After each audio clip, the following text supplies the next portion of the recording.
Chapter 1. I fear city people are very mercenary in their views and habits. It is natural that they should be so. They come into the city to make money, and that is all they are thinking of while they are there. They do not all succeed in their attempt, I know. Some are idle and improvident, and do not deserve to win in the battle of life. They are failures from their birth, and go mooning about like the immortal Micawber, expecting something to turn up, till death comes and puts an end to their expectations. Some men are unlucky, and lose by every adventure. Others are born lucky, and from no merit of their own, everything they touch turns to gold. The other day a poor costermonger was run over in the street and killed, and it was found that he was worth several hundreds of pounds. It would be interesting to know how a costermonger could have made all that money by the sale of apples, oranges, and greens. A few weeks since I heard a distinguished judge tell an audience, consisting of school boys, that in his own person he was an illustration of the fact that, in this happy England, anyone, however destitute of rank and wealth and connections he might be, would rise to the position to which his worth entitled him. And he ended with the recommendation of the wise man of old: "In all thy ways acknowledge him, and he will direct thy paths." Only a month since I heard of the death of a Jew who had commenced with selling pencils in the street and had died worth $1 million of money. How was it done? Ah, that's the question. It is not done, as a rule, by the speculators, nor is it done by the rogues who forget that honesty is the best policy. Many of the men who have succeeded, it has been remarked, have generally achieved success by the application of some very simple principle, which they have established as the general rule of their proceedings. Ricardo said that he had made his money by observing that, in general, people greatly exaggerated the importance of events. If therefore, dealing as he dealt in stocks, there was reason for a small advance, he bought, because he was certain that an unreasonable advance would enable him to realize. And when stocks were falling, he sold, in the conviction that alarm and panic would produce a decline not warranted by circumstances. Let us take another case, that of Rothschild, the third son of the Frankfort banker, who came to England with £2,000, which he soon turned into £60. 000. "My success," he said to Sir Thomas Fowell Buxton, "all turned on one maxim. I said I can do what another man can. Another advantage I had, I was an off-hand man. I made a bargain at once. When I was settled in London, the East India Company had £800,000 worth of gold to sell. I went to the sale and bought it all. I knew the Duke of Wellington must have it. I had bought a great many of his bills at a discount. The government sent for me and said they must have it. When they had got it, they did not know how to get it to Portugal. I undertook all that, and I sent it through France, and that was the best business I ever did." Another rule of his was never to have anything to do with unlucky men. "I have seen," said he, "many clever men, very clever men, who had not shoes to their feet. I never act with them.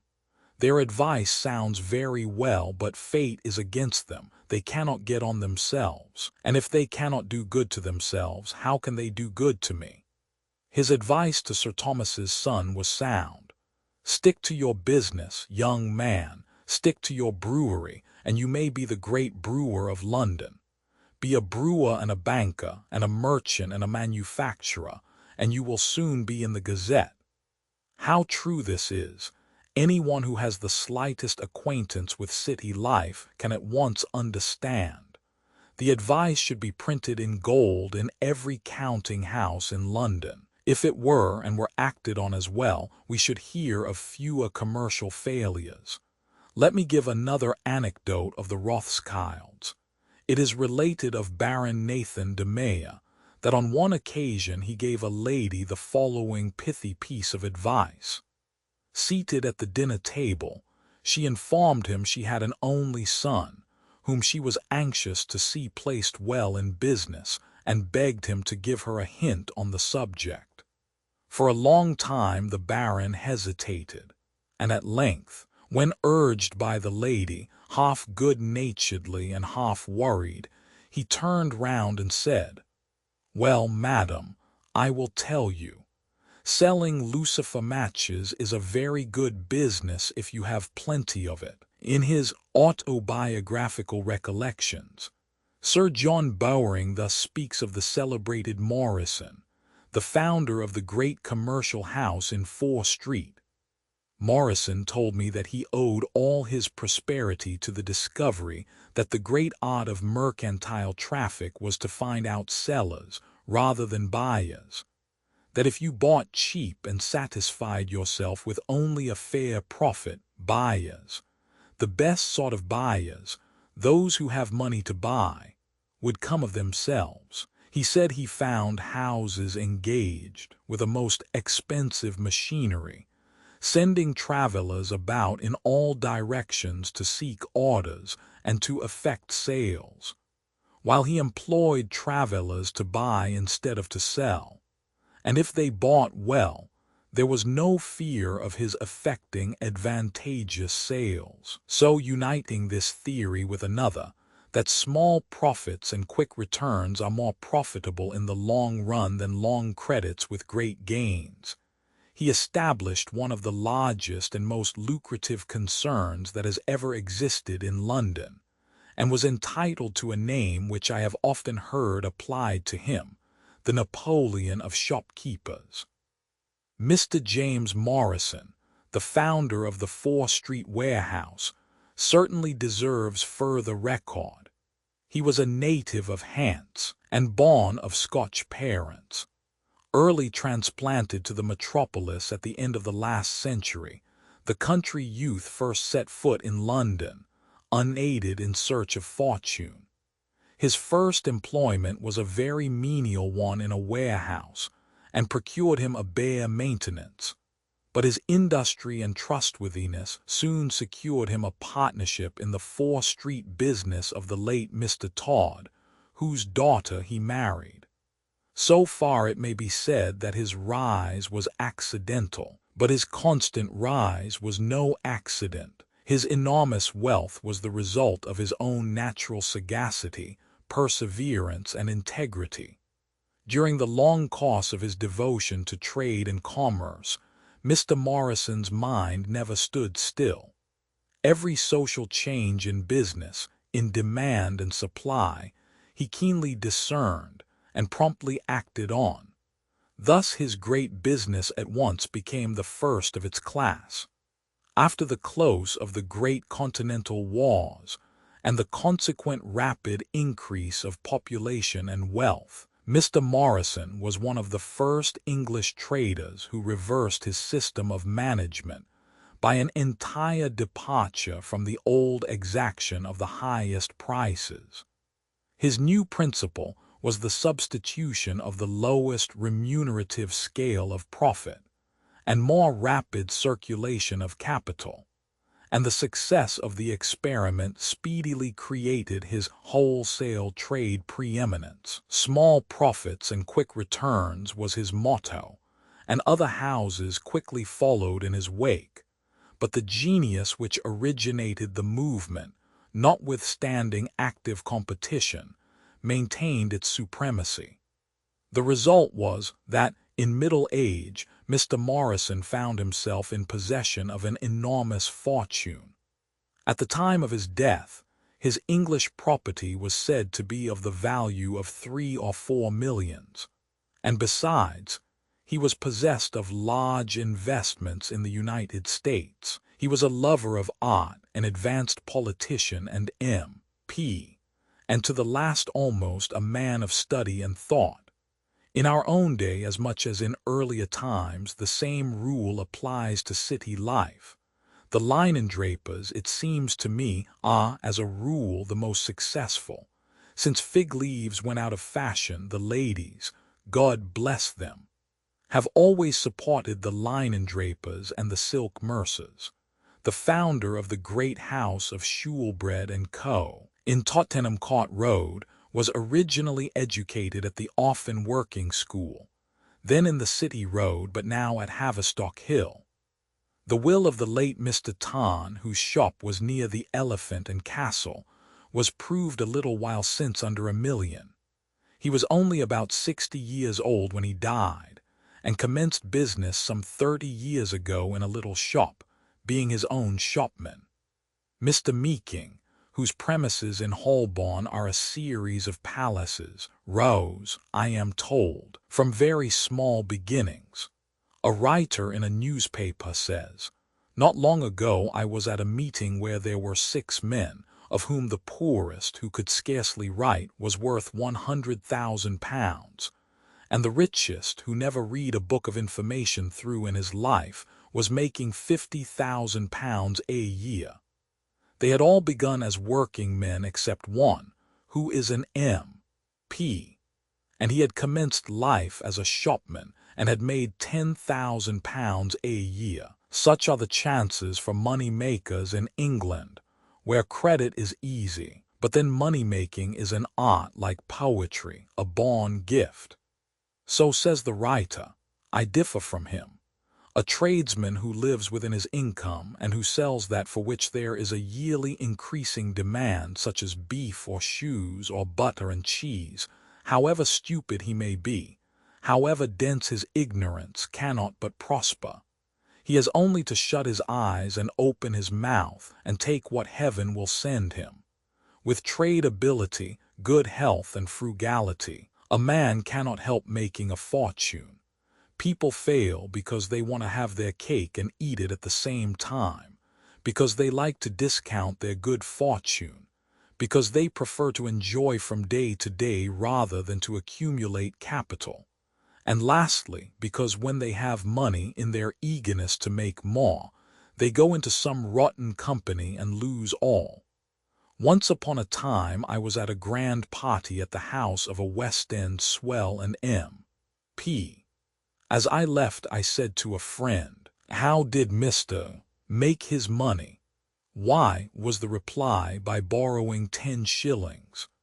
On the strength of that recipe the writer of this article borrowed 20, but alas, the experiment in his case did not answer. But to return to money-making men.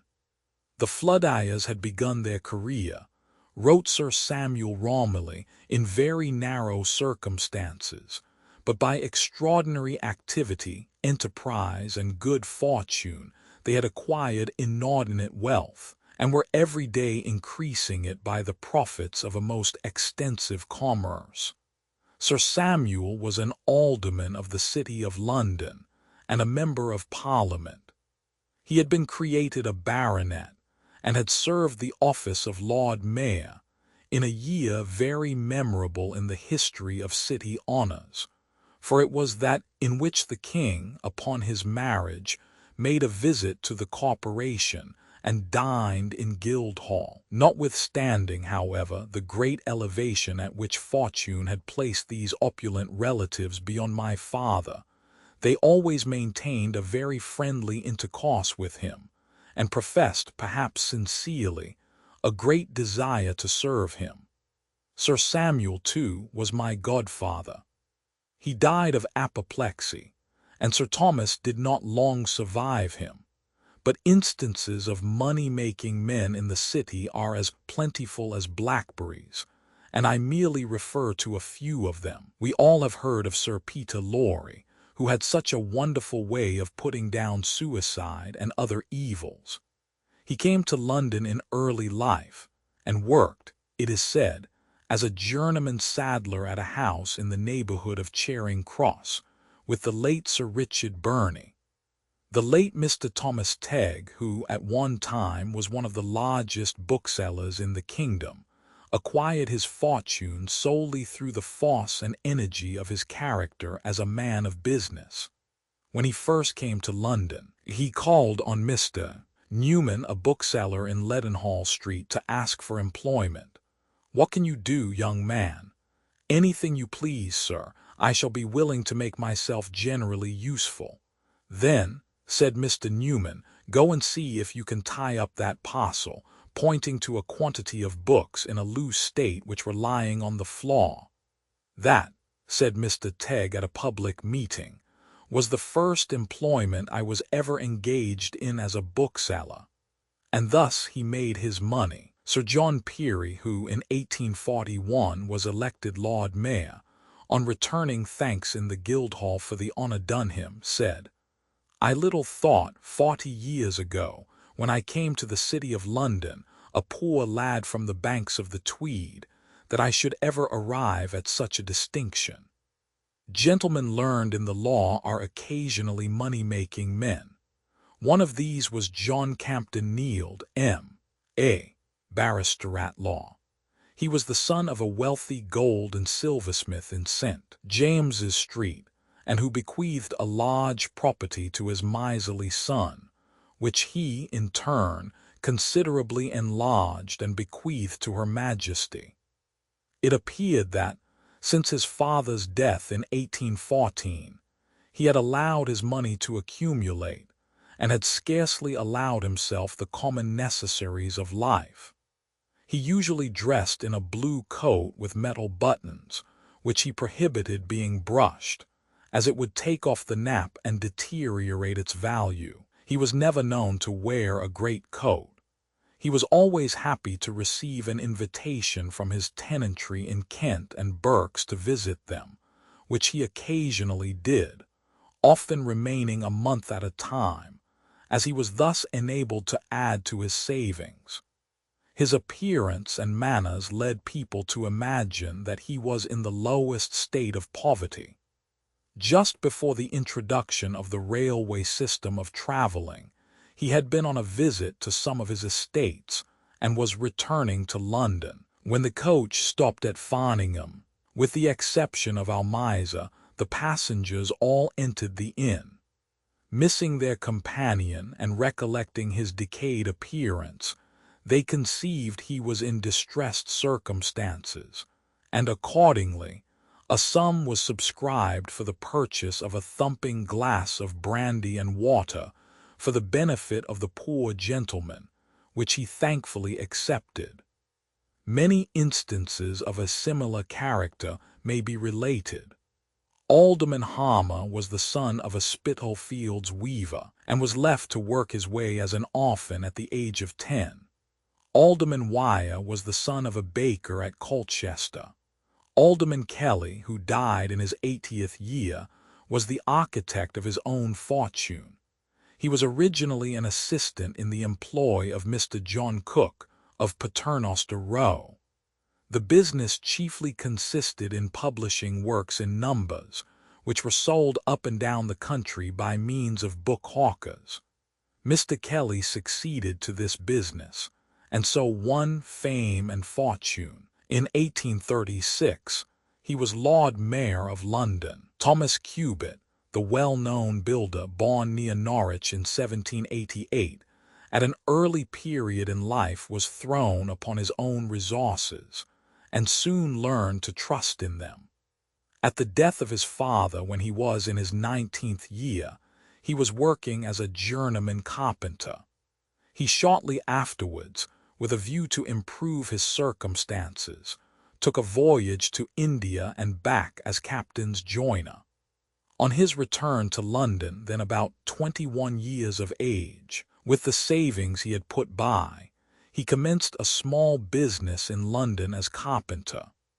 After about 6 years, appearances of success manifesting themselves, he took a piece of ground from Lord Calthorpe in the Gray's Inn Road, upon which he erected large buildings and carried on a very large business, which business he handed over to his brother, Mr. Alderman Cubitt, while he built what is known as Belgravia, and when he died, had accumulated property to the amount of £1 million sterling. He was a man of most estimable qualities, clear-headed, energetic, of unswerving integrity, kind to his family, generous and considerate to his workpeople and dependents. But there are money-making men who are better than mere money grubs.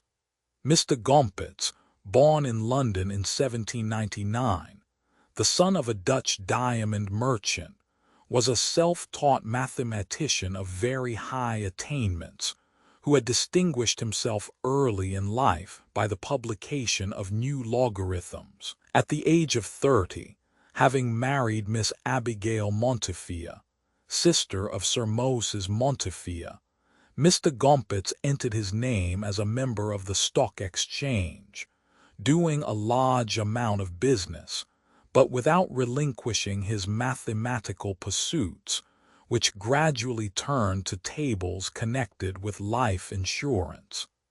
After working out a new series of tables of mortality, the subject took such a hold of his mind that he decided to quit the Stock Exchange and to devote himself entirely to actuarial science. Appointed actuary of the Alliance Company under its deed of settlement, he became, both in virtue of his position and through his high connections, its chief manager, doing his work to the satisfaction of the directors.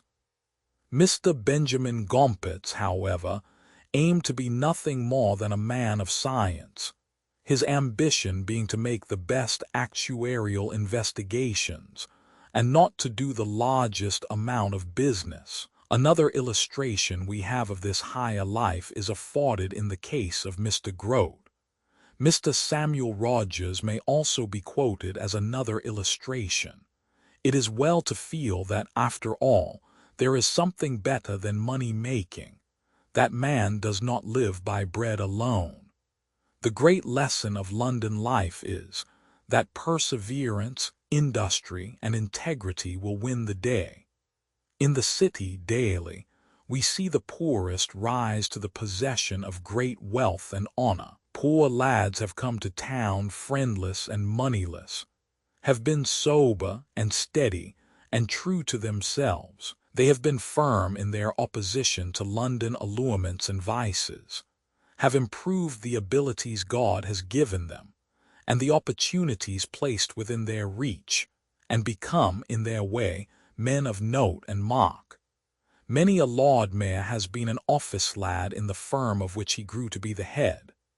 Mr. Herbert Ingram, the founder of the Illustrated London News. The tale is an old one, but none the less true, blackened the shoes of some of the men he afterwards represented in Parliament. Mr. Anderson, of the Oriental Steam Navigation Company, and formerly M.P. for the Orkneys, rose in a similar manner. Mr. Dillon of the great house of Dillon, Morrison and Co. also rose in a similar way. Lord Campbell, when employment was scarce and money ditto, held a post as reporter and theatrical critic on the Morning Chronicle. Mr. Chaplin, who at one time represented Salisbury in Parliament, was an extraordinary instance of a man rising from the humblest rank. Before railways were in operation, he had succeeded in making himself one of the largest coach proprietors in the kingdom. His establishment, from small beginnings, grew till just before the opening of the London and North Western line. He was proprietor of 64 stage coaches, worked by 1,500 horses, and giving yearly returns of more than £500,000 sterling. Sir William Cubitt, when a lad, worked at his father's flour mills. Michael Faraday was the son of a poor blacksmith, and J. W. Turner of a hairdresser in Maiden Lane. Mr. W. Johnson Fox, at one time M.P. for Oldham, the great orator of the Anti-Corn Law League and the publicola of the Weekly Dispatch, when that paper could afford 10 guineas a week for a good article, was a Norwich factory lad. I knew a lad born in the village in which I was born, in the humblest rank of life. I found him one day one of the churchwardens of a city parish, and a man of substance. I expressed my surprise, as even he could not read. "Ah, sir," was his reply, "I came to London determined to be a man or a mouse, and here I am. It is so all over London. The great warehouses in Cheapside and Cannon Street and Victoria Street and elsewhere are mostly owned by men who began life without a rap. Go to the beautiful villas around London and ask who live there, and you will find that they are inhabited by men whose wealth is enormous, whose fathers were beggars, and whose career has been a marvelous success." In one of his songs, Barry Cornwall tells us that when he was a little boy he was told that the streets of London were paved with gold, and it must be admitted that, to the youthful mind in general, the metropolis is a sort of Tom Tiddler's ground, where gold and silver are to be picked up in handfuls any day. There is a good deal, it is hardly necessary to say, of exaggeration in this. To many, London is dark and dismal as one of its fogs, and cold and stony as one of its own streets. It is difficult to estimate the number of persons, in the lowest stage of pauperism, who rise every morning not knowing where to earn their daily bread. Wonderful are the shifts and ingenuities of this unfortunate class. One summer day, a lady friend of the writer was driving in one of the pleasant green lanes of Hornsey when she saw a poor woman gathering the leaves of a horse chestnut. She asked her why she did so.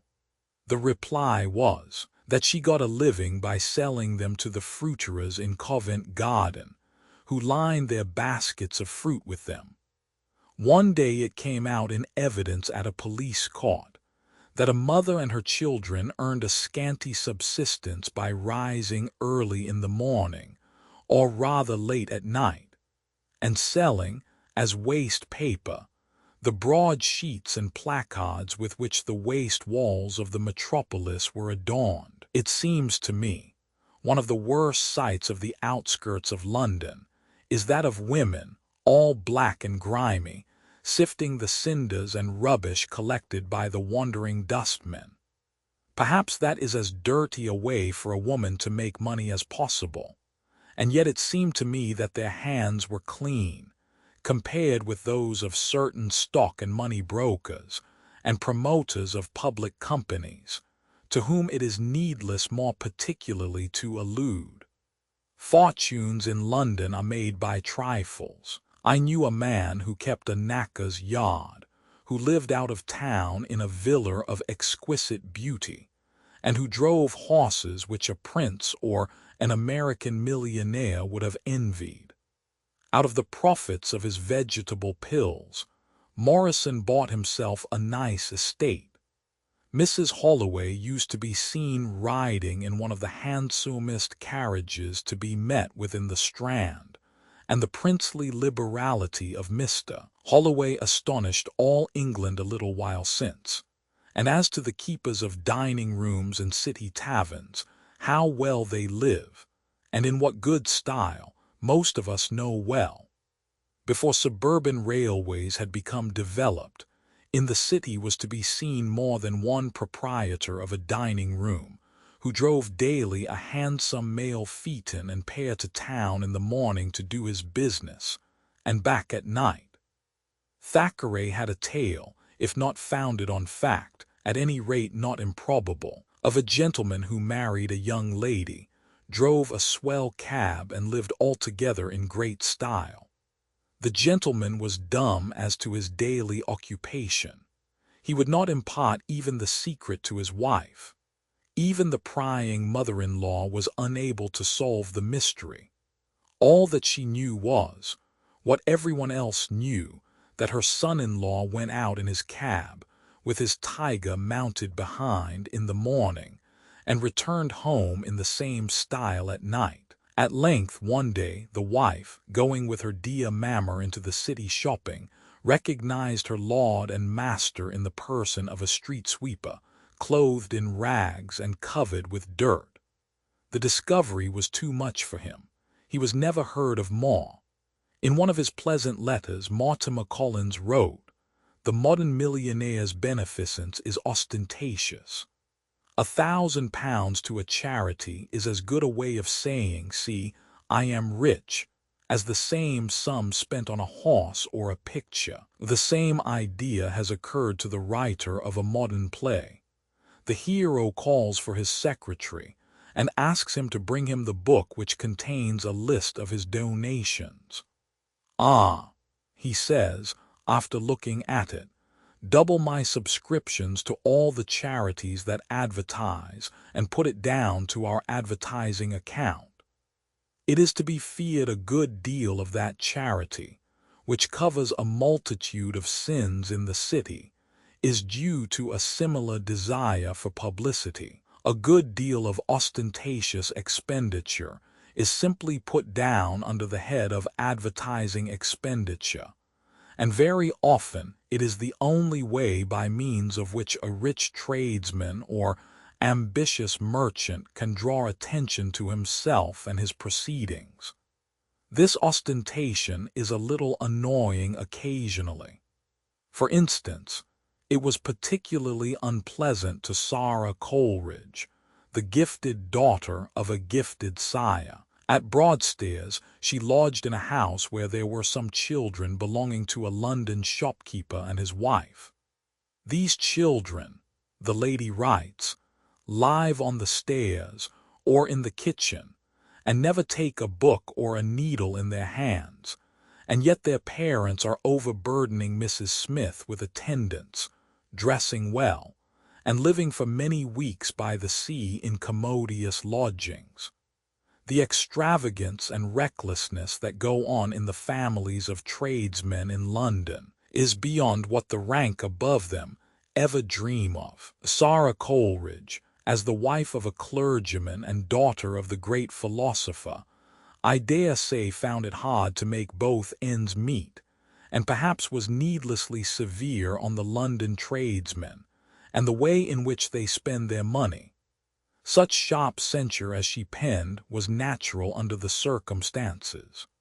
Refined, genteel people of limited means are sadly vexed at the riotous abundance of the prosperous and well-to-do.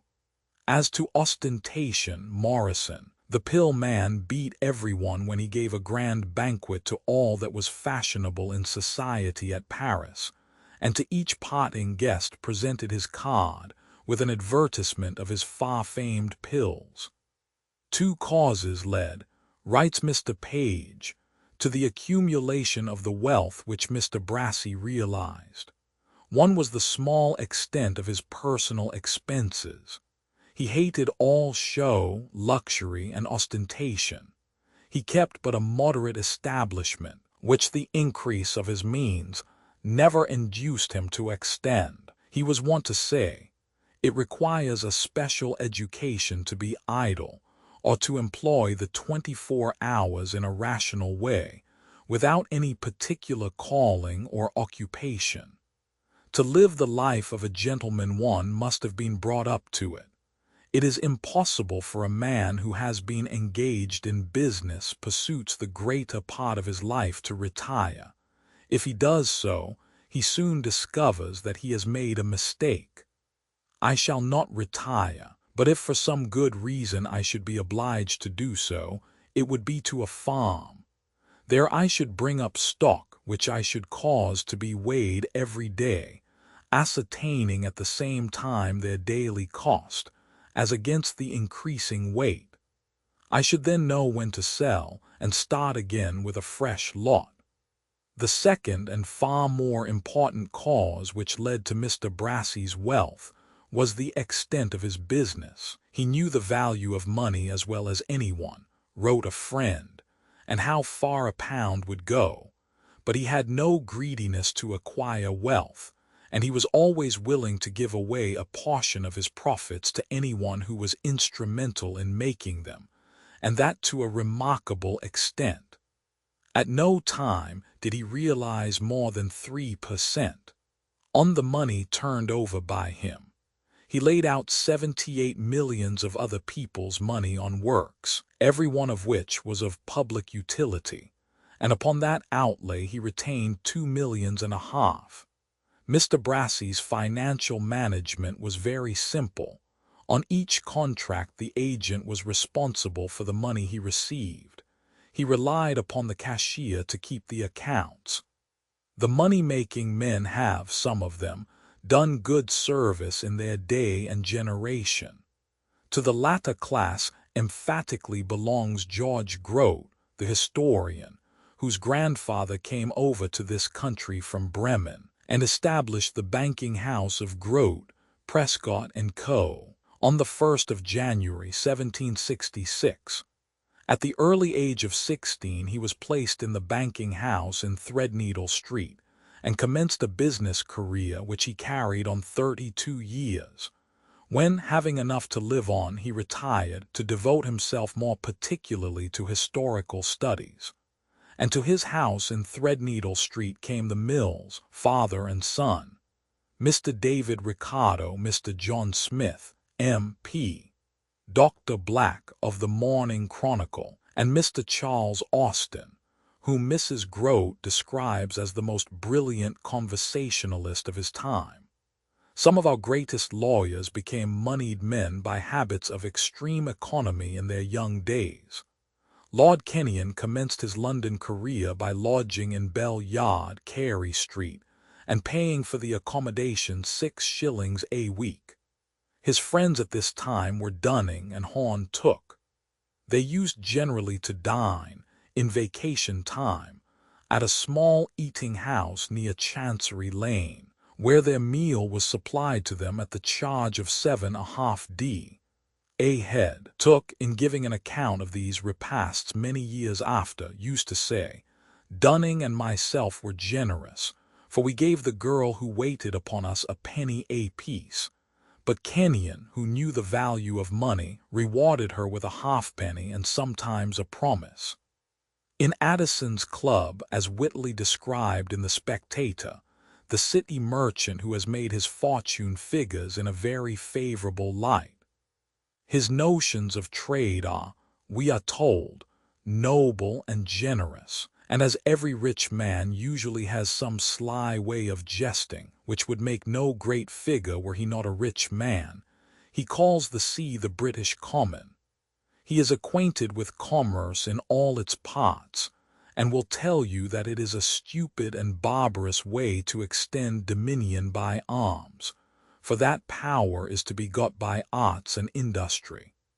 He will often argue that if this part of our trade was well cultivated, we should gain from one nation, and if another, from another. I have heard him prove that diligence makes more lasting acquisitions than valor, and that sloth has ruined more nations than the sword. He abounds in several frugal maxims, among which the greatest favorite is, "A penny saved is a penny gained." Londoners must ever feel grateful to Addison for his genial sketch of Sir Andrew Freeport. Money-making men, even in their charities, have an eye to the main chance. In the Greville Memoirs, we read that Southey told an anecdote of Sir Massey Lopes, which is a good story of a miser. A man came to him and told him he was in great distress and that £200 would save him. He gave him a draft for the money. "Now," said he, "what will you do with this?" "Go to the banker's and get it cashed." "Stop," said he, "I will cash it."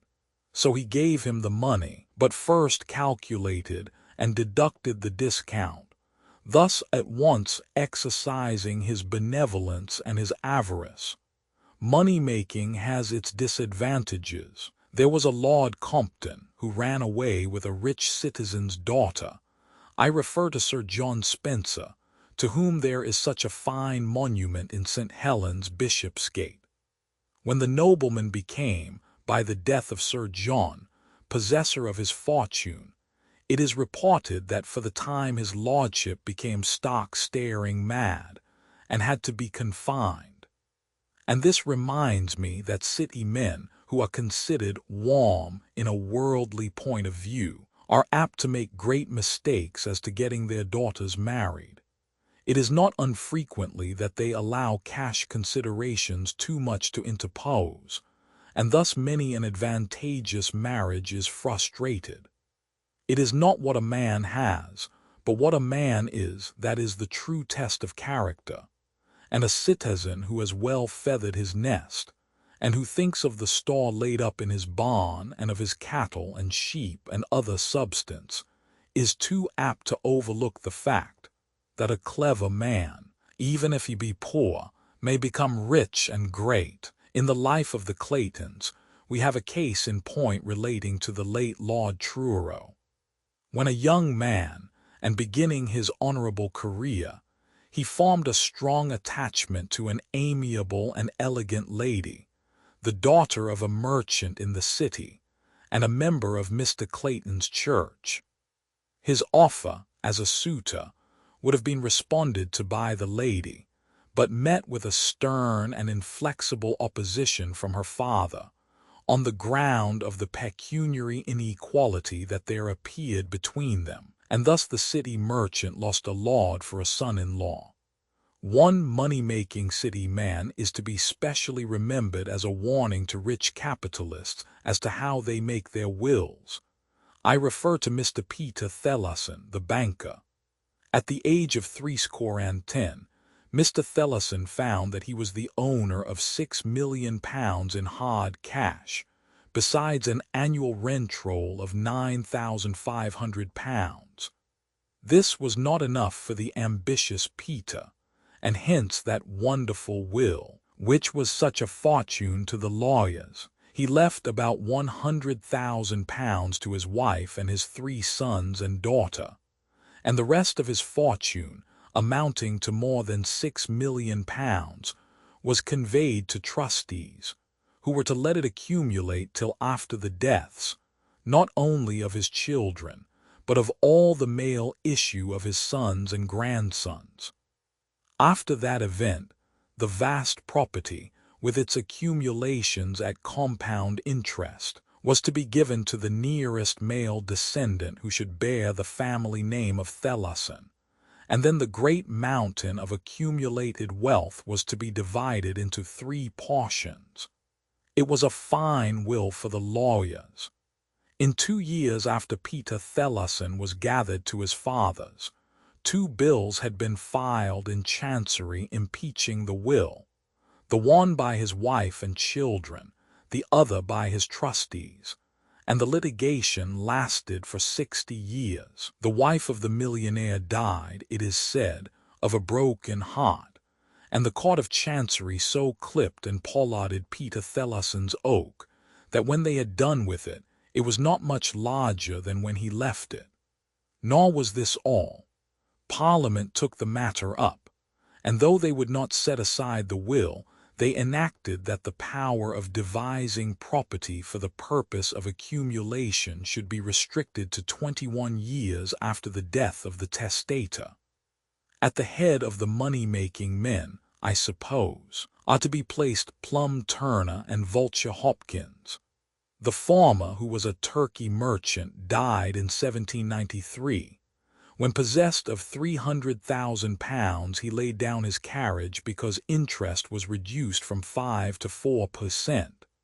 Vulture Hopkins, as Pope in his satire calls him, I fancy has been abused much more than he deserved. He was a wealthy merchant, the architect of his own fortune, and recited in Broad Street that he was a very economical man. There can be no doubt. We are told he paid an evening visit to Guy, the founder of the hospital in Southwark, and the story is too characteristic to be omitted. Guy lighted a farthing candle for the reception of his guest, who explained that he had come to learn from him the art of frugality. "And is that all you come about?" replied Guy. "Why, then, we can talk the matter over in the dark." Another man of money was Sir John Cutler, a member of the Grocers' Company, to whom the physicians had erected a statue in Warwick Lane, but from which they erased the subscription which adorned it when the executors claimed the cash which they considered given. Some of these men had pompous funerals. That of Sir John Cutler cost no less than £7,000. Cook, the great sugar baker, who died in 1811 at Pentonville, had a grand funeral, but the mob pelted the procession with cabbage stalks. He, however, atoned in some degree for his avarice by leaving £10,000 to 4 charitable institutions. There is little virtue in being liberal with one's money when one has no further need of it. But society gains, and such men as Guy, in spite of all their meanness, are public benefactors. At any rate, the study of the lives of these men is interesting. It is no great art, that of money-making, but it is natural that a city man should try to make money, and that he should be interested in the lives of those who have succeeded by their industry, or their luck, or their talent. In this respect, I find that in this, as in other matters, a man may be too clever by half, and that, as a rule, honesty is the best policy. "I have tried them both," said the Yorkshireman to his sons on his deathbed, and the testimony of the Old Bailey is equally conclusive. Among the Jews, success in business was believed to be a blessing, but in our more critical age we can see that, to gain wealth, much of the charm of life has to be sacrificed, and that gold may be bought too dear. It is the opinion of most people that it is easier to make a fortune than to keep it. Entered in memoirs and diaries, it is really wonderful what a volume of recollections and statements there are relating to city ways and city life. Every one, of course, comes to London, and is more or less connected with that great hive of industry and enterprise known as the city. One of the latest anecdotes is the following, relating to the origin of a great city house, to which in these scraps we have before adverted. On the 1st of January, 1818, writes Mr. Macaulay, a new tragedy was produced at Covent Garden. The author, John Dillon, a very young man, was the librarian of Dr. Symonds of Paddington, famous for a very splendid collection of valuable books. With great promise of dramatic power, as evinced in this his first essay, he wisely left the poet's idle trade for the more lucrative pursuits of commerce, and became partner in the well-known firm of Morrison, Dillon and Co. This play was called Retribution, and the chief weight of which, in a very powerful character, Varens, was on the shoulders of O'Neill. Charles Kemble and Terry were his supporters, the villain of the story being well represented. In the person of Mr. Frank Dillon, the artistic taste of the father has proved itself to be hereditary. Another money-making man was the founder of the Baring family. The origin of them in England is to be traced to Johann Baring, son of a Lutheran pastor in Bremen. Johann, when still a lad of 16 or 17, came to England, engaged for a few years in clerkly duties, studied hard, amassed a little money, and finally settled down as a cloth merchant and manufacturer in a little village near Exeter. He had 4 sons, and the third of them, Francis, born 1740, came to London where, after finishing his education at Mr. Fuller's Academy in Lothbury, he set up in business as an importer of wool and dye stuffs, also acting as agent for the original family cloth factory. Starting, writes Mr. Frederick Martin, with a fixed determination to become rich, and having a fair amount of money to begin with, he was uniformly successful in all his designs. Nothing failed that he undertook, and whatever he touched became gold. Having amassed a fortune by dealing in cloth, wool, and dye stuffs, he resolved to quintuple the fortune by dealing in money itself, that is, to be a banker. As was natural, the successful man became also the honored man, a leading director of the East India Company, and the friend and adviser of the Premier, Lord Shelburne, who invariably followed his counsels in matters of finance. After obtaining a seat in Parliament for Exeter, the son of Johann Baring was made a baronet, under patent of May 29th, 1793, by William Pitt, Shelburne's successor in the government, after the short interregnum of the Duke of Portland.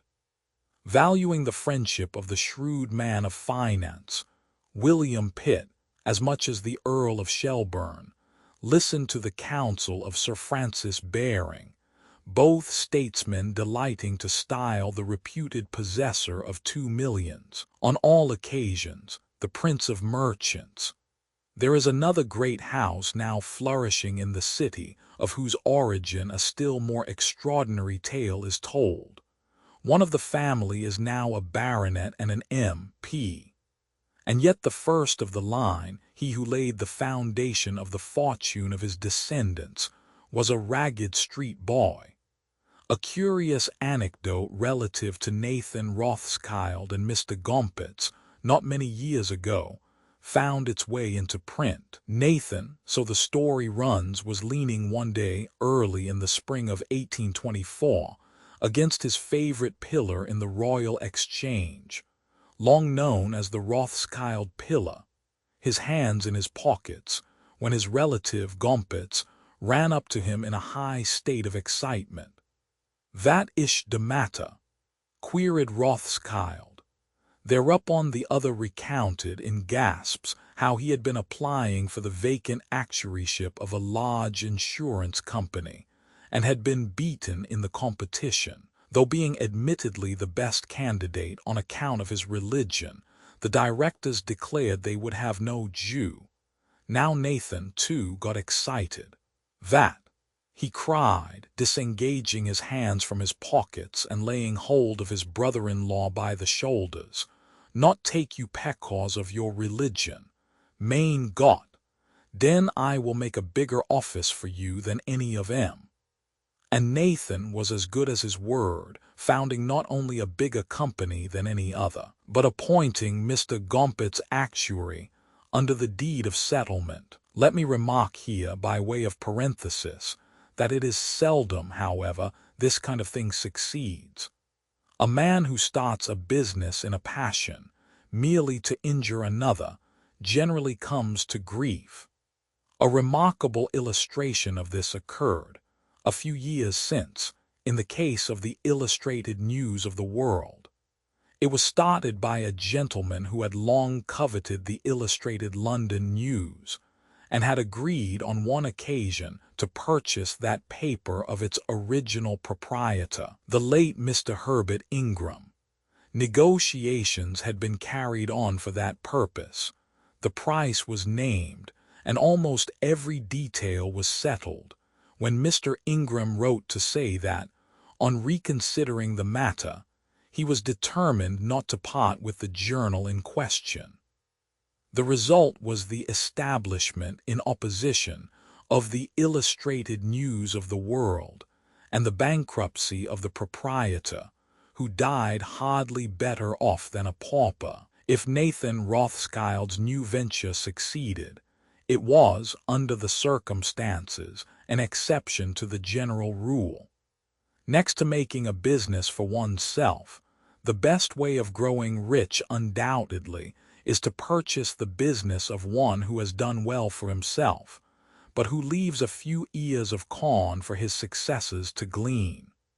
When Mr. Barclay, who purchased the property of Mr. Thrale's brewery and asked Dr. Johnson, who was one of the executors, what it was that he was going to purchase, how many were the brewing tubs, drays, horses, and so forth, the latter replied, "Sir, I cannot enumerate them, but it is of more consequence to you to know that you have the potentiality of growing rich beyond the dreams of avarice.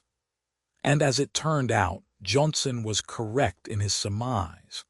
The name of Gideon is now little heard, but at one time, most assuredly, he was one of our merchant princes. I refer to Simon Gideon, who knew how to make himself the friend of Robert Walpole, who was tolerant enough to avail himself of the help of a Jew in those financial complications in which he was necessarily concerned. One of the principal sources of revenue for the state were lotteries, and it was thus Gideon made his money. But he made his masterstroke in 1745, when the great Jacobite insurrection threw the British world, and the mercantile public especially, into the wildest consternation. The panic on change was universal. The funds fell with incredible rapidity, and men wanted to sell at any price. Simon Gideon was almost the only man who did not lose his head. Instead of selling, he spent every penny he had or could borrow in buying. This was in the month of November. During the following month, the public mind oscillated between hope and fear. At length, at the end of April 1746, the news arrived of the Battle of Culloden, of the complete defeat of the insurgent army, of the flight of the Pretender, and of the triumphant suppression of the rebellion by the Duke of Cumberland. It was then Simon Gideon began to sell, and found himself in possession of something like $250,000, a sum which, in the course of 14 or 15 years, quadrupled itself. Gideon's ambition was to found an English house. He was too old, he said, to change his religion, but he had his children baptized, and through Walpole's instrumentality, his eldest son was made a baronet when in his 11th year. It was hard work for Gideon Pier to make a Christian of the lad. "Who made thee?" On one occasion he asked the boy. "God," was the proper reply. "Who redeemed thee?" was the next question, to which the boy replied, "Jesus Christ." Then came a third question, which the father had unfortunately forgotten. Who, he stammered, and then, nothing better occurring to him, he asked, "Who has given you this hat?" The young catechumen is reported to have confidently replied, "The Holy Ghost." Gideon Sr. died in the faith of his fathers in 1762. He left behind him, as heirs of his immense fortune, a son and a daughter, and legacies amounting to about 100,000 thalers, which were to be divided equally between Jewish and Christian benevolent societies and the poor. We read in a letter of a contemporary, "Gideon is dead, and his whole inheritance is worth more than the whole of Canaan." Another star which dawned in the commercial world about the same time was Aaron Goldsmith. He came from Hamburg and established himself in London as a merchant in the middle of the last century. The house arrived at its highest prosperity after his death, under his 4 sons. At the head of the business were then 2 brothers, Abraham and Benjamin, men of acknowledged integrity, and allied in friendship with Newland, the head cashier of the Bank of England. He was also a self-made man, who had risen from a baker's shop to his enormously influential position. By means of Newland, the brothers Goldsmith were brought into connection with the government, which, since the year 1793, had been compelled to have recourse to continual loans, in consequence of the Continental War. But it was not only through this that they made their money. It was their cleverness and knowledge that saved them from losing money when all over Europe great mercantile houses were breaking. One of the most notable characteristics of Benjamin was, we are told, his astonishing knowledge of firms, which was not confined merely to England but embraced the whole money market in or out of England. He valued, with a certainty bordering on the marvelous, every name on the back of a bill. In the panic year of 1790, the house only lost £50 when ruin swept away many of the chief firms of England and abroad. At the beginning of the present century, there was no house greater or more universally esteemed, and yet the end was tragic in the extreme. One morning in April 1808, Benjamin Goldsmith hung himself in his bedroom. In 1810, the elder brother, Abraham, in conjunction with the House of Baring, embarked in a government loan of £14 million. The business failed. The House of Baring survived the crash, but Abraham Goldsmith shot himself when he found how true it was that riches take to themselves wings and fly away. Here is a story of an alderman, extracted from Malauniana. When the late Mr. Pitt or Alderman Beckford made a strong attack on the late Sir William Baker, Alderman of London, charging him with having made an immense sum by a fraudulent contract, he got up very quietly and gained the House to his side by this short reply: "The honorable gentleman is a great orator, and has made a long and serious charge against me. I am no orator, and shall therefore only answer it in 2 words, prove it." Having thus spoken, he sat down, but there was something in his tone and manner that satisfied the House the charge was a calumny. In 1736 there was, as I dare say there is now, an old Mr. Collier in the city. He lived in Essex, and his daughter, as is generally the case with rich city men, soon got married. It was thus the Rev. Dr. Taylor of Isleworth in 1788 described the wedding. Old Mr. Collier was a very vain man who had made his fortune in the South Sea year, and having been originally a merchant, was fond, after he had retired to live upon his fortune, of a great deal of display and parade. On his daughter's wedding, therefore, he invited nearly 50 persons, and got 2 or 3 capital cooks from London to prepare a magnificent entertainment in honor of the day. When other ceremonies had concluded, the young couple were put to bed, and every one of the numerous assemblage came into the room to make these congratulations to the father and mother, who sat up in bed to receive them. "Madam, I wish you a very good night." "Sir, all happiness to you, and a very good night," and so on through the whole party. My father, who hated all parade but was forced to submit to the old gentleman's humor, must have been in a fine fume, and my mother, who was then but 17 or 18, sufficiently embarrassed. It is as well rich citizens don't indulge in such a display on the occasion of a marriage in the family in our time. I don't fancy even a Lord Mayor, however fond of antiquity, would feel himself justified in attempting anything so ridiculous now. But then it was the fashion for a well-bred youth to address his father as honored sir, and not as now, as governor. Another money-making family was that of the Hopes, originally from Holland. Mr. William Hope, says old Captain Gronow, inherited, on coming of age, £40,000 a year. He exhibited, alternately, extreme recklessness in expenditure and the stinginess of a miser. He would one day spend thousands of pounds on a ball or supper, and then keep his servants for days on cold meat and stale bread. His large fortune enabled him to give the most splendid entertainments to the beau monde of Paris. At his balls and parties all the notables of the day were to be seen, and no expense was spared to make them the most sumptuous entertainments then given.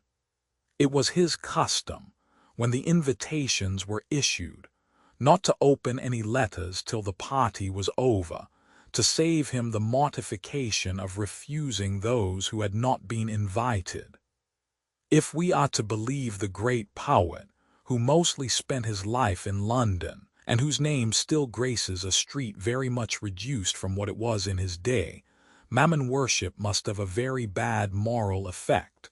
For Mammon was the least erected spirit that fell from heaven, and even there we are told, his looks and thoughts were always downward bent, admiring more the riches of heaven's pavement, trodden gold, than aught divine or holy else enjoyed in vision beautiful. Nevertheless, some of Mammon's worshippers have found time and money for better things, and have consecrated their wealth to noble ends. In Roman Catholic times this was to be expected. A princely bequest at the dictation of the priest was a fitting atonement for ill-gotten wealth or an ill-spent life. But Protestantism has been equally conspicuous, and it is to be believed from better motives, for good works, and that charity which covereth a multitude of sins. In illustration of this, there is, perhaps, no brighter name than that of Joseph Hardcastle, of whom it is well known that, amid all his varied and extensive engagements, he maintained a character for spotless honor and unsullied integrity, which even calumny itself never ventured to assail. To him, from the very outset, belonged the reputation of the English merchant of the old school, and years served only to augment that weight of character which he bore on the exchange, as well as in the missionary and other societies. He was one of the founders of the Sierra Leone Company, along with Wilberforce and Thornton.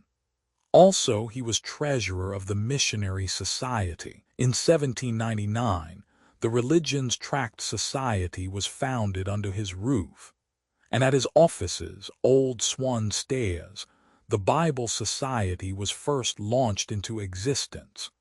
The Hibernian Society and the Village Itinerary Society were aided by his purse and presence. Of the latter society he was treasurer 16 years. As he came of an old nonconformist stock, one of his ancestors was an ejected clergyman. Mr. Hardcastle, who lived mainly at Hatcham, was buried in Bunhill Fields. In Plough Court, Lombard Street, there was a firm well known and highly respected. It was a firm long remarkable for the extraordinary philanthropic activity of its practices and for the excellence of its chemicals.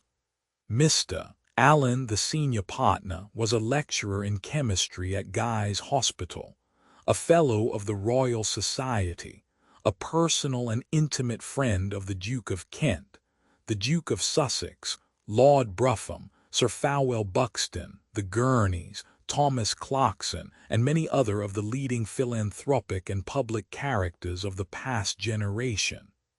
He was also a minister among the Quakers, and a prime mover in founding a host of schools, asylums, and benevolent institutions. Another partner in the firm was the late Luke Ronard, F.R.S., the eminent meteorologist, who was also a preacher among the Quakers till the last portion of his life, when he joined the communion of the Plymouth Brethren, with whom also he was an active laborer in good efforts of various kinds.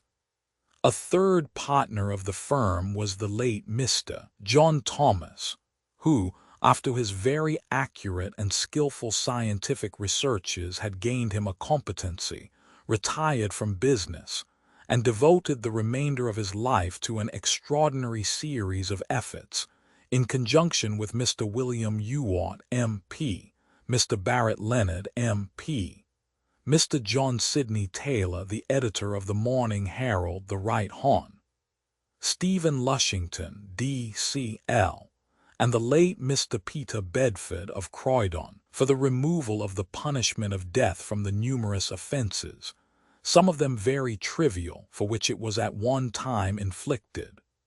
A writer in the Sunday at Home, in the year 1866, remarks that it is no exaggeration to say that the splendid triumphs of mercy, which have rendered the reign of King William Roman IV, forever illustrious in history, were, either directly or indirectly, largely owing to the strenuous, continuous, and truly wonderful labors of Mr. Barry and this small group of his philanthropic coadjutors. Such were the partners in the firm at Plough Court, a house frequented by all classes of men, by princes of the blood royal, by peers and statesmen, by scientific discoverers and professors, by missionaries and preachers, by schoolmasters and authors, by reformed criminals and escaped slaves. It became a center of conference and movement for much of the metropolitan philanthropy during the reigns of George Roman IV and William Roman IV. It is to the credit of the city that some of these money-making men have been amongst the most earnest supporters of every religious and philanthropic enterprise. Here we get a pleasant glimpse of one of them. Hurd writes to Wilberforce in 1790 of the death of John Thornton. He was allied to me by relationship and family connection. His character is so well known that it is scarcely necessary to attempt its delineation. It may be useful, however, to state that it was by living with great simplicity of intention and conduct in the practice of Christian life, more than of any superiority of understanding or of knowledge, that he rendered his name illustrious in the view of all the respectable part of his contemporaries. He had a counting house in London and a handsome villa at Clapham. He anticipated the disposition and pursuits of the succeeding generation. He devoted large sums annually to charitable purposes, especially to the promotion of the cause of religion, both in his own and other countries. He assisted many clergymen, enabling them to live in comfort and to practice a useful hospitality. His personal habits were remarkably simple. His dinner hour was 2 o'clock. He generally attended public worship at some church or Episcopalian chapel several evenings in the week, and would often sit up to a late hour in his own study, at the top of the house, engaged in religious exercises. He died without a groan or a struggle, and in the full view of glory. Oh, may my end be like his! He was the Sir James Stephen in the Edinburgh Review for 1844, a merchant renowned in his generation for a munificence more than princely. Mr. Thornton was an Episcopalian, and it was owing to him that the venerable John Newton became pastor of St. Mary Woolnoth. His benevolence was as unsectarian as his general habits, and he stood ready, said Mr. Cecil, to assist a beneficent design in any party, but would be the creature of none.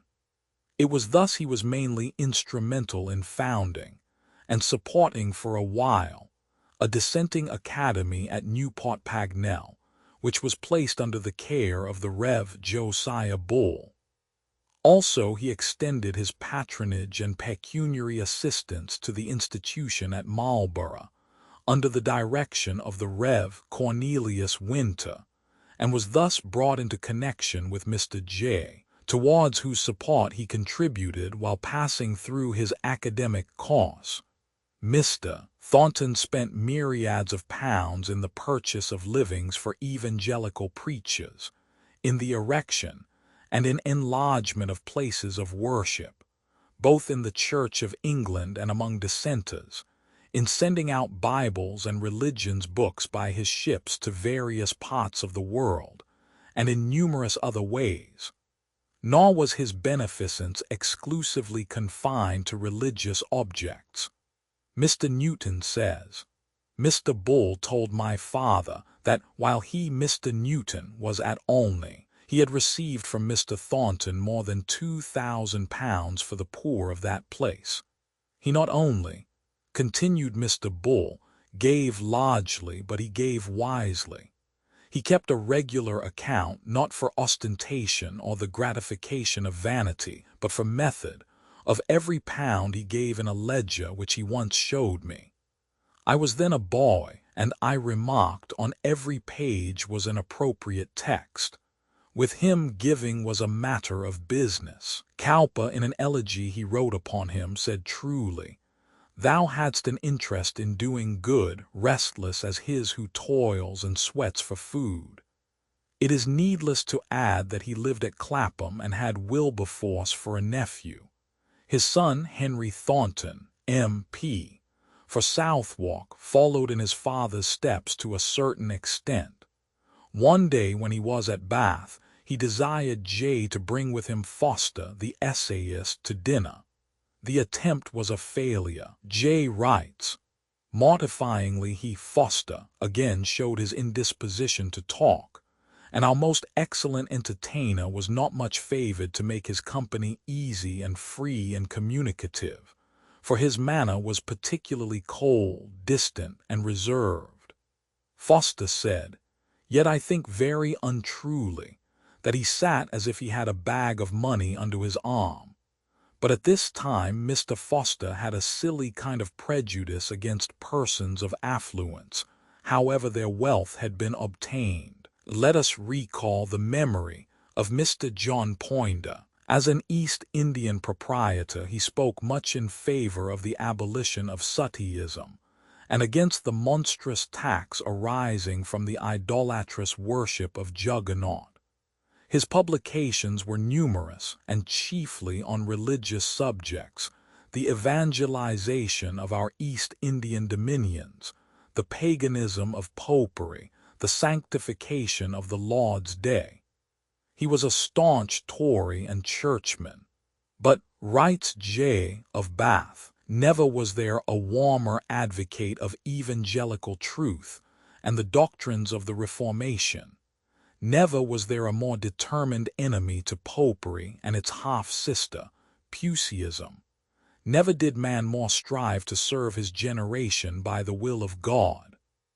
A name that should be dear to dissenters is that of Mr. William Coward, who was the friend of Doddridge, and who supplied the funds for his college for the training of congregational ministers, first at Daventry, and afterwards at Wymondley, and now in Torrington Square, when the students were entered at University College. Coward College is now incorporated in the new college, St. John's Wood. Mr. Coward was rather an eccentric in 1732.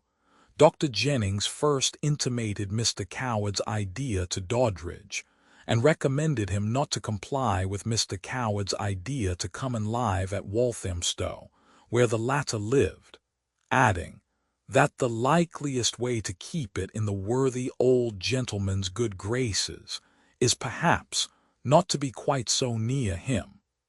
In a note, the editor of the Doddridge Correspondence adds, William Coward-esque was a zealous nonconformist, having accumulated a large fortune as a merchant. It may be said, adds the editor, that Mr. Coward still continues a generous benefactor to the cause of nonconformity, as he left about £20,000, the interest of which is, in accordance with the provisions of his will, distributed in its service by 4 trustees, whose number must always be maintained, and who have hitherto conducted their important duties with so much propriety that their conduct has not in any instance been questioned. Mr. Coward seems to have defrayed the expenses of a volume of sermons published by Dr. Doddridge. Mr. Coward had a will of his own, and some of his regulations may seem to us not a little whimsical. One was to receive no guest at his mansion after the hour of 8. The Rev. Hugh Farmer had a comical experience of this when, about that hour, he knocked for admission in vain.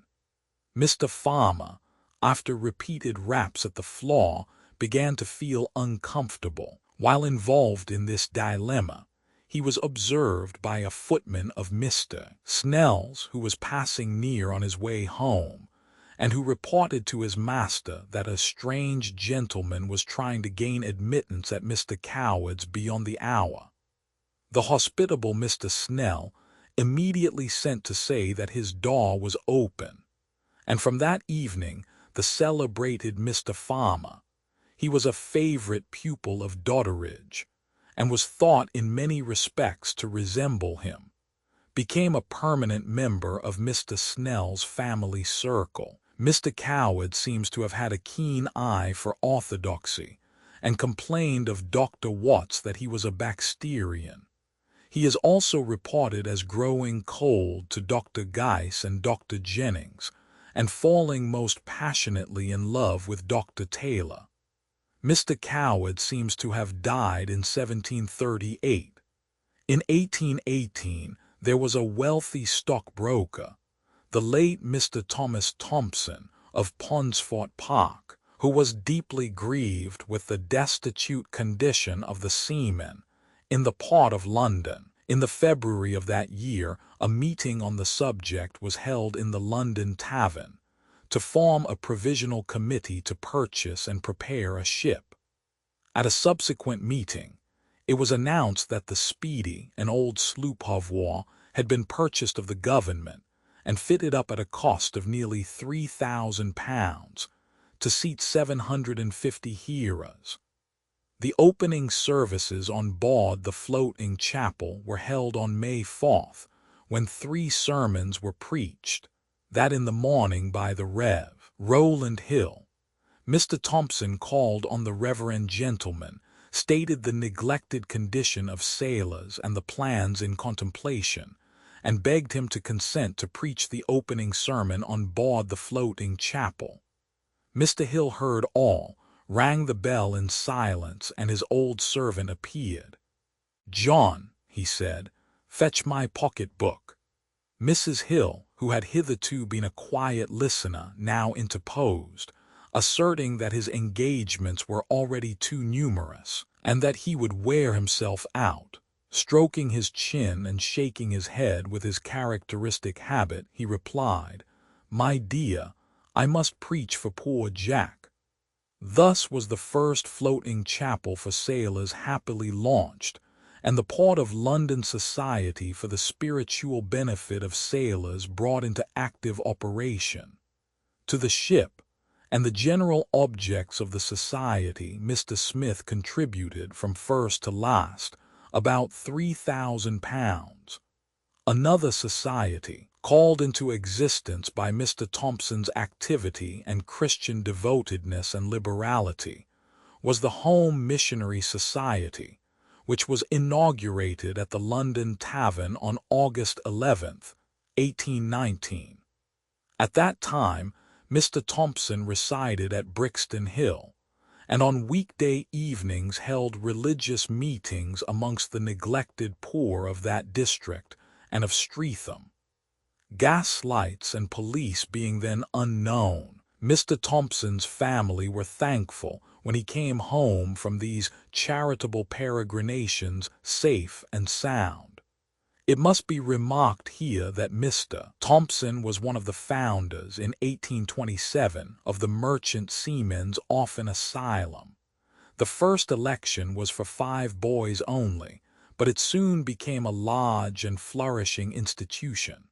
Though a dissenter, the Pastoral Aid and Special Services Aid Societies owed him much.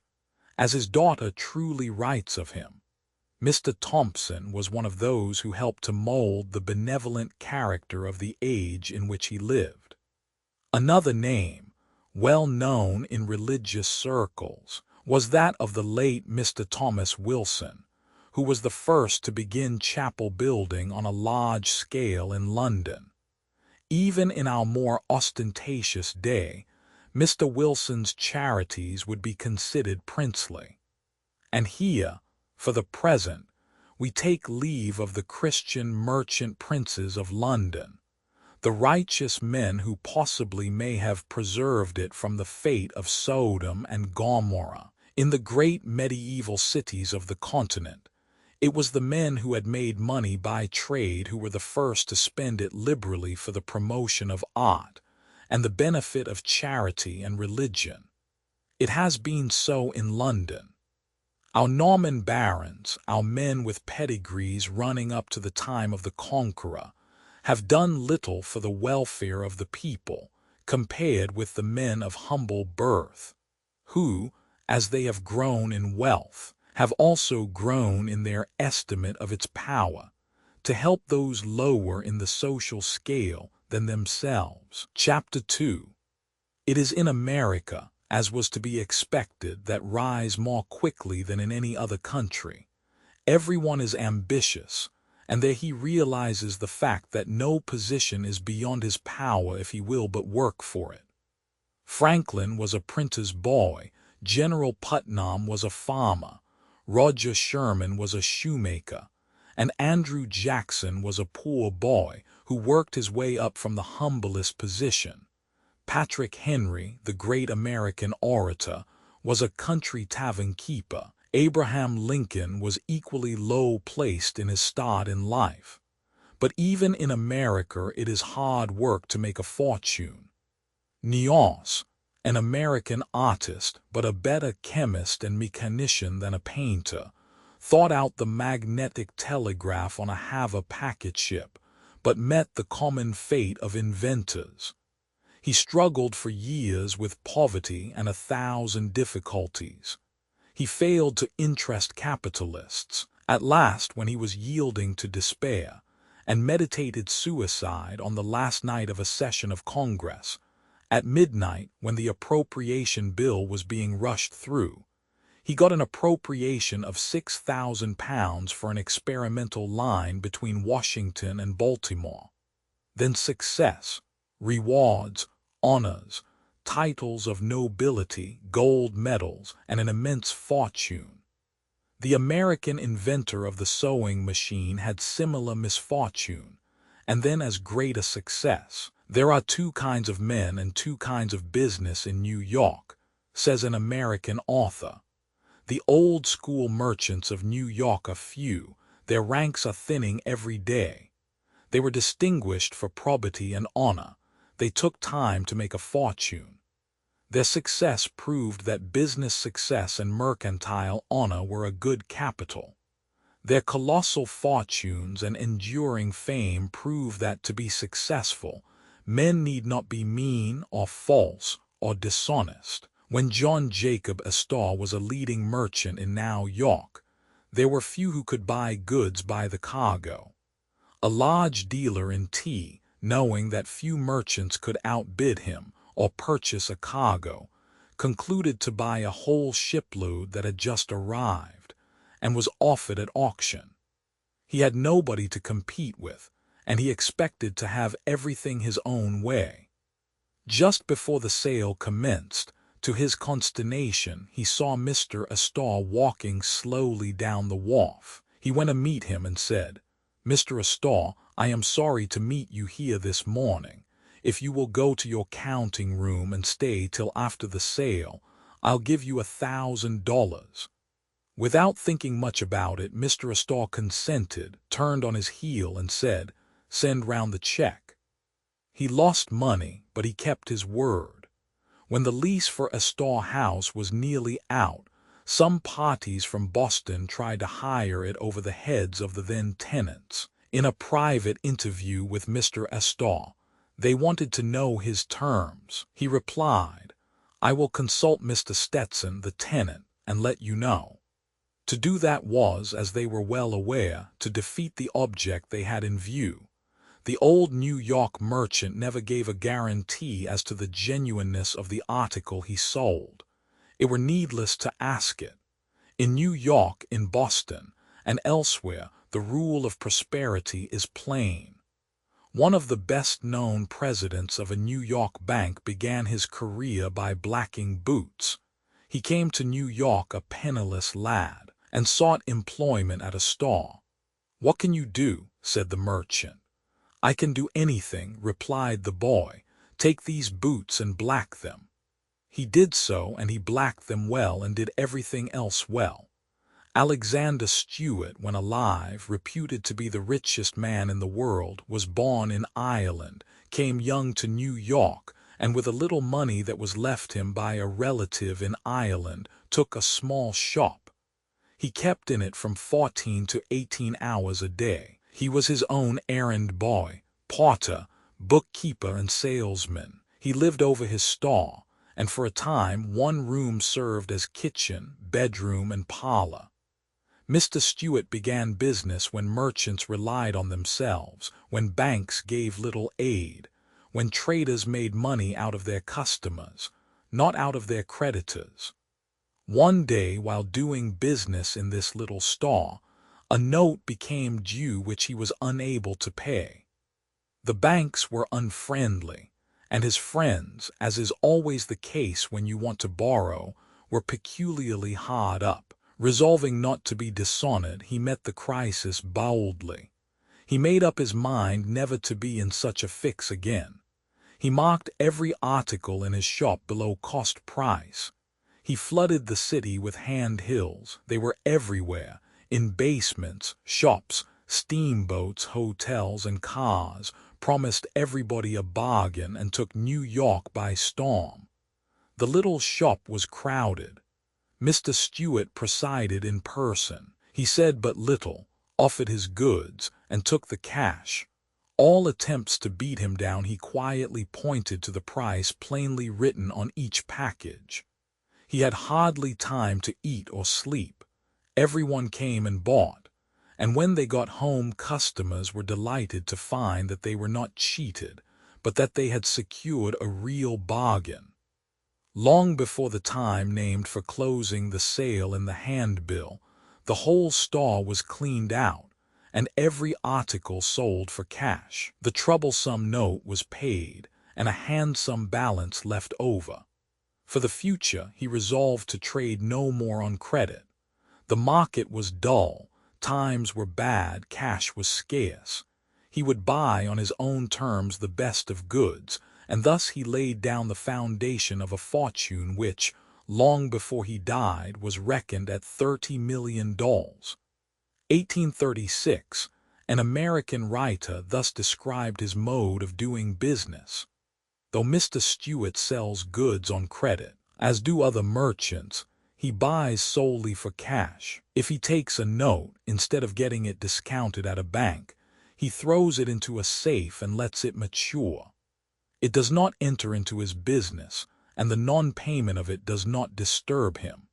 He selects the style of carpet he wants, buys every yard made by the manufacturer, and pays cash.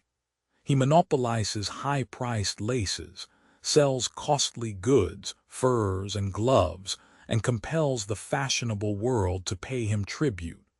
Whether he sells a first-rate or a fourth-rate article, the customer gets what he bargained for.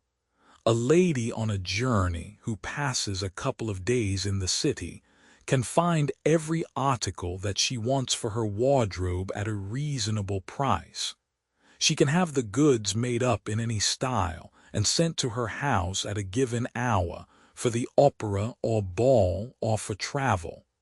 Mr. Stewart will take a contract for the complete outfit of a steamship, furnish the carpets, mirrors, chandeliers, china, silverware, cutlery, mattresses, linen, blankets, napkins, with every article needed in every style demanded.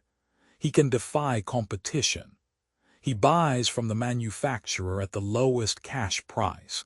He presents the original bills, charging only a small commission. The parties have no trouble. The articles are of the first class. They save from 10 to 20%, and the small commission pays Stewart handsomely. He furnishes hotels and churches in the same manner. As easily he could supply the army and navy.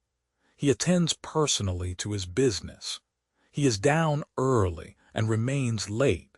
Those who pass through the Broadway at the small hours may see the light burning brightly from the working room of the Marble Palace. He remains till the day's work is done and everything squared up.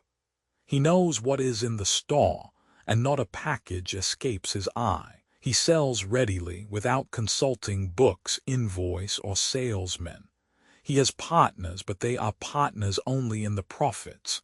He can buy and sell as he will, and holds the absolute management of the concern in his own hands. Who has not heard of the Harpers of New York, whose publishing house in Franklin Square was, and it may be is, the largest of the kind in the world, as they do all the business connected with the publication of a book under one roof?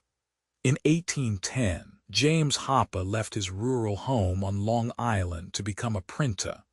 His parents were devout Methodists. His mother was a woman of rare gifts. She embraced him on his departure and bade him never forget the altar of his God, his home, or that he had good blood in his veins. In his new office all the mean and servile work was put upon the printer's devil, as he was called. At that time Franklin Square was inhabited by genteel people, wealthy merchants, and poor James Harper's appearance attracted a good deal of unpleasant comment. His clothes, made in the old homestead, were coarse in material and unfashionable in cut. The young swells made fun of the poor lad. They shouted to him across the streets, "Did your coat come from Paris? Give us a card to your tailor. Jim, what did your mother give a yard for your broadcloth?"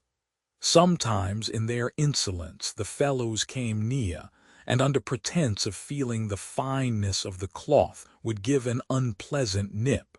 The lad had a hard life of it, but he resolved not to be imposed upon.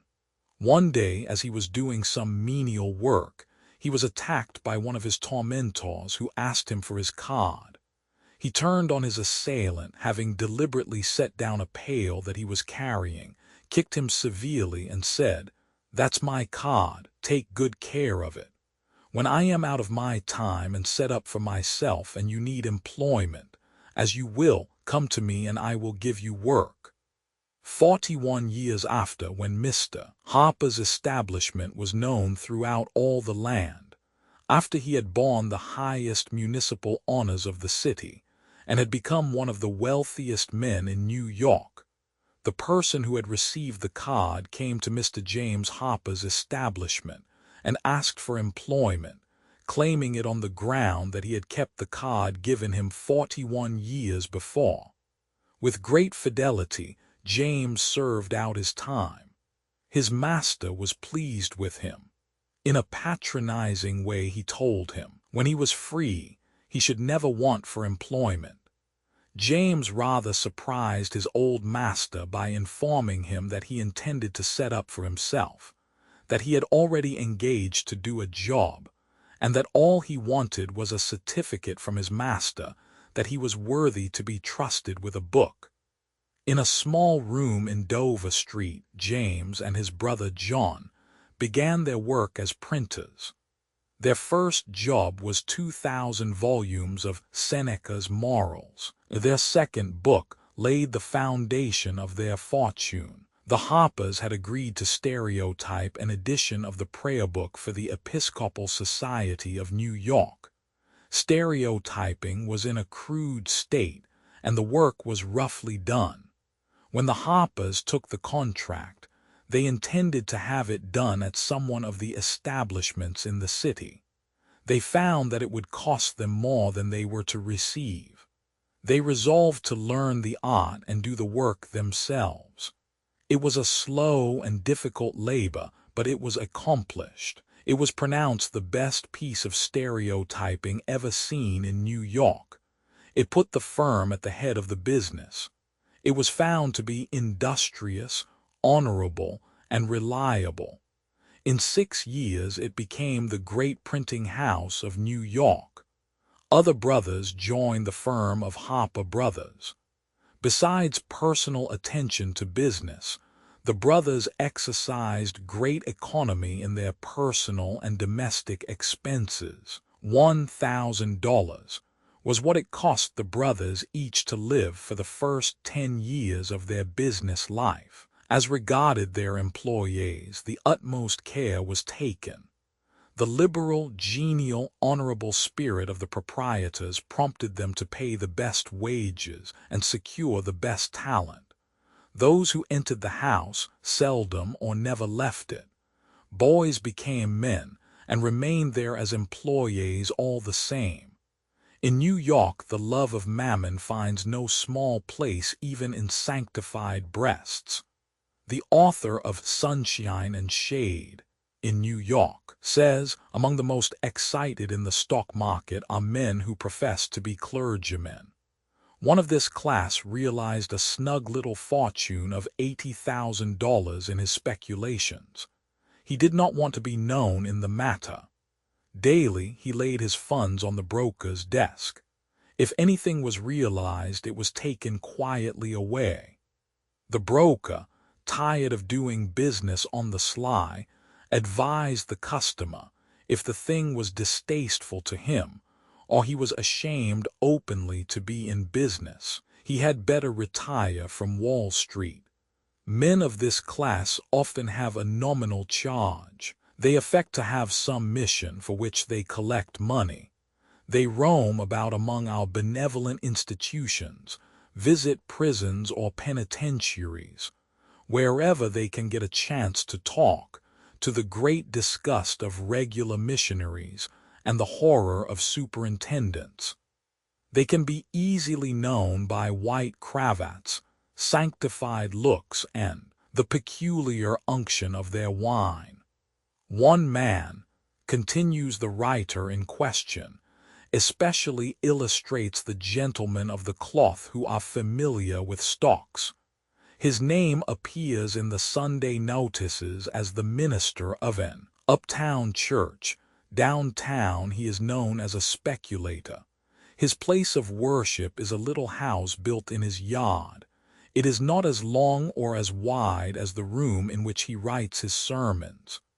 The pastor is a speculator. His church is his capital, and on change rev, pays well. He has controlled and abandoned half a dozen churches. He went over to London, made a written contract with Mr. Spurgeon, the celebrated preacher, by which the latter was to visit America. It bound Spurgeon to give a certain number of lectures in the principal cities of the land. Tickets were to be issued to admit to the services. One half of the proceeds Spurgeon was to take with him to London to build his tabernacle.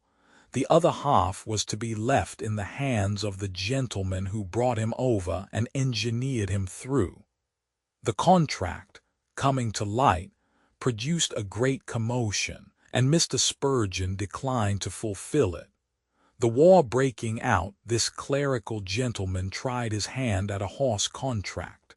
He approached a general of high position and said he was a poor minister, times were hard, and he wanted to make a little money. Would the general give him a contract?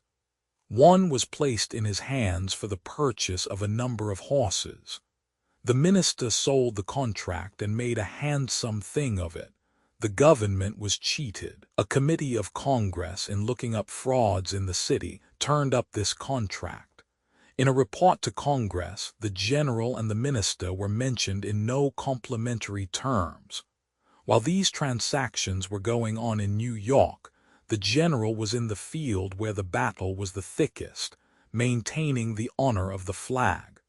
The report in which his name was dishonorably mentioned reached him. His indignation was aroused. He sent a letter to the speculating preacher, sharp as the point of his sword. He told him if he did not clear him in every way from all dishonorable connection in the transaction complained of, he would shoot him in the street as soon as he returned to New York. The frightened minister made haste to make the demanded reparation. Happily for the credit of America, the author already referred to says, "Such men are held in as light esteem by the respectable clergy of the city, and by the honorable men of their own denomination, as they are by the speculators whom they attempt to imitate." What a contrast to such contemptible men was John Jacob Astor, who, at the age of 20 left his German home, resolving to seek a fortune in the New World. He was a poor, uneducated boy, and he trudged on foot from his home to the seaport whence he was to sail. He was educated by his mother. His school books were his Bible and prayer book, and these he read and pondered over to the last hour of his life. When he left home, a small bundle contained all his worldly possessions. He had money enough for a common steerage passage. That was all. He landed penniless on American soil. As he left his native village, he paused and cast a lingering, loving look behind. As he stood under the linden tree, he said, "I will be honest. I will be industrious. I will never gamble." He kept these resolutions till the day of his death. He sailed from London for America in 1783. In the steerage he made the acquaintance of a furrier, which was the means of his introduction to a business by which he made millions. All sorts of stories are circulated about the early career of Mr. Astor. It was said that he commenced by trading in apples and peanuts. He took with him 7 flutes from his brother's manufactory in London. These he sold, and invented the proceeds in furs. He went steadily to work to learn the trade for himself. He was frugal, industrious, and early exhibited great tact in trade. He was accustomed to say, later in life, that the only hard step in making his fortune was in the accumulation of the first $1,000. He possessed marked executive ability. He was quick in his perceptions. He came rapidly to his conclusions. He made a bargain or rejected it at once. In his very earliest transactions he displayed the same characteristics which marked him in maturer life. He made distinct contracts and adhered to them with inflexible purpose. He founded the American Fur Company, in which he had shares, and by means of which he amassed a fortune of over $50,000. His son succeeded in his father's business, and in his father's ability for acquiring money. His habits were very simple, and mode of life uniform. Next to Astor, perhaps in America, we are most familiar with the name of Commodore Vanderbilt, one of the self-made millionaires of the city of New York. He began life a penniless boy and took to the water early. His first adventure was rowing a boat from Staten Island to the city. He took command of a North River steamboat when quite young, and was distinguished at the start for his resolute, indomitable, and daring will. He began his moneyed success by chartering steamboats and running opposition to all the old lines up the North River, up the East River, up the Connecticut, everywhere. Making a little money, he invested it in stocks which were available in cash, and always ready for a bargain. Honorable in trade, prompt, firm, and reliable, he was decided in his business, and could drive as hard a bargain as any man in the city. His custom was to conduct his business on cash principles, and never to allow a Saturday night to close without every man in his employ getting his money. If anybody was about to fail, wanted money, had a bargain to offer, he knew where to call. Nothing came amiss. A load of timber, coal, or cordage, a cargo of a ship, or a stock of goods in a factory, glassware, merchandise, or clothing. The Commodore was sure to find a use for them. A writer in 1868 thus describes him. From 9 to 11 the Commodore is in his uptown office, at 1 in his downtown office. Between these hours he visits the Harlem and Hudson River stations. He is now nearly 80 years of age. He is as erect as a warrior. He is tall, very slim, genteel in his make-up, with a fine presence, hair white as the driven snow, and comes up to one's idea of a fine merchant of the olden time. He is one of the shrewdest merchants, prompt and decided. In one of the downtown mansions where the aristocracy used to reside, he has his place of business. He drives down through Broadway in his buggy, drawn by his favorite horse, celebrated for his white feet, one of the fleetest in the city and which no money can buy. His office consists of a single room, quite large, well furnished, and adorned with pictures of favorite steamers and ferry boats. The entrance to the office is through a narrow hallway, which is made an outer room for his confidential clerk. He sees personally all who call, rising to greet the comer, and seldom sits till the business is discharged, and the visitor gone. But for this he would be overrun and bored to death. His long connection with steamboats and shipping brings to him men from all parts of the world who have patents, inventions, and improvements, and who wish his endorsement. Roman 2, a man has anything to sell, he settles the contract in a very few words. The visitor addresses the Commodore and says, "I have a stock of goods for sale. What will you give?" A half-dozen sharp inquiries are made and a price named. The seller demurs, announcing that such a price would ruin him. "I don't want your goods. What did you come here for if you did not want to sell? If you can get more for your goods, go and get it. Not a moment of time will be lost, not a cent more be offered. And if the man leaves with the hope of getting a better price and returns to take the first offer, he will probably not sell the goods at all."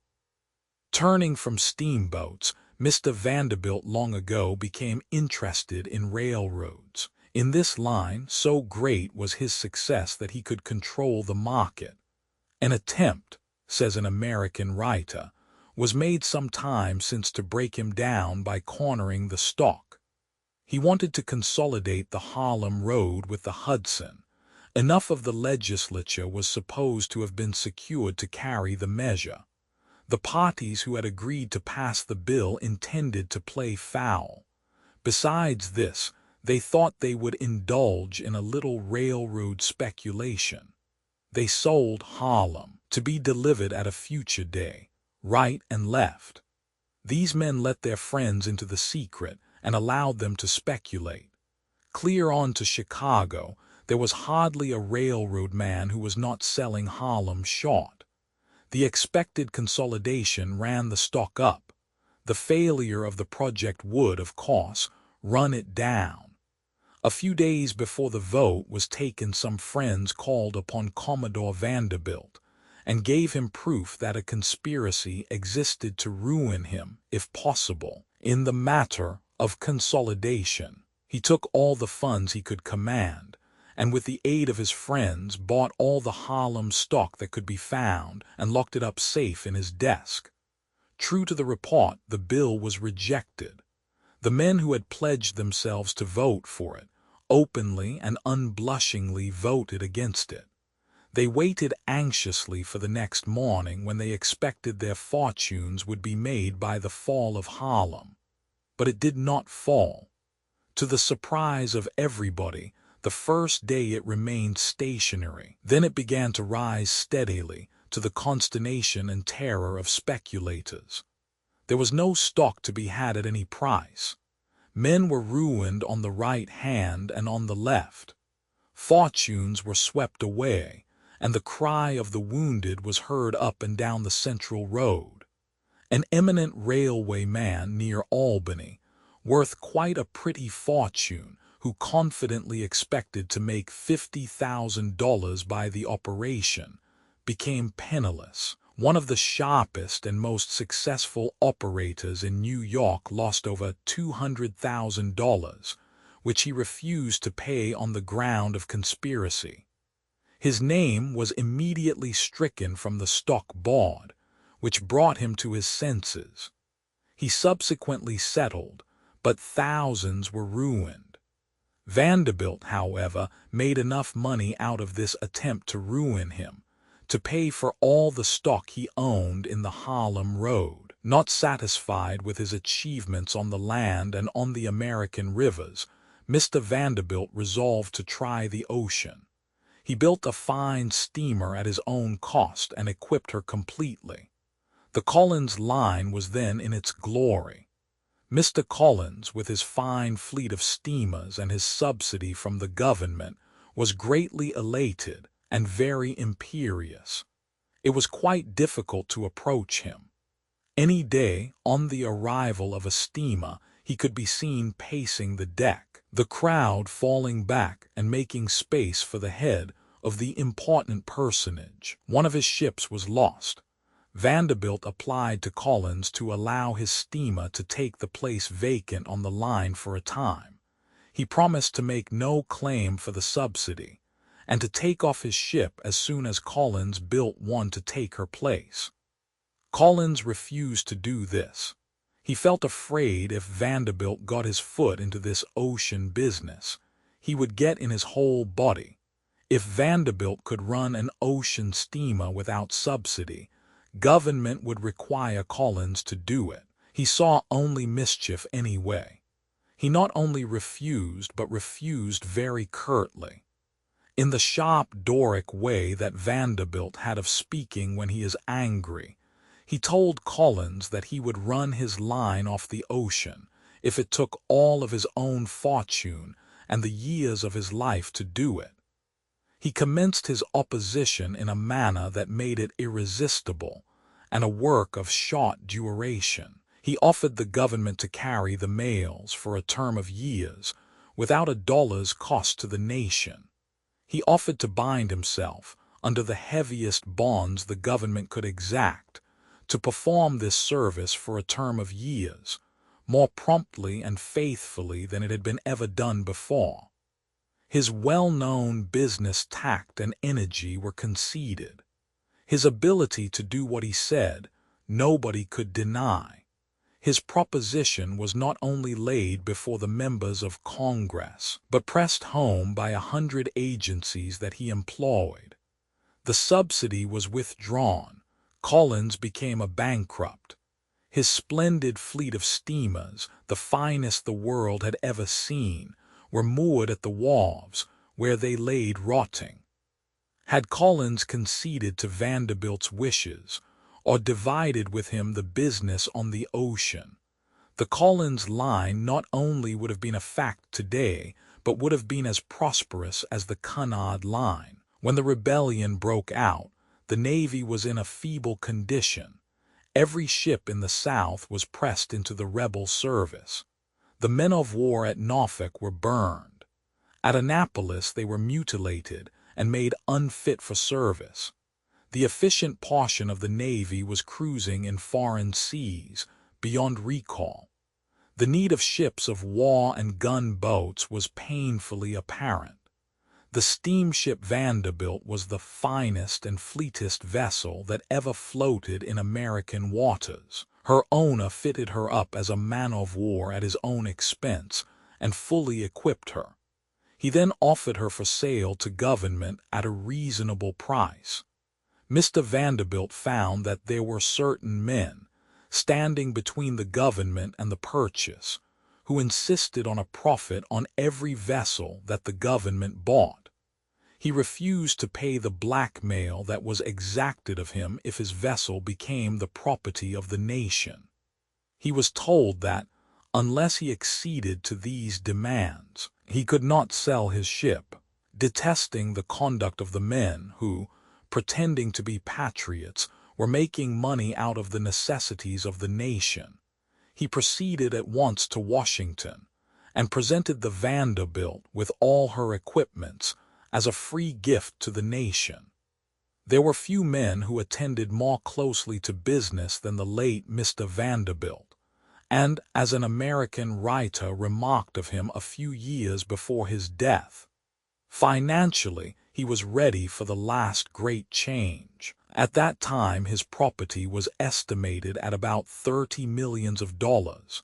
He was very liberal where he took an interest, but very fitful in his charities. He often not only subscribed liberally, but compelled all his friends to do the same. He was prompt, sharp, decisive in his manner of doing business. He was punctual in his engagements to the minute. He was very intelligent and well-informed, and in commercial and national affairs had no rival in shrewdness and good judgment. He was affable, assumed no airs, and was pleasant and genial as a companion. And when time began to tell on his iron frame, and he began to feel the decrepitude of age, he was not unmindful of its admonitions, and entered into no new speculations. For he wished to leave no unfinished business to his children, amongst whom his large property, the results of favorable endeavor and successful financial operations, was divided. In the great cities of America, in such centers as Chicago and New York, the men who make the most show of wealth, who live in the finest houses, drive the best horses, give the grandest parties, were many of them grooms, coachmen, hotel porters, boot blacks, newsboys, printers' devils, porters, and coal heavers, who have risen from the lower walks of life, and who left their respective homes a few years ago with all their worldly wealth in the crown of their hat, or tied up in a pocket handkerchief. They did the hard work of the office, swept out the stores, made the fires, used the mocking pot, were kicked and cuffed about, and suffered every hardship. The men who made New York what it was were men of the old school. They were celebrated for their courtesy and integrity. They came from the humblest walks of life, from the plow and anvil, from the lapstone and printing case, from the farm and quarry. They worked their way up, as Daniel worked his, from the position of a slave to prime minister of Babylon. Some of them went from their stalls to compete with the ablest statesmen in the world. They were the fathers and founders of the American nation. These old schoolmen ate not a bit of idle bread. They were content with their small store and pine desk. They owned their own goods, and were their own cashiers, salesmen, clerks, and porters.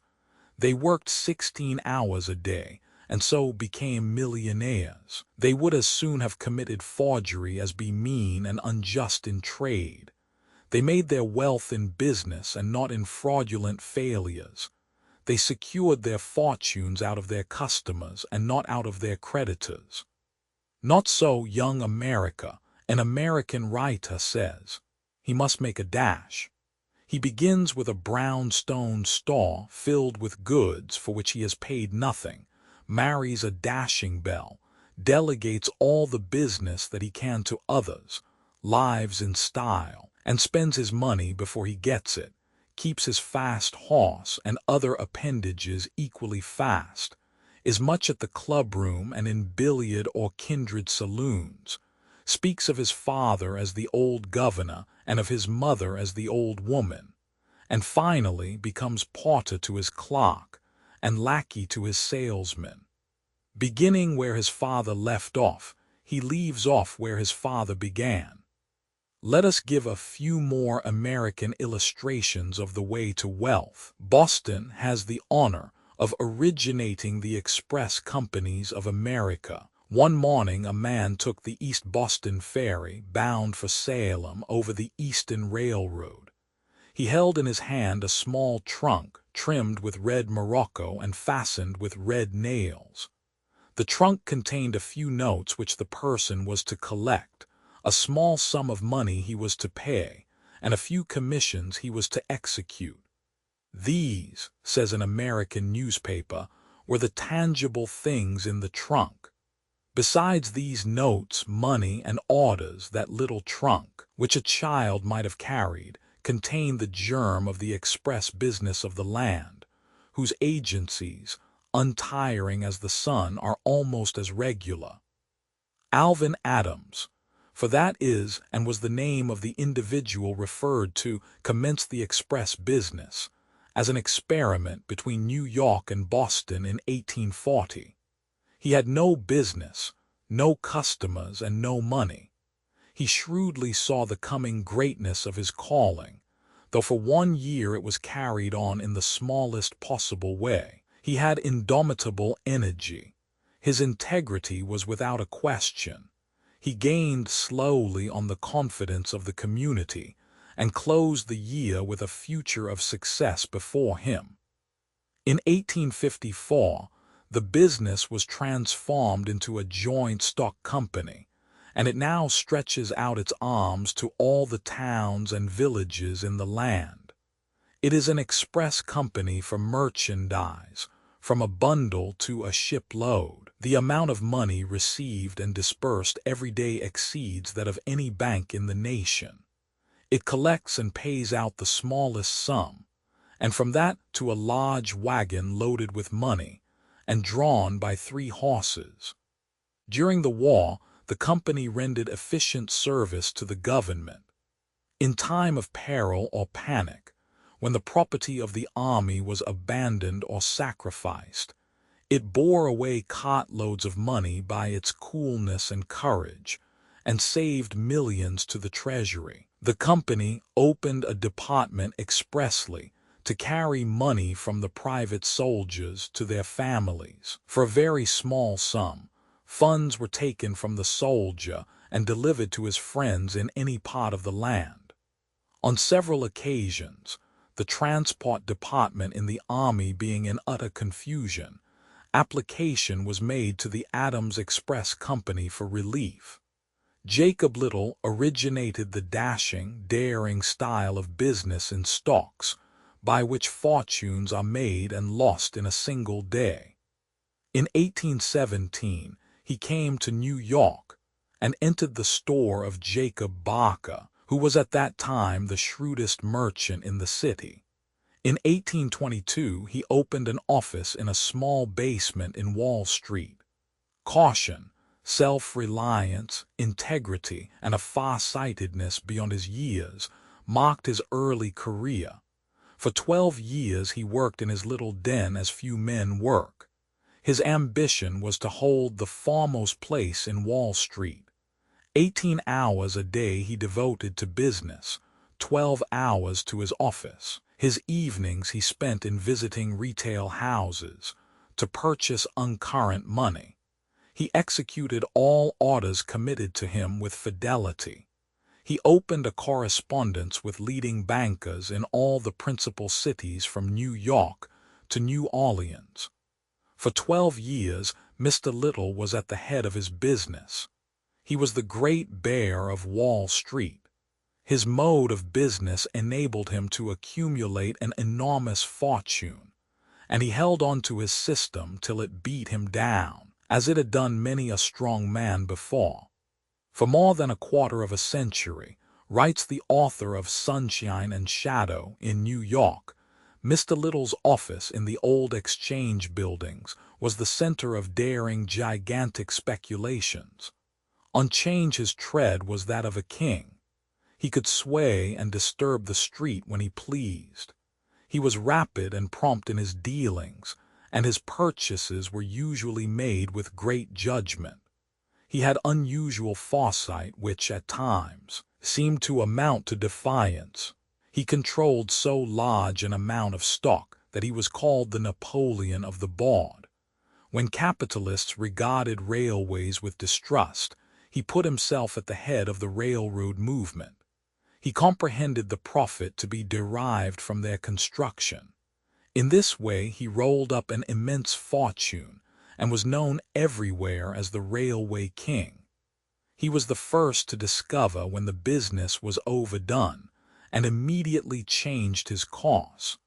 At the time the Erie was a favorite stock, and selling at par, Mr. Little threw himself against the street. He contracted to sell a large amount of this stock to be delivered at a future day. His rivals in Wall Street, anxious to floor him, formed a combination. They took all the contracts he offered, bought up all the new stock, and placed everything out of Mr. Little's reach, making it, as they thought, impossible for him to carry out his contracts. His ruin seemed inevitable, as his rivals had both his contracts and his stock. If Mr. Little saw the way out of his trouble, he kept his own secrets, asked no advice, solicited no accommodation. The morning dawned when the stock would have to be delivered, or the great bear of Wall Street would have to break. He came down to his office that morning, self-reliant and calm as usual. He said nothing about his business or his prospects. At 1 o'clock he entered the office of the Erie Company. He presented certain certificates of indebtedness which had been issued by the corporation. By those certificates the company had covenanted to issue stock in exchange. That stock Mr. Little demanded. Nothing could be done but to comply. With that stock he met his contract, flawed the conspirators, and triumphed. Reverses, so common to all who attempt the treacherous sea of speculation, at length overtook Mr. Little. Walking from Wall Street with a friend one day, they passed through Union Square, then the abode of the wealthiest people of New York. Looking at the rows of elegant houses, Mr. Little remarked, "I have lost money enough today to buy the whole square. Yes," he added, "and half the people in it." 3 times he became bankrupt, and what was then regarded as a colossal fortune was in each instance swept away. From each failure he recovered and paid his debts in full. It was a common remark among the capitalists that Jacob Little's suspended papers were better than the checks of most men. The whole man inspired confidence. He was retiring in his manner and quite diffident except in business. He was generous as a creditor. If a man could not meet his contracts and Mr. Little was satisfied that he was honest, he never pressed him. After his first suspension, though legally free, he paid every creditor in full, though it took nearly $1 million. His charities were large and unostentatious. The Southern Rebellion, alas, swept away his remaining fortune, and he died poor and resigned in the bosom of his family. His last words were, "I am going up. Who will go with me?" We must not omit a name from this chapter, well known all the world over, that of James Bennet, the founder of what is still a power, the New York Herald. Scotland was the birthplace of Bennet.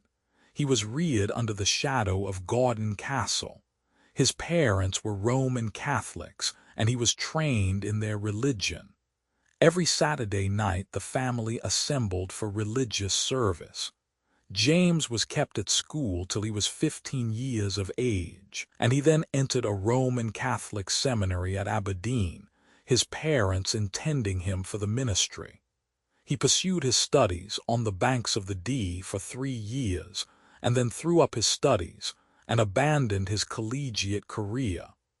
The memoirs of Benjamin Franklin impressed him greatly, and he felt an earnest desire to visit America and the home of Franklin, and he landed there in 1819. At Portland he opened a school as teacher, and thence he moved to Boston. He was charmed with all he saw in the city and vicinity. He hunted up every memorial of Franklin that could be found. He examined all the relics of the Revolution, and visited the places made memorable in the struggle with Great Britain. But he was poor and well-nigh discouraged. He walked the common, without money, hungry, and without friends. In his darkest hour he found a New York shilling, and from that hour his fortune began to mend. He obtained a position at Boston as proofreader, and displayed his ability as a writer, both in prose and verse. In 1822 he came to New York, and immediately connected himself with the press, for which he had a decided taste. He was not dainty in his work. He took everything that was offered him. He was industrious, sober, frugal, of great tact, and displayed marked ability. He soon obtained a position on the Charleston Courier as translator of Spanish-American papers. He prepared other articles for the Courier, many of which were in verse. His style was sharp, racy, and energetic. In 1825, he became proprietor of the New York Courier by purchase. It was a Sunday paper, but not a success. In 1826, he became associate editor of the National Advocate, a Democratic paper. Leaving that, he became associate editor of the Inquirer, conducted by Mr. Noah. He was also a member of the Tammany Society and a warm partisan. During the session of Congress, Mr. Bennett was at the Capitol writing for his paper, and while at that post, a fusion was effected between the Courier and the Inquirer. Again, he had to leave the paper on account of a difference between him and the editor as regarded the bank. At this time, he turned his attention to the New York press, which was then seriously behind the age. He felt that it was not what was demanded, and resolved to establish a paper that should realize his idea of a metropolitan journal. He had no capital, no rich friends to back him, nothing but his pluck, ability, and indomitable resolution. On the 6th of May, 1835, the New York Herald made its appearance. It was a small penny paper. Mr. Bennett was editor, reporter, and correspondent. He collected the city news and wrote the money articles. He resolved to make the financial feature of his paper a marked one. He owed nothing to the stock board. If he was poor, he was not in debt. He did not dabble in stocks. He had no interest in the bulls and bears. He could pitch into the bankers and stock jobbers as he pleased, as he had no interest one way or the other. He worked hard, he rose early, was temperate and frugal, and seemed to live only for his paper.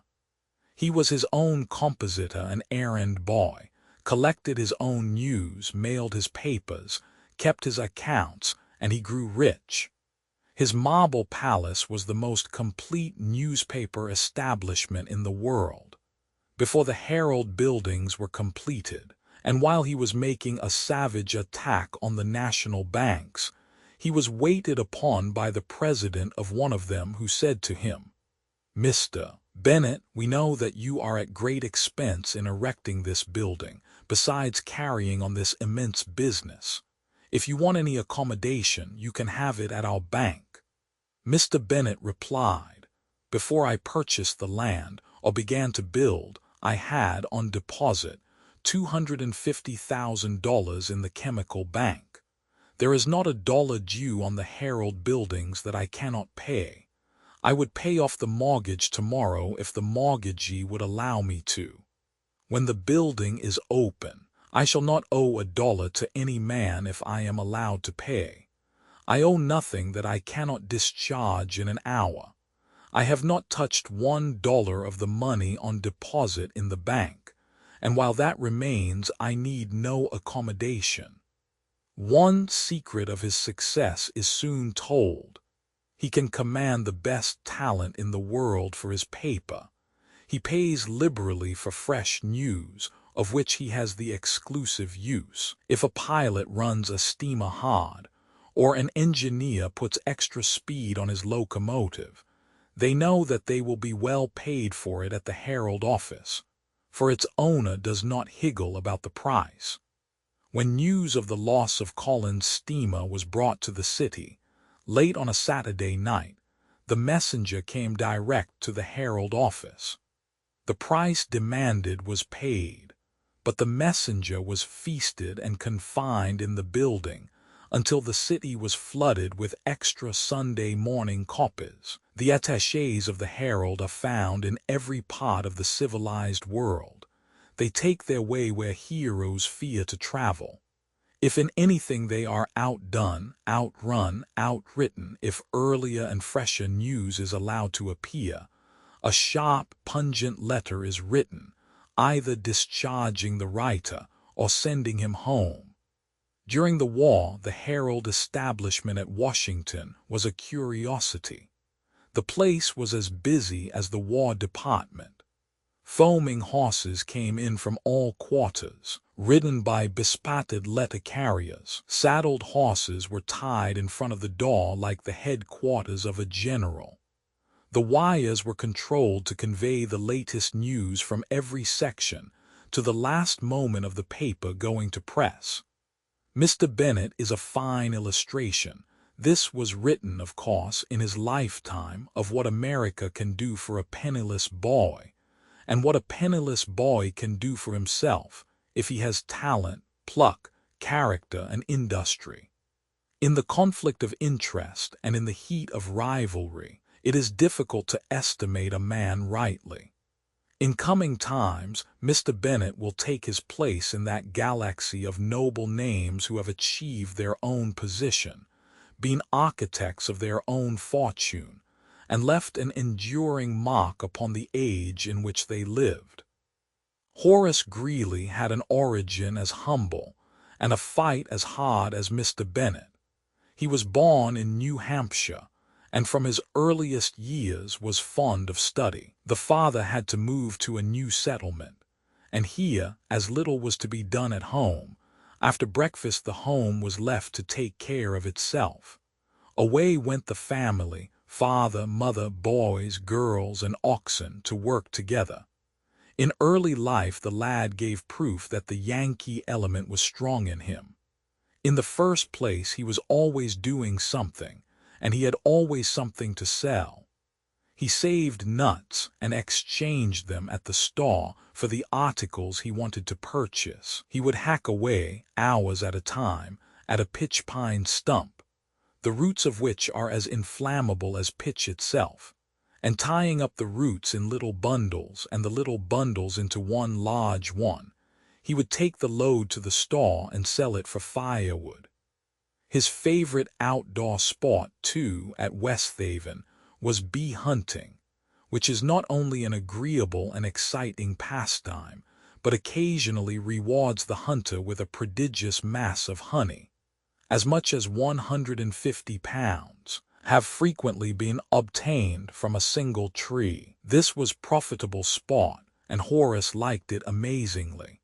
His share of the honey generally found its way to the store. By these and other expedients, the boy always managed to have a little money.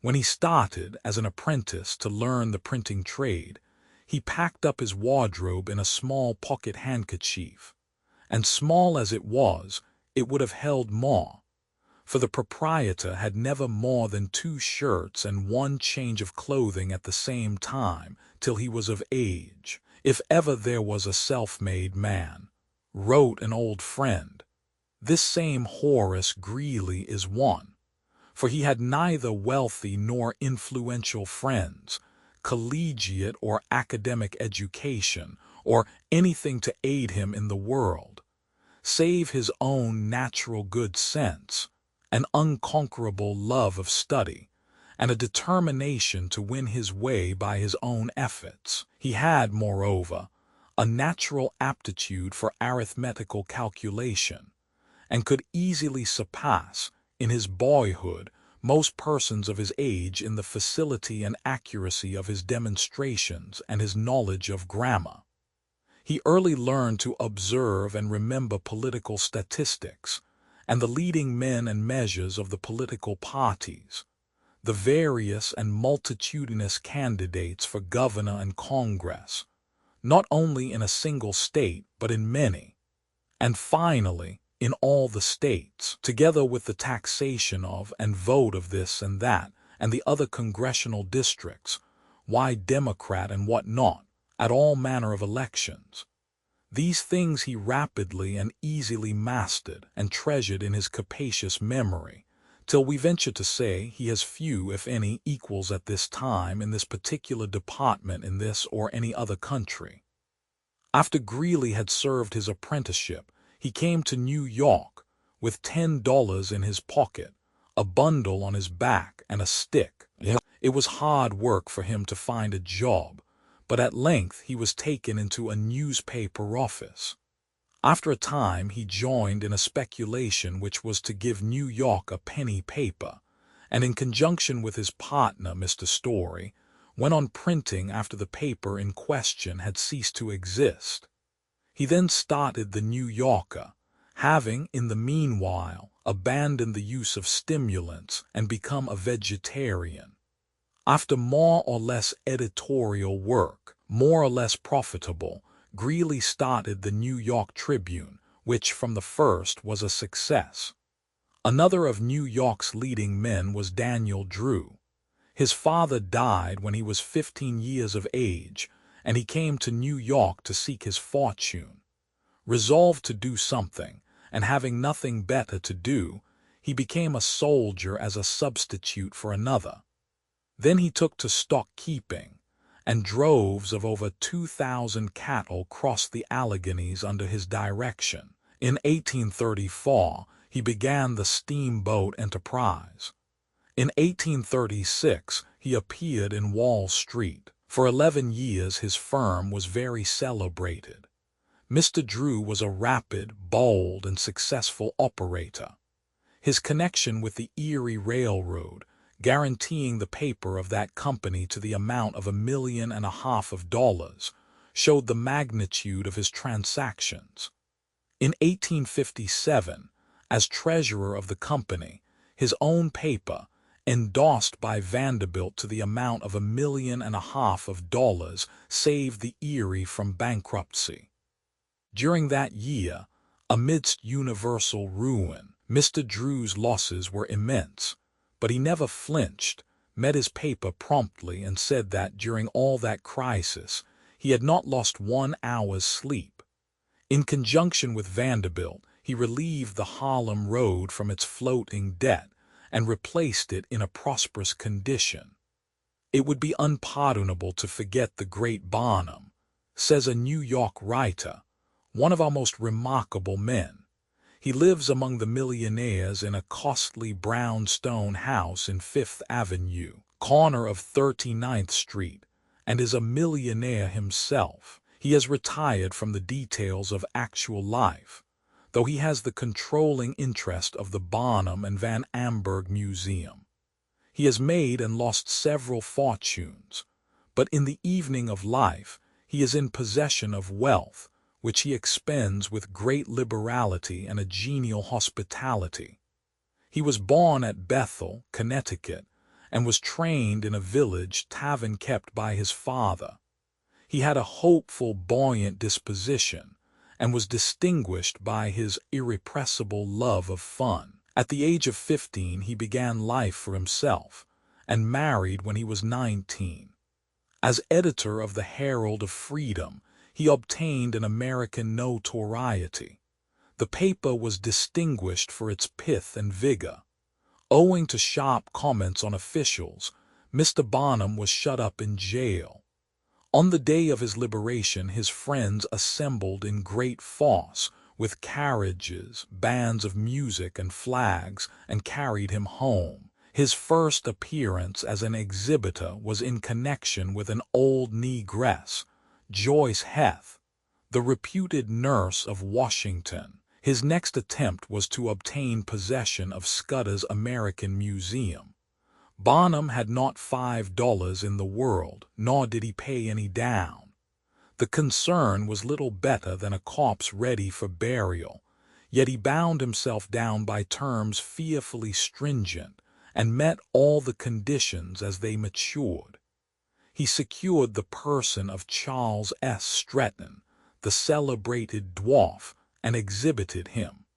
He also secured the services of Jenny Land, binding himself to pay her $1,000 a night for 150 nights, assuming all expenses of every kind. The contract proved an immense pecuniary success. From the days of Joyce Heth to the present time, Mr. Barnum has always had some speciality connected with his show, which the world pronounces humbug, and Mr. Barnum does not deny that they are so. Among these are the woolly horse, the buffalo hunt, the plowing elephant, the Segal mermaid, the and the gorilla. But Mr. Barnum claims that, while these special features may not be all that the public expect, Every visitor to the exhibition gets the worth of his money 10 times over. That his million curiosities and monstrosities, giants and dwarfs, his menagerie and dramatic entertainments, present a diversified and immense amount of entertainment that cannot be secured anywhere else. A large or red baboon, upon a recent occasion, was exhibited at the museum. It was advertised as a living gorilla, the only one ever exhibited in America. Mr. Barnum's agents succeeded in hoodwinking the press to such a degree that the respectable dailies described the ferocity of this formidable gorilla, whose rage was represented to be so intense, and his strength so fearful, that he was very near tearing to pieces the persons who had brought him from the ship to the museum. Barnum had not seen the animal, and when he read the account in the Post, he was very much excited and sent immediately to the men to be careful that no one was harmed. The baboon was about as furious as a small-sized kitten. The story did its work, and crowds came to see the wonderful beast. Among others, a professor came from the Smithsonian Institute. He examined the animal, and then desired to see Mr. Barnum. He informed the proprietor that he had read the wonderful accounts of the gorilla and had come to see him. "He is a very fine specimen of the baboon," said the professor, "but he is no gorilla." "What's the reason that he is not a gorilla?" said Barnum. The professor replied that ordinary gorillas had no tails. "I own," said the showman, "that ordinary gorillas have no tails, but mine has, and that makes the specimen the more remarkable." The audacity of the reply completely overwhelmed the professor, and he retired, leaving Mr. Barnum in possession of the field. Mr. Barnum's rule has been to give all who patronize him the worth of their money, without being particular as to the means by which he attracts the crowds to his exhibitions. His aim has been notoriety. He offered the Atlantic Telegraph Company $5,000 for the privilege of first sending 20 words over the wires. It has not been all sunshine with Mr. Barnum. His imposing villa at Bridgeport was burned to the ground.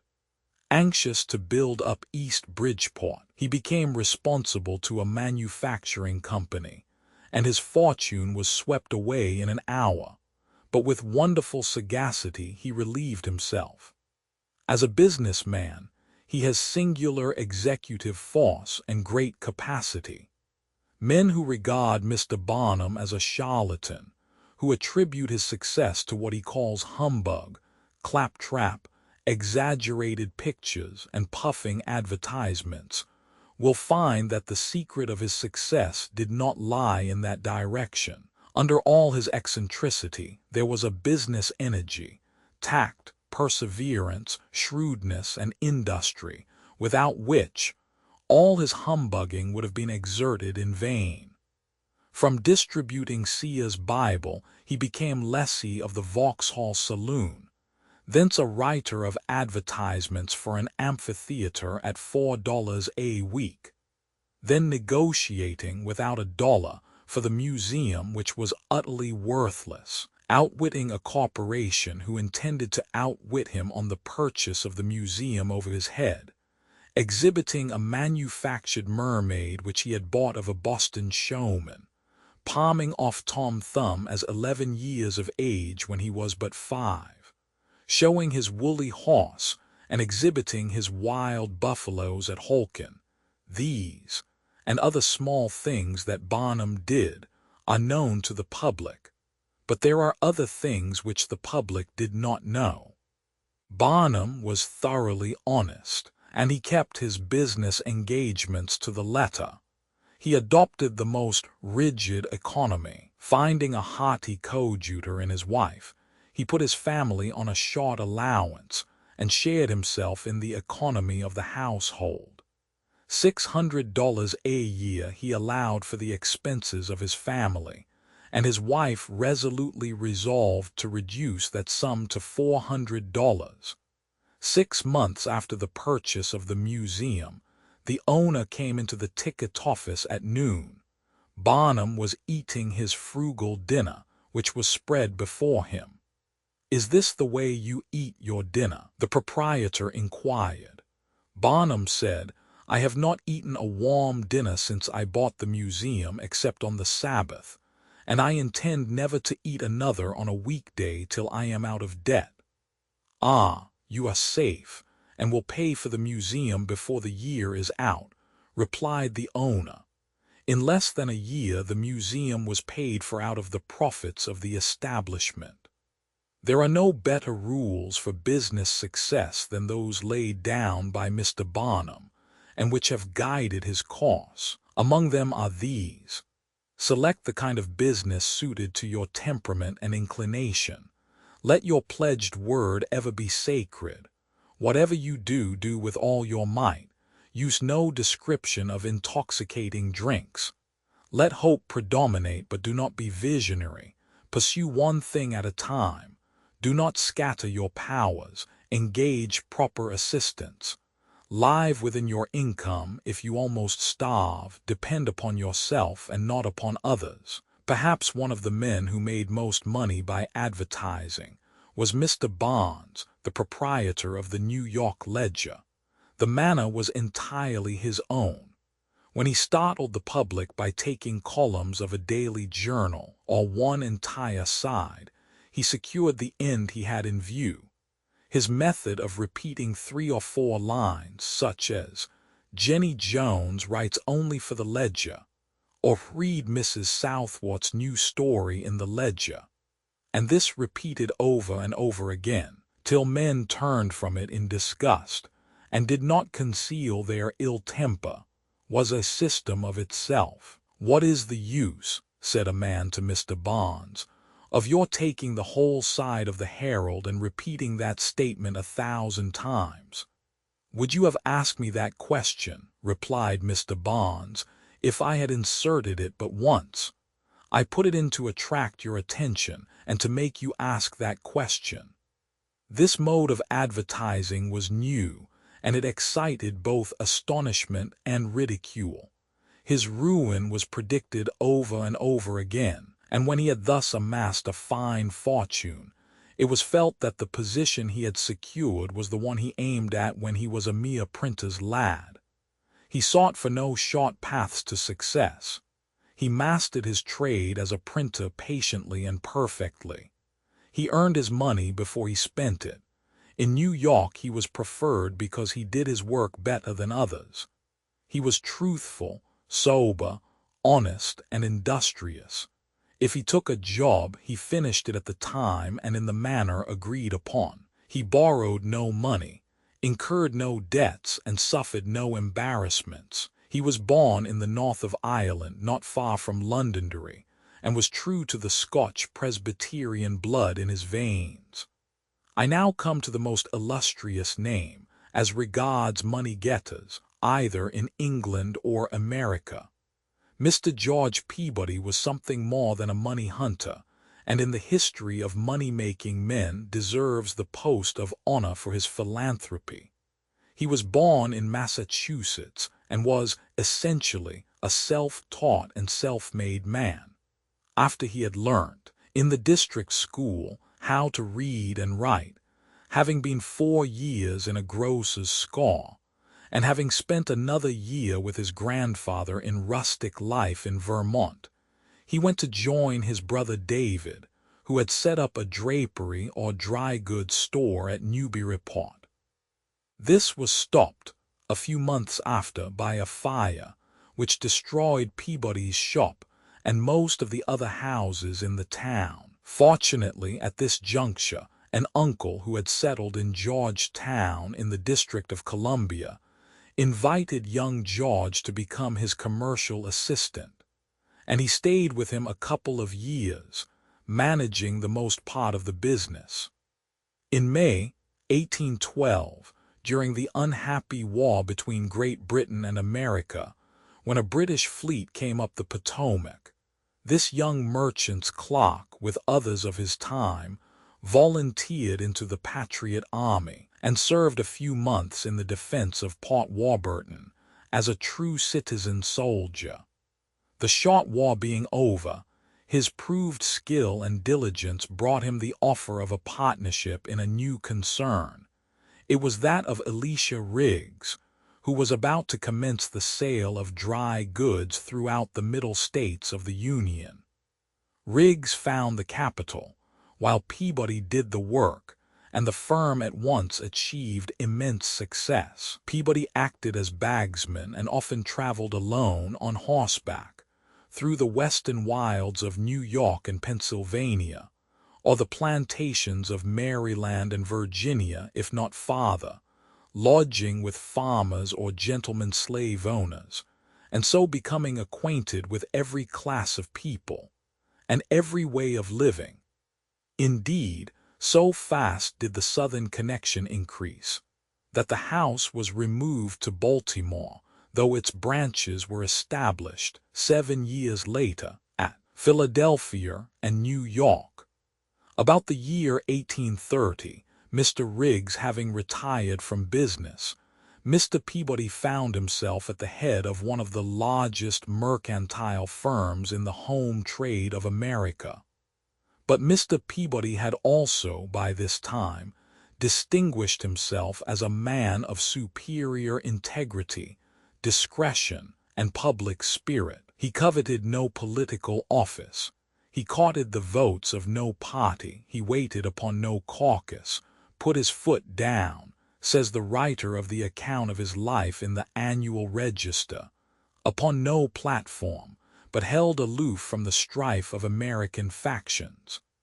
His first visit to London was in 1827, while he was still chief partner in the Baltimore firm.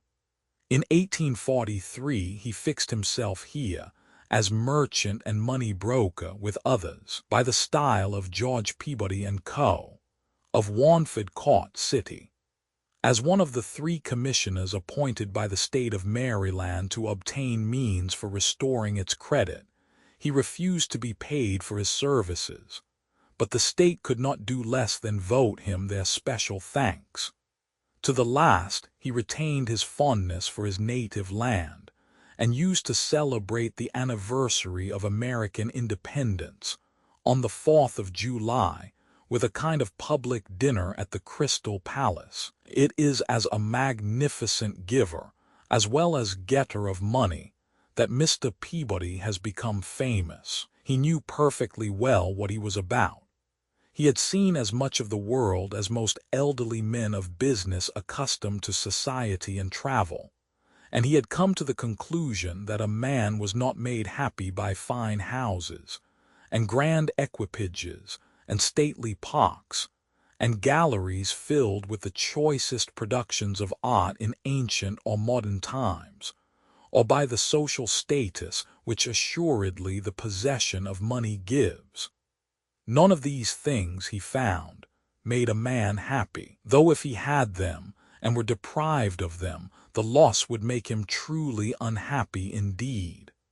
Mr. Peabody thought he knew a surer way to the possession of happiness, and that was by dedicating the wealth he had honorably acquired to the promotion of the well-being of his less fortunate fellow men. Some of his first acts of pecuniary munificence, as was to be expected, had an American bearing. At the time of the Great Exhibition of 1851, he promptly supplied the sum needed to pay for the arrangements of the United States contributions. In the following year, he joined Mr. Henry Grinnell, of New York, shipowner, in fitting out the expedition to the Arctic Sea in search of Sir John Franklin.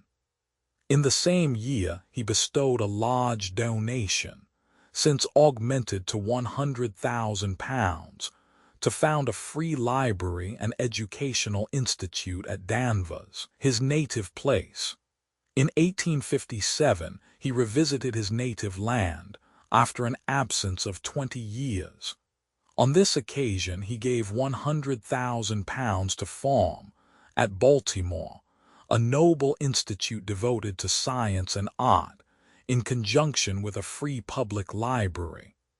The cornerstone of this building was laid in 1858, and the structure was then completed, but its opening was delayed by the Civil War which at that time prevailed. It was not till after the conclusion of the war that it was finally dedicated to the purposes for which it was founded. Mr. Peabody afterwards gave a second £100,000 to the institute.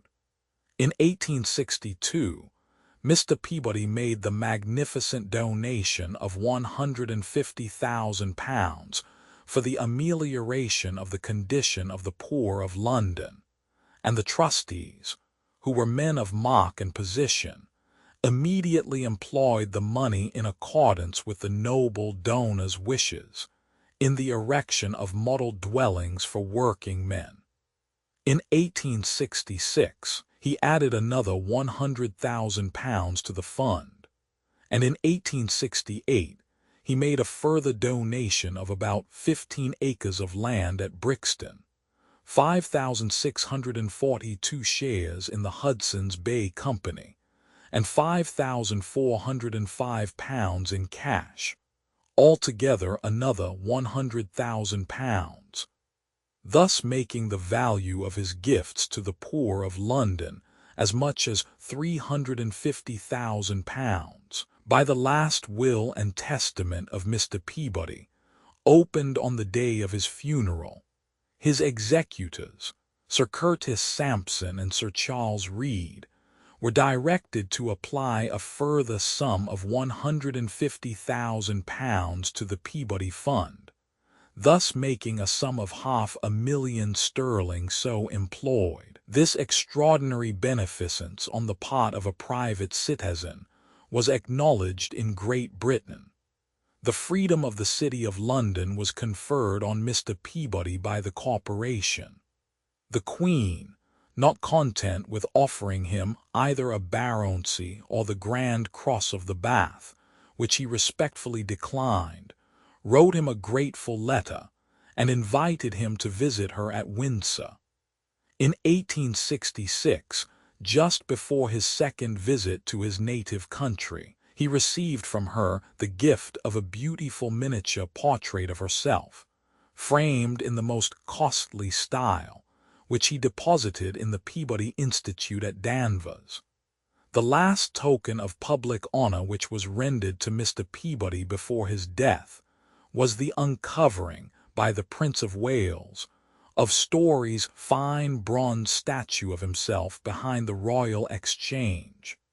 Mr. Peabody remained in his native land 3 years, during which time he largely increased the amount of his donations, and founded more than 1 or 2 important institutions. He gave $2 million for the education of the blacks and whites in the South, $300,000 for museums of American relics at Yale and Harvard colleges, $50,000 for a free museum at Salem, $25,000 to Bishop McIlksame for Kenyon College, and presented a sum of $230,000 to the state of Maryland.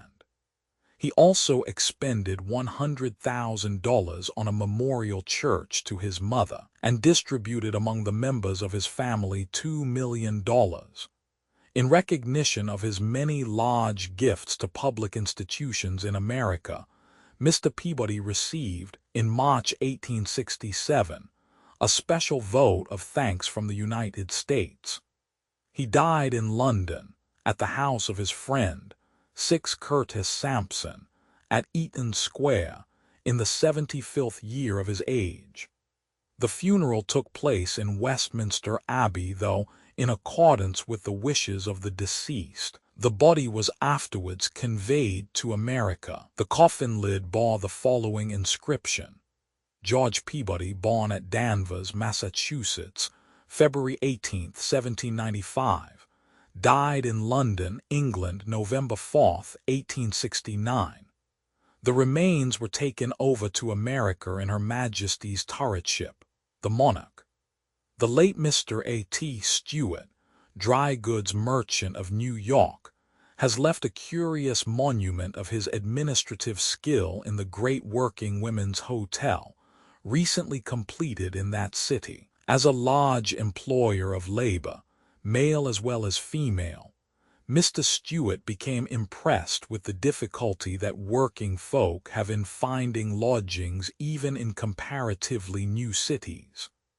In swiftly growing New York, the constantly increasing demand for business premises has pushed the population higher and higher up the island, until one fashionable street after another has been converted into stores and offices, and people fairly well off have built themselves handsome dwellings further afield. This has been by no means an unprofitable change for house owners, for the compensation received for a house downtown more than suffices to build and furnish a handsome dwelling in that part of the city still devoted to private residences. But to the poorer classes of inhabitants, rapid change and development of this kind have been not a little oppressive. Far more swiftly and suddenly than in London, the working people have found themselves thrust from the space previously occupied by them, but grown too valuable to be covered by their humble homes. Like their brethren in London, they have either retired to the suburbs and find a tiresome morning and evening journey added to the miseries of life, or have taken refuge in large houses let out in tenements and built expressly for the accommodation of artisan families. Both English and American experiments in this latter direction have been very successful. Practice has taught the proper principle of constructing large tenement houses as well as artisans' and laborers' cottages, and the working family is probably not less commodiously, and is certainly more healthily, lodged than it has been at any preceding period. The single man, too, is cared for, but the single woman has hitherto been under certain disadvantages.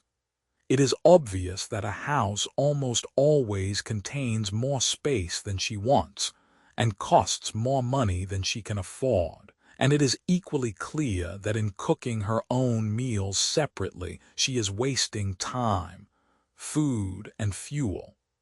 Some of these objections might, perhaps, be got over by 4 or 5 women clubbing together, but their general feeling has never been strongly manifested in favor of divided rule or responsibility. It is subjecting human nature to a severe test to ask people to room together, as it is called in America, the ordinary result being that the temporary chums never speak again to each other for the rest of their lives. It was to obviate this strain on human sympathy that Mr. Stewart projected the Working Women's Hotel, the completion of which he did not live to see. Judging from the prices charged, says a writer in the Daily News, and the regulations enforced, the working women for whom the great hotel at New York has been constructed are of a class somewhat above that of the factory or work girl proper. $7 a week for board and a separate room, or $6 a head if 2 persons occupy the same room, is a price that would absorb an ordinary workwoman's entire earnings, when it is recollected that the value of a paper dollar is now within a fraction of that of a gold one, and that wages and other things have fallen in price with the contraction of the currency since the Civil War.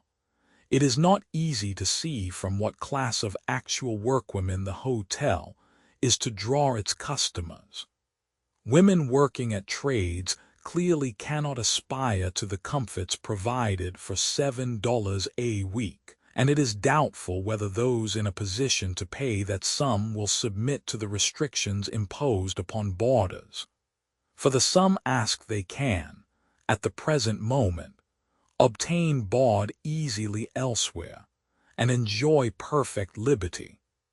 It is very likely that the food and accommodation provided at the hotel are much superior to those offered at the smaller boarding houses with which the outer edges of New York, Brooklyn, and Jersey City are thickly studded. But mere eating and sleeping seem to be regarded by women, in America at least, in a far less serious light than by men. The code of regulations at the Working Women's Hotel affords an amusing instance of the severity which comes over the American when called to the lofty and important position of keeping an hotel.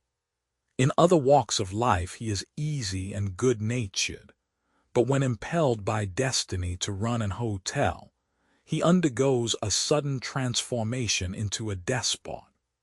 The guests at the new hotel are informed that 8 large parlors have been provided for the reception of visitors, who will not be allowed in other rooms or parlors except by express permission of the manager.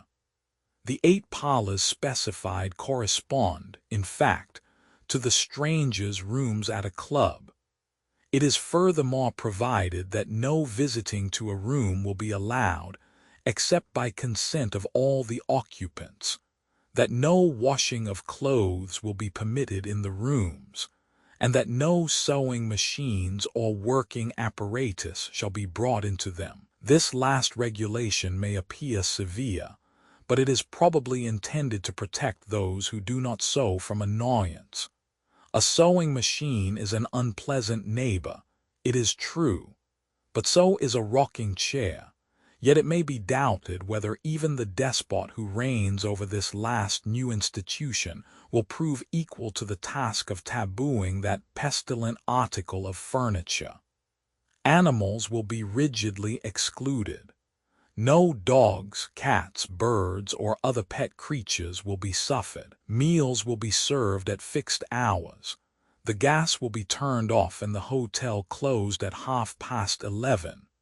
Whether this code will be submitted to by American working women capable of paying from 24s to 28s weekly for board and lodging remains to be seen.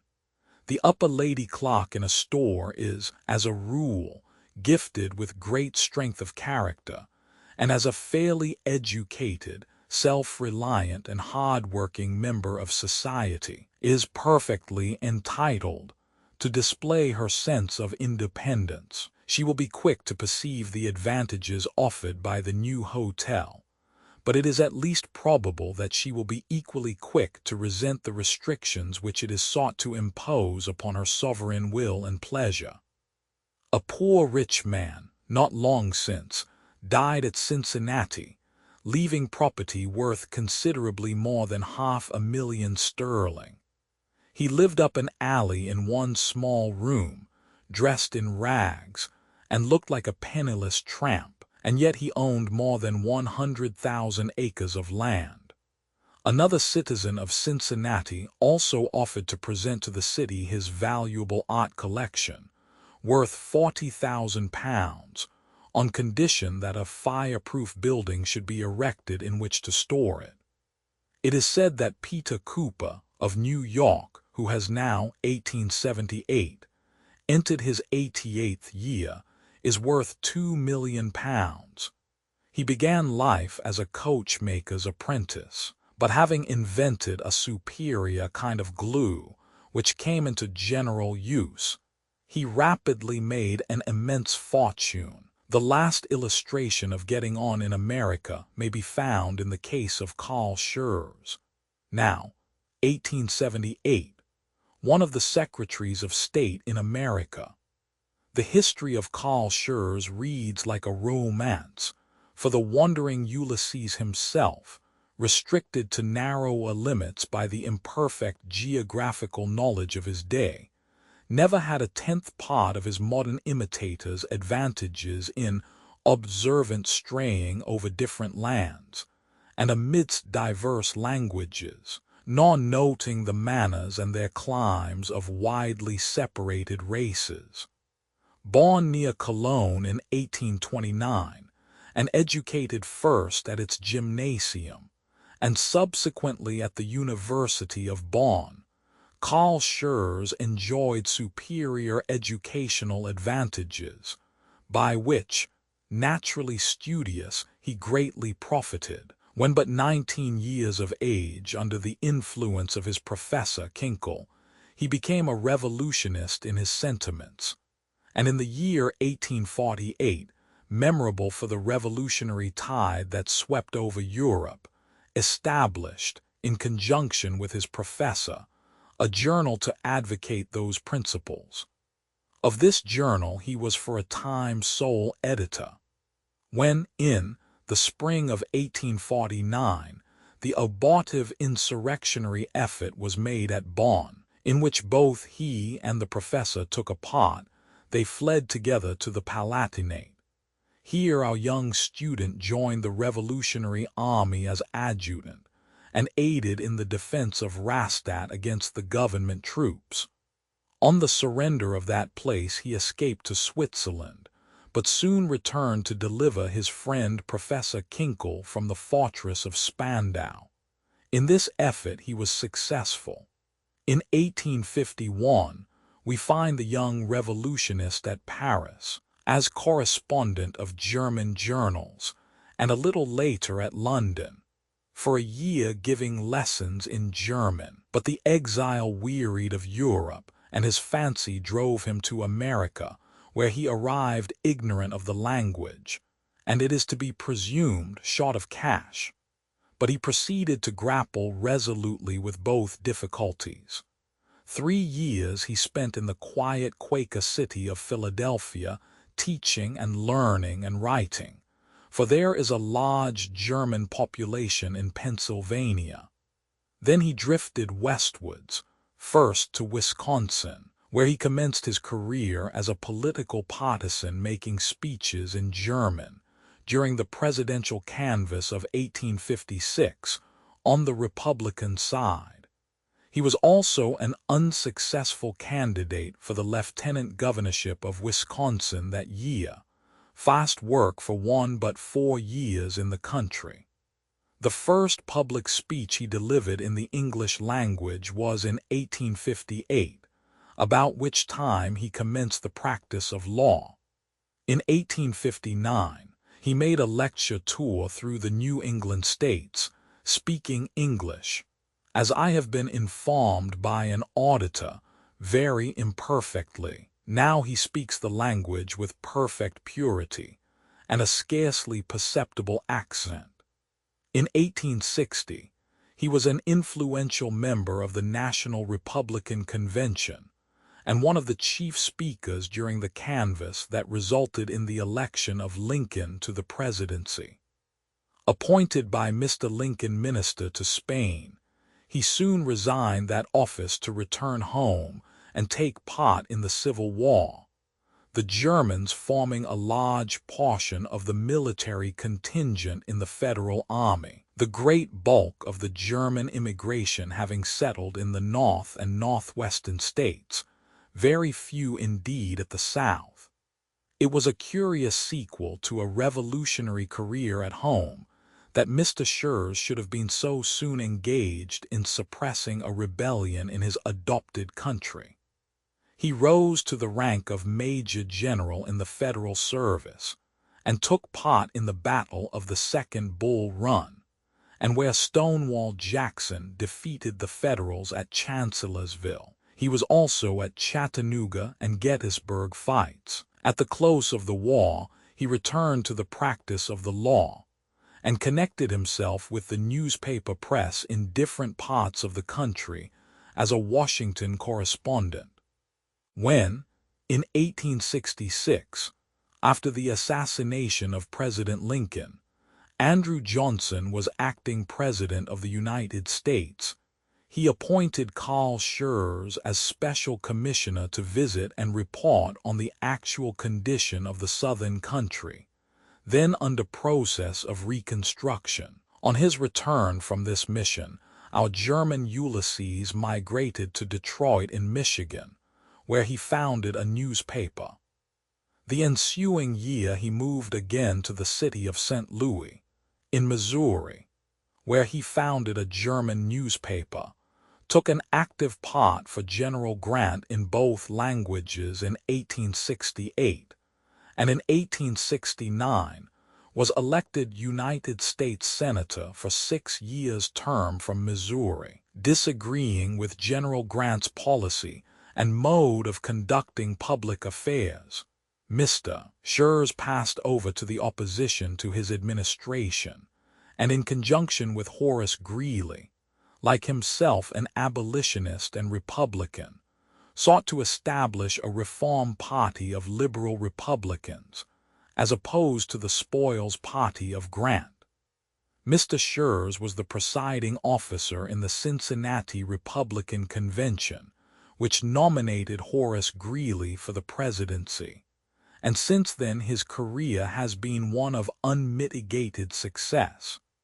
In the new states, as well as in the old, these American money-makers flourish. As I write, I hear that Mark Hopkins, the great Californian railway millionaire, has died with upwards of £3 million, and his will cannot be found. In the absence of a will, his widow takes 2/3 of the fortune, and his 2 brothers the remainder. Money-making, it may be said, is the chief characteristic of Brother Jonathan and his numerous and pushing tribe. Chapter 3. The life of a self-made man is at all times a deeply interesting study.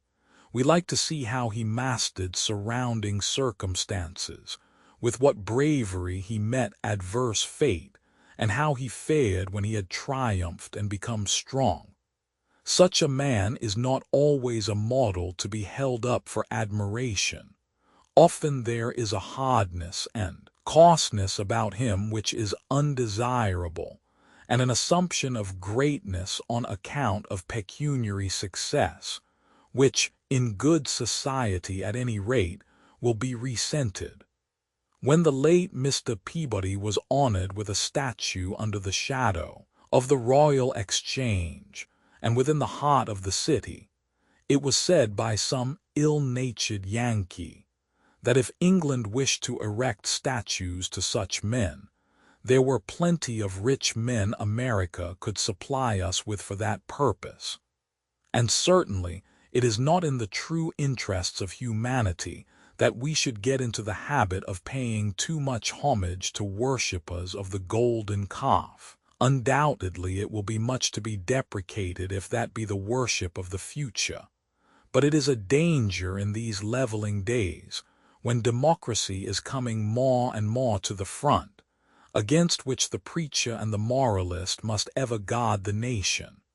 At all times the tone of public thought must be pitched low, and when rank has lost its prestige, the danger of being swamped by vulgar plutocrats is immensely increased.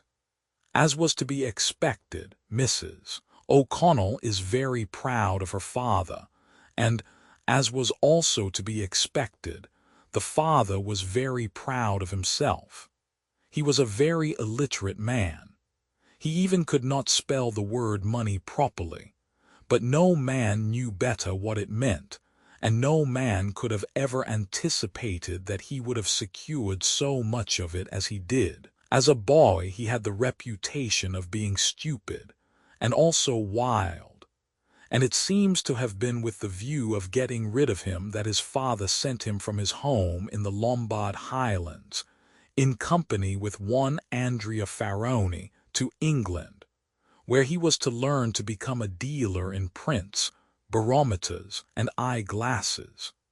It was a fortunate thing for Charles Bianconi that Favoni brought him instead to Ireland. In London, the great cold world of London, it would have fared hard with the poor Italian lad. In Dublin and the country round, the good-looking foreigner, with his bright eyes and his civil tongue, met with a warm reception, a reception all the more warm, inasmuch as he was of the Irish faith. But even then it is strange how he prospered as he did. without knowing a word of the language, and with fourpence in his pocket to pay expenses.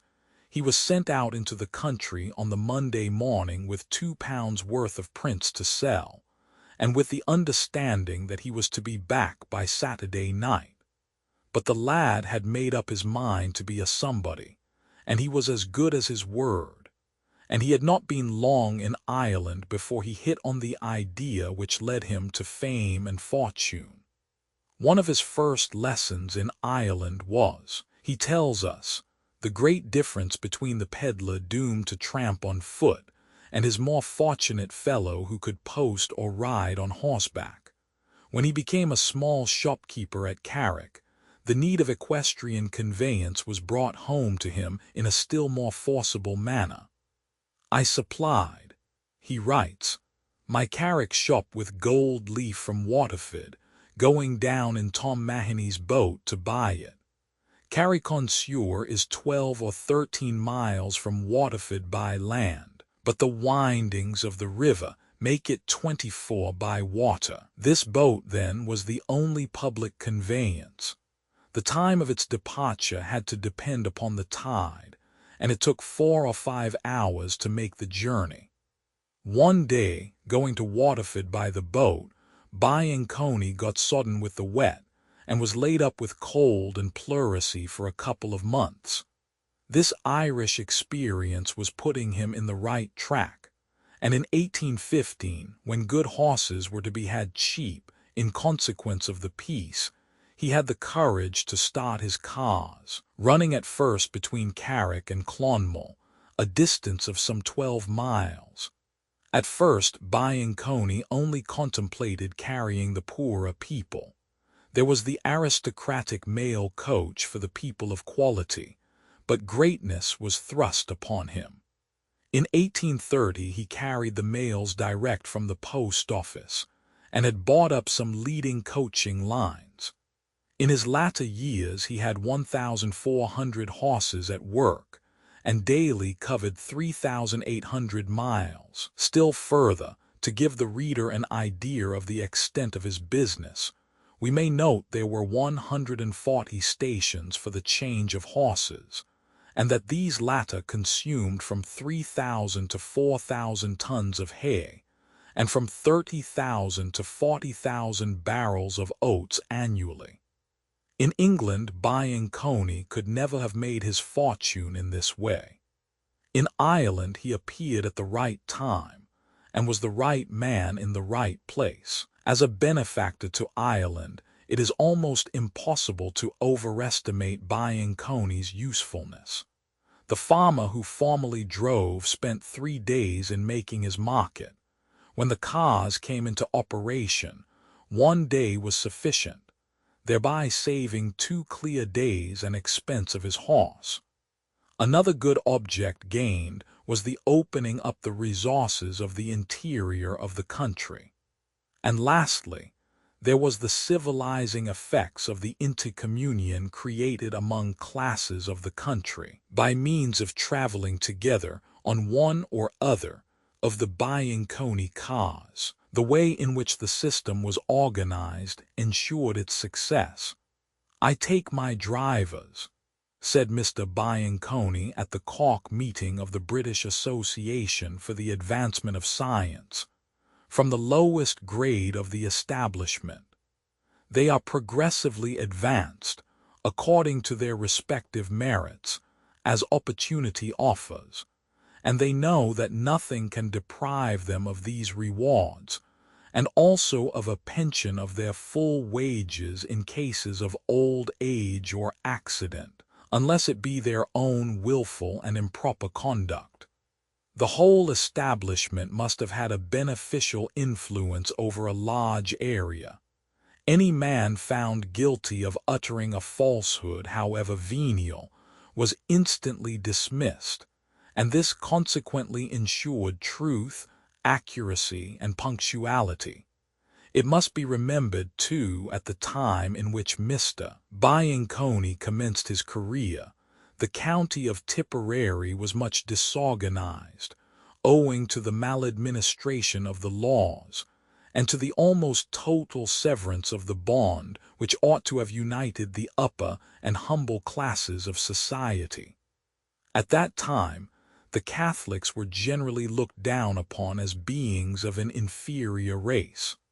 A Catholic was not permitted to buy or become possessed of land. In his very short autobiography, Mr. Bianconi thus describes the grievances of the Roman Catholics. One of the injustices of which the Catholics used to tell me was the unfair way in which the Catholics were treated in Clonmel. Amongst others, they relate a practice then in existence. The Protestant shopkeepers, upon a certain day, used to go about the town levying a tax upon their Catholic neighbors who attempted to open shops within the town walls of Clonmel. They used to wring from each individual from 2 to 4 guineas, which they called intrusion money. My informants especially praised an old Mrs. Ryan, now dead, who boldly refused to comply with their demands. The tax-makers, therefore, seized her goods. She afterwards recovered them at law, and her spirited conduct led to the abolition of this toll. We Catholics had at one time to pay a tax upon all bought merchandise, while our more favored Protestant and dissenting fellow townsmen were saved not only from a needless expenditure, but from the galling contact with such a class as the toll-gatherers. In the house, 112 Main Street, was the newsroom which I joined.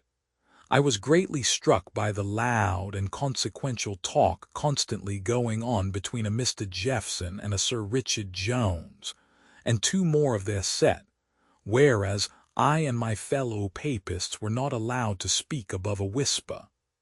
This I resolved not to submit to, for I could see no reason why, when I had paid my money in a public place, I should not share all equal rights. Others followed my example, and as we all, Protestants and Papists, indulged in equally noisy declamation, a stranger entering our newsroom would have been puzzled to say which party were the privileged administrators of the penal code. Irish-like, Mr. Bianconi managed now and then to have his joke. One day, when he was sending home in a large wooden case a very superior looking-glass, an old lady asked what was in the box thus carefully conveyed. The repeal of the Union, was Bianconi's reply. The old woman's delight and astonishment knew no bounds. She knelt down on her knees in the middle of the road to thank God for having preserved her so long, that at last, in her old days, she should have seen the repeal of the Union. As another illustration, we quote the story of the opposition car. His first attempt, he thought, was going to be a failure. Scarcely anybody went by car. People were used to trudging along on foot, and they continued to do, thus saving their money, which was more valuable than their time. Another man would have abandoned the speculation, but Mr. Bianconi did nothing of the kind. He started an opposition car at a cheaper rate, which was not known to be his, not even by the rival drivers who raced against each other for the foremost place. The excitement of the contest, the cheapness of the fare, the occasional free lifts given to passengers, soon began to attract a paying public, and before very long both the cars every day came in full. He had bought a great, strong, yellow horse, as he called him, to run in the opposition car. He gave, he said, £20 for the animal. One evening his own recognized driver came to him in great pride and excitement. "You know the great, big, yalla horse under the opposition car? Well, sir, he'll never run another yard. I broke his heart this night. I raced him from Bayant Moor Bonds, and he'll never travel again." Mr. Bianconi told me he was obliged to show the greatest gratification at the loss of his beast, but it gave him enough of the opposition car, which there and then came to an end, like the poor horse. The habit of traveling on a car increased among a people when they had become alive to its advantage. The main principle on which Bianconi acted was never to despise poor people or apparently small interests. His great enterprise, wrote Dr. Cook Taylor, arose from the problems how to make a two-wheeled car pay while running for the accommodation of poor districts and poor people, as regularly as the mail coaches did for the rich. And when that was solved, how to regulate a system of traffic by a network of cars, the cars increasing in size as the traffic required, from the short one-horse car, holding 6 people, to the long 4-horse car, holding 20 people. One extract more will give the reader Mr. Bianconi's secret of money-making. I remember when I was earning a shilling a day in Clonmel, I used to live upon 8p, and that did not prevent the people from making me their mayor. I did the same at Cashel and at Thurles, and that does not prevent me from at present living between the towns on a property of 7 miles circumference, and on which I pay Her Majesty £7 2s, 6d, per year, or from being a J.P. or a D.L. It gives me sincere pleasure in seeing you follow the sound principle of having your wants within your means. Don't be fond of changes. It is better for you to be at the head of a small republic than at the foot of a great one. Mrs. O'Connell writes, I may add as a postscript what my father once said to a young Yorkshireman: keep before the wheels, young man, or they will run over you. Always keep before the wheels. In his way, Mr. Bianconi was a religious man. He and his priest were always on good terms. He did not run his cars on a Sunday, because the Irish, being a religious people, will not travel for business on that day. He also found his horses worked better for 1 day's rest in 7. With Daniel O'Connell, he was on the most intimate terms, and Shale was often a guest at his house. He was an out-and-out liberal, and always maintained that when the Tory landlords saw that they would fail to get one of their own party into Parliament, they encouraged their tenants to vote for the Home Rule nominee, in the hope of balking the steady-going liberal who could afford to be honest. I have known, writes Mrs. O'Connell, a great Protestant landowner boast of having given tacit support to the ultra-liberal candidate, in the pious hope that he could thereby cause mischief in the liberal benches. It is not pleasant to read that Bianconi, true friend to Ireland as he was, narrowly escaped the penalty too, generally attached to ownership of land in Ireland. It was said that he was marked out to be shot. It was even thought that the deed had been planned and attempted, and frustrated only by the parish priest, who asked him to take a seat in his gig on his way home from Cashel. Bianconi had driven in from Longfield in his own carriage, but he accepted the priest's invitation and went back with him. It seems there are 2 roads leading from Cashel towards Longfield House, and the priest chose the longer of the 2. Why do you take this road? Said Bianconi. I prefer it, replied the priest, and nothing more was said about it then. But it was suspected that the old priest had heard something, or got some warning, for it afterwards became known that a party of men had that night been watching on the other road. Happily for the credit of Ireland, Bianconi expired peacefully in 1873, at a ripe old age, as is manifest when we state that he was born in 1786. One of his last acts was characteristic. Struck with paralysis, he discovered, about a week before his death, an error of 8p in the deduction for poor rates out of a large rent check. Verily, of such is the kingdom of Mammon. Mrs. O'Connell, however, has done her best to make her father's memory fragrant, but she is a novice in the art of book-making, and we must take the will for the deed. Let us hope her countrymen will study the example she holds out to them of a man industrious and careful and economical and eager for the main chance. It is such men Ireland needs far more than agitators for home rule. In the colonies no one learns more readily the value of thrift than the Irishman, or gives us a finer example of how to reap the golden harvest which it ensures. But in his native land the Irishman loves more to spend money than earn it.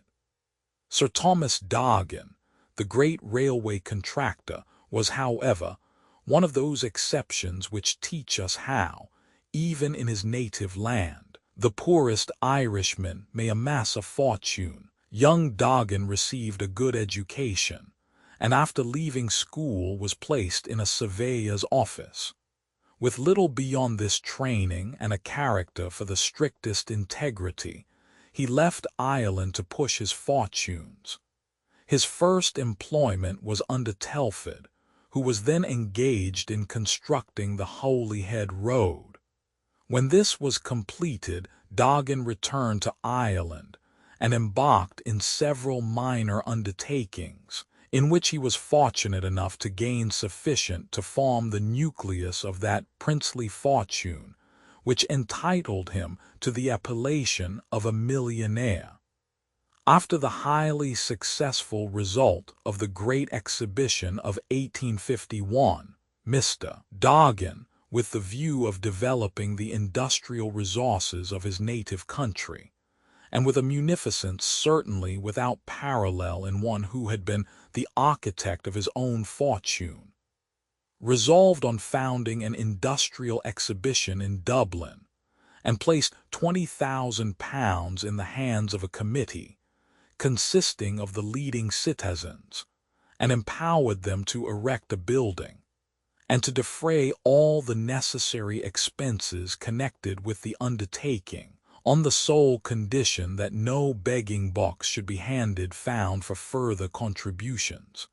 He undertook, moreover, to advance whatever additional sums might be required to carry the enterprise to a successful issue. In fact, before the exhibition opened, May 12, 1853, Mr. Dargan's advances are said not to have fallen far short of £100,000. Chapter 4. Perhaps one of the most remarkable cases of success in life is the following, as described by Mr. Napier of Merchiston in a paper in Fraser's Magazine.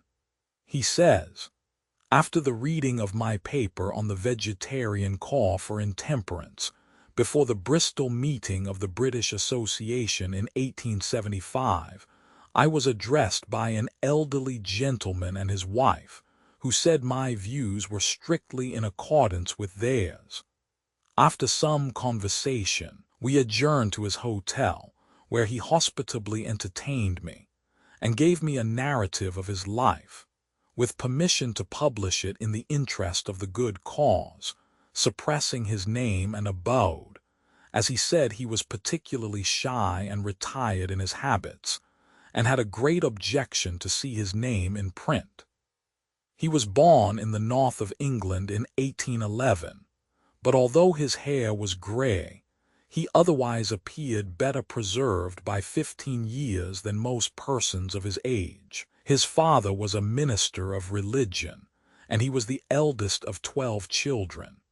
He was of ancient and distinguished lineage, but his father never having had more than £300 a year, he was obliged to send his children out early into the world, and so at 14 he was put into a house of business in a great northern town.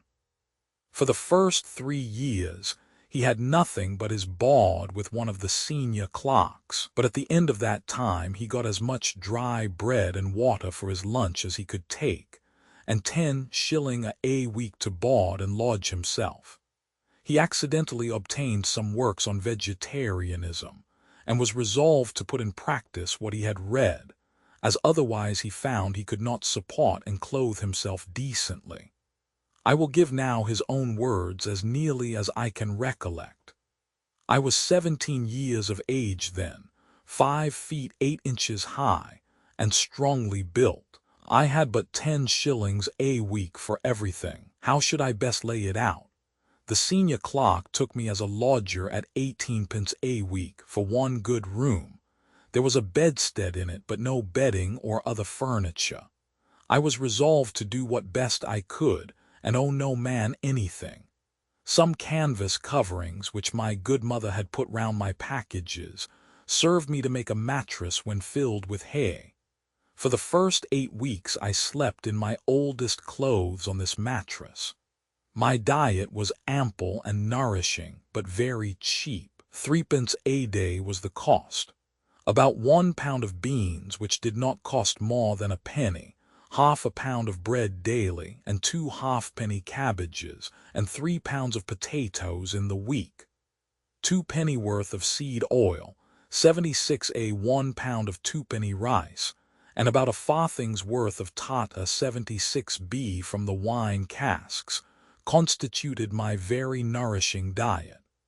When my parents sent me a basket of fruit, I indulged in it freely, but I did not care for it unless the carriage was paid, which was not always the case.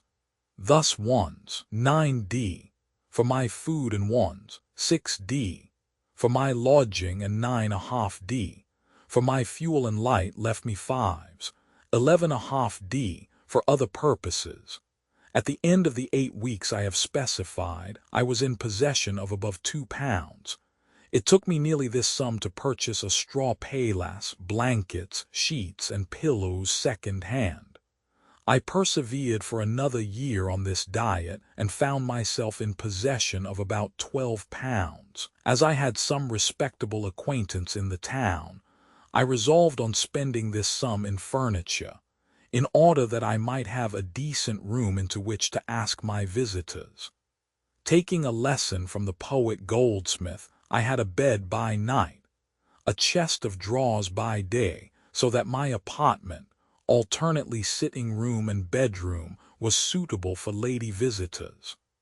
I often invited the lady you see sitting opposite to you to take tea on Sunday with me, and then go to church. She was my own age exactly, and was the prey of a cruel stepmother. She was, in fact, a sort of Cinderella in a large family. Her stepmother aimed at marrying her to a widower of 45, with 7 children, but this my young girl of 18 objected to. Her father at first sanctioned our engagement, but when a suitor in a good position came forward for his daughter, he forbade me the house, and made her walk daily with the gentleman whom we nicknamed Number 45. I resolved to marry her as soon as I could furnish 2 more rooms and had laid in a good stock of clothes. My young lady studied my vegetarian books, and determined not to eat any meat at home. All the family laughed at her, but she was sufficiently resolute to withstand ridicule. She told her father that, he having once sanctioned her engagement to me, she must be bound to me and could not accept anyone else. Her father remonstrated with her, but it was of no use. At the end of the 2 years, when I had just passed my 20th birthday, I called on her father and said, "I have now 3 rooms well furnished, and am able to keep your daughter. I want you to fix a day for my marrying her." He pressed my hand warmly and said, "Well, I will, and give you my blessing into the bargain." He was a good-hearted man at bottom, but too much ruled by his wife. He gave my wife a good large outfit and a purse of 10 pounds, and her stepmother even gave her 2 pounds, and her brothers and sisters bought her a family Bible, and one of them wrote in it. At the end of 10 days, their countenances did appear fairer and fatter of flesh than all the children which did eat the portion of the king's meat. Daniel I. 15. The old gentleman laughed very much when he told me this, and said that the vegetarianism of Daniel had been the text of many a sermon which he had preached to his children, who, profiting by so good an example, were all vegetarians. But to resume, I found myself married and very happy, but with tens a week only. We laid out our money as follows. We paid 3s, 6d, for 3 rooms, 1s, for fuel and light, 3s, 6d, for food, and had 2s for other contingencies. Our food consisted of bean stew 3 times a week, potato pie twice a week, puddings without eggs twice a week, carrots, turnips, or some green vegetable daily. Our breakfast was porridge, either of corn or oatmeal. We ate bread with it, thus ensuring mastication and rendering butter, milk, tea, coffee, or cocoa unnecessary. We sometimes took tea in the evening, but oftener cold water. We formed the acquaintance of a fruit merchant, who, though laughing at our vegetarianism, often sent us baskets of fruit. I was married in December, and in the following November my wife had a son. In a few days the wife of the head of the firm paid us a visit, and the next day I was informed that my salary was to be raised to 18s a week. I was before this in great difficulty what to do, as I did not much like my wife being the sole nurse of her child. Before this she had attended to all our wants. I now took an Irish servant girl who was willing to be a vegetarian and receive 6d a week in wages for the first year. I was in possession at the end of my second year of married life of £10 sterling. I will now tell you how I invested it. Our firm was both speculative and manufacturing, and employed some 100 workmen who purchased the tools they required at rather high prices in the town.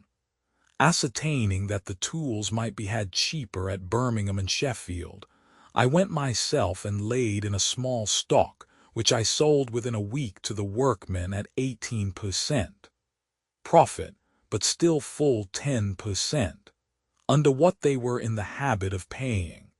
Being offered a month's credit, I received a consignment of tools from Birmingham and Sheffield. At the end of a year, I found myself in possession of £150, which I had made by the sale of these tools to our own hands. My wife kept my books, and this little business necessitated the hiring of another room. But in other respects, this great increase of income did not induce us to enlarge our expenses. A foreman lost his hand through an accident and was incapacitated for work. I made him my traveler, to call at other workshops and sell tools to workmen. The firms at Birmingham and Sheffield had confidence in me. I obtained credit more largely. I engaged a warehouse and a clerk. At the end of my 4th year of marriage, I was in possession of £1,500 by the sale of these tools. I now thought of a bold project, since I was a capitalist. I went to the head of our firm and I said, "My wife is carrying on a business which seems likely to produce us £1,500 a year clear profit. I have no wish to leave your service, but I shall certainly do so, unless my salary is raised to £250 a year." This sum being agreed on, I was contented for the present. We now kept 2 servants and lived in 2 floors over our warehouse and had 2 children. I had been married about 6 years and had 3 children, continued the old vegetarian, when my warehouse and all my furniture were totally destroyed by fire. Fortunately, they were insured for about £5,000. As this was another crisis in my career, I went to the firm and said, "I now know about as much of my business as I can learn and have a large connection. I am offered credit if I will embark my capital, £8,000, to open a business in opposition to yours, but I do not want to do this if you will only give me a liberal salary. I want £450 a year, and I will carry on my business in tools in my leisure hours as before." My terms were accepted. I was assigned a separate office, and 5 clerks were at my command. Every letter to me was now addressed Esquire. Formerly, I was only Mr., at least to the firm. I got my family arms engraved on a seal. I began to dress better.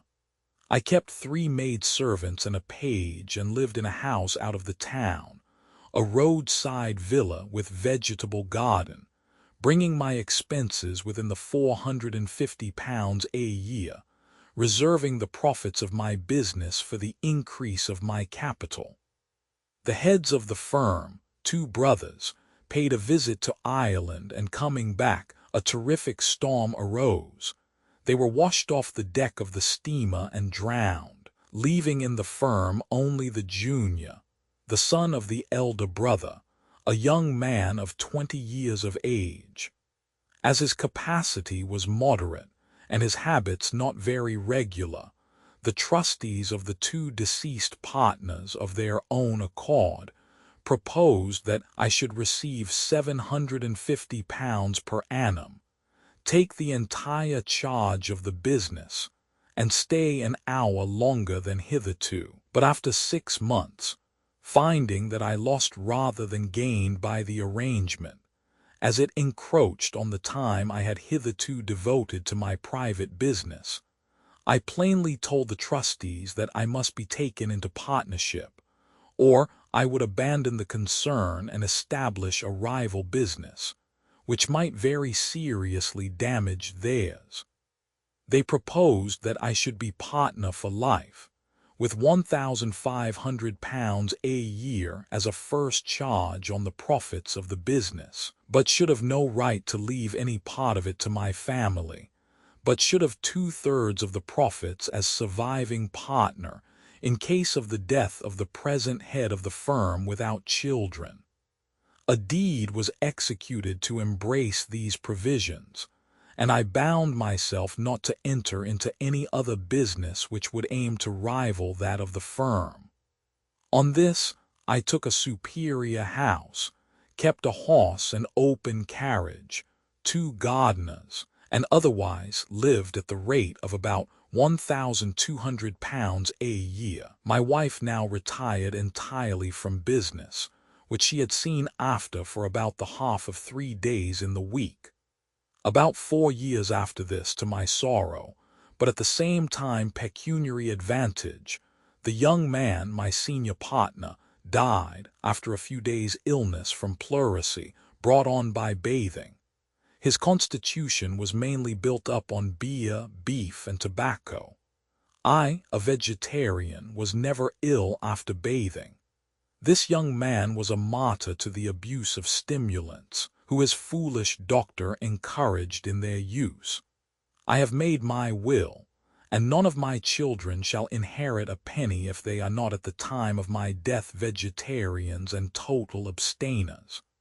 We had been so absorbed in business since we were married that we had not for 10 years taken a seaside holiday. So in the summer of 1846, we determined on a yacht voyage to last 2 months, from May 1st till July 1st, round the coast of Ireland. We hired a yacht of 14 tons, 4 men and a boy. My wife and 3 eldest children and self went on board at Liverpool, and we had a most enjoyable sail until we reached the northwest coast of Ireland. We landed and explored many rocky bays, and I collected many beautiful seabirds' eggs, and shot many of the more uncommon of the seafowl, of which I have at present a trophy of stuffed birds, 9 feet long, in my hall. Wishing to see the wildest part of the Irish coast, we sailed for the Aran Isles, and landing there, spent some days in examining the curious stones for which these islands are famous. Some fishermen there spoke of an isolated rock in the sea, about 1/4 of a mile long, very high, with a cavern in it, as the haunt of myriads of sea fowl, some of species found nowhere else in the same abundance. With one of these fishermen as our pilot, we reached the spot.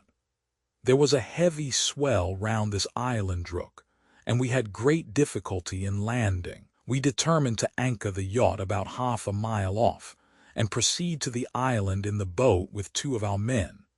Thinking we might like to spend the day there, we took with us 2 bags of rice, a basket of oranges, some loaves of bread, some peas and beans for soup, and utensils and wood for cooking. In order to afford a seat for the children, a tin chest from the cabin, full of a variety of provisions, was put in the boat's stern, and we embarked, my wife expressing a regret that the provisions had not been emptied out lest they should make the boat too heavy. With great difficulty, we managed to run the boat into a chasm about 20 feet wide and 100 feet long in the cliff, which was high and very precipitous. This chasm formed a miniature harbor, where the boat could lie without any danger of being swamped, in deep water close to the cliff, against which it was moored to a projecting rock, as to an artificial quay. It was a considerable scramble to get out of the boat and up the cliff. We just managed it, and landing our provisions, one of our men made a fire and acted as cook, while we wandered over the island and explored the cave. It was, in fact, a sort of twin cavern, 2 branches having one entrance. That on the right-hand side was about 150 feet deep, and was not tenanted as it had no exit.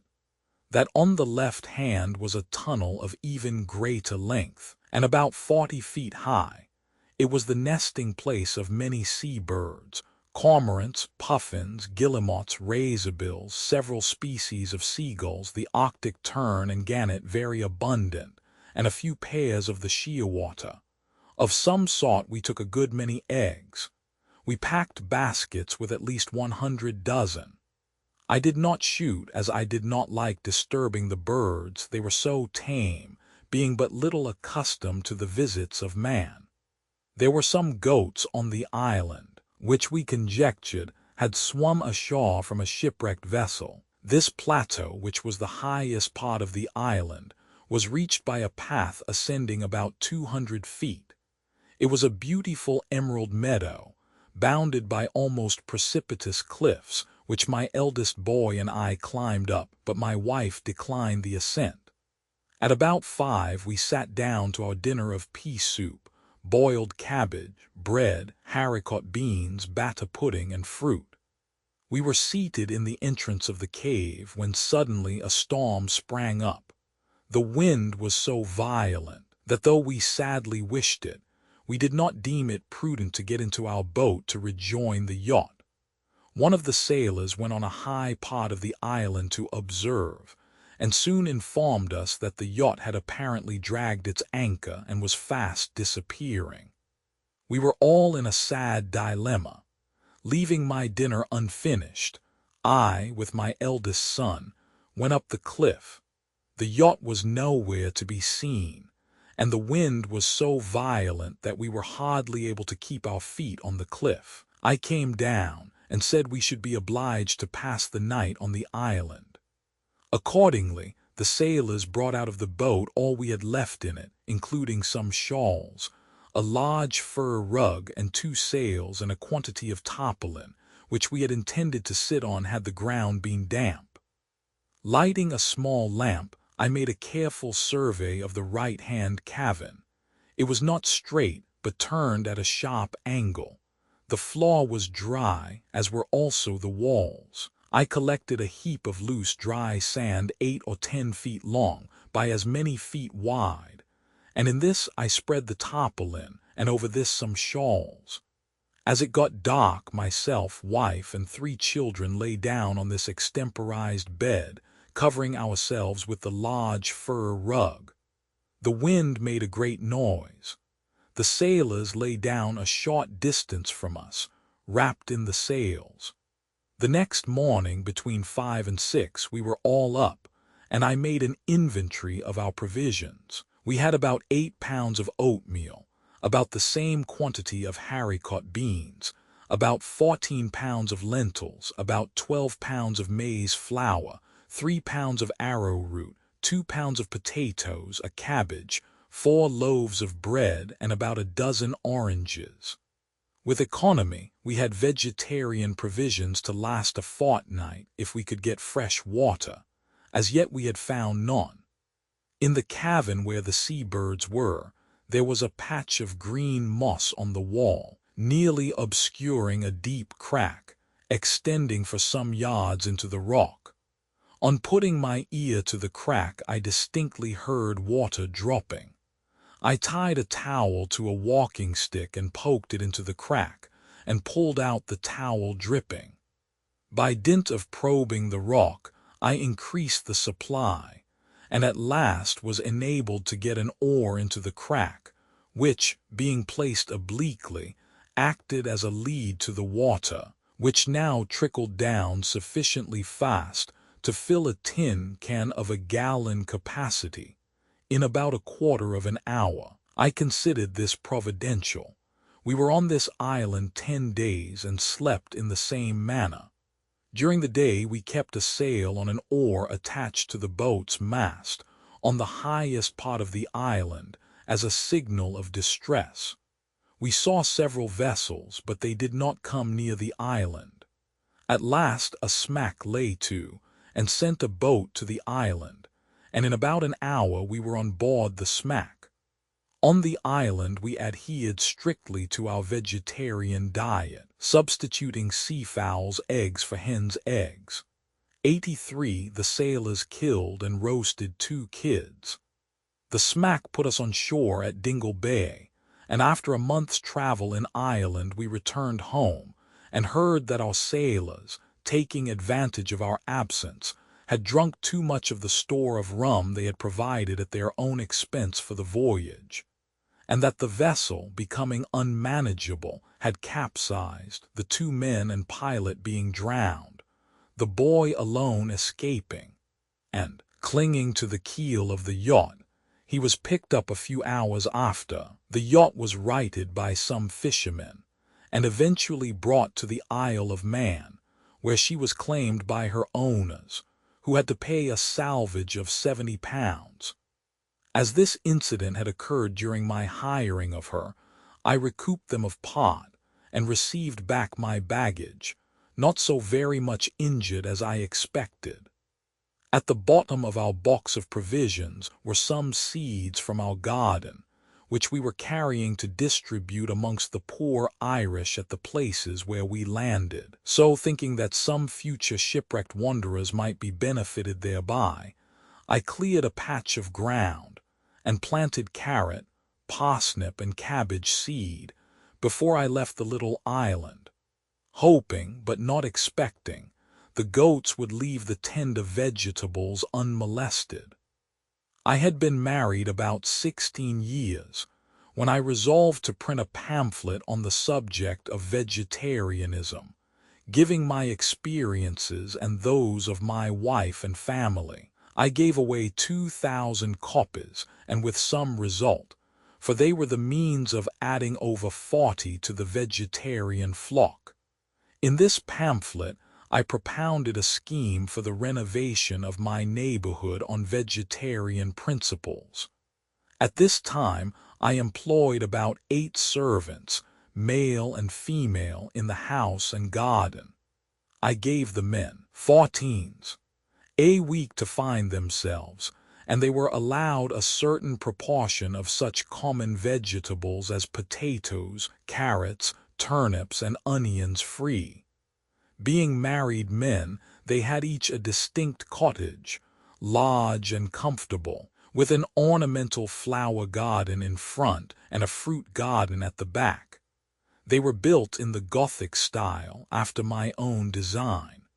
Each of them kept bees and fowls for their own profit. Their style of living was the envy of all their neighbors. I allow none of them to take lodgers, and insisted on cleanliness. No rooms were papered, but all were whitewashed annually. During the many years that have elapsed since the first cottage was built, according to this plan, I have added to them until the number has reached 14. They are mostly inhabited by Scotchmen. They are all temperance men, anti-tobacco, and mostly vegetarians. I do not give a man a cottage to himself until he is married to a clean, orderly, industrious woman. My laborers' children turn out well. One cottage is inhabited by my second gardener and his wife without children. She teaches the boys and girls of the other cottages and has done so for 20 years. I pay her £30 a year. She was a trained schoolmistress before she was married. My head gardener is a religious man and holds divine service in one of my barns for about 100 persons connected with the estate. It is like a mother's meeting, children of all ages being present. I am not sorry for this, for the parson of the neighborhood is a great man for beef and beer, and his influence I dread on my little Arcadia. My head gardener now and then gives a lecture on vegetarianism in school rooms, and we too have drawn up a table suggestive of expenditure for rich and poor. Out of his wages he keeps his father and mother and 2 maiden aunts comfortably at an expenditure of about £7 per week. He is an Aberdeenshire man and about 40 years of age. I hope his eldest son will become an eminent man, and I am paying for his education at one of the universities on account of his extraordinary ability and fine natural disposition, and also on account of the respect which I feel for his father, who has helped me to carry out my principles on my estate. This man's parents and aunts live in Aberdeenshire and have never been on the parish. The laird gives them 3 rooms over an outhouse at 6d a week. They spent 2s a week on oatmeal and 1s a week on milk.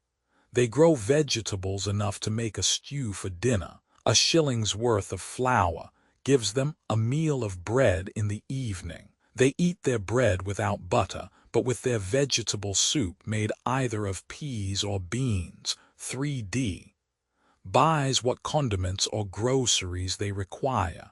They are always clean and tidy, and gather what fuel they need from the peat on the moor. The blind aunts are very strong, whereas the father is very feeble. They work the garden and collect the wood, he going with them to lead them on their way. My gardener has drawn up a table how an adult man may supply himself with wholesome food, lodging, and clothing at 7s 6d per week on vegetarian principles. He can get a room unfurnished for 1s a week. He can get attendance to a certain extent for 1s a week extra. His broad bill need not be more than 1s 6d per week, 1s 6d for green vegetables including potatoes, 6d for butter or oil, 6d for cocoa, and 6d for groceries, 6d for clothing, 6d for washing, so the money is spent. Some of my gardener's sons, trained on the estate, spend no more when they go away from it. In one of them, named Dickinson, I have always taken a great interest, as he was the first born on the estate, and for a humble working man he has had a glorious career. At 16 I gave him 16s a week for attending to my stove plants. At 14 he had 10s a week. When he was 18 a nobleman's steward saw him and offered him 30s a week to superintend a great stove house. As I could not give such wages, I let him go, but with great reluctance. He wrote to his father that, although he got 30s a week and many perquisites, yet he limited his expenditure to 8s a week until they offered to feed him and house him, when he cut down his expenditure to 3s a week. He could have had the best of meat, but he still preferred the vegetarian diet, and he induced 2 of the other servants, who were much troubled with indigestion, to become vegetarians. This vegetarian movement in the servants' hall attracted the notice of the nobleman, who was much pleased to hear of it. By the greater use of vegetables than had been done formerly, especially by the introduction of potato pie, haricot bean stew, and macaroni as everyday dishes in the servants' hall, a saving of £500 per annum was effected in the commissariat of the vast establishment. Therefore the nobleman was well satisfied, and presented my young Dickinson with a gold watch and chain, value £36, with an inscription acknowledging his economy and fidelity. Dickinson's head was not turned by all this, although his wages were soon after raised to £3 per week, and all food found. When the nobleman died, his successor presented Dickinson with £250, accompanied by a flattering letter, and retained him in his service at a salary of £200 a year, Dickinson still living as he did before. After 18 years' service, he was pensioned off with £100 per annum, and now has a nursery of his own, and is reputed to be worth between £7,000 and £8,000. Although he is not more than 40 years of age, he has married lately a most frugal but accomplished governess who has saved £2,000. She was not a vegetarian when he married her, but is so now. I am as proud of Dickinson as if he was my own son. His sister is a most exemplary vegetarian governess. She has induced no less than 8 families, with whom she has lived, to become vegetarians, and from her economy in her dress she has saved, in the course of 20 years of governessing, £400. On her showing me her bank book, I added £100 to it, and said if she saved £1,000 during my lifetime, I would add £500 to it. She is trying hard, and her brother has given her £110 towards it. My eldest unmarried daughter keeps my domestic accounts most beautifully, and audits those of any of the people I employ, with the object of impressing on them the advantages of economy. I have intimated to my children that in proportion as they save they shall inherit. This may be an excess of paternal government in the estimation of many, but it has had a most beneficial effect.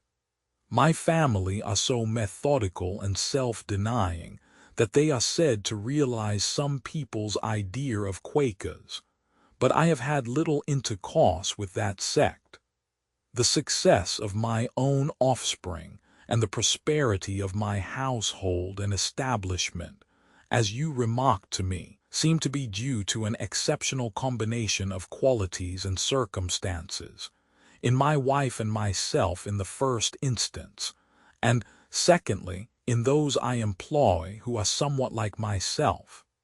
This is true, I will admit, but it does not militate against the great principle as laid down in the Bible, that the hand of the diligent maketh rich, that industry has its sure reward, and that those who honor their parents shall receive blessing. I have done more for my parents than all my brothers and sisters united, and I have received more blessing than all my brothers and sisters united. Pardon my egotism. I will give you a few facts of vegetarians in our county. A squire and magistrate with £2,000 a year used to spend £1,500 as a flesh-eater. He now spends £1,150 and is more comfortable as a vegetarian. A barrister, whose doctor assured him that he should take 3 meals of meat and a bottle of wine daily for his health's sake, now finds that by a vegetarian and temperance diet his expenses are reduced more than one half, his health is better, and there is a corresponding increase of vigor and power of sustaining labor, such as he never before knew. A struggling clergyman whom custom induced, he called it compelled, to take 3 meals of meat daily, was under this system always in debt, and obliged to send the churchwardens round every Christmas to ask for means to pay his way.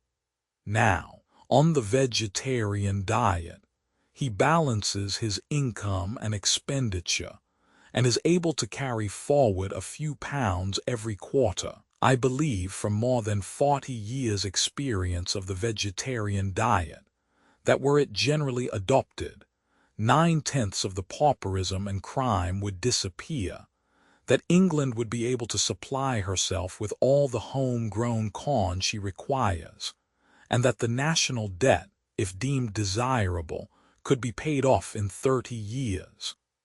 I corresponded regularly with my parents, and they, hearing I was getting into comfortable circumstances, would frequently write me complaints of poverty. To these I responded by remittances of money, and at this time wrote to my father, saying I would allow him £25 a year, and my mother a similar amount.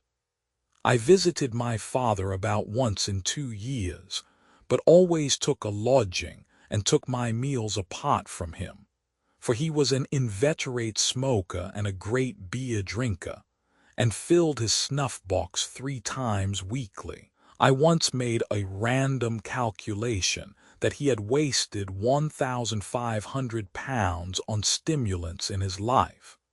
These reflections prevented me from being more liberal to him. If I had given him £100 a year, I only know he would have spent more on cigars. He would have bought wine at 6s. a bottle, and perhaps have increased his consumption of snuff. On getting a legacy of £75 once, £40 went to pay his publican's bill. One day my father wrote asking me to accommodate my youngest brother and 2 sisters a few weeks, that they might see the sights of the town and get change of air. I wrote to my father that my wife and I would be very glad to see them, but they must not expect us to make any change in our vegetarian and temperance diet, but at the same time intimating that our style of living was very comfortable. There was an amount of formality between me and my father. He would sometimes call me in derision the Joseph of the family, because I went away from the rest and got rich, and I held his ill success in life to be owing to his improvidence and self-indulgence, and feared he might want me to keep the whole family in idleness. Accordingly, I was not very much pleased at his proposal to send my sisters and younger brother to me. However, I assented, and they came. My elder sister, Mary Ann, was one of those sulky, vain, indolent natures which neither my wife nor I can sympathize with at all. Public opinion was her god, and Mrs. Grundy her godmother. One day she said to my wife, "I wonder you can endure to live as you do with your means. It strikes me as being very poor and miserable. Most people of your means have 3 meals of meat a day. Do you never feel tired of the vegetables?" My wife said no, and that she did not think she could preserve the same health and strength on a meat diet. My wife rose at 6 and went to bed at 10:30, whereas Mary Ann and her sister could not get down to breakfast till 10 at home. But when they were with us, we took care to have the breakfast cleared away at 8, so that if they came down at 10, they had to wait till lunch before they got anything to eat. This strict commissariat roused Mary Ann 2 hours sooner than usual. Mary Ann was fantastic in her dress, and talked a great deal of nonsense to the servants, endeavoring to make them discontented with the vegetarian diet, and one of them gave notice to leave in consequence. So I thought it was time to settle with my sisters, and I placed them in a lodging and gave them £2 a week to feed themselves as they chose, but they were welcome to come to our meals when they liked. To my surprise, although professing abhorrence of a vegetarian diet, they all came to take dinner and tea with us. My sisters were without watches or jewelry of any kind, and begged me to supply them. This I did at a cost of about £40. My other sisters living at home, as well as those married and away, hearing of these gifts, wrote to me and demanded similar presents almost as a matter of right. I complied, although it cost me £120 more. I began to be weary of my family connections. They were no comfort to me, and my elder daughters began to be impertinent in consequence of the example of their aunts. My wife and I, when they left, resolved to drop all intercourse with them, lest the evil association might impair the discipline of our house. After staying 6 months instead of a few weeks, my sisters and little brother left, saying they would probably come again about the same time next year. True to their promise, they appeared the next year, and asked me to take a lodging for them as before. As they had come without any invitation, I thought that I would now for the first time read them a moral lecture, which, for the sake of the other members of the family, I put in the form of a letter, which was a good deal to the following effect. I have a copy of it in my letter book at home. It began, "Dear Mary Ann and my sisters and brothers, after some prayer, I consider it my solemn duty to write to you and warn you of your dangerous position. There is not one of you that fears God. You all are steeped in self-indulgence of one kind or another. I won't mention names, but I put it to your consciences whether any of you have ever denied yourselves to do any good action, whether or not you have not lived lives purely selfish. You wrangled and quarreled like vultures at your meals, each demanding the largest share. You girls esteemed it degrading to make your own clothes when your milliner's rags were worn out, and adopted a style of dress which to my mind seemed a burlesque. You were at good schools, but you were too indolent to make good use of them, and your brothers have spent a small fortune on stimulants. Your marriages have all been contemptible. Finally, let me say I have no respect for any of you, but as I fear God, I will not see you want. Those of you, married and single, who will become vegetarians and renounce stimulants, I will endeavor to assist in life, provided you bring up your children as vegetarians. But I shall renounce all connection with those relatives who do not in 6 months become vegetarians. I feel impelled to do so by a sense of duty. I had this letter printed, and sent a copy to all my brothers and sisters. Most of them replied and said they would consider the proposal. Of my numerous brothers and sisters, none were at this time in prosperous circumstances, and yet they had all had a much better chance than I.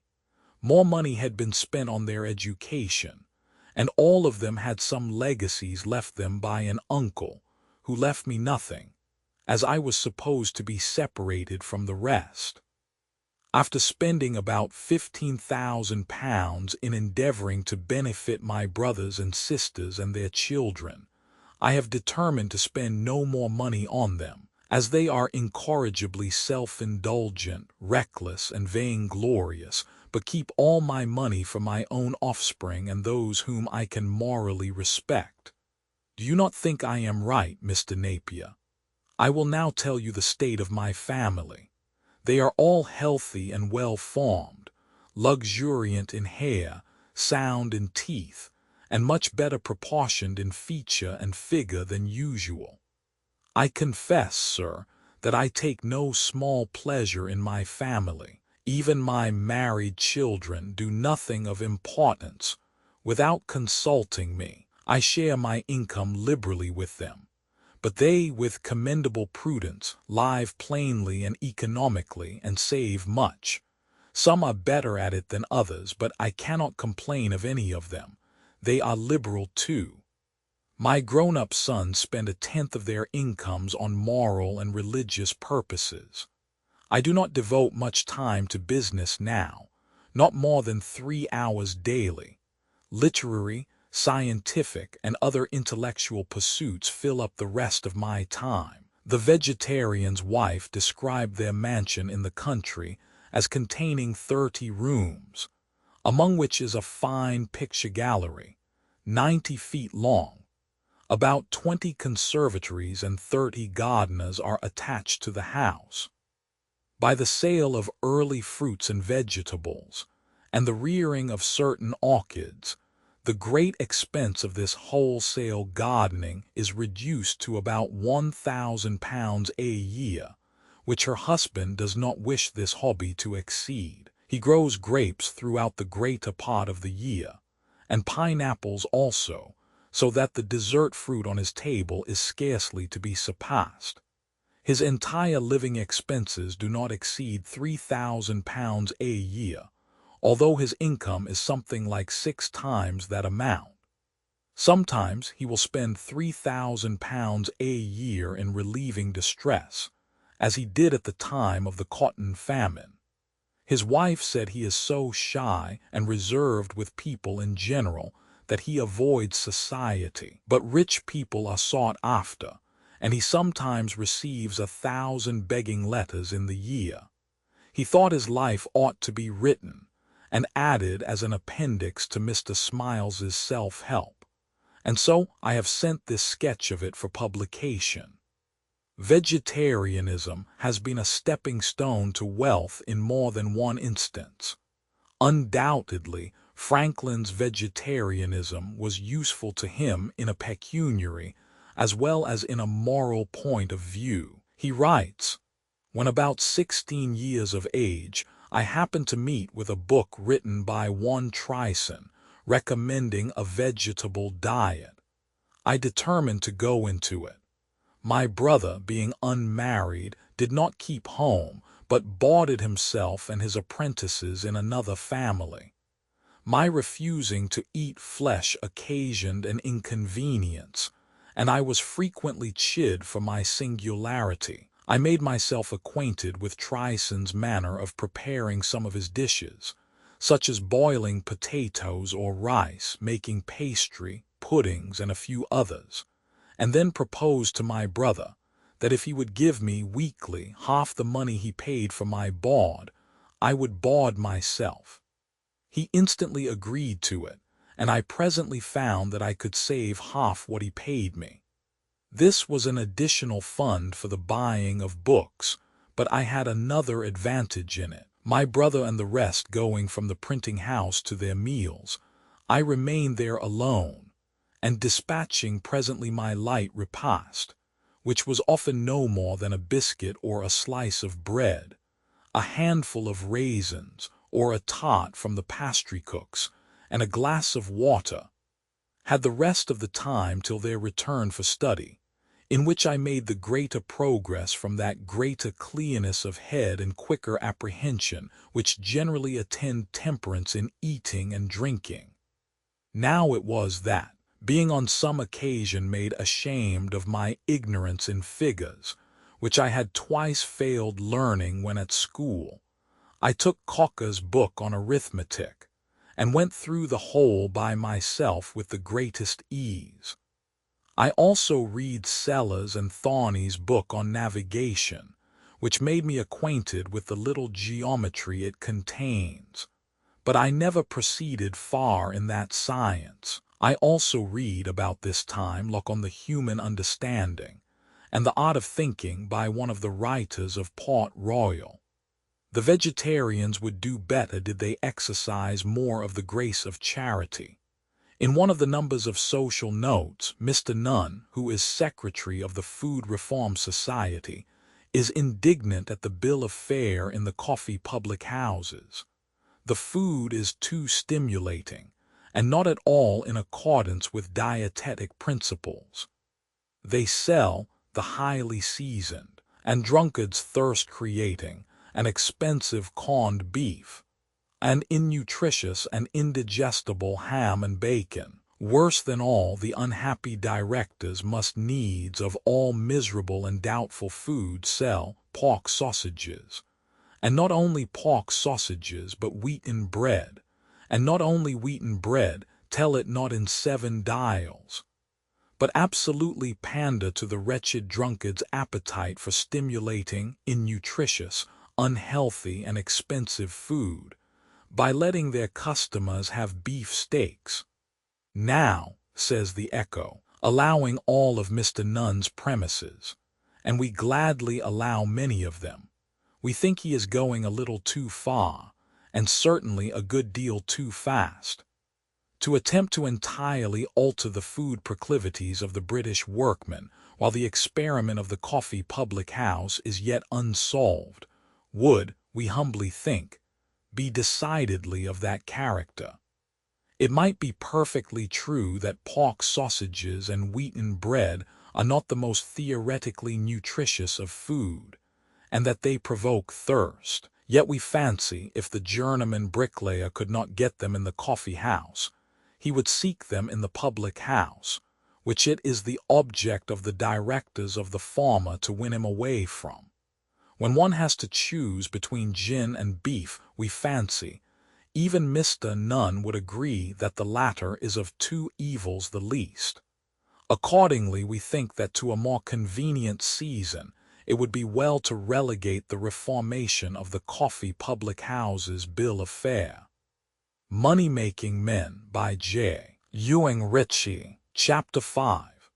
Vegetarianism has made many people rich, but much more money has been made by men who have given up the practice of drinking beer or wine or spirits, and have profitably invested the money which would have otherwise been spent at the public house. In every town and city and village in the land, there are men who, by their temperance, have thus raised themselves into a condition of comparative wealth and independence.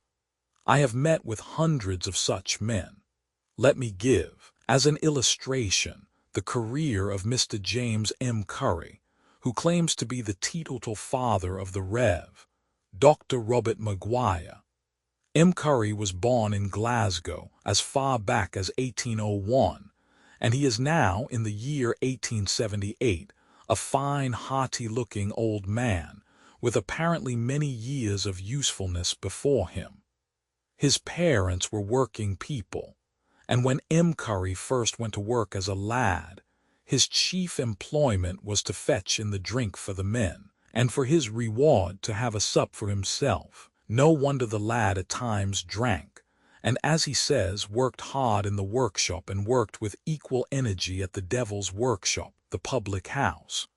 Fortunately, he married a good wife who was no friend to the whiskey, and owing to her influence he left off going to the public house. But even then, when he came to London and got good work, he took occasionally to drinking. He writes, "I dearly loved my wife and child, but drink came between me and them. Ever, on my senses returning, my remorse was horrible, more than I could bear. I longed to get away from my work, from London, anywhere. Hard times came, years of trial to my wife, of reproach to me, in which I was miserable when drunk and more miserable when sober. Happily, in 1828-9, he became a Christian man, and a very earnest one, but even then he had not taken the pledge and had much trouble in consequence. Unfortunately, he was at work in Theobald's Road, and when the men were paid they used to go to the public house to get change, and M. Curry went with the rest. One day, just as he was going through the passage of the inn, the head foreman, who was in the parlor, saw him passing and said, 'Come in here, M. Curry,' and in the next moment he had handed me a glass of brandy and water, which was lying before him on the table.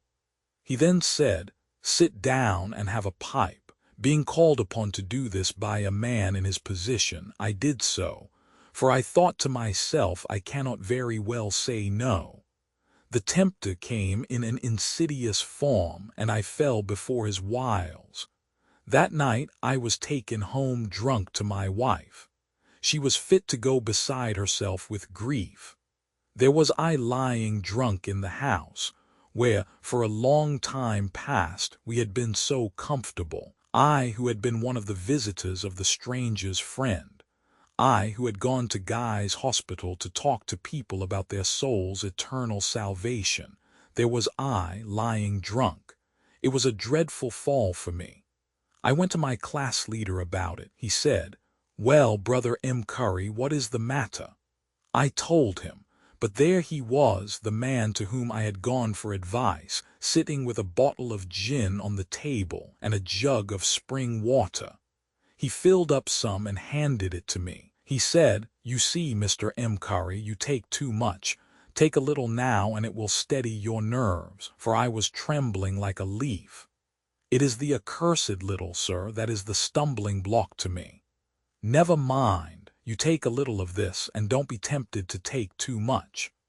We need not say that Mr. M. Curry took some of what was offered him, but he was glad to leave his class leader's presence and church and neighborhood, and he went to work at Chelsea. There he met with a teetotaler who persuaded him to go to a temperance meeting.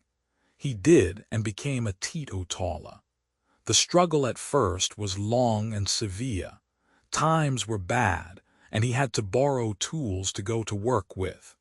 He had also at that time, 1837, much opposition to encounter from his fellow workmen, who often injured his clothes and his tools, and were ready to do him all the harm they could. At length he borrowed a sovereign, and commenced selling coke in the streets till better days came round, and in a little while he commenced his career as a master builder.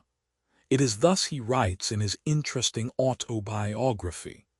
There is a very noble verse of my countryman Robert Burns which I have ever heard with admiration. To catch Dame Fortune's golden smile, assiduous wait upon her, and gather gear by every wile that's justified by honor. Not for to hide it in a hedge, not for a train attendant, but for the glorious privilege of being independent. That motive seems to me to be right for both worlds. Honest independence leads to true Christian manliness. At that time Buckingham Palace was under repairs. M. Curry writes, "I was one of those employed on this important structure. I very frequently used to be working for the Baroness Burdett Coutts, Lord Paget, and others in the same rank of life. When I was at work one Saturday, someone came in and said that Her Majesty was expected home, and that the apartments which she occupied must be finished by a certain time that was named. And in order to get them done by the appointed time, my employer, a Mr. Evans, said I must work all Sunday.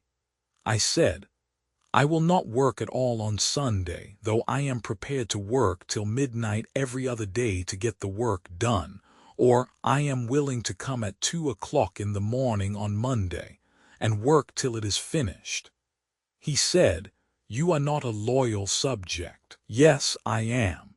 And if anybody were to tell me the palace was on fire and Her Majesty inside, I would risk my life to save her, but I won't risk my soul for the sake of working on Sundays. The consequence of all this was that I got my discharge, and from that moment I began to get on my own account. This was one of God's blessings in disguise.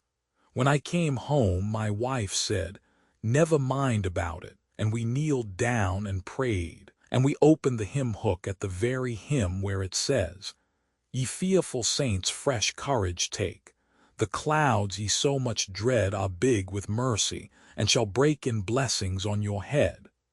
I was really encouraged by this. It seemed like the omen of mercy and goodness, which has ever since followed me in my path through life. When I left working at Her Majesty's palace, I, under the circumstances mentioned, had arrived at a turning point in my worldly fortunes. Shakespeare has said that there is a tide in the affairs of men which, taken at the flood, leads on to fortune, and I believe the tide of my fortunes came at this time, and through the blessing of God it was taken at the flood. If it has not led me on to fortune, it has at least led me to a position of comfort and respectability, which at one period of my life I would have deemed it impossible for me, by any amount of diligence, to attain. I was without work and without friends, though thanks to teetotalism, I had a little money deposited in a place where I could easily get it, the Savings Bank at Chelsea. It was in the year 1849 that I went to see Mr. Thomas Cubitt, whom I desire to mention with gratitude and respect. I told him my circumstances, and that I wanted to build a house. "Well," he said, "take a piece of ground for 6 houses." "I am frightened to go too far at first," I replied. "Very well," he said, "there is nothing like making sure steps. You are our temperance man," he added. "I remember you well." This was the commencement of my rise in the world above the position of a common journeyman. Mr. Cubitt offered me bricks upon credit, sufficient to get the roof on if I could find money for the rest. I had £65 of my own, the savings of 3 years' teetotalism, and to work I went, and soon got the skeleton of the house up, on the piece of ground he granted in Wellington Street, Pimlico. Although I used to rise with the lark, I was, nevertheless, at a teetotal meeting every night, while on Sunday I was lecturing all day long. I would not give up my temperance work for any man or anything. My son and myself used to get up at 4 o'clock in the morning and make up a batch of mortar, so as to be able to set the laborers to work when they came.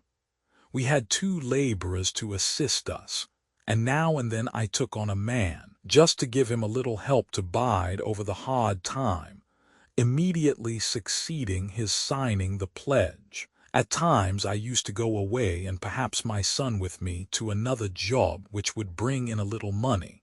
When I got the roof on I was in a terrible fix. I had spent all my money, and though Mr. Cubitt was ready to give me all I wanted, yet I did not know him as I do now. I got into very low spirits, but as, in leaving Her Majesty's palace, I had made that a matter of prayer, so also did I do with this. My wife also prayed, and thus the matter was left, apparently, no better than before. One day I went down to my work as usual, and on looking up the street which was then beginning to form, I saw Mr. Robert Alsop coming along, the very man who brought 2 policemen to take me in charge for holding meetings at the White Stiles, Chelsea. He did this partly on his own account, and partly because the people sent a petition to have me removed from the spot. It may be as well to give a little account of what transpired. When Mr. Alsop brought the 2 policemen, "I give," he said, "this man in charge. I have told him that the people about here are much offended. We cannot allow this disturbance to go on, and a letter has been sent on this subject. I therefore give him in charge."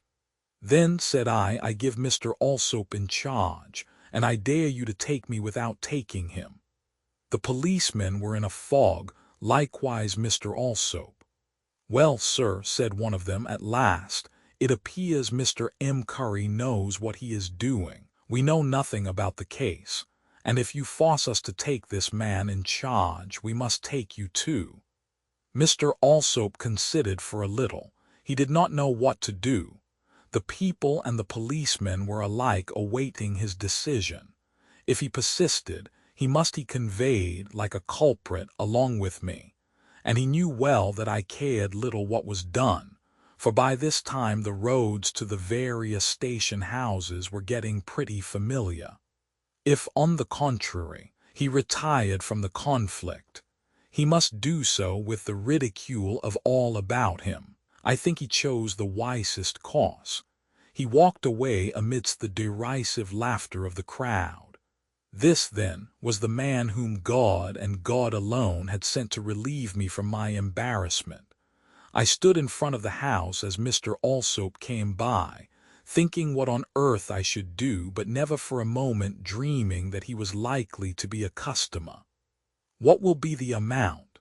said Mr. Alsop, pausing in his walk and looking up at the house. I said, "When it is finished, and you have a good tenant, I will sell it to you for £380. It has a 16 feet frontage and is 26 feet deep. Who is the tenant to be?" "I will be your tenant. I will take it for 5 or 7 years. "Well, I will think of it. I will call and see thee tomorrow." As usual, I made it a matter of prayer. The reader may be sure that I kept a good lookout for my customer the next day, but did not let him see that I was at all anxious about the matter. Have you thought about what I said? God knows I had not slept for thinking of it. Yes, I have, and I will take £380 for it and be your tenant for 3, 5, or 7 years. I am going to leave my present house. "I will give you £330, he said. "Very well, I will take that. You know it is usual to pay a deposit." "Oh, yes. How much do you want?" "I have brought a bank check. £150 would be enough. You can have more, say £200. "Very well, that will do." He filled up the check for the last mentioned amount, and we parted for the time. I was in the highest spirits. My difficulties had vanished. With this check I could command all the remaining materials that I wanted. I went to Mr. Cubitt's office, got the boards for the floor and everything else, and set the carpenters to work early and late. At last it was finished. Before this, however, I took ground for 2 more houses, which Mr. Alsop also bought. The first one I lived in myself for 7 years. This was the very man who had given me in charge 9 months before. I went on building and building until I gave up taking ground for 1 or 2 houses, but took it for 10, then 15, then 20, and then for 27. All one side of Bessborough Street was built by me. My son was an immense help to me. Of course, as might have been expected, my career was not one of uninterrupted prosperity. Things went very hard with me once or twice, but my troubles were chiefly owing to the political commotion of the times, which disturbed trade and unsettled men's minds. The Chartist riots did me some harm, as did also the Feargus O'Connor disturbances and some trade disputes. It was during the time of the Chartist disturbances that my troubles reached their climax, and that I really thought that results, for which I had so long labored, were about to be removed from my reach forever. One day, when I was really unable to say how my engagements were to be met, one of my foremen came and said there was a gentleman waiting to see me about a house. I said, "Don't bother. No one wants to buy a house in these times." "But he is a decent-looking man," said the foreman. "It's no good. I see no hope of getting out of the present difficulties, and I shall have to discharge you all. I advise you to see the man. He looks a businessman." I went to see the gentleman, who was no other than the father of Dr. Moore. As it happened, this was another turn in my life. "What do you want for this house?" 700 guineas. "Well, I will come and look at it on Sunday with my son." "I can't show it to you then. I don't do business on a Sunday." "Very well, I don't know that I can come again." The next day, which was Sunday, passed in a very uncomfortable manner. Listening to the sermon, even the thought flashed before me as to whether I had not better have made the appointment, but it was dismissed at once. I was almost glad when the Sunday was over. The next day I really had an impression that he would come, and I said so to my wife. She agreed with me. At 10:30 that morning, to my great delight, the bus stopped at the corner of the street, and the young doctor and his father alighted. "I have told my son," said the doctor, "that you wouldn't let us see your house on the Sunday, and we both say you did quite right. If a man can't do without working on a Sunday, he will never do with it.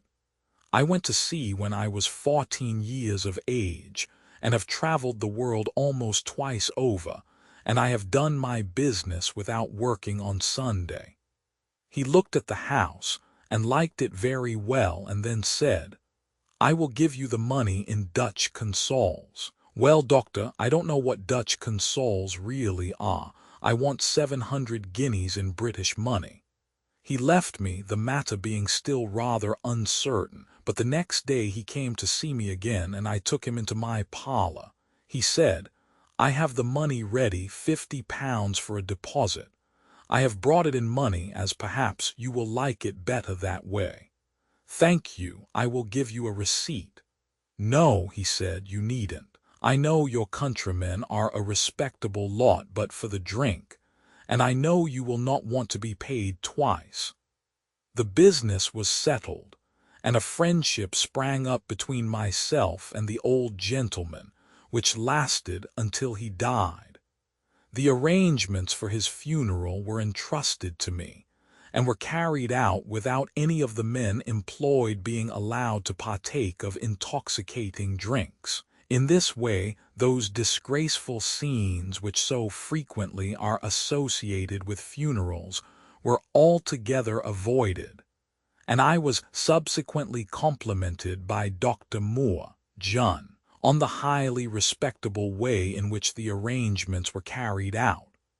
But poor M. Curry, when he had become well-to-do and happy in his surroundings, had much to do from intemperance in others. His eldest son fell a victim, and so did several members of his wife's family.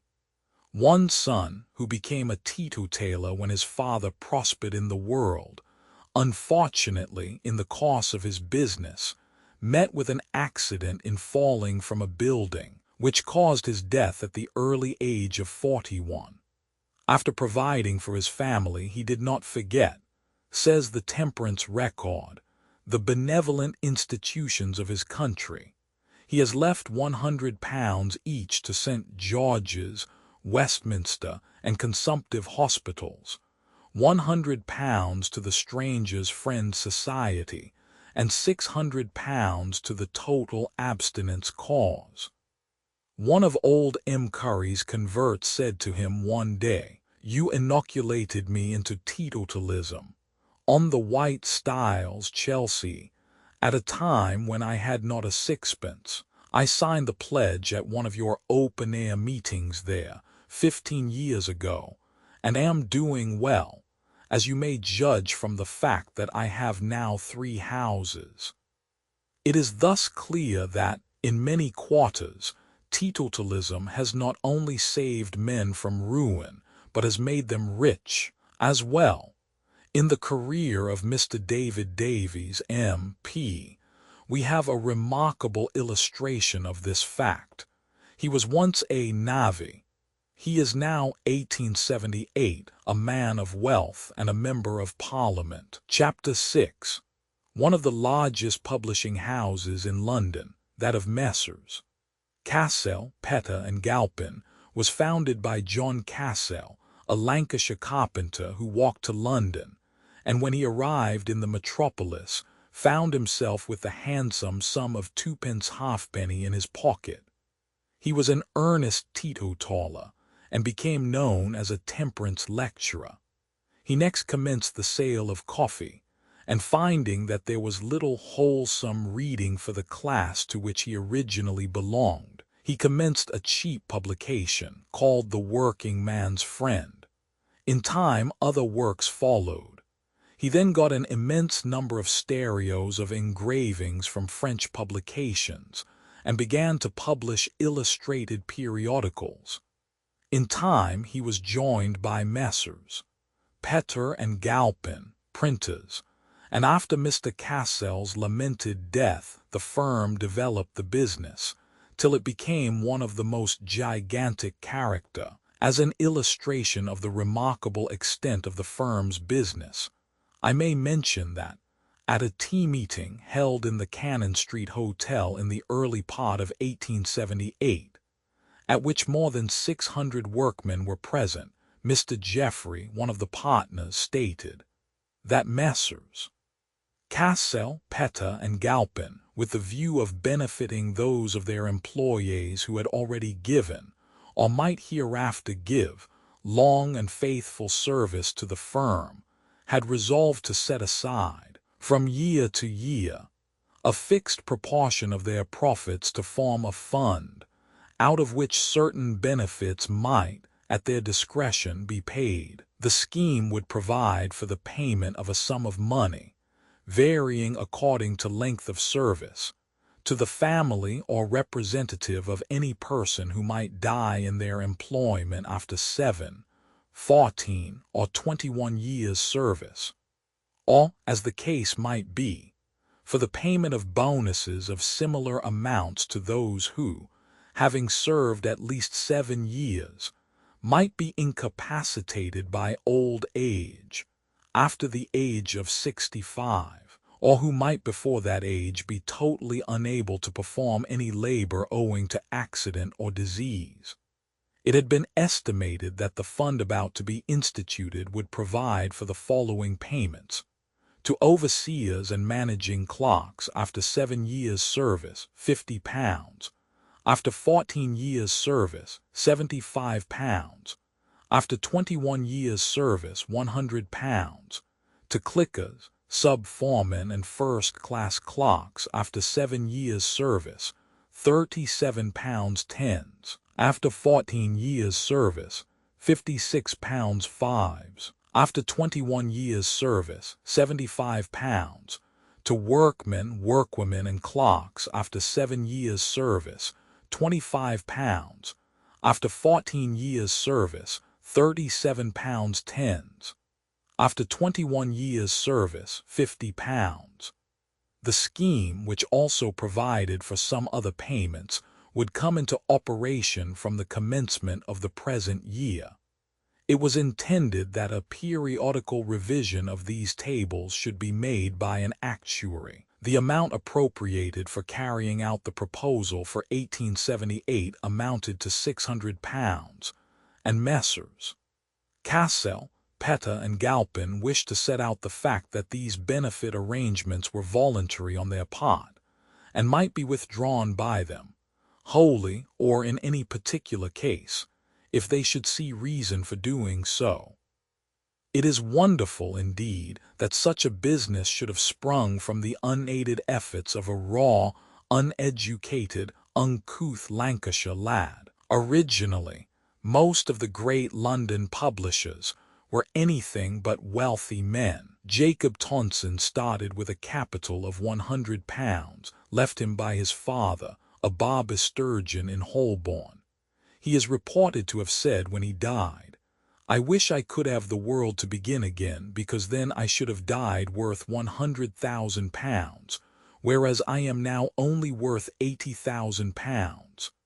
Lintot, the great rival of Tonson, left his daughter £55,000, and his son became High Sheriff of Sussex.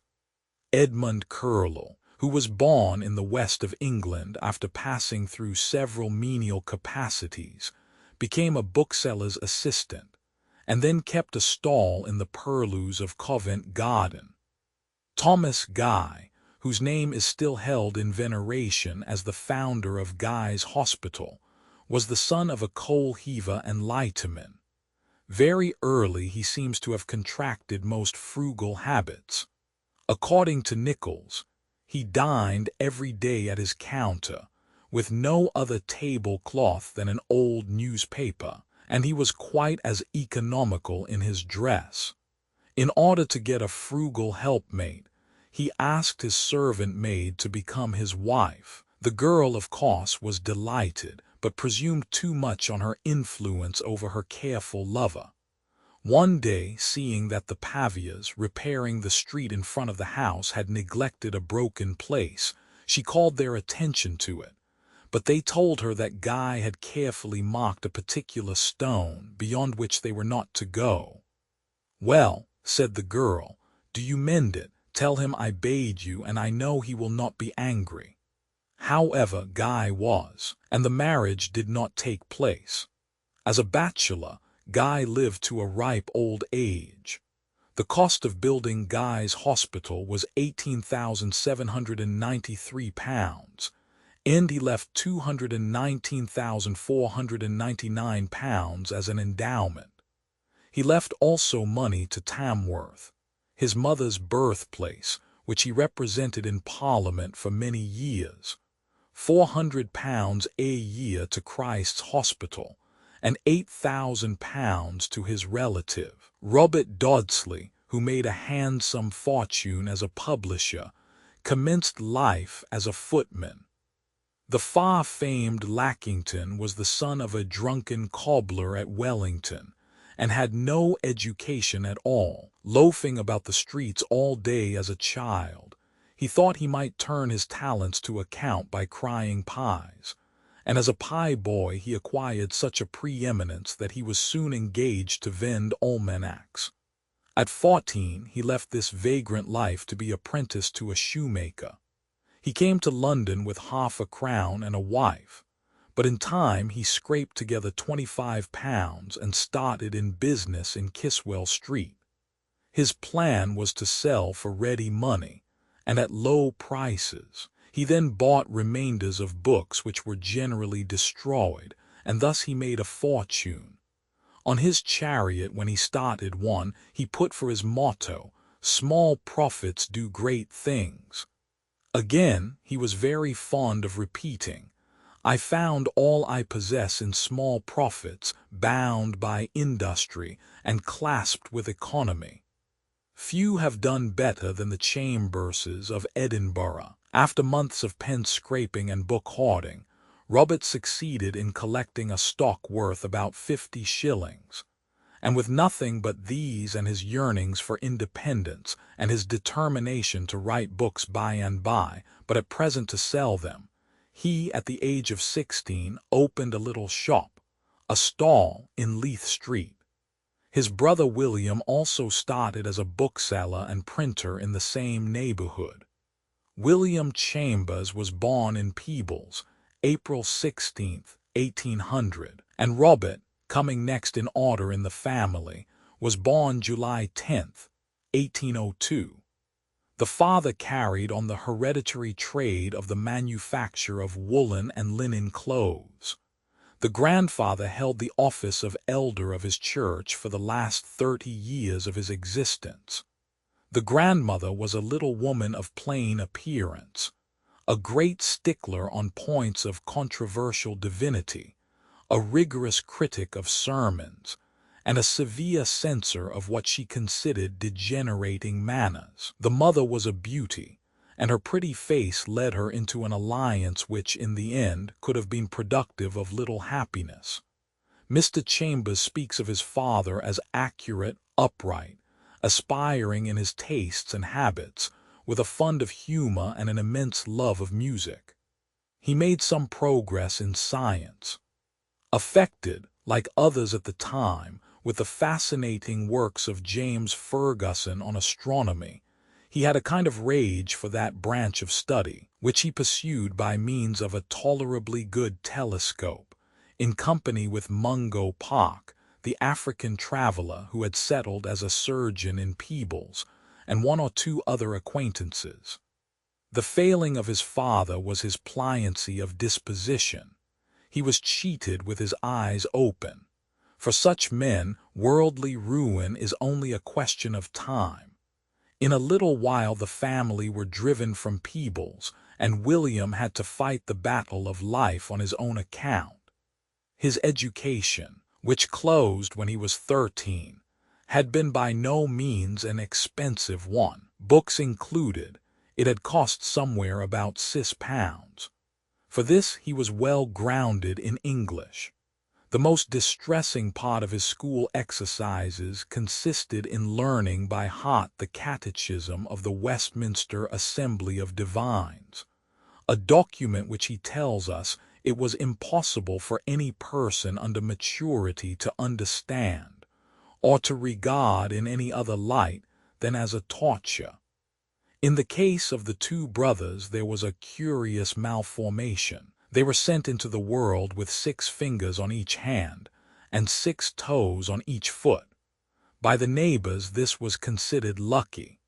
In the case of William, the superfluous members were easily removed. It was not so with Robert. The supernumerary toes on the outside of the foot were attached to or formed part of the metatarsal bones, and were so badly amputated as to leave delicate protuberances, calculated to be a torment for life. This unfortunate circumstance, by producing a certain degree of lameness and difficulty in walking, no doubt helped to make Robert the studious and thoughtful man he was. Thus, indisposed to boyish sports, his progress in education was rapid.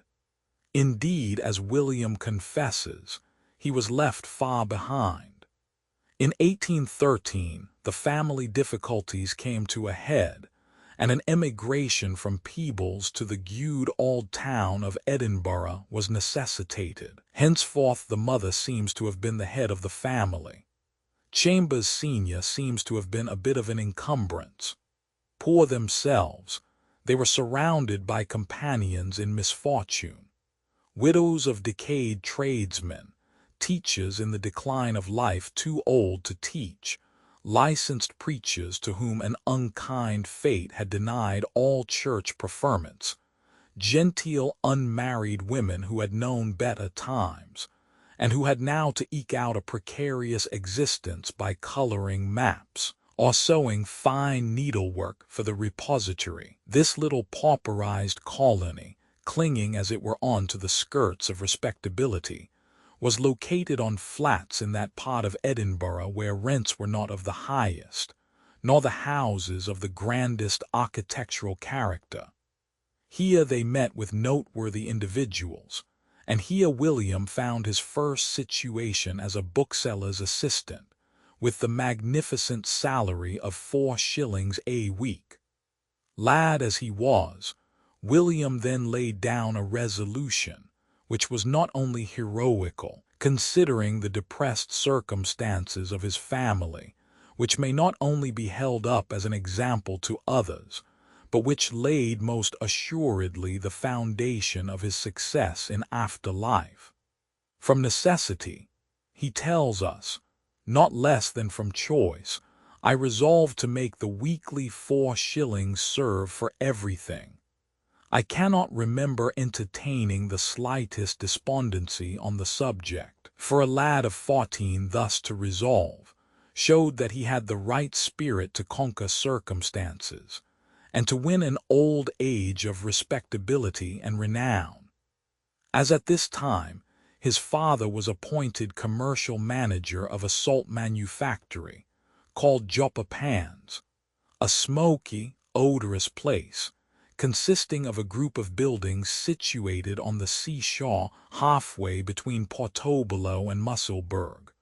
William was left by himself in Edinburgh to do the best he could. Of course he went to lodge with a Peebles woman, and was surrounded by a host of Peebleshire people, whose delight in the evening was to call up reminiscences of texts and preachers and sermons, and to discuss Boston's marrow, the crook in the lot, and the fourfold state.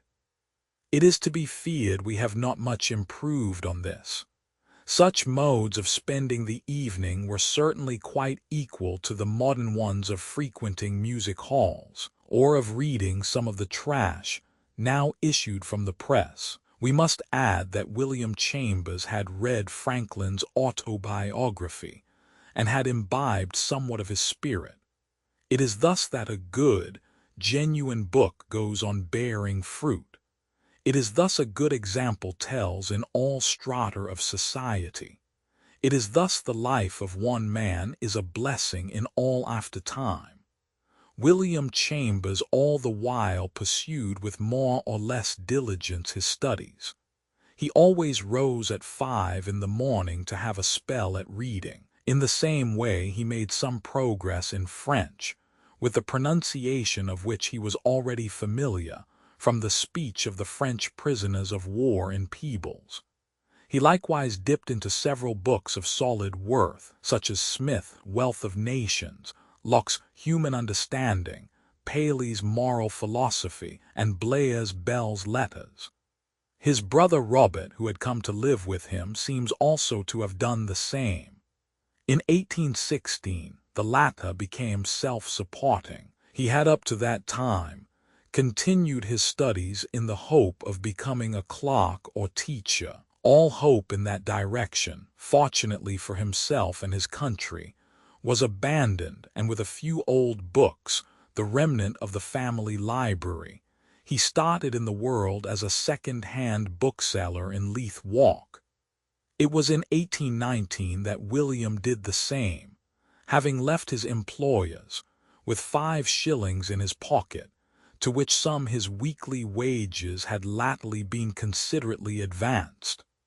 Unfortunately, Robert had cleared out the family stores, and there was no stock in trade with which William could furnish his scanty shelves. He was so fortunate, however, as to get a limited amount of credit from a London publisher of cheap standard literature, and thus he began a career of which he or anyone else might well be proud. Bookselling by itself, however, was not sufficient. He tried calligraphy, he taught himself bookbinding, he mastered the art of printing, he became a publisher. His first book, of course, was a cheap edition of Burns' songs. Such is an outline of the career of the brothers. Then comes the old story of success, of literary and business renown, of happy domestic life, and of the end of all. Both brothers were indefatigable writers. Altogether, writes William, as nearly as can be reckoned, my brother produced upwards of 70 volumes, exclusively of detached papers, which it would be impossible to enumerate.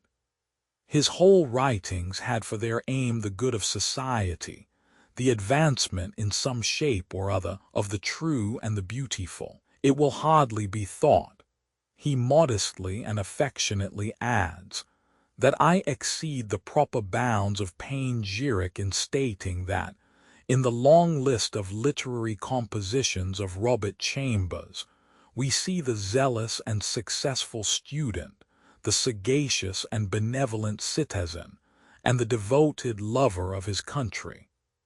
A similar eulogium may be pronounced on William himself. Robert Chambers, the younger brother, thus makes us acquainted with his evening studies while a lad at his native town of Peebles. Among that considerable part of the population who lived down closes and in old thatched cottages, news circulated at third or fourth hand, or was merged in conversation on religious or other topics. My brother and I derived much enjoyment, not to say instruction, from the singing of old ballads and the telling of legendary stories by a kind old female relative, the wife of a decayed tradesman who dwelt in one of the ancient closes.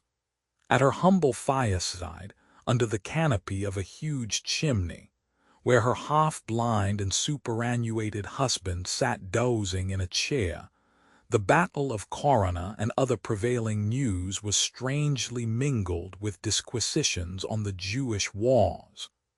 The source of this interesting conversation was a well-worn copy of L. Estrange's translation of Josephus, a small folio of date 1720. The envied possessor of the work was Tam Fleck, a flitchy child, as he was considered, who, not particularly steady at his legitimate employment, struck out a sort of profession by going about in the evenings with his Josephus, which he read as the current news, the only light he had for doing so being usually that imparted by the flickering blaze of a piece of parrot coal. It was his practice not to read more than from 2 to 3 pages at a time. interlarded with sagacious remarks of his own by way of footnotes, and in this way he sustained an extraordinary interest in the narrative. Retailing the matter with great ability in different households, Tam kept all at the same point of information, and wound them up with a corresponding anxiety as to the issue of some moving event in Hebrew annals. Although in this way he went through a course of Josephus yearly, the novelty somehow never seemed to wear off. "Weel, Tam, what's the news the nisht?" would old Geordie Murray say, as Tam entered with his Josephus under his arm and seated himself at the family fireside. Bad news," replied Tam. "Titus has begun to besiege Jerusalem. It's gone to be a terrible business."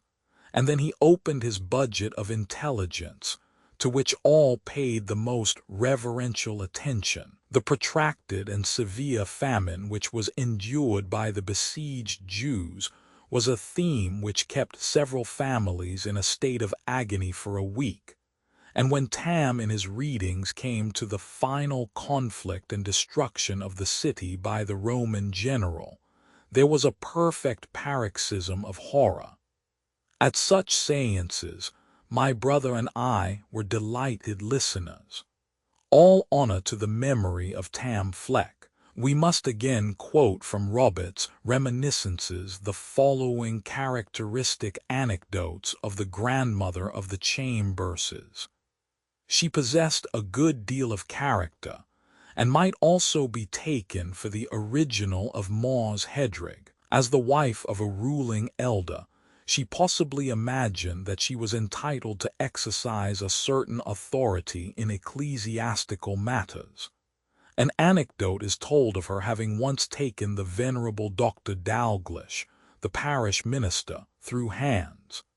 In presence of a number of neighbors, she thought fit to lecture him on that particularly delicate subject, his wife's dress.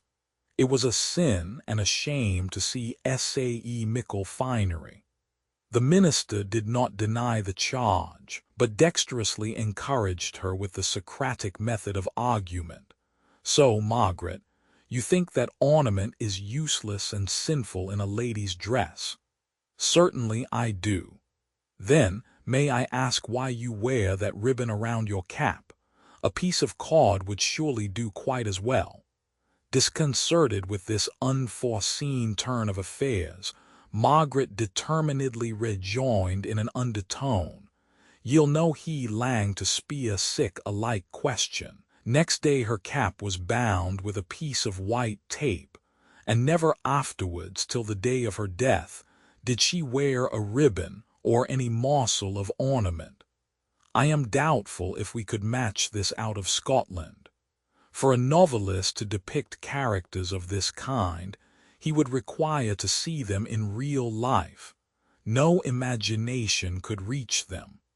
Sir Walter Scott both saw and talked with them, for they were not extinct in his day. The mortifying rebuff about the ribbon perhaps had some influence in making my ancestress a sister. As she lived near the manse, I am afraid she must have been a good deal of a thorn in the side of the parish minister, notwithstanding all the palliatives of her good-natured husband, the elder.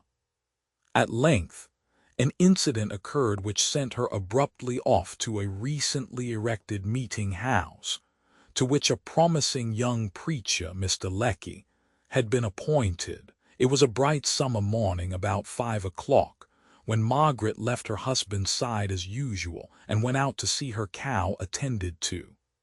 Before 3 minutes had elapsed, her husband was aroused by her coming in with dismal cries. sirs, did I ever think to live to see the day? Oh man, oh William, this is a terrible thing indeed. Could I ever have thought to see't?" "Gracious woman," exclaimed the worthy elder, by this time fully awake, "what is the coup d'ade?" For it seemed to him that no greater calamity could have been expected to produce such doleful exclamations. "The coup d'ade," responded Margaret, War, 10 times war.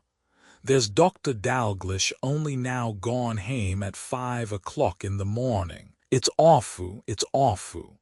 What will things come to?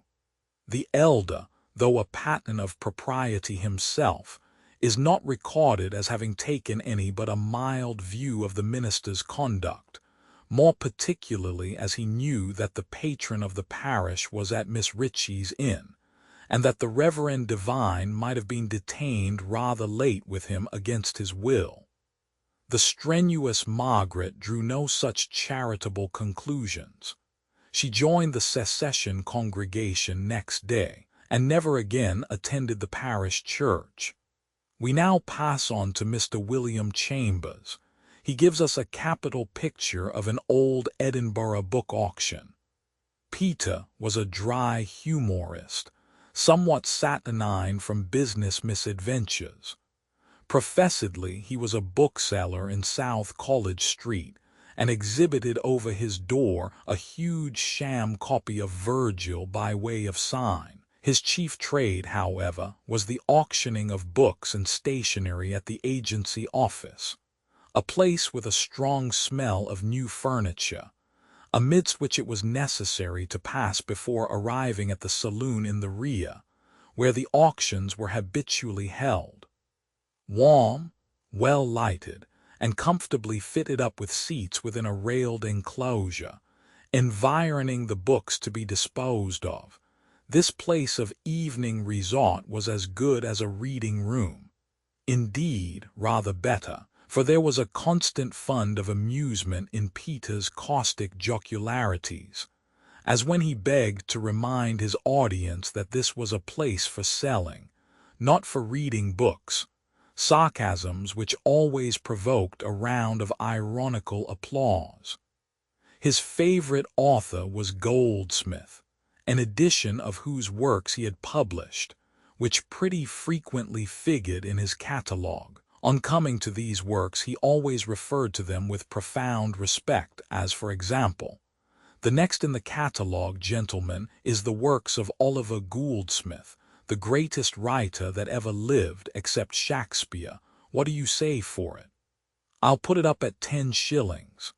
Someone would perhaps audaciously bid 2 pence, which threw him into a rage, and he would indignantly call out, "Tippence, man, keep that for the broad," meaning the plate at the church door. If the same person dared to repeat the insult with regard to some other work, Peter would say, "Dear me, has that poor man not yet got quit of his 2 pence?"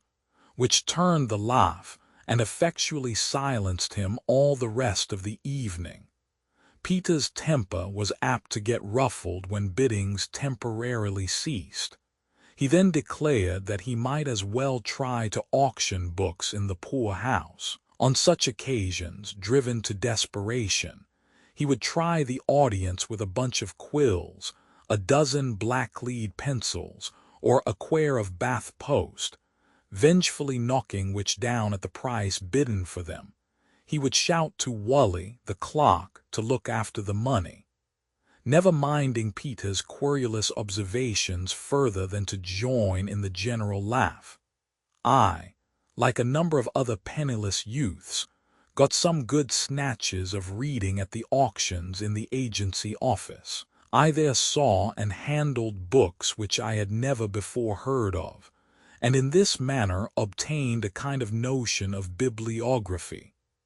My brother, who, like myself, became a frequenter of the agency office, relished Peter highly, and has touched him of in one of his essays. A wealthy old man was Hutton of Birmingham, who thus describes his early struggles to set up in business as a bookbinder.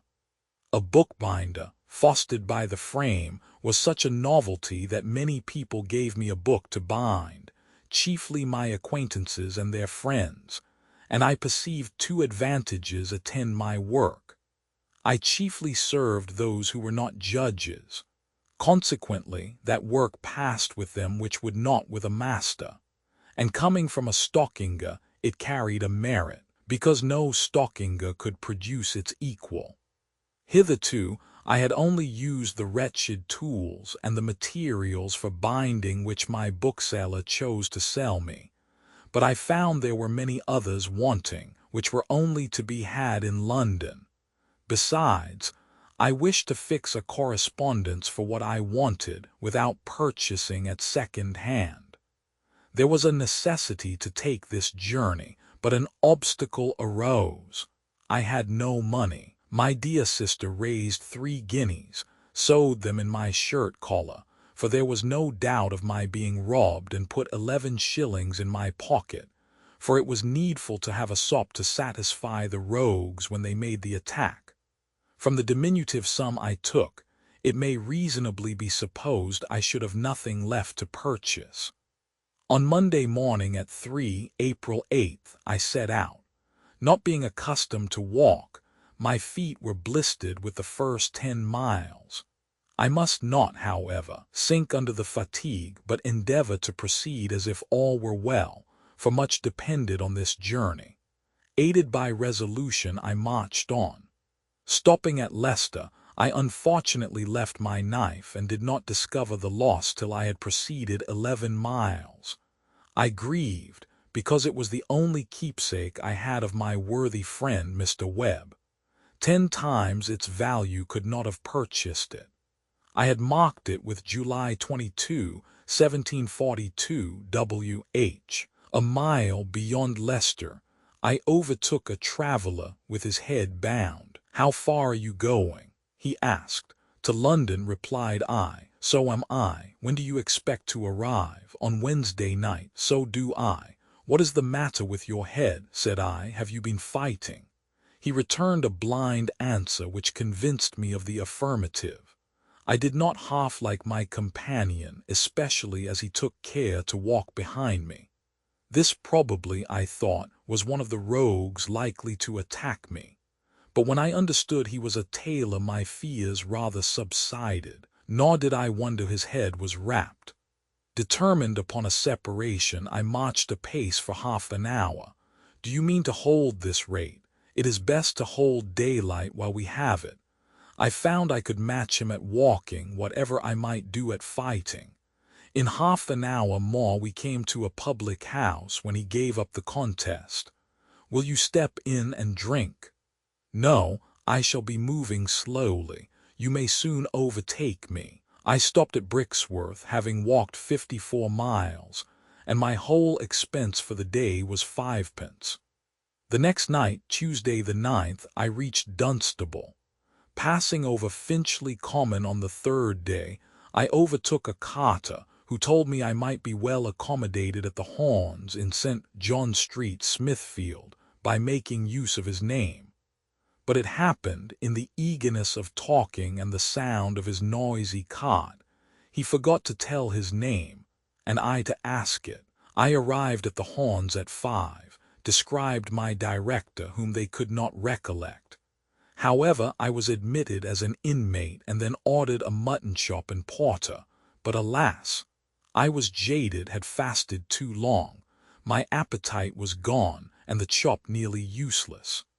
This meal, if it may be called a meal, was the only one during my stay, and I think the only time I ever ate under a roof.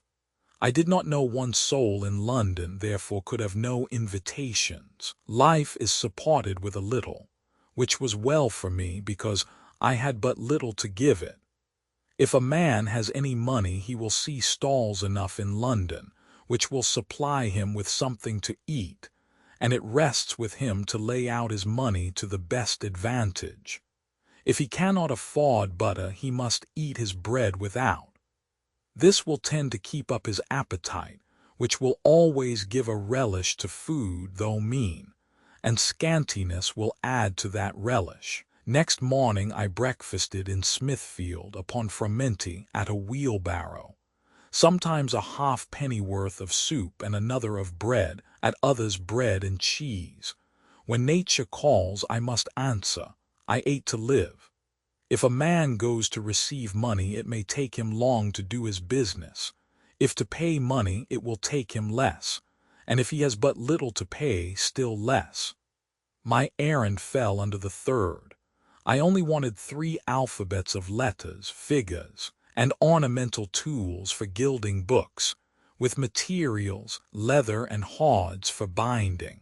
I wished to see a number of curiosities, but my shallow pocket forbade. 1 penny to see Bedlam was all I could spare. Here I met with a variety of curious anecdotes, for I stayed long and found conversation with a multitude of characters. All the public buildings fell under my eye, which were attentively examined, nor was I wanting in my inquiries. Pass where I never was out of the way of entertainment. It is reasonable to suppose that everything in London was new and wonderful to a youth who is fond of inquiry, but has scarcely seen anything but rags and dung cots. Westminster Abbey, St. Paul's, Guildhall, Westminster Hall, and C. were open to view, also both Houses of Parliament, for they were sitting.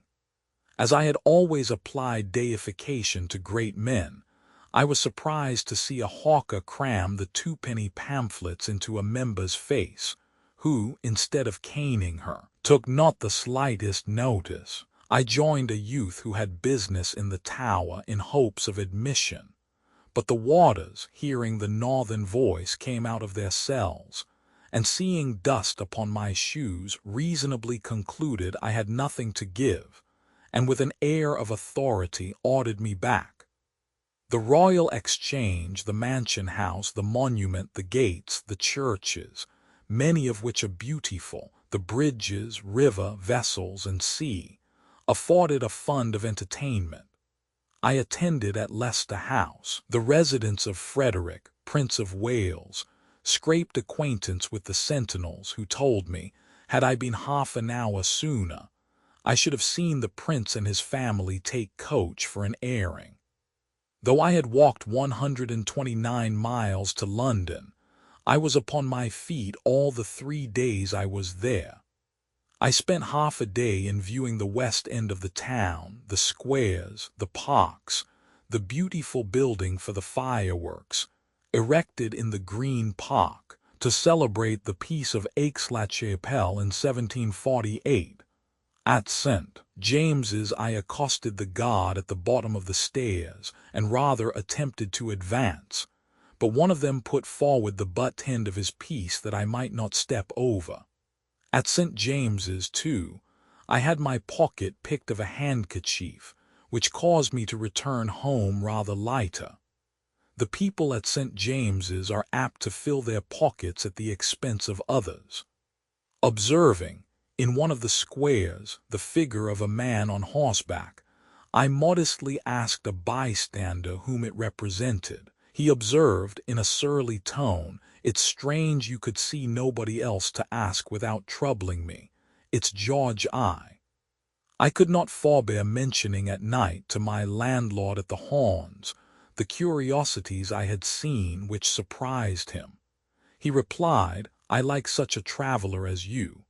The strangers that come here cannot stir a foot without me, which plagues me to that degree I had rather be without their custom.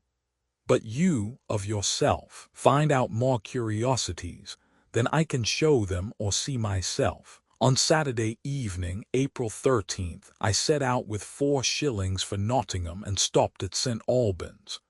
Rising the next morning, April 14th, I met in the street the tailor with the muffled head whom I had left near Leicester. "Ah, my friend, what are you still fighting your way up? Perhaps you will reach London by next Wednesday. You guessed within a week the first time." He said but little, looked ashamed, and passed on. This was a melancholy day. I fell lame, from the sinews of my leg being overstrained with hard labor. I was far from home, wholly among strangers, with only the remnant of 4 shillings. The dreadful idea operated in fears. I stopped at Newport Pagnell. My landlord told me my shoes were not fit for traveling. However, I had no other, and like my blistered feet, I must try to bear them. Next day, Monday, 15th, I slept at Market Harborough, and on the 16th called at Leicester. The landlady had carefully secured my knife, with a view to return it should I ever come that way. Reached Nottingham in the afternoon, 40 miles. I had been out nearly 9 days, 3 in going, which cost 3 and 8pence, 3 there, which cost about the same, and 3 returning, nearly the same. Out of the whole 11 shillings I brought 4 pence back. London surprised me, so did the people, for the few with whom I formed a connection deceived me by promising what they never performed, and I have reason to think never intended it. This journey furnished vast matter for detail among my friends. It was time to look out for a future place of residence. A large town must now be the mark, or there would be no room for exertion. London was thought on between my sister and I, for I had no soul else to consult. This was rejected for 2 reasons. How could I venture into such a place without a capital? And how could my work pass among a crowd of judges? My plan must be to fix upon some market town within a stage of Nottingham, and open a shop on the market day, till I should be better prepared to begin the world at Birmingham. I therefore, in the following February, took a journey to that populous place, to pass a probable judgment upon my future success. I fixed upon Southwell as the first step of elevation, 14 miles distant, a town as despicable as the road to it.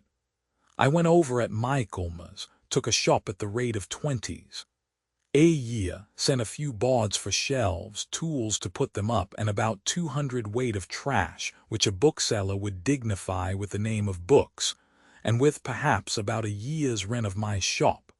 Was my own joiner, put up the shelves and their furniture, worth perhaps 20s, and in one day became the most eminent bookseller in the place. During this wet winter I had to set out at 5 every Saturday morning, carrying a burthen of 3 pounds weight to 30, open shop at 10, starve in it all day upon bread, cheese, and half a pint of ale, take from 1s to 6s, shut up at 4, and by trudging through the deep roads and the solitary night 5 hours more, arrive at Nottingham by 9, carrying a burthen from 3 to 30 pounds, where I always found a mess of milk porridge by the fire, prepared by my valuable sister. Nothing short of a surprising resolution and rigid economy could have carried me through this dreadful scene. But Hutton did not despair. He lived to a good old age and was a wealthy man. The Life of Kelly, the London publisher, is full of interest. Thomas Kelly was born at Chevening in Kent on the 7th of January, 1779. His father was a shepherd, who, having received a jointure of 200 pounds with his wife, risked the capital first in a little country inn, and afterwards in leasing a small farm of about 30 acres of cold, wet land, where he led a starving, struggling life during the remainder of his days.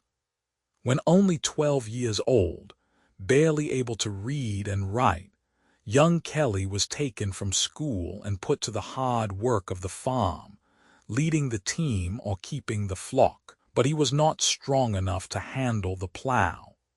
The fatigue of this life and its misery were so vividly impressed upon his memory that he could never be persuaded to revisit the neighborhood in after life. And though at the time he endeavored to conceal his feelings from his family, the bitterness of his reflections involuntarily betrayed his wishes. He fretted in the daytime until he could not lie quietly in his bed at night, and early one morning he was discovered in a somnambulant state in the chimney of an empty bedroom, on, as he said, his road to London. After this, his parents readily consented that he should try to make his way elsewhere, and a situation was obtained for him in the counting-house of a Lambeth brewer. After about 3 years' service here the business failed, and he was recommended to Alexander Hogg, bookseller of Paternoster Row. The terms of his engagement were those of an ordinary domestic servant. He was to board and lodge on the premises, and to receive £10 yearly. But his lodging, or, at all events, his bed, was under the shop counter.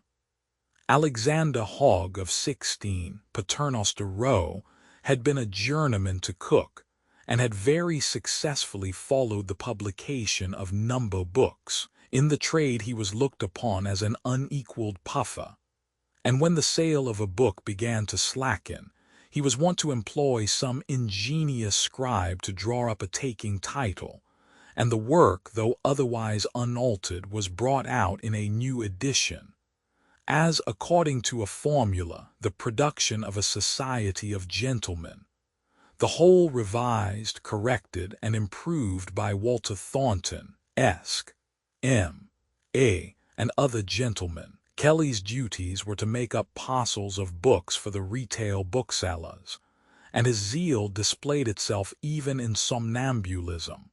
For one night, when in a comatose state, he actually arranged in order the 80 numbers of Fox's Martyrs, taken from as many different compartments. He spent all his leisure in study, and soon was able to read French with fluency, gaining the proper accent by attending the French Protestant school in Threadneedle Street. The good old housekeeper, at this time his only friend, was a partaker of all his studies. At all events, he gave her the benefit of all the more amusing and interesting matter he came across. His activity, though it rendered the head shopman jealous, attracted Hogg's favorable attention, and the clever discovery of a batch of stolen works still further strengthened the interest he felt in the serving boy. The thieves, owing to the lad's ingenuity, were apprehended and convicted, and Kelly had to come forward as a witness. This was my first appearance at the Old Bailey, and as I was fearful I might give incorrect evidence, I trembled over the third commandment.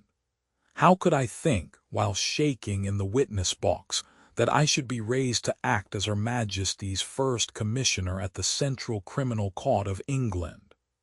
Half of his scanty pittance of £10 was sent home to aid his parents, and as his wages increased, so did his dutiful allowance. In this situation, Kelly remained for 20 years and 2 months, and at no time did he receive more than £80 per annum, and it is believed that when his stipend reached that petty maximum, he defrayed the whole of his father's farm rent.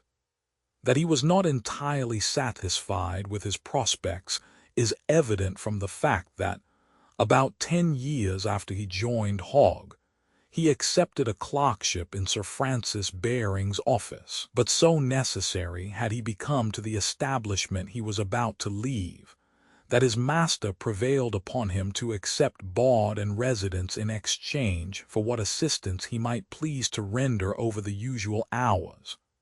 After 6 weeks of this work, poor Kelly's health began to suffer, and it was plain that he must confine his labors to one single branch of trade. "Thomas," said his master, sagaciously enough, though probably with a view to his own interests, "you never can be a merchant, but you may be a bookseller." This advice chimed in with his inclination, if not with his immediate prospects, and Kelly devoted himself to bookselling. At length Hogg, falling into bad health and desiring to be relieved from business, proposed to Kelly that he should unite in partnership with his son, but Kelly thought it better to start on his own account. In 1809, therefore, he commenced business in a little room in Paternoster Row, sub-rented from the landlord, a friendly barber. For the first 2 years his operations were confined solely to the purchase and sale of miscellaneous books on a small scale, and the limited experiment proved successful. Of Butchan's Domestic Medicine, he bought 1,000 copies in sheets, at a low price, and having prefixed a short memoir of his author, and divided them into numbers or parts, he went out himself in quest of subscribers, and 1,000 copies of the new week's preparation were treated in like manner, and with similar success. Kelly lived to be Lord Mayor of London. Mr. Routledge, the founder of the well-known publishing house of that name, commenced business by opening a little shop in Ryder's Court, Leicester Square, for the sale of cheap and second-hand books. Few booksellers have done better than the Haywoods of Manchester. Abel began life as a warehouse boy on the scanty pittance of £6d a week. John Haywood, at the age of 14, found employment as a hand-loom weaver.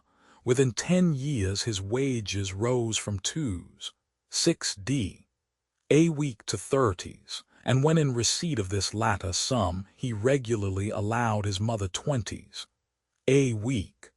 For some time he was with his brother, and then he took a little shop. It has been truly remarked by Mr. Henry Carwin in his History of Booksellers that the career of the two Haywoods is a striking example of the labor, energy, and success which Lancashire folk are apt to think the true attributes of the typical Manchester man. Chapter 7. In 1875, a sensational paragraph appeared in most of the daily papers, announcing the death of an old Mr. Atwood, who was declared to have been a bachelor, and the giver of all the anonymous £1,000 checks.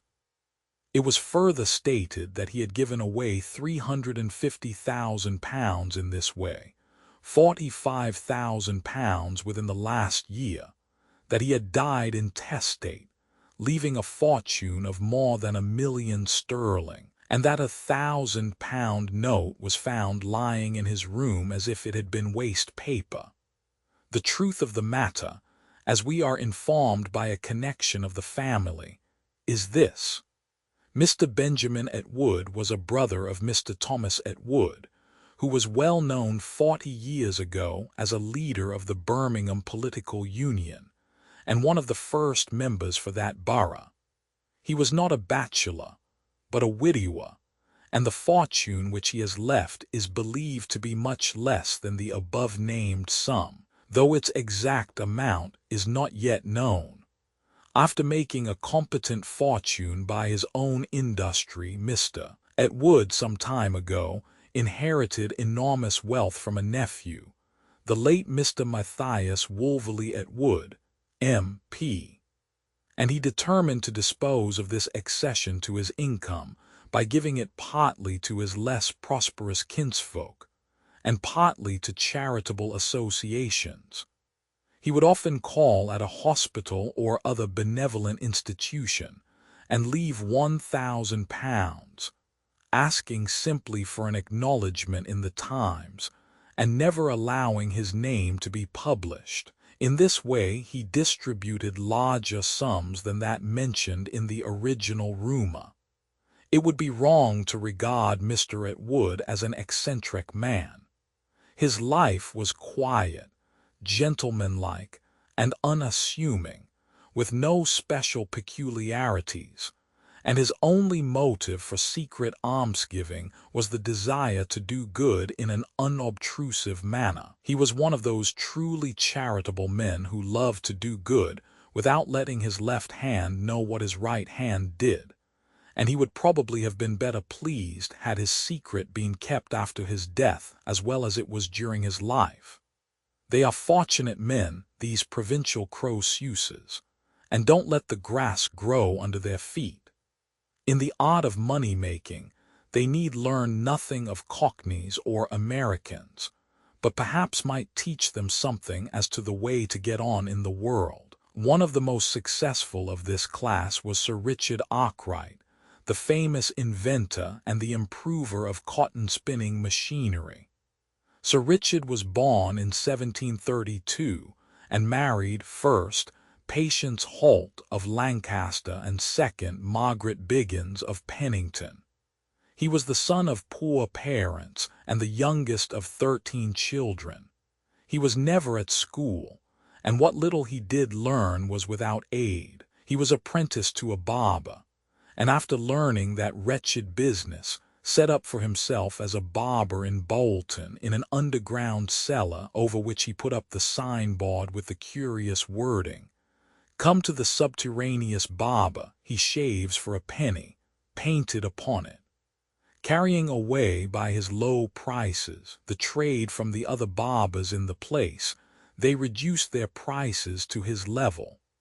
Arkwright, then, not to be outdone, and to keep the lead in the number of customers, put up the announcement of "a clean shave for a halfpenny," which, no doubt, he found answer well.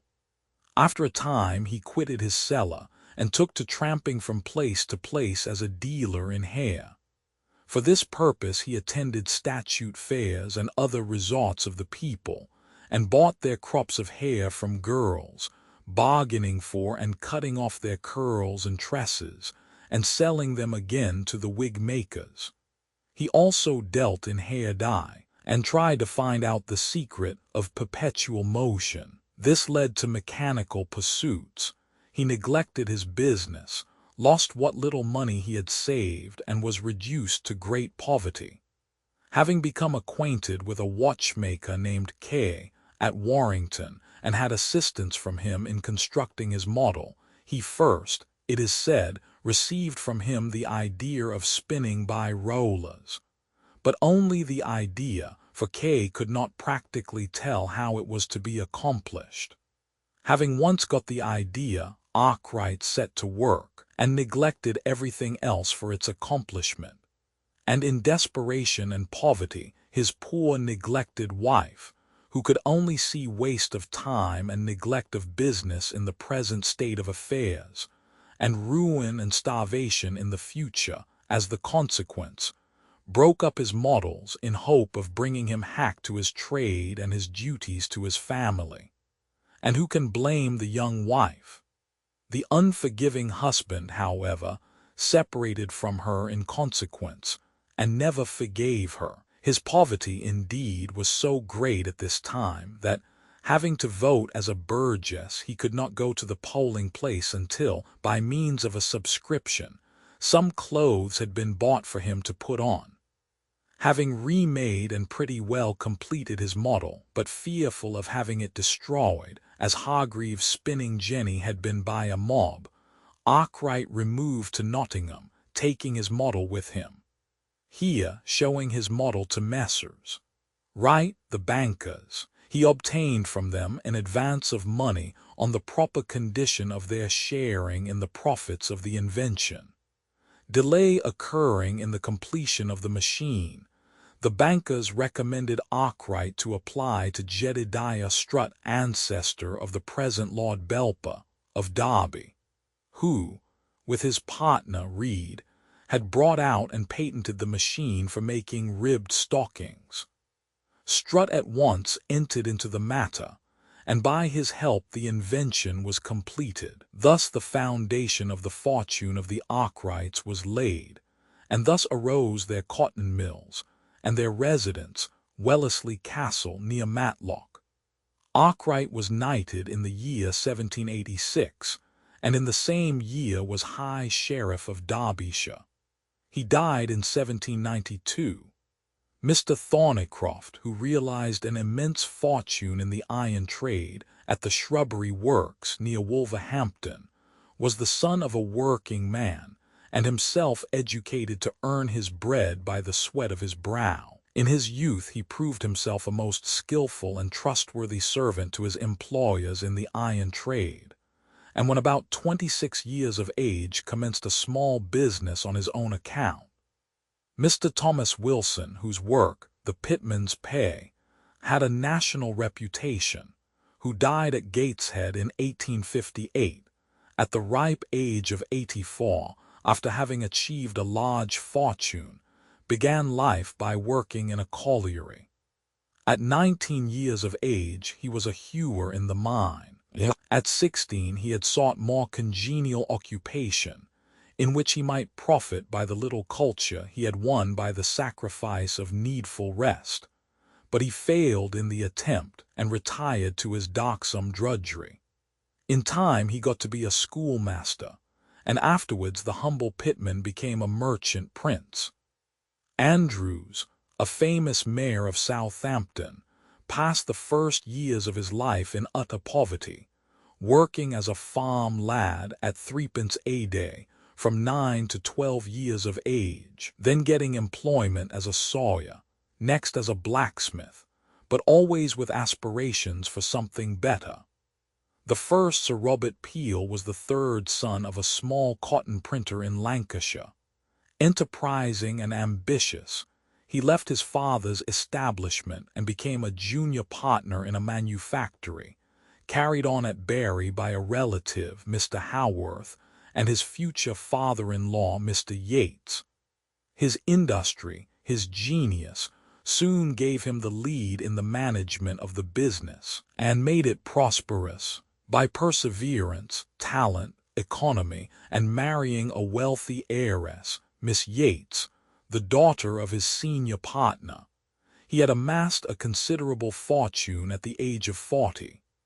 He then began to turn his mind to politics, published a pamphlet on the national debt, made the acquaintance of Mr. Pitt, and got returned to Parliament 1790 for Teignmouth, where he had acquired landed property which the rest of his life was spent in increasing. In Greville's journals we read, "Grant gave me a curious anecdote of old Sir Robert Peel. He was the younger son of a merchant. His fortune very small left to him in the house, and he was not to take it out. He gave up the fortune and started in business without a shilling, but as the active partner in a concern with two other men, Yates, whose daughter he afterwards married, and another, who between them made up £6,000. From this beginning he left £250,000 apiece to his 5 younger sons, £60,000 to his 3 daughters, each, and £22,000 a year in land, and £450,000 in the funds to Peel. In his lifetime he gave Peel £12,000 a year, the others £3,000, and spent £3,000 himself. He was always giving them money, and for objects which, it might have been thought, he undervalued. He paid for Peel's house when he built it, and for the Chapeau de Pale, 2,700 guineas when he bought it." In his biography, Sir William Fairbairn describes the heroic way in which he mastered the difficulties of early years and became famous. It really seems that there is something in the air or in the nature of the inhabitants of the northern districts of the kingdom, which has a tendency, more or less, to make a man rise in the world. The poet tells us how Caledonia, stern and wild, is meet nurse for poetic child, though, as to that, neither Burns nor Scott had much to do with that part of Scotland we call stern and wild. But the country may claim to do more for her sons. Every one of them seems born with a thirst for getting on in the world, for revolving not to be contented with that position in life in which Providence has placed him. And thus it is that when we come to examine minutely into the lives of our heroes, industrial or otherwise, we find that most of them were Scotchmen, or more or less had Scotch blood in their veins. Of this we have a remarkable illustration in the case of the late Sir William Fairbairn, who was, moreover, a worthy representative of a class of men to whom we owe, in a large measure, the wealth and prosperity our country now enjoys. William Fairbairn was born in the town of Kelso, in Roxburghshire, on February 19, 1789. His father, Andrew, was descended, on the male side, from a humble but respectable class of small lairds, or, as they were called, portioners, who farmed their own land, as was the custom in Scotland in those days. On the female side the pedigree may have been of higher character, for Andrew's mother was said by him to have claimed descent from the ancient border family of Douglas. She was a tall, handsome, and commanding woman, and lived to a great age. William's mother was a Miss Henderson, the daughter of a tradesman in Jedburgh, and the direct descendant of an old border family of the name of Oliver, for many years respectable stock farmers in a pastoral district at the northern foot of the Cheviots. The lad was early sent to school, and made fair progress in what may be called a plain English education. He was fond of athletic exercises, and one of his feats was to climb to the top of the mouldering turrets of the old abbey at Kelso. In the autumn of 1799, the position of the family materially altered. The father was offered the charge of a farm, 300 acres in Rossshire, which was to be the joint property of himself and his brother, Mr. Peter Fairbairn, for many years a resident in that county and secretary to Lord Seaforth of Castle Braham. And there, in an evil hour, the family removed. But it was there that young William, who was compelled to make himself generally useful, first exhibited his taste for mechanics.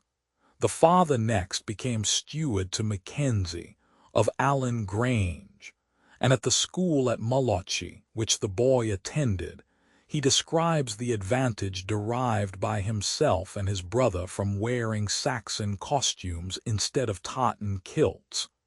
The master was a severe disciplinarian, and he found English trousers very much in the way of his favorite punishment.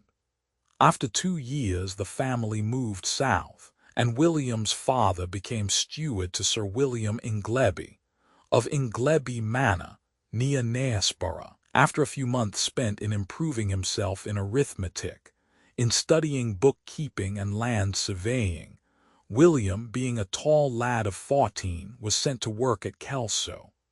About this time the family were in much difficulty, but the father got a better post at Percy Main Colliery, near North Shields, and his son followed him there. Wages were very high, and the demoralization amongst the men was such as, Sir William tells us, he never saw before or since. Pitched battles, brawling, drinking, and cockfighting seemed to be the order of the day.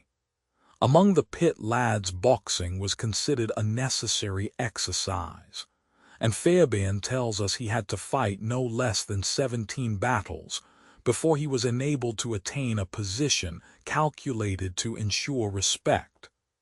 In March 1804, he was put into a better and more definite position by entering regularly on a course of education as mechanical engineer. He was bound apprentice to the millwright of the colliery for 7 years, and was to receive wages beginning with 5 shillings a week and increasing to 12. Sometimes, he tells us, with extra work he doubled the amount of his wages, by which he was enabled to render assistance to his parents.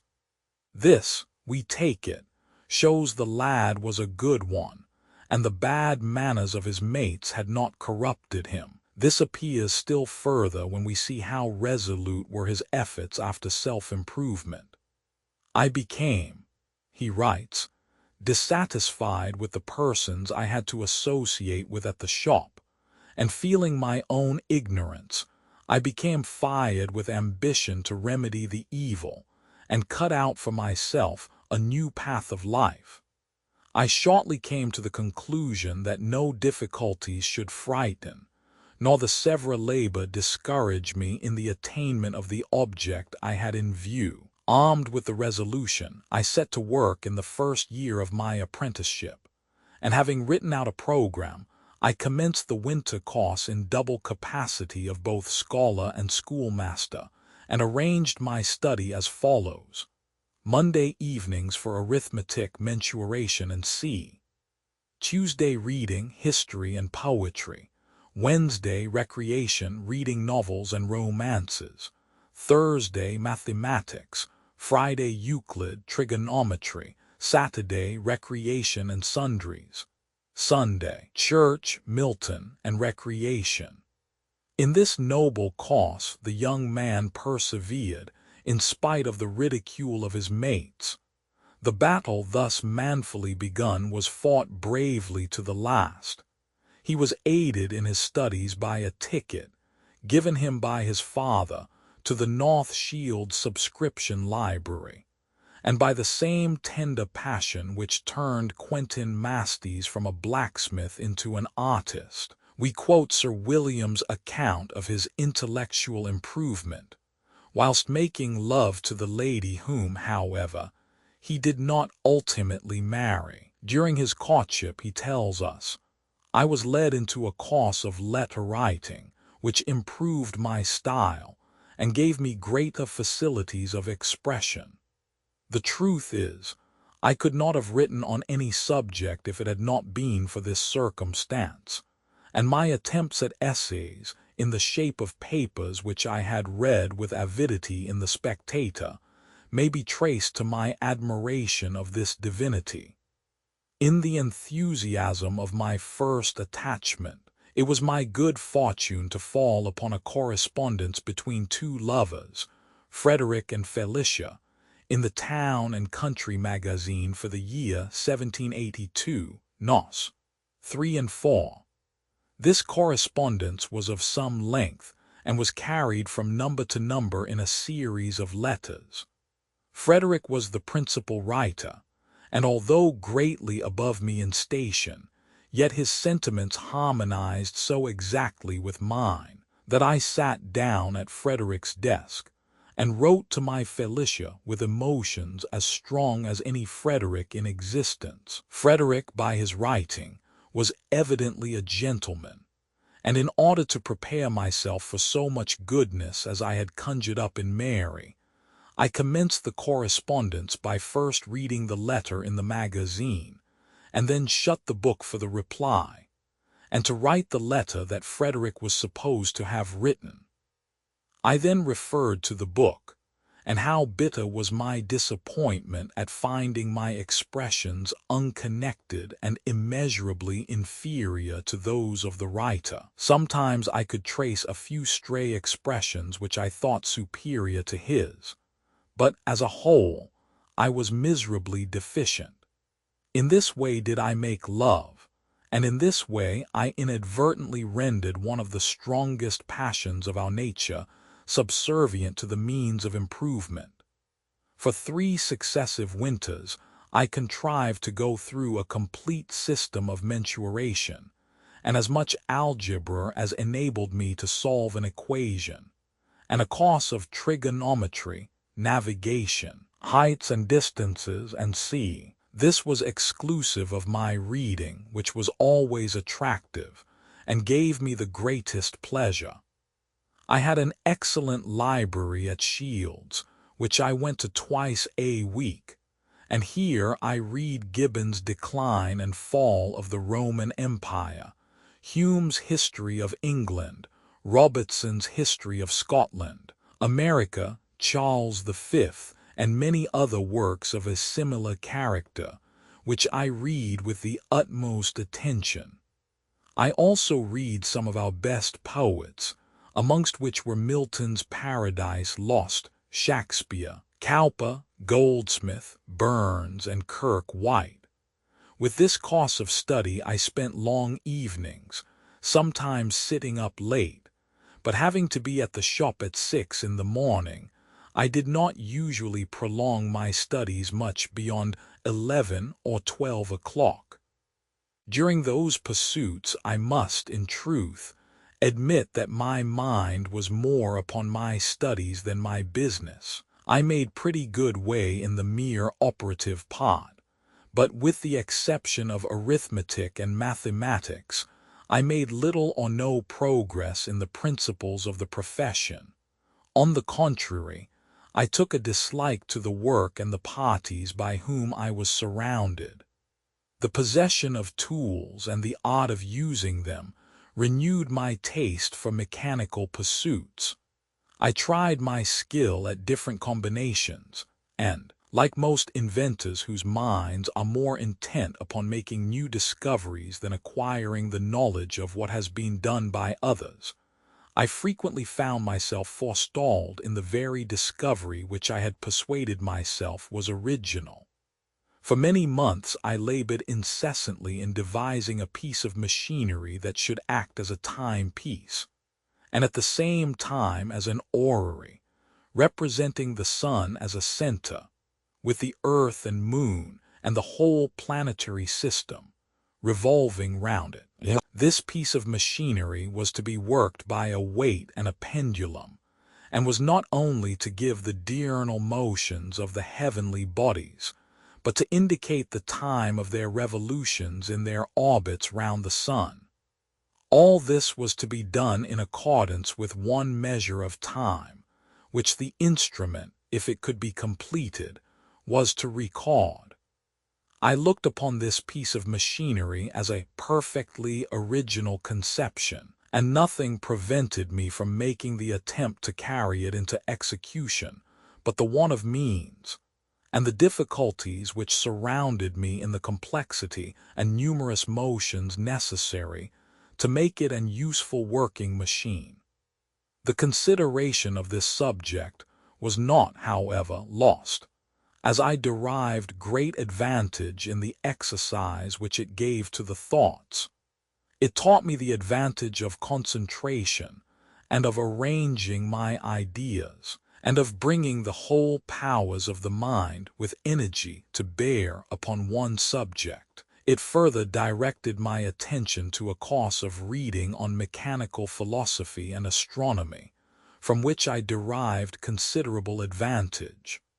Finding the means at my disposal much too scanty to enable me to make a beginning with my new orrery, I turned my attention to music, and bought an old Hamburg fiddle, for which I gave half-a-crown. This was a cheap bargain, even for such a miserable instrument, and what with new bracing of catgut and a music book, I spent nearly a week's wages, a sum which I could ill afford, to become a distinguished musician. I, however, fresh rigged the violin, and with a glue pot carefully closed all the openings which were showing themselves between the back and sides of the instrument. Having completed the repairs, I commenced operations, and certainly there never was a learner who produced less melody or a greater number of discords. The effect was astounding, and after tormenting the whole house with discordant sounds for 2 months, the very author of the mischief tumbled to pieces in my hands, to the great relief of every member of the family. As an illustration of the benefit of learning a business well, I will quote a paragraph from the busy hives around us. After describing the large establishment of Messrs. Kershaw, Lease & Co., Manchester, the writer adds, "There is a moral to our sketch. Mr. Kershaw, owner of a splendid warehouse, 2 factories, a cotton lord, merchant prince and senator of the realm, was once a poor Manchester boy, and is not an old man now, 1878. As he set Manchester an example of good taste and wise magnificence, so he stands an example to all young men of what untiring diligence may achieve. He rose in his house of business because he learned his business well. He waited not upon fortune from without, but worked out his own future from within. He became one of the many of the illustrious men whom Lancashire points to as her pride. Who has not heard of Sir Titus Salt? His beneficence especially has made him famous. His name is a veritable household word. The founder of Saltaire is in many respects no ordinary man. He is one of those who have neither been born great nor had greatness thrust upon them. He has achieved it, and achieved it worthily. Possessed of large intellect, immense strength of mind, and remarkable business acumen, he gained a princely fortune, and made himself one of Yorkshire's chief manufacturers. Sir Titus was born in Morley, near Leeds, on the 20th of September, 1803.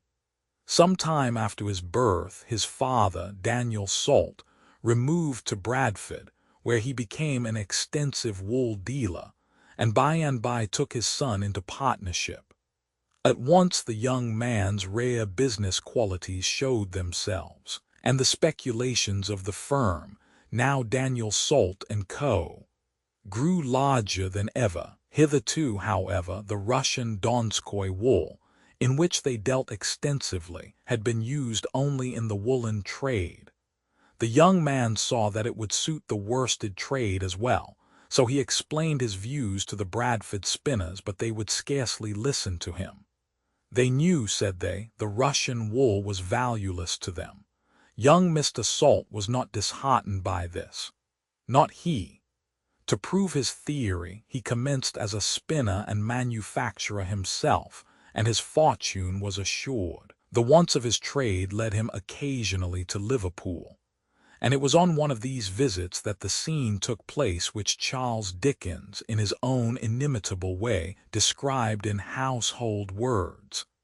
Says he, "A huge pile of dirty-looking sacks, filled with some fibrous material, which bore a resemblance to superannuated horsehair, or frowsy elongated wool, or anything unpleasant or unattractive, was landed in Liverpool. When these queer-looking bales had first arrived, or by what vessel brought, or for what purpose intended, the very oldest warehousemen in Liverpool docks couldn't say. There had once been a rumor, a mere warehouseman's rumor, that the bales had been shipped from South America on spec, and consigned to the agency of C. W. and F. Foozle and Co. But even this seems to have been forgotten, and it was agreed upon by all hands that the 300 and odd sacks of nondescript hair wool were a perfect nuisance. The rats appeared to be the only parties who approved at all of the importation, and to them it was the finest investment for capital that had been known in Liverpool since their first ancestors had emigrated thither. Well, these bales seemed likely to rot, or fall to the dust, or be bitten up for the particular use of family rats. Merchants would have nothing to say to them. Dealers couldn't make them out. Manufacturers shook their heads at the bare mention of them, while the agents of C. W. and F. Foozle and Co. looked at the bill of lading, had once spoken to their head clerk about shipping them to South America again. One day, we won't care what day it was, or even what week or month it was, though things of far less consequence have been chronicled to the half-minute. One day, a plain, business-looking young man, with an intelligent face and quiet, reserved manner, was walking along through these same warehouses in Liverpool, when his eye fell upon some of the superannuated horsehair projecting from one of the ugly, dirty bales. Some lady rat, more delicate than her neighbors, had found it rather coarser than usual, and had persuaded her lord and master to eject the portion from her resting place. Our friend took it up, looked at it, felt at it, rubbed it, pulled it about. In fact, he did all but taste it, and he would have done that if it had suited his purpose, for he was Yorkshire, having held it up to the light, and held it away from the light, and held it in all sorts of positions, and done all sorts of cruelties to it, as though it had been his most deadly enemy, and he was feeling quite vindictive. He placed a handful or two in his pocket, and walked calmly away, evidently intending to put the stuff to some excruciating private torture at home. What particular experiments he tried with this fibrous substance, I am not exactly in a position to state, nor does it much signify. But the sequel was that the same quiet, business-looking young man was seen to enter the office of C. W. and F. Foozle and Co., and ask for the head of the firm. When he asked that portion of the house if he would accept 8 pence per pound for the entire contents of the 300 and odd frowsy dirty bags of nondescript wool, the authority interrogated felt so confounded that he could not have told if he were the head or the tail of the firm. At first he fancied our friend had come for the express purpose of quizzing him, and then that he was an escaped lunatic, and thought seriously of calling for the police. But eventually it ended in his making it over in consideration of the price offered. It was quite an event in the little dark office of C.W.&F. Foozle & Co., which had its supply of light, of a very injurious quality, from the old grim churchyard. All the establishment stole a peep at the buyer of the South American stuff. The chief clerk had the curiosity to speak to him and hear the reply. The cashier touched his coat tails. The bookkeeper, a thin man in spectacles, examined his hat and gloves. The porter openly grinned at him. When the quiet purchaser had departed, C.W.&F. Foozle & Co.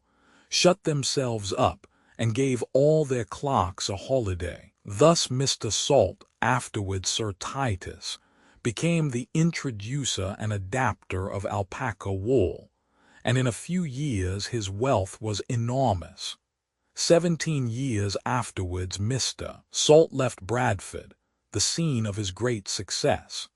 He saw with sadness that the great Yorkshire town was becoming overcrowded, dirty, and smoky to a degree, and he made up his mind that the condition of his factory workers, at any rate, should be improved. Hence he purchased a tract of land on the banks of the River Aire above Shipley, and founded Saltaire, a true palace of industry. For in making his thousands he never forgot the thousands who helped him to make them. The new works were opened in 1853, when a grand banquet took place, at which members of Parliament, mayors, and magistrates were present, besides between 2,000 and 3,000 of Mr. Salt's workpeople, who had marched in procession from smoky Bradford to the fair country he had chosen for their future labors. Sir Titus was made a baronet in 1869, and some years previously he held the position of president of the Bradford Chamber of Commerce. He has also been chief constable, magistrate, and parliamentary member for the Bradford borough, the inhabitants of which have shown their appreciation of his services and generosity by erecting a handsome statue to him. Chapter 8. A curious romance adds one more instructive fact to point the moral of a miser's life and of the love of money. For many years past an old man might have been seen carrying an old bag on his shoulders, scraping up odds and ends from the gutter and garbage from the streets. This man's home was in a London suburb, a wretched room filled with rubbish, old pieces of iron and brass, bits of string and sea. Around the room were tin deed boxes, which some of his friends half suspected must be possessed of properties of more or less value. The wretched man lived on what he chanced to pick up by the way, or what was given to him by the charitable, who thought him to be a beggar. He used to attend one of our metropolitan hospitals as an outpatient, receiving advice and medicine gratis. This man died in the midst of squalid wretchedness and apparent want. His friends at once proceeded to ransack the place in search for his money. The deed boxes proved to be dummies, containing only strings and tapes, and for some time the search proved fruitless. At last, however, the old chair in which he used to sit was found to contain, in the worn-out cushion, a bundle of most valuable securities, amounting to £60,000 and a will. This will, after leaving £100 each to his executors, devised all the residue of his property to two institutions, one moiety to the Royal Free Hospital, Gray's Inn Road, in which institution he used to obtain advice and medicine gratis, as above, and the other half to the Royal National Lifeboat Association, so that these two useful institutions will receive £30,000 each, and possibly more, as the result of this miser's wealth. Search is being made for further documents amid the heaps of rubbish that have been allowed to accumulate in the wretched man's attic. The case constitutes a sad and melancholy illustration of this fallen nature of ours, in one of its most afflicting forms of eccentricity and madness. In the case of the dancers, we have it recorded that their money-grubbing propensity was prominent in 3 generations of the family. The grandfather, the father, and the children were all misers. The lot of them, Daniel Dancer-esque, appears to have been the most distinguished. He lived on the Weald of Harrow, where he had a little estate of about 80 acres of rich meadow land, with some of the finest oak timber in the kingdom on it. Besides, there was a good farm belonging to him, worth at that time, if properly cultivated, more than £200 a year. One day, coming to London to invest £2,000 in the funds, a gentleman who met him near the Exchange, mistaking him for a beggar, put a penny in his hand, an affront which, it is needless to say, the beggar pocketed. In spite of the fact that his wretched abode was often broken into, he made a great deal of money by his penurious habits. It took many weeks to explore the contents of his dwelling. As much as £2,500 were found on the dung heap in the cow house, and in an old jacket, carefully tied and strongly nailed to the manger, was the sum of £500 in gold and bank notes. £200 were found in the chimney, and an old teapot contained bank notes to the value of £500. Lady Tempest and Captain Holmes, his heirs, were benefited by the old miser's savings to the extent of about £3,000 a year. Money is sometimes strangely made. For instance, there is the case of Gully, who was M.P. for Pontefract in 1832. He was taken out of prison, writes Mr. Charles Greville, 25 or 30 years ago, by a gentleman to fight Pierce, surnamed the Game Chicken. He afterwards fought Belcher, I believe, and Gregson twice, and left the prize ring with the reputation of being the best man in it. He then took to the turf, was successful in establishing himself at Newmarket, where he kept a hell, and began a system of corruption of trainers, jockeys, and boys, which put the secrets of all Newmarket at his disposal, and in a few years made him rich. At the same time he connected himself with Mr. Watt in the North by betting for him, and this being at the time when Watt's stable was very successful, he won large sums of money by his horses. Having become rich, he embarked in a great coal speculation which answered beyond his hopes, and his shares soon yielded immense profits. His wife, who was a coarse, vulgar woman, in the meantime died, and he afterwards married the daughter of an innkeeper, who proved as gentlewoman-like as the other was the reverse, and who was very pretty besides. He now gradually withdrew from the betting ring as a regular blackleg, still keeping horses, and betting occasionally in large sums. He ultimately bought an estate near Pontefract, and settled down as a gentleman of fortune. Of the beggarly race of misers, the most notorious was Thomas Cook, born in the year 1726 at Clewer, a village near Windsor. His father, an itinerant fiddler, got his living by playing in alehouses and fairs, but dying while Thomas was an infant. His grandmother, who lived near Norwich, took care of him till he was able to provide for himself, at which time he obtained employment in a manufactory where there were a number of other boys who were paid according to the work they did. These boys always clubbed some money from their weekly earnings for the establishment of a mess.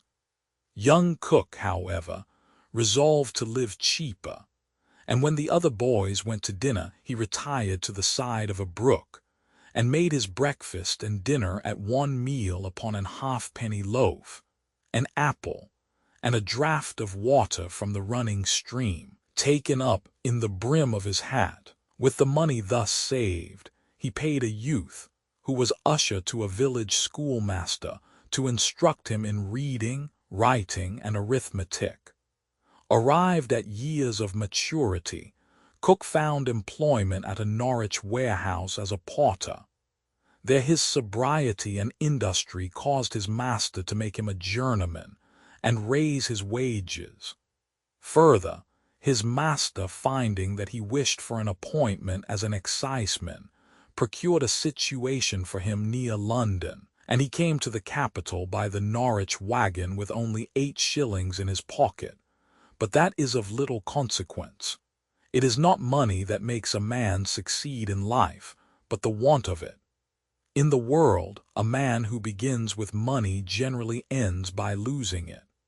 Being appointed to a district, Cook found there was great delay and some expense before he could act as an exciseman. He therefore took the situation of porter to a sugar baker, and in course of time became a journeyman. Here he did not neglect his appointment to the excise, but reserved sufficient time to himself to give it every necessary attention.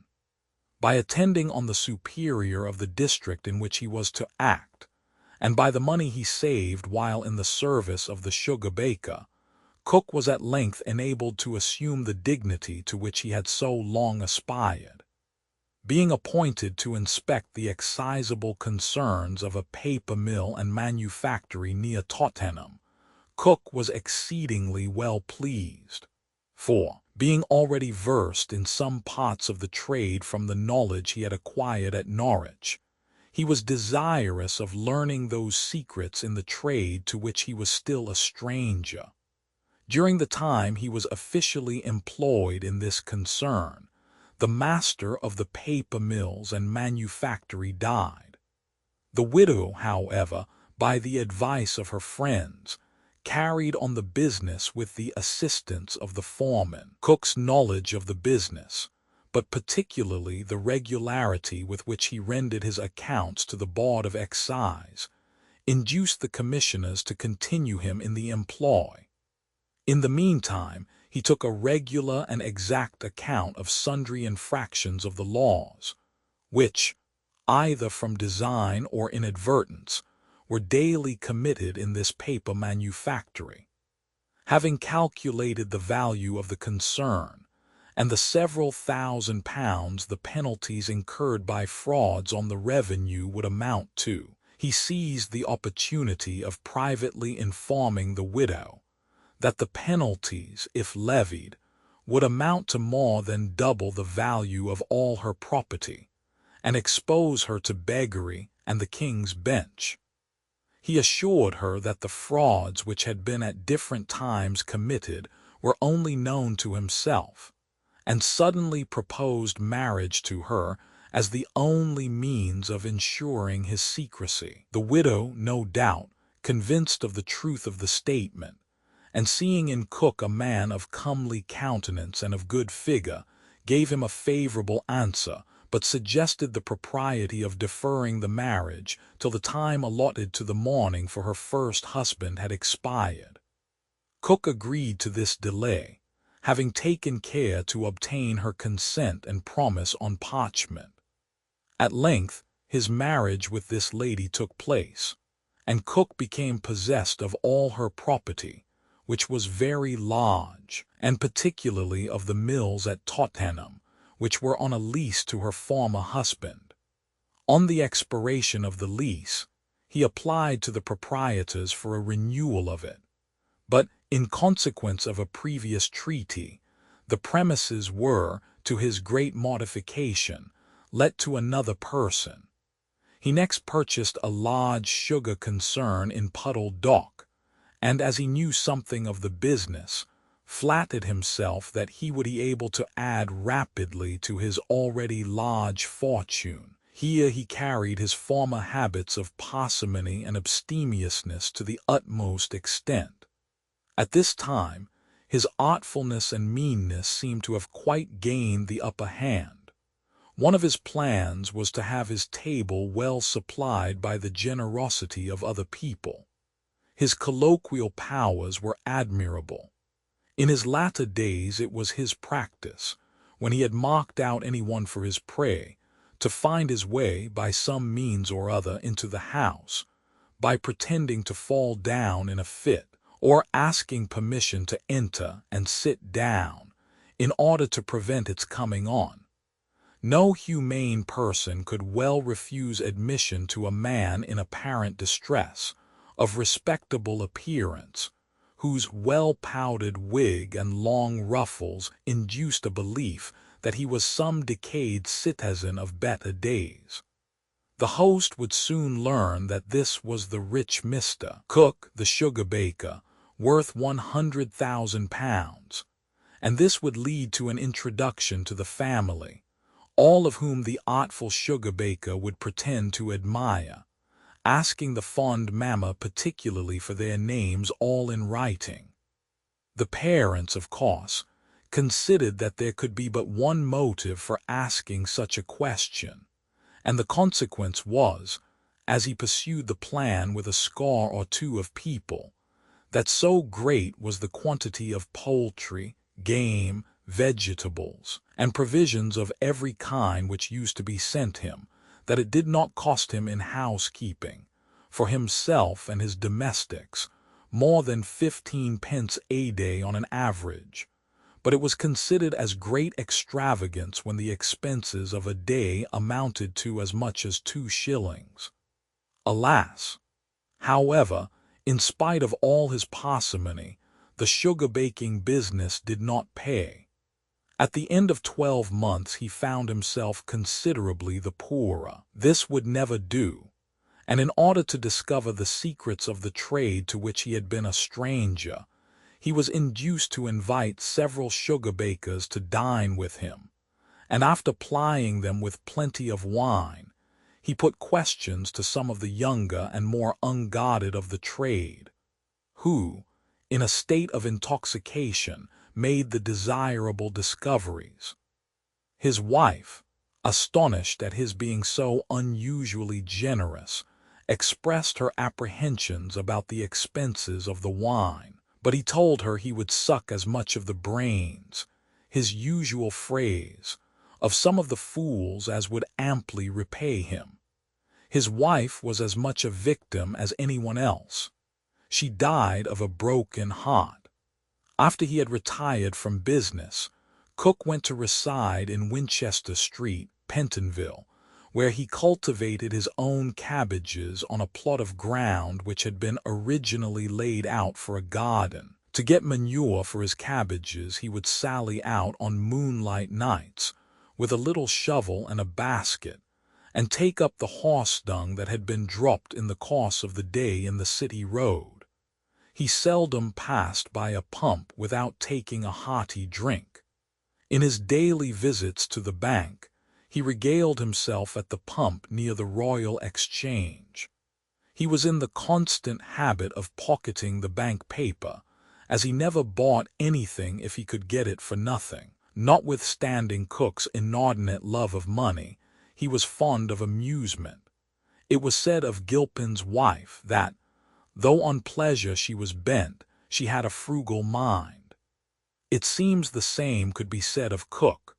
For instance, he was very fond of going to Epsom races, but these excursions never cost him anything, for he always took care to fasten himself upon some of those people whom he used to buoy up with assurances of making them his heirs. Thus he had his ride to Epsom in his friend's gig and back to town, his bed during the time of the races, his meals, and every other accommodation at the expense of his fellow traveler, to whom, for all this treating, he never had the generosity to offer so much as a bottle of wine in return. Cook died as he had lived, a pauper in heart. To the last he cheated everybody. In 1811 he took to his bed and sent for several medical men in the hope of obtaining some relief, but all knew him so well that not one would attend, except Mr. Aldridge, who resided close by. Cook permitted this gentleman to send some medicine. On his last visit, the old man very earnestly entreated him to say candidly how long he thought he might live. Mr. Aldridge answered that he might last 6 days. Cook collected as much of his exhausted strength as he could, raised himself in his bed, and darting a look of keenest indignation at the surgeon, exclaimed, "And are not you a dishonest man, a rogue, a robber to serve me so?" "How, sir?" asked the doctor with surprise. "Why, sir, you are no better than a pickpocket to rob me of my gold by sending 2 draughts a day to a man that all your physic will not keep alive for above 6 days. Get out of my house, and never come near me again." During the last days of his existence, he was extremely weak, and employed his few remaining hours in arranging matters with his creditors. Some short time before his death, one of his executors observed to him that he had omitted to remember his 2 servants in his will, the one who had served him as his housekeeper and nurse faithfully for upwards of 10 years, the other who used to lead him about the streets, particularly to the exchange pump, to regale himself, and who was also a good nurse during the time she lived with him. But Cook answered, "Let them be paid their wages to the day of my death, nothing more." On the gentleman remonstrating on the very great injustice it would be not to leave them something, all he could obtain was £25 for one and £10 for the other, and even from that 25, after his friend had left the room, he took the will and struck out the word 5. He treated Dr. Letasham quite as shabbily. In order to evince his gratitude, he told the doctor that he would make an ample donation to any public charity which he should recommend. After the doctor had taken the pains to explain to him the objects of different charitable institutions, Cook fixed upon the Humane Society for the recovery of the apparently dead, intimating at the same time the extent of his fortune, and confirming it by bringing his will in his pocket, which he submitted to the doctor's inspection. About 3 weeks before his decease, he confidently assured Dr. Letasham that, besides the ample provision he had made for his numerous relatives and friends, and his 2 maid-servants, and still more ample bequests to almshouses, he was in possession of a surplus fund of £40,000 unappropriated, and desired the doctor to specify such hospitals and dispensaries as he deemed most in want of funds their support. The doctor gave himself an immense of trouble in the matter, but all to no purpose. The will was read. It was found that he had left but pounds to the Royal Humane Society, and to the doctor, for all the trouble and plague he had given him, a plain gold ring. Thus lived and died, writes his biographer, unpitied and unlamented, in the 86th year of his age, and possessed of a property of £127,205 3%, consolidated bank annuities, a man whose life was checkered with as few good actions as ever fell to the share of any person that has lived to an advanced age. It is not often that money is made by gambling, yet now and then this is the case.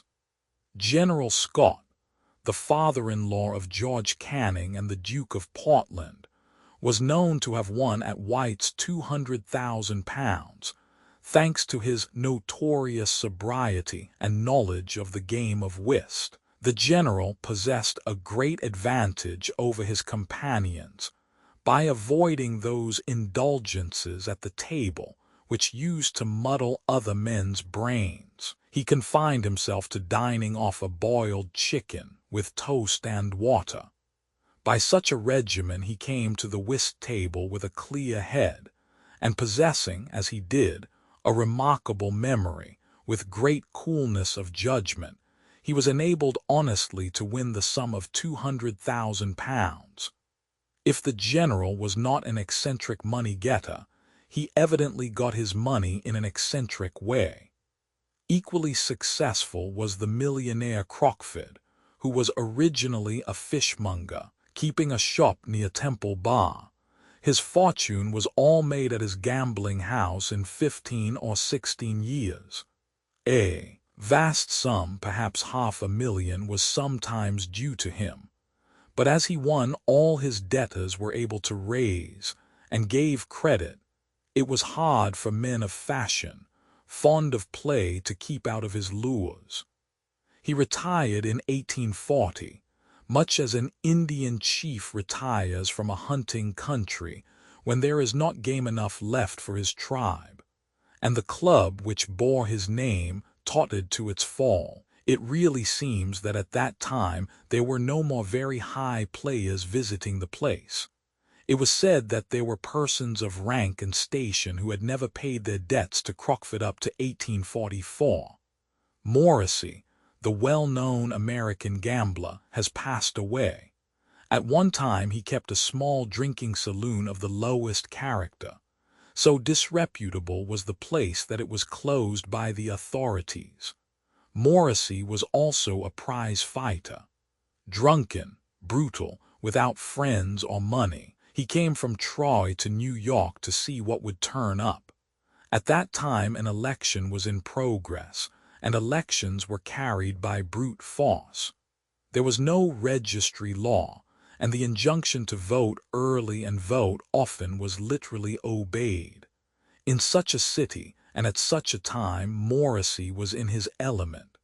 Having acquired a little money, he opened a place for play. He became thoroughly temperate.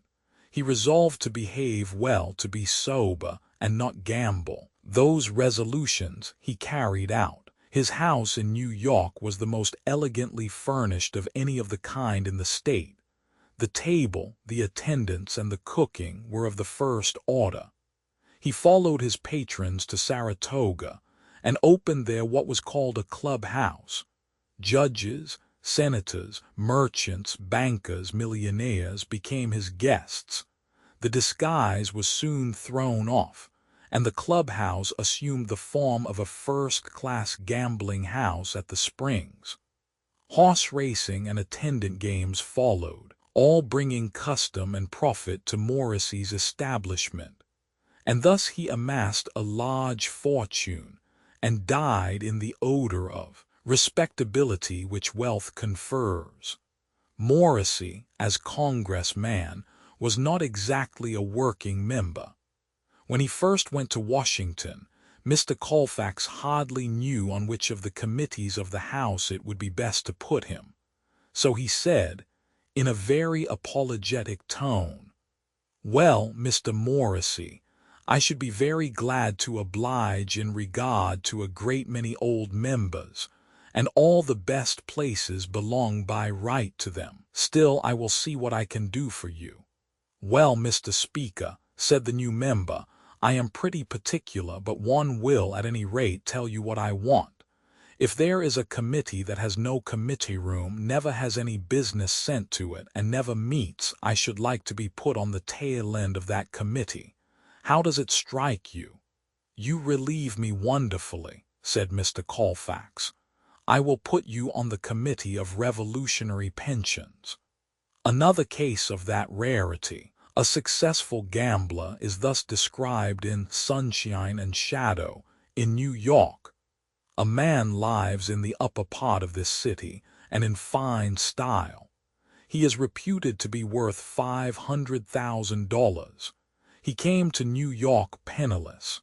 He decided to take up play as a business, not to keep a gambling house, but to play every night as a trade. He made certain rules which he has kept over 30 years. He would avoid all forms of licentiousness, would attend church regularly on Sunday, would avoid all low, disreputable company, would drink no kind of intoxicating liquors, wine or ale, would neither smoke nor chew, would go nightly to his play as a man would go to his office or his trade, would play as long as he won or until the bank broke, would lose a certain sum and no more. When he lost that, he would stop playing and leave the room for the night. If he lost 10 nights, he would wait till his luck changed. And this system he followed exactly, while tens of thousands around him were carried away into irretrievable ruin. As I write, I see the report of a peculiar case heard in Dublin before Chief Justice Morris and a special jury. And as the Times correspondent informs us, some very curious revelations were made in the course of the hearing. The action was brought by a Mr. Kavanagh to recover £7,000 on account of work and labor, alleged to have been done by the plaintiff in his capacity of manager to the defendant, a Mr. Henry Lindsay, a bill discounter, who, it was stated, did business to the extent of £20,000 to £30,000 a month, and who lived alone in a large house in a respectable street, sleeping on a stretcher, and having bills on the house announcing it as to be let, in order that he might avoid, as he actually succeeded in avoiding, the payment of rates, on the plea that he was merely caretaker of the house. It also came out that defendant, who was advanced in years, had recently paid £5,000 to compromise an action for breach of promise of marriage. So the old gentleman had a soft side after all. One of the great millionaires of France was Ouvrard, the financier, a man sprung from a very humble origin, but of great financial capacity. During his long career of success, which lasted from the latter part of the last century till 1830, he made and spent millions of money. He was ruined by making large sales in the funds, under the expectation that the government of Louis Philippe could not stand. He was born in 1770, and his first operation, which consisted in buying up all the paper made in Poitou and Angoumois, and retailing it at an immense profit to the Paris booksellers, laid the foundation of his fortune. He soon afterwards made a contract for provisioning the Spanish fleet, which had joined the French squadron in 1797, and made a net profit of £600,000. In 1800, he was supposed to possess £1.5 million of English money. Soon after, he had the contract for supplying the French army in the campaign which closed with the Battle of Marengo. His prosperity continued for many years, and in 1812 the government owed him, for enormous advances made by him, nearly 3 millions of English money. He was munitionnaire general for the Waterloo campaign, and in 1828 contracted to supply the Duc d'Angoulême with everything necessary for the entry of the French army into Spain. But the misfulfillment of his contract entailed heavy losses on him, and in 1830 he was completely ruined. No man was more reckless in his expenditure, nor more magnificent in his manner of living. At the time of the Directory, the fêtes given by him were the theme of the whole of Parisian society at that time. At his splendid villa near Rouen during the Empire, he was in the habit of giving suppers to all the corps de ballet of the opera twice a week, and he used to send several carriages, splendidly equipped, to bear away the principal performers when the performance was over. There an enormous white marble bath, as large as an ordinary-sized saloon, was prepared for such of the ladies as, in the summer, chose to bathe on their arrival. There a splendid supper was laid out, of which the fair bathers and many of the pleasure-seekers of the day partook, and besides every luxury of the culinary art, prepared by the best cooks in Paris, each lady received a donation of 50 louis, and the one fortunate enough to attract the especial notice of the wealthy host a large sum of money. Mademoiselle Georges, the celebrated tragedian of that day, cost him, as he was fond of relating, a large sum of money. He had invited her to sup with him at his villa, but the very day she was to come, a note informed him that she was compelled to give up the pleasure of supping with him, as the Emperor Napoleon had given her a rendezvous for the same time, which she dared not refuse. Ouvrard was furious at this contretemps, and he could not bear to yield the pass to Le Petit Bonaparte, whom he had known as a young captain of artillery, too happy to be invited to his house in the days of the Directory. And under this feeling, with a hint to the lady that she would find 100,000 francs served up at supper, he prevailed on the actress to give the emperor the slip. The following day the great financier received a summons forthwith to appear at the Tuileries, and was ushered into the emperor's presence. After walking once or twice up and down the room, the great man turned sharp round on his unwilling guest, and with his eagle eye riveted on Ouvrard's face, sternly demanded, "Monsieur, how much did you make by your contract for the army at the beginning of the year?" The capitalist knew it was vain to equivocate, and replied, 4,000,000 francs, sire." "Then, sir, you made too much, so pay immediately 2,000,000 francs into the treasury." And Ouvrard, says old Captain Grono, who tells the story, immediately did, much probably to his vexation and disgust. Before the French Revolution, the largest fortunes in France were possessed by the farmers of the revenue or fermiers gaynéraux. Their profits were enormous, and their probity was very doubtful. It is related that one evening at Ferney, when the company were telling stories of robbers, they asked their host Voltaire for one on the same subject. The great man, taking up his flat candlestick as when about to retire, began, "There was once upon a time a fermier gaynéreux, I have forgotten the rest." In the Bagot will case we see another illustration of the way in which money is made, and the dissipation and extravagance to which it leads. Mr. Bagot, a colonial adventurer, returned to Ireland with the reputation of enormous wealth, and married the daughter of a baronet.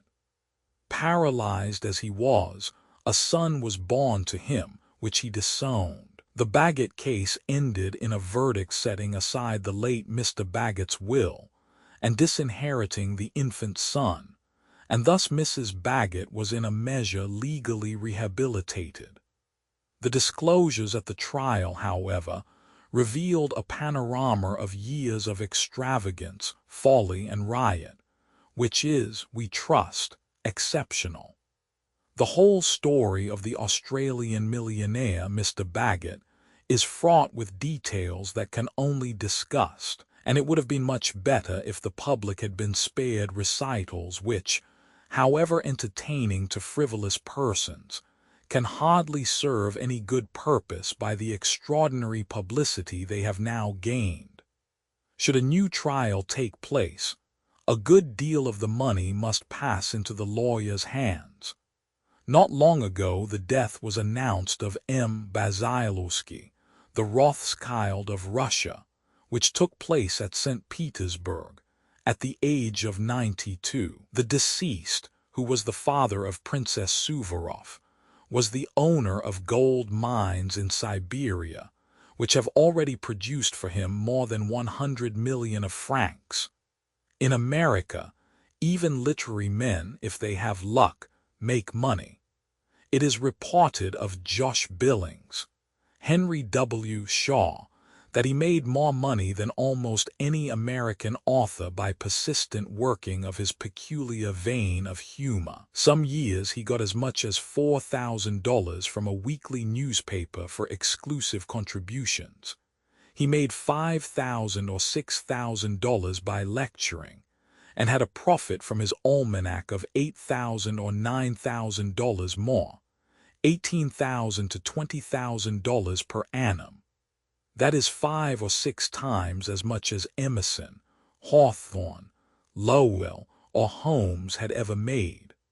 One of the most marvelous careers in London is that of Baron Grant, who commenced his city life as a clerk in a wine merchant's office in Mark Lane, and whose capacity in the way of financing and promoting public companies appears to have been unrivaled. Of course, he made himself many enemies, but that is the way of the world.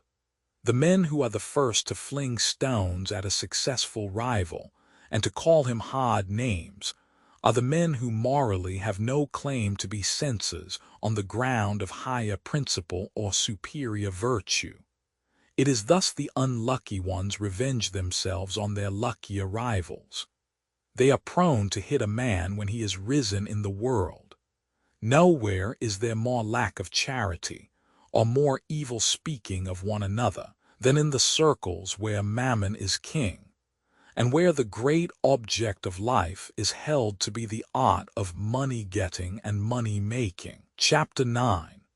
Let me in this chapter give the first place to Samuel Plimsoll, a man who, if he made money, spent it nobly, and deserved the peerage far more than many who have been elected to that honor, at any rate from the time the Earl of Beaconsfield became Premier.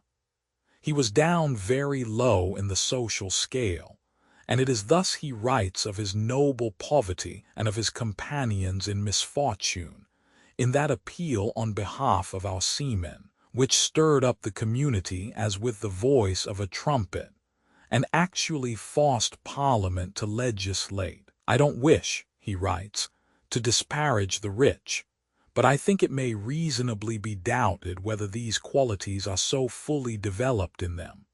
He had been writing of the honesty, of the strong aversion to idleness, of the generosity to one another in adversity, and of the splendid courage of the working classes. For notwithstanding that not a few of them are not unacquainted with the claims, reasonable and unreasonable, of poor relations, these qualities are not in such constant exercise, and riches seem, in so many cases, to smother the manliness of their possessors, that their sympathies become not so much narrowed as, so to speak, stratified. They are reserved for the sufferings of their own class, and also the woes of those above them. They seldom tend downwards much, and they are far more likely to admire an act of high courage, like that of the engine driver who saved his passengers lately from an awful collision by cool courage, than to admire the constantly exercised fortitude and the tenderness which are the daily characteristics of a British workman's life. You may doubt this. I should once have done so myself, but I have shared their lot.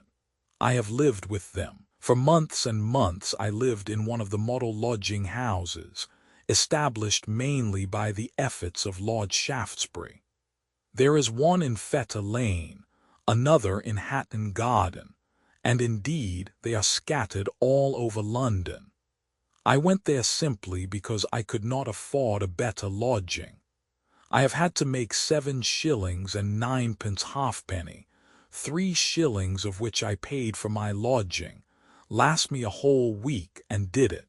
It is astonishing how little you can live on, when you divest yourself of all fancied needs. I had plenty of good wheaten bread to eat all the week, and the half of a herring for a relish. Less will do if you can't afford half, for it is a splendid fish, and good coffee to drink. And I know how much, or rather how little, roast shoulder of mutton you can get for 2 pence for your Sunday's dinner. Don't suppose I went there from choice. I went from stern necessity, and this was promotion too, and I went with strong shrinking, with a sense of suffering great humiliation, regarding my being there as a thing to be kept carefully secret from all my old friends. In a word, I considered it only less degrading than sponging upon my friends, or borrowing what I saw no chance of ever being able to pay. Now, what did I see there? I found the workmen considerate for each other. I found that they would go out, those who were out of employment, day after day, and patiently trudge miles and miles seeking employment, returning night after night, unsuccessful and dispirited. They would walk incredibly long distances to places where they heard of a job of work, and this not for a few days, but for very many days. And I have seen such a man sit down wearily by the fire. We had a common room for sitting and cooking and everything, with a hungry, despondent look. He had not tasted food all day, and accosted by another scarcely less poor than himself, with, "Here, mate, get this into thee," handing him at the same time a piece of bread and some cold meat, and afterwards some coffee, and adding, "Better luck tomorrow, keep up your pecker," and all this without any idea that they were practicing the most splendid patience, fortitude, courage, and generosity I had ever seen. You would hear them talk of absent wife and children sometimes, there in a distant workhouse. Trade was very bad then, with expressions of affection and the hope of seeing them again, although the one was irreverently alluded to as "my old woman," and the latter as "the kids." I very soon got rid of miserable self-pity there, and came to reflect that Dr. Livingstone would probably be thankful for good wheaten bread. And if the bed was of flock and hay, and the sheets of cotton, that better men than I in the Crimea, the war was then going on, would think themselves very lucky to have as good.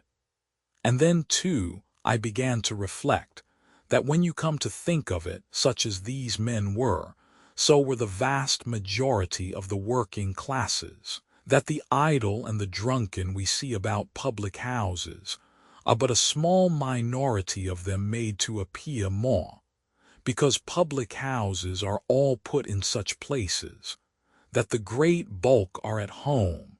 For the man who has to be up at 6 in the morning can't stay up at night. He is in bed early, and is, as I found my fellow inmates, well, it was impossible to indulge in self-pity in circumstances like these. And emulous of the genuine manhood all around me, I set to work again, for what might not be done with youth and health, and simply by preparing myself rather more thoroughly for my business than had previously been considered necessary, I was soon strong enough to live more in accordance with my previous life, and am now able to speak a true word for the genuine men I left behind, simply because my dear parents had given me greater advantages than these men had. In this confession, we see the secrets of Mr. Plimsoll's ultimate success, the better education his parents had given him, and the courage infused into him by the example of men lower down in the social scale. Under these circumstances he again went to work, and the result was fame and fortune. The great railway king, Mr. G. Hudson, was for a time a money-making M.P., who rose from the linen-draper's shop at York to be the observed of all observers, the lion of the day, to whom, while his money lasted, the oldest and the proudest aristocracy in the world stood cap in hand. Alas! However, he outlived his wealth. It took to itself wings and flew away. The mother of Joseph Hume, M.P., kept a small crockery shop at Montrose, and yet her son went out to India, made a large fortune, and came back to his native land to be a distinguished member of Parliament and a leader in political and economical reform. Mr. I. Holden, when MP for the Eastern Division of the West Riding of Yorkshire, told a large meeting of the electors at Leeds about his earlier years. "I began life," he said, "as an operative. I was a worker in a cotton mill, and when I had worked 14 hours a day, I spent 2 in the evening school. I educated myself by that means till I was able to continue my education by assisting in the education of others. And I sometimes remember with intense emotion entering, upon a stage coach, the town of Leeds, unknown and a perfect stranger, at 20 years of age, in order to be the mathematical master in one of the first schools then in Yorkshire, and almost one of the first in England. I spent many happy months in the town of Leeds. When he began to take an interest in politics, he watched the course of the 2 great parties on the subject of Catholic emancipation and the emancipation of the slaves, and became a liberal. Edward Baines, who became MP for Leeds, and the proprietor of one of the most valuable newspaper properties in the kingdom, the Leeds Mercury, set off to make his fortune in 1793. His son writes, "There was at that time no public conveyance on the direct route from Preston to Leeds, and the journey by coach through Manchester would have occupied 2 days. The frugal apprentice, stout of heart and limb, performed the journey on foot with his bundle on his arm. A friend accompanied him to Clitheroe, but he crossed the hill into Yorkshire with no companion but his staff, and all his worldly wealth in his pocket. Wayworn, he entered the town of Leeds, and finding the shop of Messrs. Binns and Brown, he inquired if they had room for an apprentice to finish his time. The stranger was carelessly referred to the foreman, and, as he entered the Mercury office, he internally resolved that if he should obtain admission there, he would never leave it. And he kept his word. A man does what he wills. To succeed in life, to be even a rich man or an M.P., is mainly the result of the effort of the indomitable will of a resolute and persevering man. Mr. Baines succeeded because his maxim was that what was worth doing well. He laid the foundations of future success, writes his son, as a master in the thorough knowledge and performance of the duties of a workman. While still receiving weekly wages, he practiced a prudent economy. He was anxious to improve his condition, and he took the only effectual means to do it by saving as much as he could of the fruits of his industry. His tastes were simple, his habits strictly temperate, and his companionships virtuous. Always maintaining respectability of appearance, he was superior to personal display. He lodged with a worthy family, but on a scale of expense suited to his circumstances. An early marriage seems to have increased his business energy. At 5 o'clock in the morning, and when occasion required, at 4 or 3, was the young printer out of bed, and whatever neighbor rose early was sure to find him in his office. He was above no kind of work that belonged to his trade. He not only directed others, but worked himself at case and press. He kept his own books, and they still remain to attest the regularity and neatness with which he kept them, though he had no training in that department. Not a penny went or came but had its record, either in his office or his domestic account books. In consequence, he always knew the exact position of his affairs. His customers and friends steadily increased, for it was found that he was to be depended upon for whatever he undertook, with a spirit that stooped to no meanness, but with a nature that cheerfully yielded all respect and courtesy, with a temper as steady as it was sanguine and happy, with constant prudence and unfailing attention to duty. He won the confidence of everyone that knew him. His punctuality and method were exemplary. He conducted his business in all respects in the best way. He not only took any employment for his press, however humble that came, but he devised and suggested publications, and joined others in executing them. But, adds the Sun, it was necessary that energy in business should be seconded by economy at home.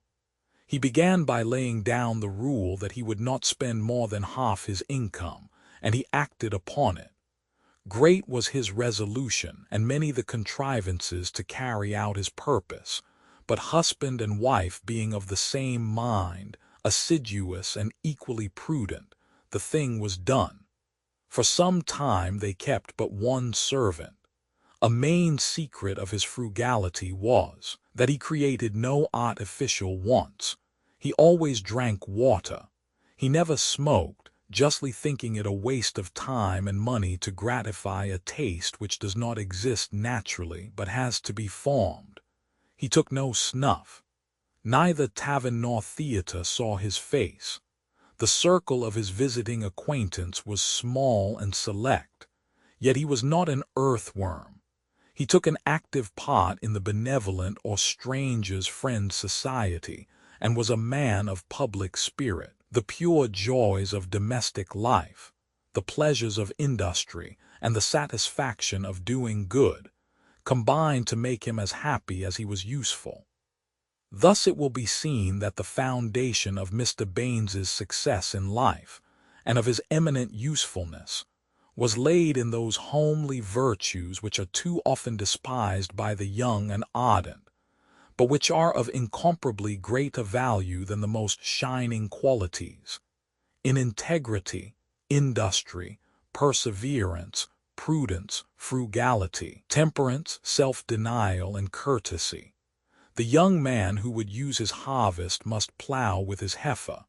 If there is a passage in all his life of which his descendants are and ought to be most proud, it is that lowly commencement when virtuous habits were formed, when the temptations of youth were resisted, when lifelong friendships were won, when domestic life began in love and piety and prudence, when a venerable neighbor, Mr. Abraham Dickinson, used to remark, "Those young people are sure to get on, they are so industrious." And when the same good man said to a young friend at his elbow, "See, thou seest an example in thy neighbor Edward." "All's well that ends well," says the proverb. It is true, yet it is also of immense importance to begin well. Mr. Baines, some years since, was watching an apprentice, whose habits were not steady, fold up a newspaper. At the first fold there was a wrinkle, and at every succeeding fold the wrinkle grew worse and more unmanageable. Mr. Baines said significantly to the lad, "Jim, it's a bad thing to begin wrongly." The poor fellow found it so, for he soon fell a victim to his vices. His master had begun right, and every succeeding fold in life was easy and straight. The lesson is worth remembering. Another illustration of money-making is to be found in the case of William James Chaplin, a native of Rochester, in Kent, whose history affords a remarkable example of the way in which a man rises from the humblest ranks, by talent and energy, to a place amongst the most influential and wealthy men of the day. Before railways were in operation, Mr. Chaplin had succeeded in becoming one of the largest coach proprietors in the kingdom. His establishment grew from small beginnings, until, just before the opening of the London and Northwestern Railway, he was proprietor of 64 stage coaches, worked by 1,500 horses, and returning yearly more than £1,000,000 sterling. A man who could build up such a business was not likely to let it sink under him, and accordingly, we find that he moved his large capital from 4-horse coaches into railway shares, and entered largely in foreign railways, especially in France and Holland. His greatest stake, however, was invested in the London and South Western, of which he became director and afterwards chairman. In 1845 he was Sheriff of London when he took some pains to promote prison reform, and in 1847 was elected M.P. for Salisbury as a supporter of free trade and the ballot. He was also a deputy lieutenant of the county of Hants.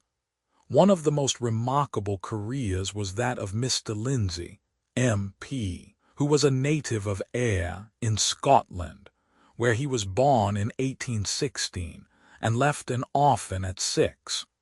When only 15 years of age he commenced his career, leaving home with 3 shillings and 6pence in his pocket to push his way as a sea boy. He worked his way to Liverpool by trimming coals in the coal hole of a steamer. Arrived in that great commercial emporium, he found himself friendless and destitute, and 7 long weeks passed before he was able to find employment, 4 of which were spent in such utter destitution that he was reduced to the necessity of sleeping in the streets and sheds of Liverpool, often eating nothing but what he begged for. At length he was fortunate enough to be engaged in the Isabella, a West Indiaman, and such were the hardships to which the cabin boy of that day was subjected, that, at times, it might almost be questioned whether the change was for the better. But William Lindsay was not a lad to be discouraged by hardships. Pressing steadily onward in 1834, 3 years after he had first joined the ship in the humblest capacity, he was appointed to the position of second mate. But even when fortune had begun to smile upon him, her face was not altogether unclouded, for in the same year he was shipwrecked, and had both legs and one arm broken. The following year he was promoted to be chief mate, and in 1836, in his 19th year, he was appointed to the command of the Olive Branch, which seems, however, so to have belied her name that, being in the Persian Gulf in 1839, in a hostile encounter, her commander was cut down by a saber stroke across the breast, he at the same time killing his assailant by a pistol shot. The following year Mr. Lindsay retired from the sea, and in 1841 was appointed agent for the Castleton Coal Company. He was mainly instrumental in getting Hartlepool made an independent port, and rendered material assistance in the establishment of its docks and wharves. In 1845, he removed to London, and laid the foundation of that extensive business which now entitles him to recognition as one of the merchant princes of the metropolis. Nor, amid all the bustle and occupation of a busy life, did Mr. Lindsay lose sight of his mental improvement, devoting his spare evening hours, which thousands waste in idleness or dissipation, to self-instruction. He speedily overcame the defects of his early education, and stored his mind with a variety of sound information, which has been of essential service to him in his subsequent career. In proof how profitably he employed these hours of study, it may be stated that he has published various pamphlets and letters on questions connected with the shipping interest, in which he himself holds so large a stake, as well as a more important work, entitled Our Navigation and Mercantile Marine Laws. No sooner was his position as one of the largest shipowners and shipbrokers in the kingdom achieved, than he resolved to get into Parliament. He contested Monmouth in April, and Dartmouth in July, 1852, in both of which he was beaten by aristocratic influence, and the unsparing use of other means of corruption. Undaunted by these defeats, and determined to succeed at last, even if 20 times defeated, and to succeed too by purity and principle alone. He became a candidate for Tynemouth in March 1854, and after a severe struggle was elected by a narrow majority of 17. In 1857, he was again elected without opposition. When engaged in the contest at Dartmouth, Mr. Lindsay gave the electors an account of his career and his commercial position, which shows in a striking light the magnitude of the operations of a large mercantile establishment.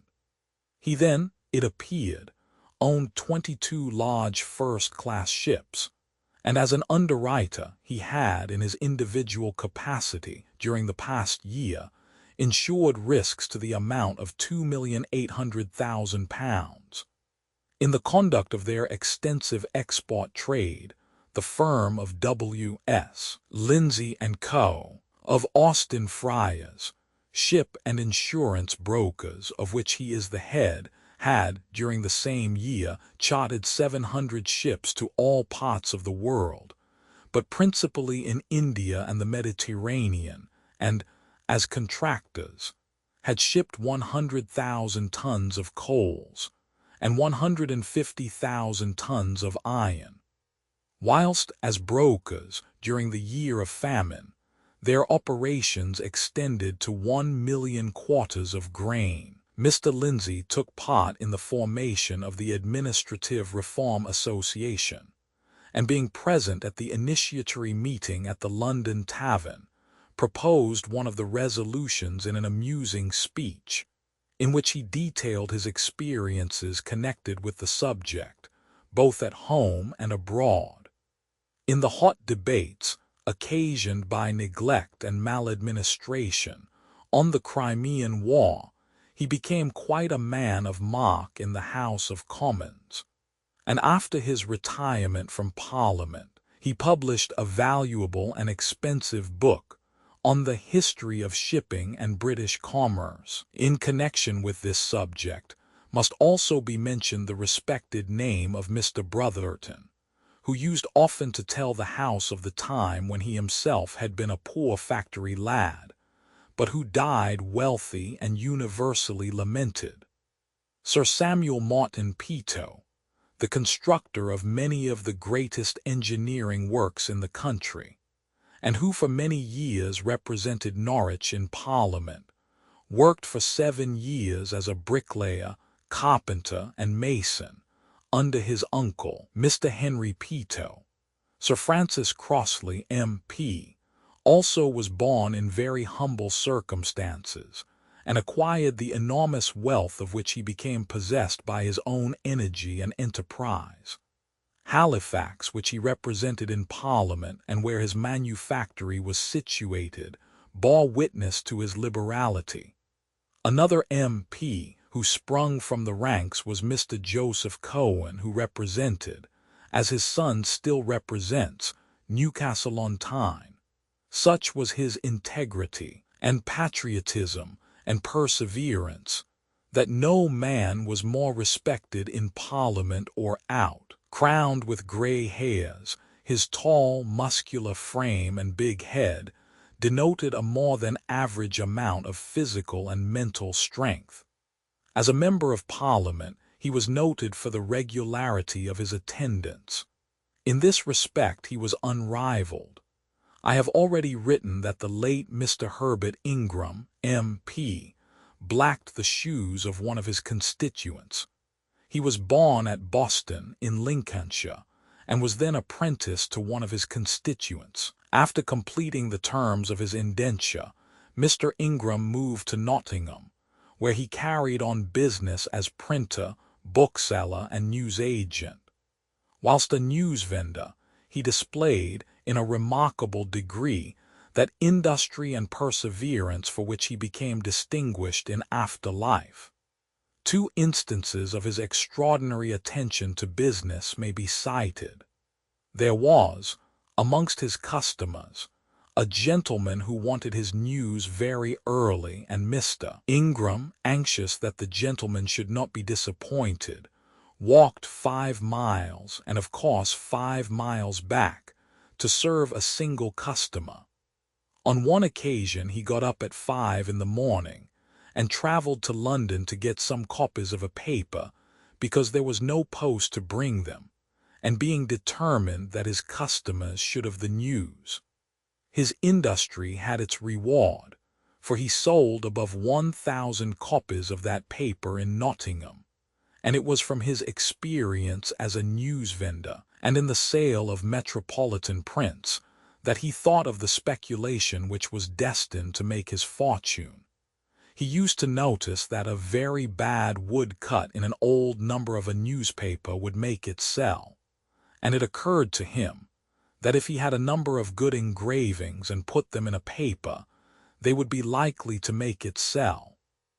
Accordingly, in May 1842, an experiment was resolved on, and the first number of the Illustrated News made its appearance. His success was immense, but he had learned the secret of it from his experience in the humble and laborious calling of a newspaper vendor.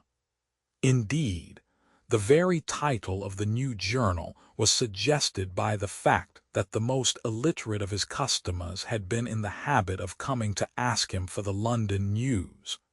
They did not care what he sold them so long as he gave them the London news, and he wisely came to the conclusion, as that name suited the poorest class, it would suit all classes, and thus his sagacity reaped a rich reward, and he became a famous as well as a wealthy man. It is thus the House of Commons has become enriched by the brains of some of the most successful money-makers of their time. Chapter 10. In 1825, a country lad arrived in London on the day before Good Friday. As he was born in 1806, he was about 20 years of age. He had served his apprenticeship with a linen-draper at Wigton, where his master did not prosper, and the young man determined to come to London in search of a fortune. It was a wearisome ride then from Carlisle to London, and took the coaches at least a couple of days, but it is a long journey that has no end to it. In due time the coach reached the Swan with Two Necks, in Lad Lane, Wood Street, and after paying the coachman, the young man from the country took up his residence at the Magpie and Platter. As may be supposed, he felt rather lonely and did not know what to do with himself. He was too much fatigued besides to look after a situation, so on Good Friday, as he knew the Cumberland men held their annual wrestling match on that day, he made his way to Chelsea to observe the sports. When he arrived there he found a young Quaker friend from Torpenbow who had won the belt at Keswick a few years before. The newcomer, inspired by the event, entered his name as a wrestler. He was described by some who were present on the occasion as very strong-looking, middle-sized, with a broad chest and strongly developed muscles. His hair was dark and curly and almost black. His eyes were brown and glowed under excitement to a deeper brown. His face was redolent of health. The newcomer peeled and stepped into the ring. The first man he came against was a little bigger than himself, but he threw him so cleverly that the questions were asked on every side. Who's that? Where does he come from? What's his name? His name was soon known, and as he wrestled again and threw his man, he was hailed with cries of "Well done." Again he succeeded, and though beaten at length by a noted champion wrestler from Cumberland, the young man from the country was hailed as the winner of the third prize. His name was George Moore, and it was thus he made his debut in London in the year 1825. It is needless to say that he was recognized by his countrymen and treated to drink. It was the wish that he should have another wrestling bout, and wagers were made on the subject. But to the credit of George Moore it must be stated that when he saw some of the lads around him were taking more drink than was good for them, he made up his mind not to wrestle in the proposed match, and left his admirers indignant at his decision. On his return, Moore learned that the inn, indeed the very bed in which he had slept, had become notorious, for Thurtell, the well-known murderer, had been taken from it by the police some time before. Moore was horror-struck, and determined to seek fresh lodgings. He was fortunate in finding very suitable ones in Wood Street, and thence he set out to find a situation. It was hard work, the search. People laughed at his north country accent and rustic air and clothes. In one day he entered as many as 30 linen-drapers' shops. The keenest cut of all I got, Moore used to say, was from Mr. Charles Meeking of Holborn. He asked me if I wanted a porter's situation. This almost broke my heart. Fortunately, Mr. Ray, of Flint, Ray & Co., had heard of the arrival of the Cumberland lad. Indeed, he had been looking out for him, and he offered Moore £30 a year, which the latter gratefully accepted. At that time Moore gave no promise of being worth much more. His first appearance is thus described. On incidentally looking over to the haberdashery counter, I saw an uncouth, thick-set country lad, standing crying. In a minute or two a large deal chest, such as the Scotch servant lasses use for their clothes, was brought in by a man and set down on the floor. After the lad had dried up his tears, the box was carried upstairs to the bedroom where he was to sleep. After he had come downstairs he began working, and he continued to be the hardest worker in the house until he left. The Moore family were not penniless. George Moore was not one of the men who came to London with half a crown, and with that half a crown swell out into Rothschilds. His father was a man of ancient descent, though of moderate means, and was one of the old Cumberland statesmen, a race of landed proprietors unfortunately fast vanishing away. His godfather left him a legacy of £100 and a hair trunk studded with nails. His mother, who was a statesman's daughter, died when he was 6 years old. At 8 the boy was sent to school. The master was drunken and brutal, and naturally the school was unattractive. Under a new master, however, the lad did better. When 12, his father sent him to a finishing school at Blennerhassett, and he remained there for a quarter at an expense of 8 shillings. The master, he adds, was a good writer and a superior man indeed, a sort of genius. For the first time I felt that there was some use in learning, and then I began to feel how ignorant I was. However, I never swerved from my resolve to go away from home. I had no tastes in common with my brother. I felt that I could not hang about half idle, with no better prospect before me than of being a farm servant.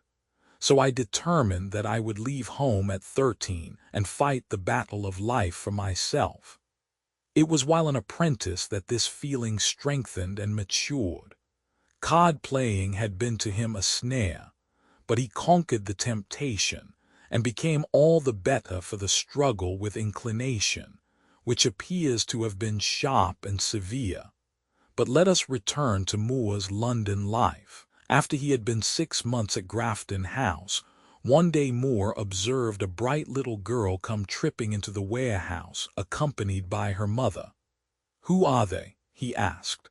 "Why, don't you know?" was the reply. "That's the governor's wife and daughter." "Well," said George, "if ever I marry, that girl shall be my wife," and he kept his word.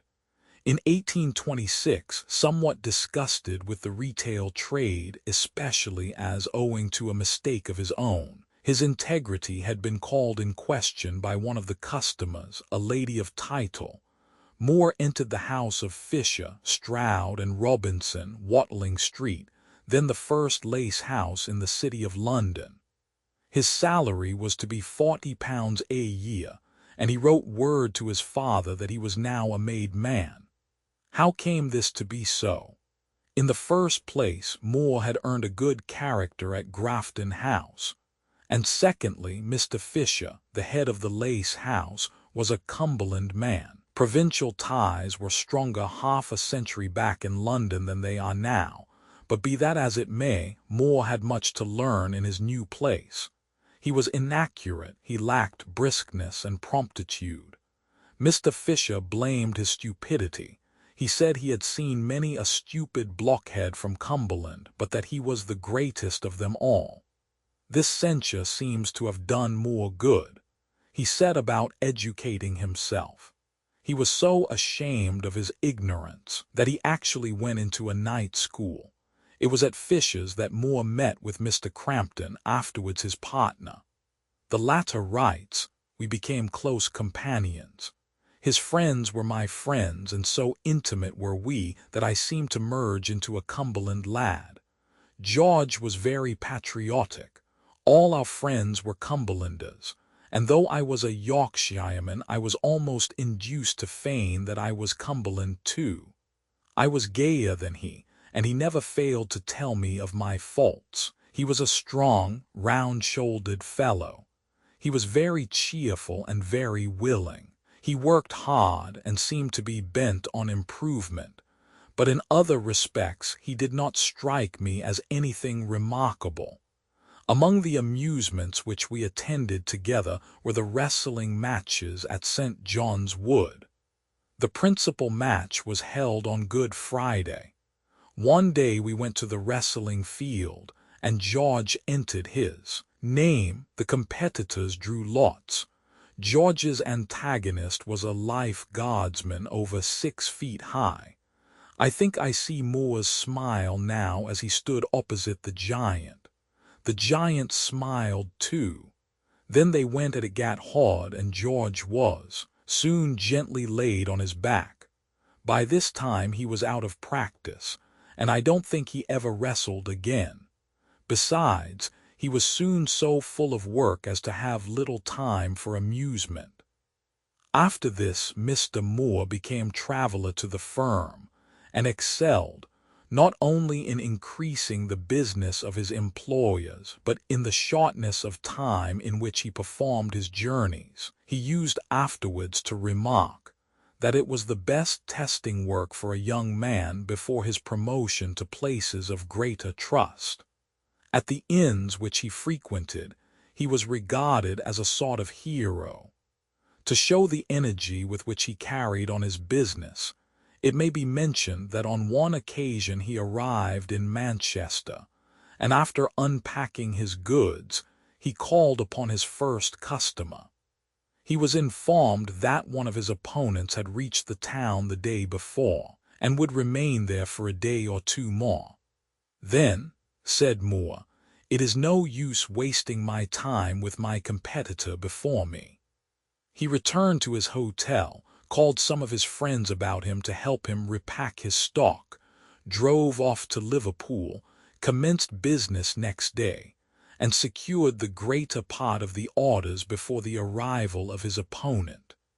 It was while traveling in Ireland that Moore met Graucock, then traveling for a rival firm. They had a keen fight for trade, and Moore succeeded in regaining a good deal of it for his own firm.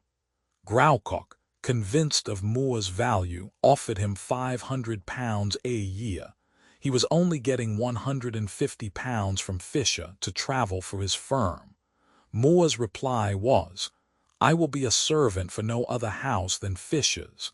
The only condition on which I will leave him is a partnership." At length Graucock gave way, and in 1830, at the age of 23, Moore entered as partner in the firm of Graucock, Copestake and Moore. The firm was originally established in 1825, and their first place of business was over a trunk shop at No. 7, Cheapside. In 1834, the firm removed to Bow Churchyard. The capital contributed by George Moore was £670, supplied him by his father. His line was to travel for the firm, which he did with increased assiduity. Frequently, he was up 2 nights in the week. There are many amusing stories told of the way in which Moore got his orders. A draper in a Lancashire town refused to deal with him. The travellers at the hotel bet him £5 that he could not get an order, and Moore started off. When the draper saw him entering the shop, he cried out, all full, Mr. Moore. I told you so before." "Never mind," said George. "You won't object to a crack?" "Oh, no," said the draper. They cracked about many things, and then George Moore, calling the draper's attention to a new coat which he wore, asked what he thought of it. "It is a capital coat," said the draper. "Yes, made in the best style by a first-rate London tailor." The draper looked at it again and again admired it. "Why," said George, "you are exactly my size. It's quite new. I'll sell it you." "What's the price?" 25 shillings. "What, that's very cheap." "Yes, it's a great bargain." "Then I'll buy it," said the draper. George went back to his hotel, donned another suit, and sent the great bargain to the draper. George again calling. The draper offered to pay him. "No," said George, "I'll book it. You've opened an account." Mr. Moore had sold the coat at a loss, but he was recouped by the £5 bet which he won, and he obtained an order besides. The draper afterwards became one of his best customers. On another occasion, a draper at Newcastle upon Tyne was always called upon, many times without a result. He was always full. In fact, he had no intention of opening an account with the new firm. Mr. Moore got to know that he was fond of a particular kind of snuff, rappy, with a touch of beggar's brown in it. He provided himself with a box in London and had it filled with the snuff. When at Newcastle he called upon the draper, but was met as usual with the remark, quite full, sir." "Well," said Mr. Moore, "I scarcely expected an order, but I called upon you for a reference." "Oh, by all means." In the course of conversation, George took out his snuff-box, took a pinch, and put it in his pocket. After a short interval he took it out again, took another pinch, and said, "I suppose you are not guilty of this bad habit?" "Sometimes," said the draper. George handed him the box. He took a pinch with zest and said through the snuff, "Well, that's very fine." George had him now. He said, "Let me present you with the box. I have plenty more." The draper accepted the box. No order was asked, but the next time George called upon him he got his first order. No wonder Moore succeeded. And it was well he did. Times were bad, and it was his opinion that had he been laid up for 3 months the firm would have stopped payment.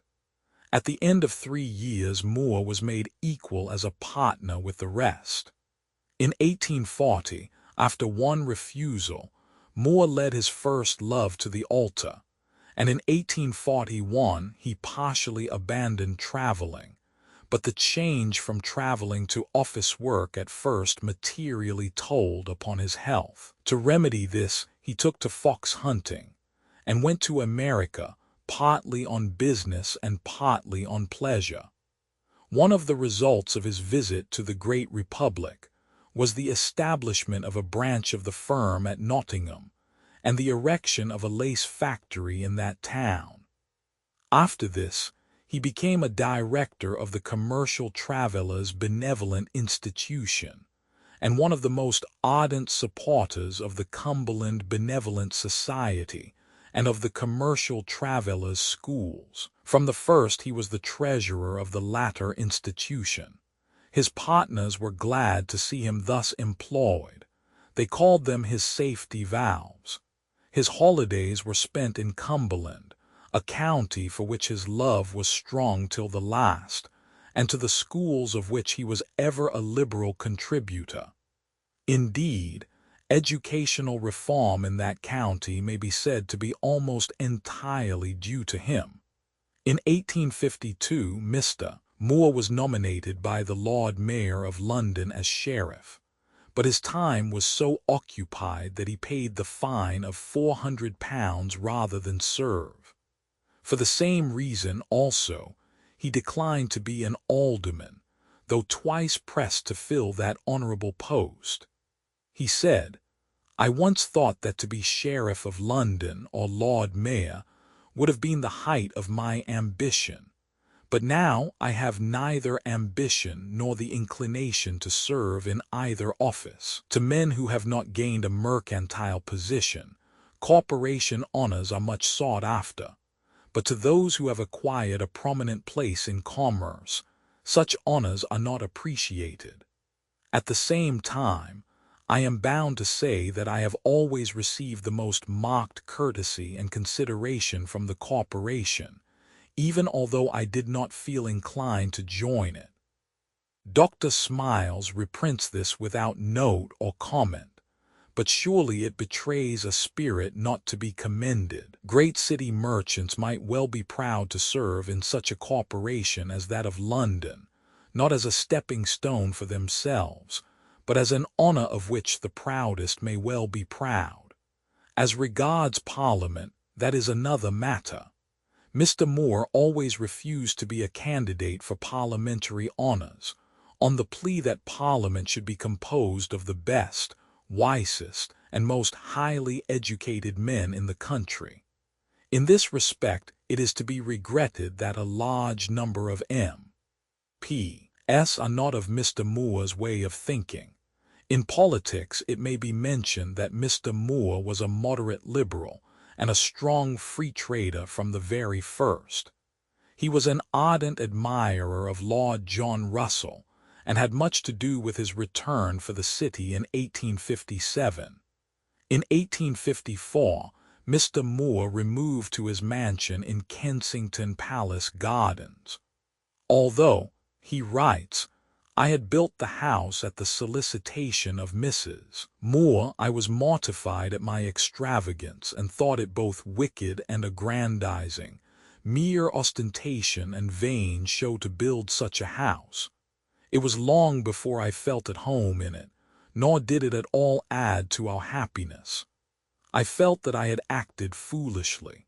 But strange to say, a gentleman offered to take the house off my hands, and to give me 3,000 guineas profit. I made up my mind to accept this offer, but my dear wife had taken such an interest in the house that we could not decide to sell it.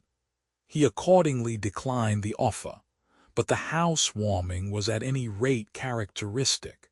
He determined that the young men and women should be the first guests, and accordingly they were, to the number of 300. A second ball was given to all the porters and their wives, the drivers, and the female servants, to the number of about 200. Afterwards they had, at different times, about 800 of their friends and acquaintances to dinner, but this was abandoned. "Happiness," wrote Mr. Moore, "does not flow in such a channel. Promiscuous company takes one's mind away from God and his dealings with men, and there is no lasting pleasure in the excitement." Mrs. Moore did not long enjoy her new home. She died in 1858. At that time, Mr. Moore had become a decidedly religious man. He had a serious illness in 1850, which seems to have had great effect, and more than ever he gave himself up to philanthropic work, such as aiding in the establishment of a reformatory for discharged prisoners, of the Royal Hospital for Incurables, of the London General Porters' Benevolent Association, and the Warehousemen and Clerks' School, and C. At Kilburn he said, "If the world only knew half the happiness that a man has in doing good, he would do a great deal more." George Moore lived under the increasing consciousness of this every year. He wrote in his pocket-book, "What I spent I had, what I saved I lost, what I gave I have." At this time Mr. Moore seems to have made special efforts for the spiritual improvement of the young men and women in his employment in London, and to have retained the services of the Rev. Thomas Richardson as chaplain. And then, as was natural, his thoughts reverted to his native county of Cumberland, for which already he had done so much, and for which he felt inclined to do much more on his becoming the purchaser of the Whitehall estate, very near the parish of Mealsgate, in which he was born. Mr. Moore was a great beggar as well as a great giver. With his friends he was often very abrupt. When he entered their offices they knew what he was about, they saw it in his face. "What is it now, Mr. Moore?" "Well, I am on a begging expedition." "Oh, I knew that very well. What is it?" "It's for the Royal Free Hospital, and hospital free to all without any letters of recommendation. I want 20 guineas. It is a large sum." "Well, it is the sum I have set down for you to give. You must help me. Look sharp." The check was got, and away he started on a fresh expedition. Sometimes, however, he met with rebuff after rebuff from men rolling in wealth who had never given a farthing to a charitable institution. This sickened him for the day. However, he would say, "I must not be discouraged. I am doing Christ's work." In another way Mr. Moore was specially helpful. He was the constant resort of young men wanting situations. If he could not provide for them in his own warehouse, he endeavored to find situations for them among his friends. He took no end of trouble about this business. After his young friends had obtained situations, he continued to look after them. He took down their names and addresses in a special red book kept for the purpose, and repeatedly asked them to dine with him on Sunday afternoons. He usually requested that they should go to some church or chapel in the evening. In his diary are repeatedly such entries as the following: "Dined 22 of the boys that I had got situations for, besides the people that were staying in the house. I never forget that I had none to invite me to their homes when I first came to London." How much good such kindness did it is impossible to tell. For the want of it, many a young man in the city goes to the bad.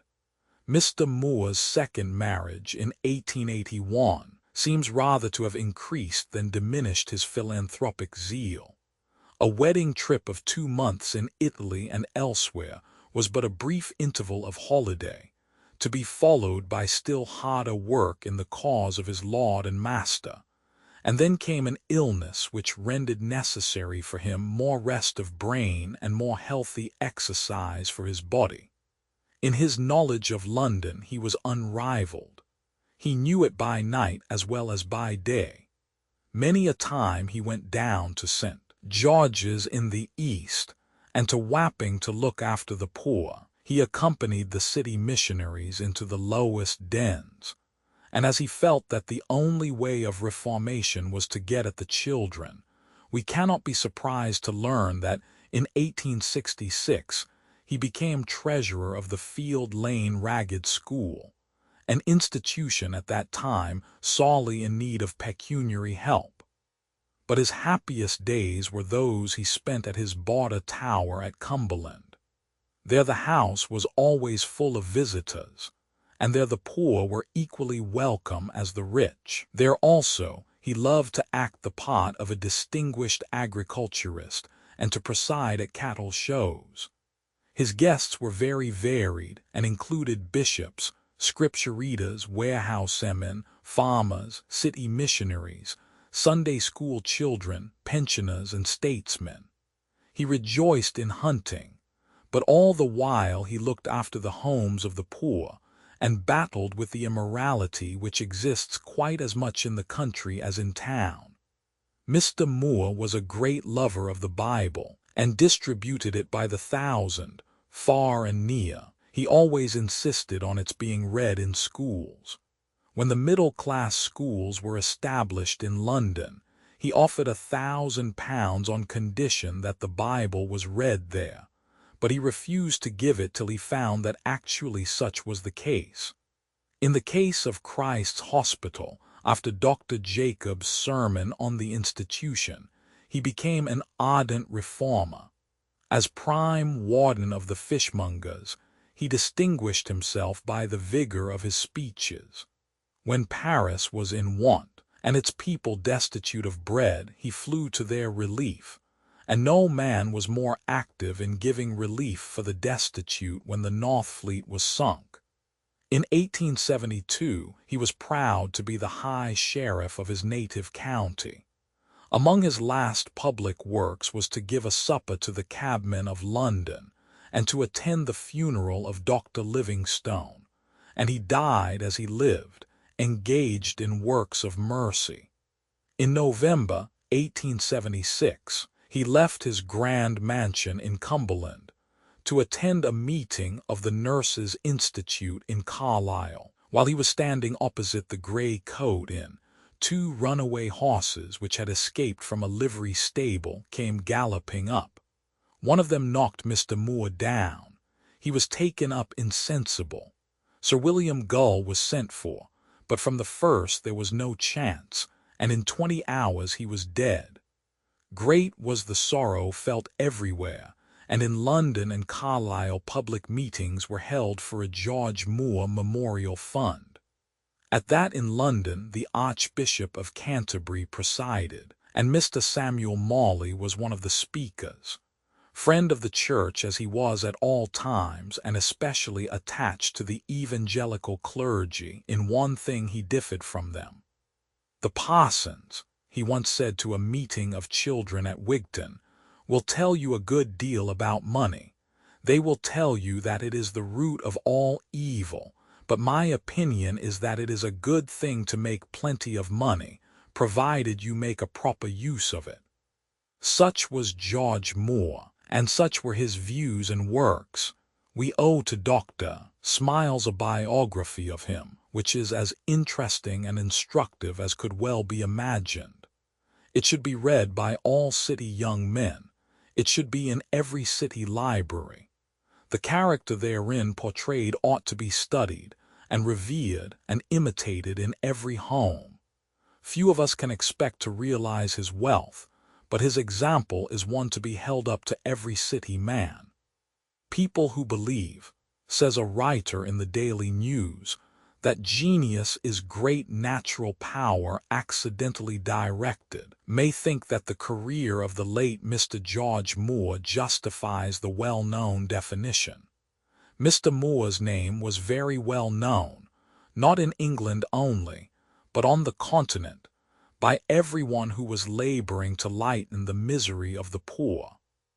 The philanthropic schemes to which he gave the aid of his energy, his knowledge of men and of life, and his money, were too many to be numbered here. The French, in particular, cherish a grateful memory of his benevolent activity, of the help he extended to the victims in the War of 1870, to many who only heard of Mr. Moore in his later life, and in the full tide of his helpfulness and prosperity. It may have been unknown that he was the maker of the fortune which he distributed with a generous hand. The biography of him by Mr. Smiles, which has just been published, is a very interesting account of a career which began in a humble though honorable estate, and ended by a singular accident in the northern town where it may be said to have begun. The history of self-help is not invariably edifying. The chief end of man, after all, is not to get on in the world, to make a great deal of money, and to have paragraphs devoted to his glory. This is so far from being the case that one has even to overcome a slight natural prejudice against the strength which displays itself mainly in the acquisition of a fortune. In almost every rank of life leisure has its charms and good gifts, which a man who never takes rest must miss. The subject of Mr. Smiles's book escapes from the vulgar renown of the self-made by his unselfishness. His energy, his ceaseless labors in his early life, were not the manifestations of a desire for wealth and for advancement, but the natural expression of immense natural strength of mind and body. When success was secured, the same vigor spent itself in work for other people, for the poor, the weak, the helpless, the ignorant. Mr. Moore might have devoted himself to the joys of the collector, of the sportsman, of the ambitious parvenu. Instead of doing so, he made amusement and enjoyment subordinate to work for the benefit of others. He had not the hardness and narrowness of people whose career has been one of victory over the natural pleasures and innocent impulses of an indolent race. I don't think I ever came across any other self-made man who had so entirely got the chill of poverty out of his bones. Dr. Percival wrote to Mr. Smiles. His geniality and unselfishness softened the edges of his iron will and determination. People may think that so much of the material and force that make greatness might have been better employed in work of a nobler tone, in science, literature, law, or art. Mr. Moore took the only career that was open to him, the career that was most distinctly in contrast with the pastoral life to which he was bred. He had no education in his youth. None lay within his reach in the Cumbrian valley where he was born. With the chances of Dr. Whewell, he might have been a Whewell. With an opening in the East, he might have been, if not a Clive, a Meadows Taylor. As it happened, the choice lay between the existence of a farm laborer and that of a tradesman. Chapter 11. Men who are not supposed to be mercenary often make a great deal of money. Most of our artists rose from very humble beginnings. Turner was the son of a hairdresser. Wilkie was desperately poor, so was Barry, and William Etty, that great colorist, was the son of a baker in York, was bound apprentice, wholly against his will, to a printer in Hull, but he released himself from the shackles of so uncongenial a pursuit. He was greatly self-taught, for the help he derived for 100 guineas as a private pupil of Sir Thomas Lawrence seems rather to have baffled him with despair, yet he became the most surprising and effective flesh painter of his age. The nude style of his figures has often been a topic of remark with a certain order of critics. Etty himself was wont to say, "To the pure in heart, all things are pure. My aim in all my great pictures has been to paint some great moral on the heart." He lived in 1849 to find all his great works, 130 pictures, in the great room of the Society of Arts. He died that year. By the universal acclamation of artists, he is regarded as our English Titian, and some claim for him a still higher place, for his canvases have not only the wonderful color of that master, but the splendor of Paul Veronese. He died in his beloved and native city of York, and the poor baker's boy, by his industry and genius, had become the master of a considerable fortune. Actors and actresses also have made much money. Amongst the money-making men may emphatically be placed David Garrick, who was fond of money and careful about it to the last. Some of our earlier circus people seem to have made much money. Batty was reputed to have died worth $500,000. Ducrow gave himself extraordinary airs. When the Master Cutler and Town Council of Sheffield paid Ducrow a visit, with the principal manufacturers and their families, Ducrow sent word that he only waited on crowned heads, and not upon a set of dirty knife grinders. Philip Astley was born in 1742 at Newcastle-under-Lyme, where his father carried on the business of a cabinet maker. He received little or no education, and after working a few years with his father, enlisted in a cavalry regiment. his imposing appearance being over 6 feet in height, with the proportions of a Hercules, and the voice of a stentor, attracted attention to him, and his capture of a standard at the Battle of Imsdorf made him one of the celebrities of his regiment. While serving in the army, he learned some feats of horsemanship from an itinerant equestrian named Johnson, perhaps the man under whose management Price introduced equestrian performances at Sadler's Wells, and often exhibited them for the amusement of his comrades. On his discharge from the army, he was presented by General Elliot with a horse, and thereupon he bought another in Smithfield, and commenced those open-air performances in Lambeth which have already been noticed. After a time, he built a rude circus upon a piece of ground near Westminster Bridge, which had been used as a timber yard, being the site of the theatre which has been known by his name for nearly a century.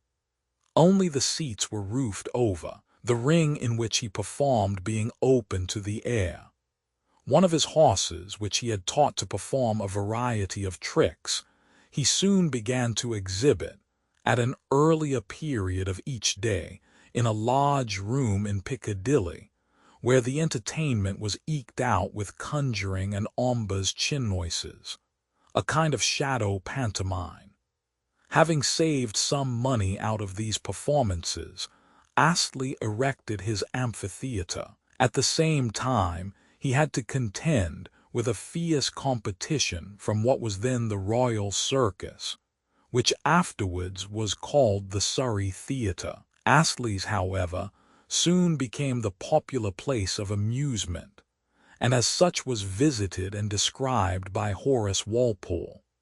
The fame of the place received a further illustration in the remark of Dr. Johnson, who, speaking of the popularity of certain preachers, and the ease with which they get a crowd to hear them, said, "Were Astley to preach a sermon standing on his head, or on a horse's back, he would collect a multitude to hear him, but no wise man would say he had made a better sermon for that." Let us now turn to a master of homely English, a man whose name was, at one time, in everyone's mouth, and an author whose books at one time every one read. His moral works excel in descriptive power. In politics, his savage personalities encircle sarcasm. His faculty for inventing national nicknames and mastery of a Saxon style of inimitable raciness have given his writings historical reputation. He has never been equaled among political writers in his capacity of explaining what he understood. He was the first journalist who called attention to the condition of the working classes. I mean William Cobbett. William Cobbett was born at Farnham in Surrey in 1776. His father was a very poor farmer who knew enough to teach his boys to read, and had enough of intellectual originality to think that the triumph of Washington in the American War of Independence was just. William began as a mere child to do something towards earning his own livelihood, and took great delight in the flowers which, while weeding in great folks' gardens, he saw. When 11 years old, he heard someone speak of the splendid flowers in the royal gardens at Kew. Without a word of announcement, and with sixpence halfpenny in his pocket, he set off to seek employment in that irresistible paradise. When he reached Richmond, his funds were reduced to 3d, and he was very hungry. In a shop window, however, he saw the tail of a tub, price 3d. Mind triumphed over body. He bought the tail, and sat under a haystack reading it till he fell asleep. He was delighted beyond measure with the piece, and continued to read and reread it for many years. The circumstance was not of happy omen. Swift's terrible tale we should pronounce to be as well fitted to sap the moral and religious principles of a lad as any book in the English language, and lack of moral principle was the fatal defect of Cobbett throughout life. He found employment at Kew, and no doubt gloated over the floral splendors which he had come to see, but he returned to Farnham and grew up in his father's house. He made an appointment one day to meet some young friends and accompany them to Guildford Fair, but coming upon the high road as the London coach was passing in full career, he made up his mind on the spur of the moment to start for London. He arrived at the foot of Ludgate Hill with half a crown in his pocket. An honest hop seller who knew his father took him by the hand, and he found work as an attorney's clerk. He speaks with unlimited abhorrence of the roguery he witnessed and the misery he endured in this place. "No part of my life," he says, "has been totally unattended with pleasure except the 8 or 9 months I passed in Gray's Inn. The office, for so the dungeon was called where I wrote, was so dark that on cloudy days we were obliged to burn candles. I worked like a galley slave from 5 in the morning till 8 or 9 at night, and sometimes all night long. Asterisk, asterisk, asterisk, when I think of the seds and so forths, and the counts of tautology that I scribbled over, when I think of those sheets of 72 words and those lines of 2 inches apart, my brain turns. Gracious heaven! If I am doomed to be wretched, bury me beneath Iceland's snows and let me feed on blubber. Stretch me under the burning line and deny me thy propitious dews. Nay, if it be thy will, suffocate me with the infected and pestilential air of a democratic clubroom. But save me from the desk of an attorney." Anything seemed better than this. William, acting again on the spur of the moment, enlisted.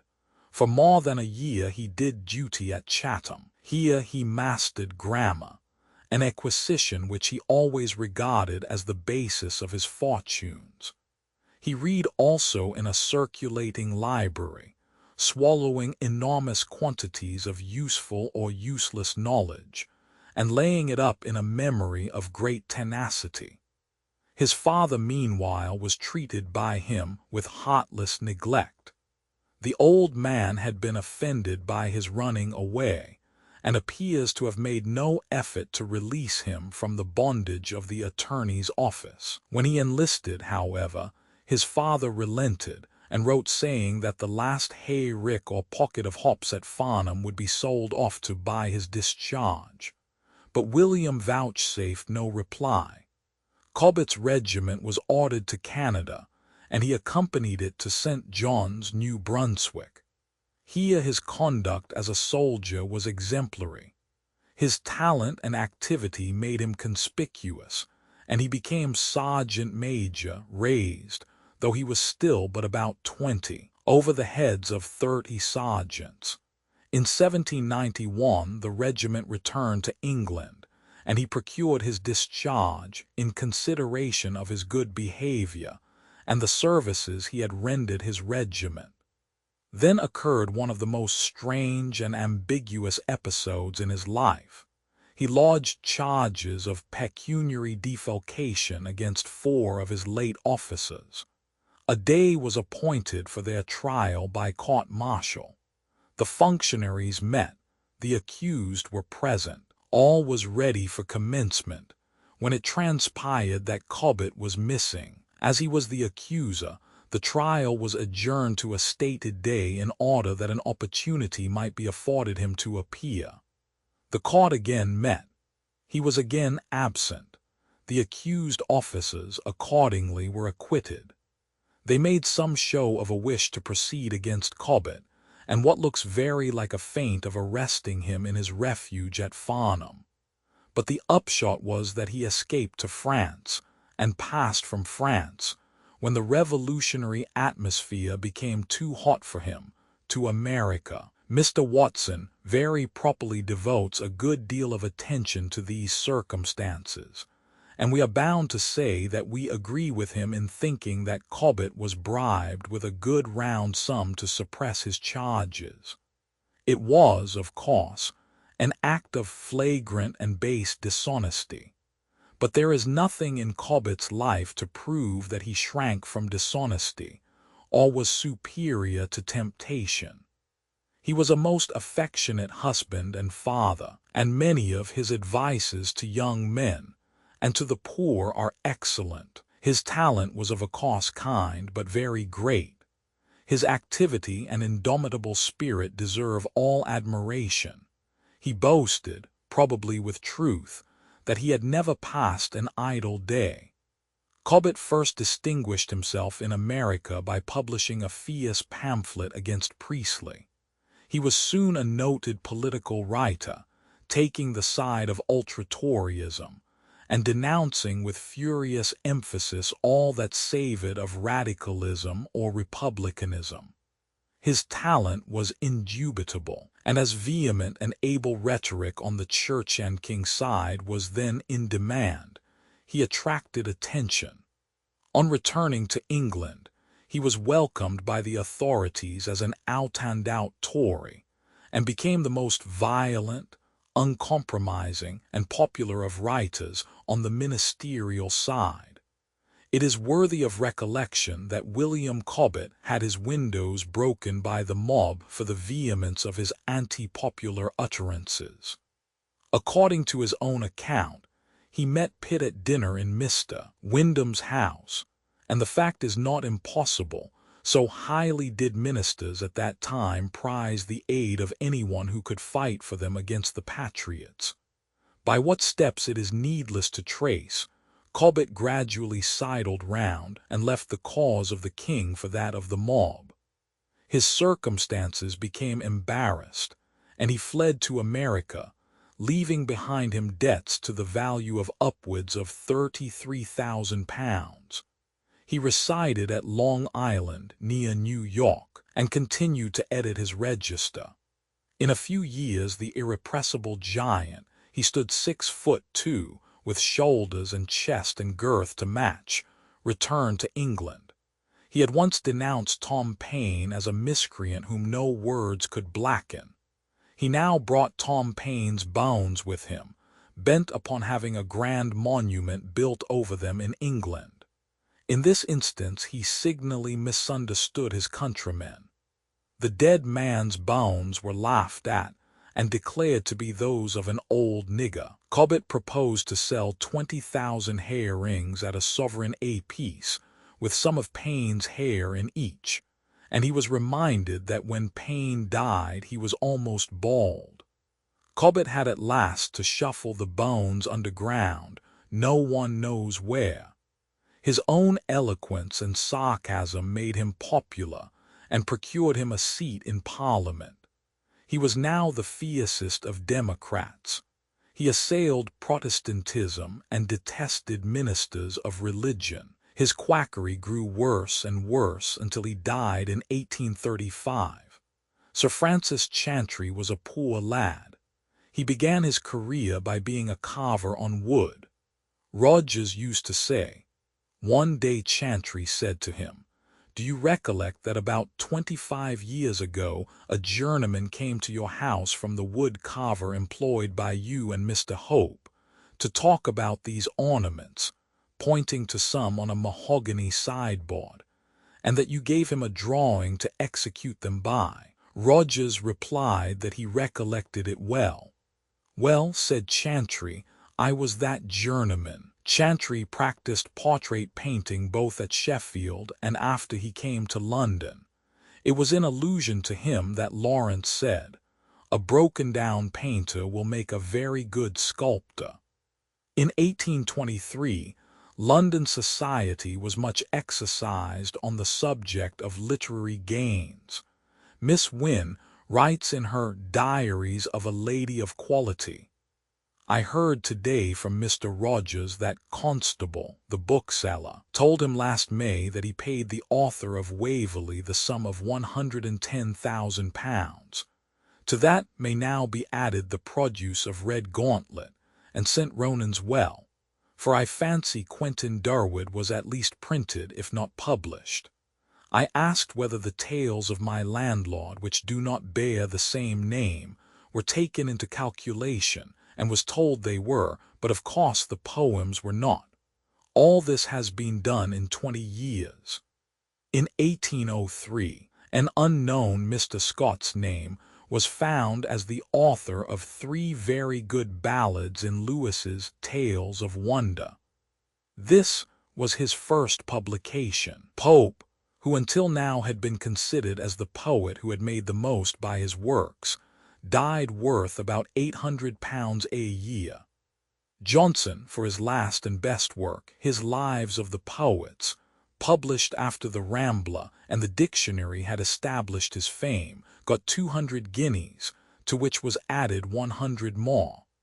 Mr. Hayward, in a note, adds, Waverley having been published in 1814, the sum mentioned by Constable was earned in 9 years, by 11 novels in 3 volumes each, and 3 series of tales of my landlord, making 9 volumes more, 8 novels 24 volumes being yet to come. Scott's first publication, Translations from the German, was in 1796. During the whole of his literary life, he was profitably engaged in miscellaneous writing and editing, and whatever the expectations raised by has continued popularity and great profits. They were surpassed by the sale of the collected and illustrated edition of the novels, commenced under his own revision in 1829. Altogether, the aggregate amount gained by Scott in his lifetime very far exceeds any sum hitherto named as accruing to any other man from authorship. Pope inherited a fortune, saved and speculated, and we must come at once to modern times to find plausible subjects of comparison. T. Moore's profits, spread over his life, yield but a moderate income. Byron's did not exceed £20,000. Talfourd once showed me a calculation by which he made out that Dickens, soon after the commencement of Nicholas Nickleby, ought to have been in the receipt of £10,000 a year. Thackeray never got enough to live handsomely and lay by. Sir E.B. Lytton is said to have made altogether from £80,000 to £100,000 by his writings. We hear of 500,000 francs, £20,000, having been given in France for histories, to M.M. Thiers and Lamartine, for example, but the largest single payment ever made to an author for a book was the cheque for £20,000, on account, paid by Messrs. Longman to Macaulay soon after the appearance of the 3rd and 4th volumes of his history, the terms being that he should receive 3/4 of the net profits. This note of Mr. Hayward's, it should be remembered, was written in 1864. Macaulay cleared a fine sum by his history, and so did the publishers. During the 9 years ending with the 25th of June, 1857, Messrs. Longman disposed of 30,978 copies of the first volume of the history, 50,783 copies during the 9 years ending with June, 1866, and 52,392 copies during the 9 years ending with June, 1875. Within a generation of its first appearance, upwards of 150,000 copies of the history will have been printed and sold in the United Kingdom alone. It is to be questioned, when her life comes to be written, whether any author has been more successful in a pecuniary point of view than Miss Braddon, whose Lady Audley's Secret at once placed her on the pinnacle of fame and fortune, and yet she began the world as a ballet girl. Few Irishmen in a literary and political point of view did better than the right hon. John Wilson Croker. In his memoirs, Charles Main Young thus speaks of his rise and progress. I suspect few people now alive are aware of the commencement of Croker's career in London. Horace Smith, James's brother and one of the joint authors of Rejected Addresses, told me that he, his brother, and Cumberland formed the staff of the Morning Post when Colonel Mellish was its sole proprietor. On a certain quarter day, when he was in the habit of meeting them at the office and paying them their salary, he took occasion to pass them unqualified commendation for the great ability they had brought to bear upon his journal. He assured them that the circulation of the paper had quadrupled since their connection with it. But that he was, nevertheless, under the necessity of dispensing with their pens for the future. The two Smiths were so utterly unprepared for such a declaration that they were tongue-tied. Not so the testy Cumberland, who took care to make himself as clearly understood as if he had been the veritable Sir Fretful Plagiary. What, he asked his employer, the D.L. do you mean? In the same breath in which you laud your servants to the skies and express your sense of obligation to them, you discharge them oven without the usual month's warning.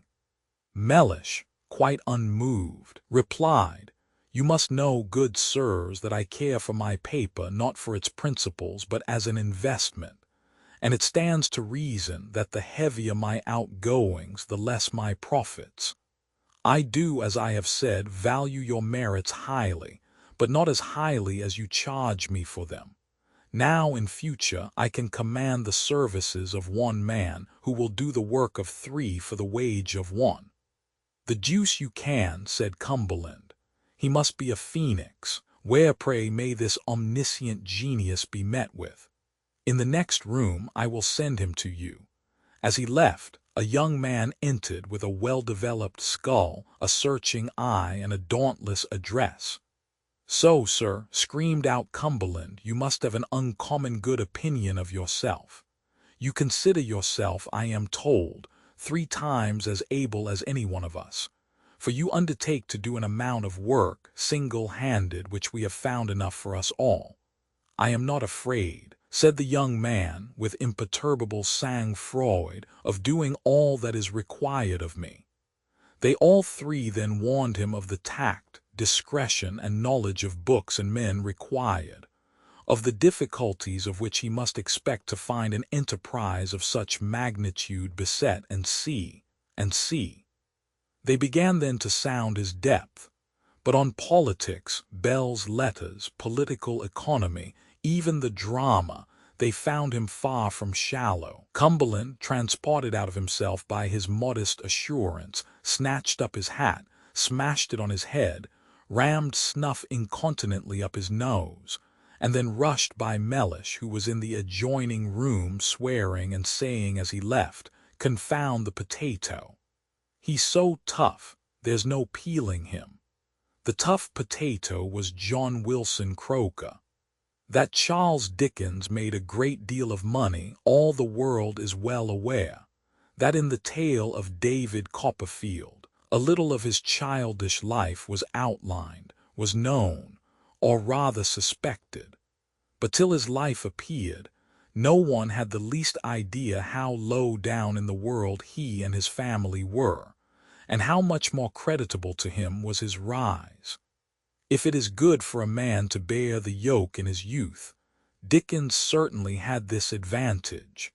We have seldom read a more touching picture than that which is given of the life of the neglected, untaught, half-starved boy at this time. It is tragic and affecting enough in itself, but it is still more impressive as suggesting the possible lot of hundreds and thousands in this great London of ours. The one boy, by means of marvelous genius, forces his way to the front. But who is to tell the story of the obscure multitude who perish in the struggle? What imagination has ever pictured scenes as tragic as the following experiences? It is wonderful to me how I could have been so easily cast away at such an age. It is wonderful to me that even after my descent into the poor little drudge I had been since we came to London, no one had compassion enough on me, a child of singular abilities, quick, eager, delicate, and soon hurt, bodily or mentally, to suggest that something might have been spared, as certainly it might have been, to place me at any common school. Our friends, I take it, were tired out. No one made any sign. My father and mother were quite satisfied. They could hardly have been more so if I had been 20 years of age, distinguished at a grammar school and going to Cambridge. The blacking warehouse was the last house on the left-hand side of the way, at Old Hungerford Stairs. It was a crazy, tumble-down old house, abutting of course on the river, and literally overrun with rats. Its wainscoted rooms and its rotten floors and staircase, and the old gray rats swarming down in the cellars, and the sound of their squeaking and scuffling coming up the stairs at all times, and the dirt and decay of the place, rose up visibly before me, as if I were there again. The counting-house was on the first floor, looking over the coal barges and the river. There was a recess in it, in which I was to sit and work. My work was to cover the pots of paste blacking, first with a piece of oil paper and then with a piece of blue paper, to tie them round with a string, and then to clip the paper close and neat all round until it looked as smart as a pot of ointment from an apothecary's shop. When a certain number of grosses of pots had attained this pitch of perfection, I was to paste on each a printed label, and then go on again with more pots. 2 or 3 other boys were kept at similar duty downstairs on similar wages. One of them came up in a ragged apron and paper cap on the first Monday morning to show me the trick of using the string and tying the knot. His name was Bob Fadgen, and I took the liberty of using his name long afterwards in Oliver Twist. Our relative had kindly arranged to teach me something in the dinner hour, from 12 to 1, I think it was, every day. But an arrangement so incompatible with counting-house business soon died away, from no fault of his or mine. And for the same reason, my small work table and my grosses of pots, my papers, string, scissors, paste pot, and labels, by little and little, vanished out of the recess in the counting-house, and kept company with the other small work tables, grosses of pots, papers, string, scissors, and paste pots downstairs. It was not long before Bob Fadgen and I, and another boy whose name was Paul Green, but who was currently believed to have been christened Pole, a belief which I transferred long afterwards again to Mr. Sweedlepipe in Martin Chuzzlewit, worked generally side by side. Bob Fadgen was an orphan, and lived with his brother-in-law, a waterman. Pole Green's father had the additional distinction of being a fireman, and was employed at Drury Lane Theatre, where another relation of Pole's, I think his little sister, did imps in the pantomimes. No words can express the secret agony of my soul as I sank into this companionship, compared these everyday associates with those of my happier childhood, and felt my early hopes of growing up to be a learned and distinguished man crushed in my breast. The deep remembrance of the sense I had of being utterly neglected and hopeless, of the shame I felt in my position, of the misery it was to my young heart to believe that, day by day, what I had learned and thought and delighted in, and raised my fancy and my emulation up by, was passing away from me, never to be brought back any more, cannot be written. My whole nature was so penetrated with the grief and humiliation of such considerations, that even now, famous and caressed and happy, I often forget in my dreams that I have a dear wife and children, even that I am a man, and wander desolately back to that time of my life. My mother and my brothers and sisters, excepting Fanny in the Royal Academy of Music, were still encamped, with a young servant girl from Chatham Workhouse, in the 2 parlors in the emptied house in Gower Street North. It was a long way to go and return within the dinner hour, and usually I either carried my dinner with me, or went and bought it at some neighboring shop. In the latter case it was commonly a saveloy and a penny loaf, sometimes a 4-penny plate of beef from a cook's shop, sometimes a plate of bread and cheese and a glass of beer from a miserable old public house over the way, the Swan, if I remember right, or the Swan and something else that I have forgotten. Once I remember tucking my own bread, which I had brought from home in the morning, under my arm, wrapped up in a piece of paper like a book, and going into the best dining room in Johnson's Alamoed Beef House in Charles Court, Drury Lane, and magnificently ordering a small plate of Alamoed beef to eat with it. What the waiter thought of such a strange little apparition, coming in all alone, I don't know, but I can see him now, staring at me as I ate my dinner, and bringing up the other waiter to look. I gave him a halfpenny, and I wish now that he hadn't taken it. It was thus Dickens was trained to fight the battle of life. After this one feels inclined to say, how great are the blessings of poverty! What an impulse it gives the man to raise himself above it, somehow or other. Hazlitt used to say that the want of money often places a man in a very ridiculous position. There is no doubt about that. It is also equally clear that without money there can be little comfort, little independence of thought or action, little real manliness. Poverty is a wonderful tonic. Volumes might be written in its praise. Almost all the wonderful things that have been done in the world have been accomplished by men who were born and bred in poverty. She is the nurse of genius, the mother of heroes. She has garlanded the world with gold. Luxury and wealth have ever been the ruin alike of individuals and nations. The world's greatest benefactors have been the money-getting men. Of course, there are a few exceptions, but they are the exceptions that confirm the rule. Money-Making Men by J. Ewing Ritchie. Chapter 12. We have little faith in reflections. If a man cannot draw an inference for himself, it is little use anyone attempting to draw it for him. The reader of the preceding pages must have been taught, by example, how to get money. The art of money-making is a very simple one. If your income is £20 and you spend £19, 19 shillings and 11 3 farthings, you will never be troubled about money matters, and in the course of years may have a fortune commensurate with so modest an expenditure. Having thus acquired a small amount of capital, you must not part with it to mining brokers or stockbrokers, however plausible the tale they tell, and however friendly you may be with them.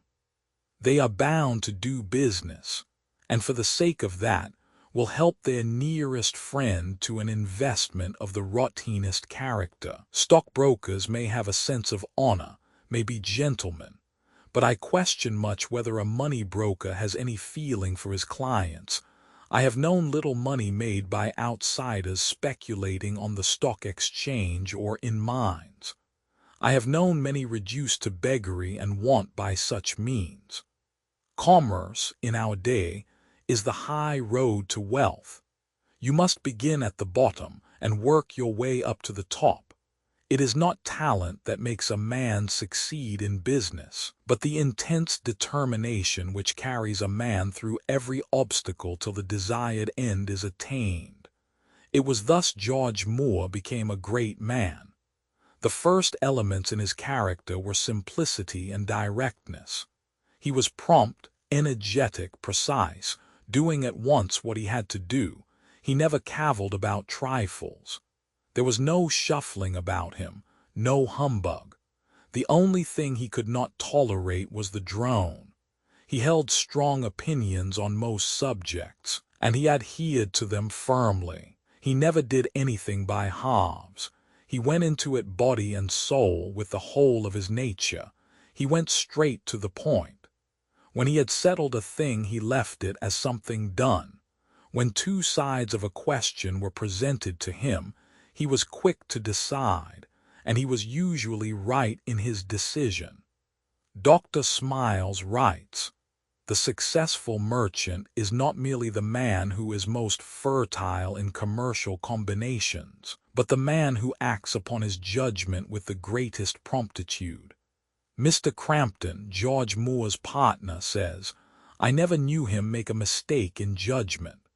Another fact to be observed is that it is the country lads who, as a rule, are the most successful. At first they fail in accuracy and quickness and promptitude. They are slow compared with town-bred boys. "The city boy," writes Dr. Smiles, "scarcely grows up. He is rushed up. He lives amid a constant succession of excitements, one obliterating another. It is very different with the country boy. He is much slower in arriving at his maturity than the town boy, but he is greater when he reaches it. He is hard and uncouth at first, whereas the town boy is worn smooth by perpetual friction, like the pebbles in a running stream. The country boy learns a great deal, though he may seem to be unlearned. He knows a good deal about nature and a great deal about men. He has had time to grow. His brain power is held in reserve. Hence the curious fact that, in course of time, the country-bred boy passes the city-bred boy and rises to the highest positions in London life. Look at all the great firms, and you will find that the greater number of the leading partners are those who originally were country-bred boys. The young man bred in the country never forgets his origin. "There is," says Rochefoucauld, "a country accent, not in his speech only, but in his thought, conduct, character, and manner of existing, which never forsakes him." George Moore had a brother. He was far apter than George. He had a better education. He had read extensively and was well versed in literature, but he wanted that which his brother George had, intense perseverance. Hence the failure of the one and the success of the other. It is thus the determined, persevering man who succeeds. It was thus Warren Hastings won back the broad lands of his ancestors. "In New York," says an American writer, "fortunes are suddenly made and suddenly lost. I can count over a dozen merchants who, at the time I began to write this book, a few months ago, were estimated to be worth not less than $250,000, some of them $500,000, who are now utterly penniless. At the opening of this year, 1868, a merchant, well known in this city, had a surplus of $250,000 in cash. He died suddenly in July. He made his will about 3 months before his death and appointed his executors. By that will he divided $250,000. His executors contributed $1,000 to save a portion of his furniture for his widow, and that was all that was left her out of that great estate. He did what thousands have done before him, what thousands are doing now and will do tomorrow. He had money enough, but he wanted a little more. He was induced to go into a nice little speculation in Wall Street. He put in $50,000. To save it, he put in $50,000 more. The old story was repeated with the same result.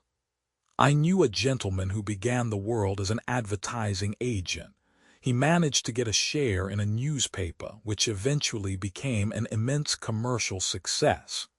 His share of the profits amounted to some thousands a year, but this was not enough. He must have more. He turned money lender, borrowing at 5%, to lend money on bad security at a high rate of interest.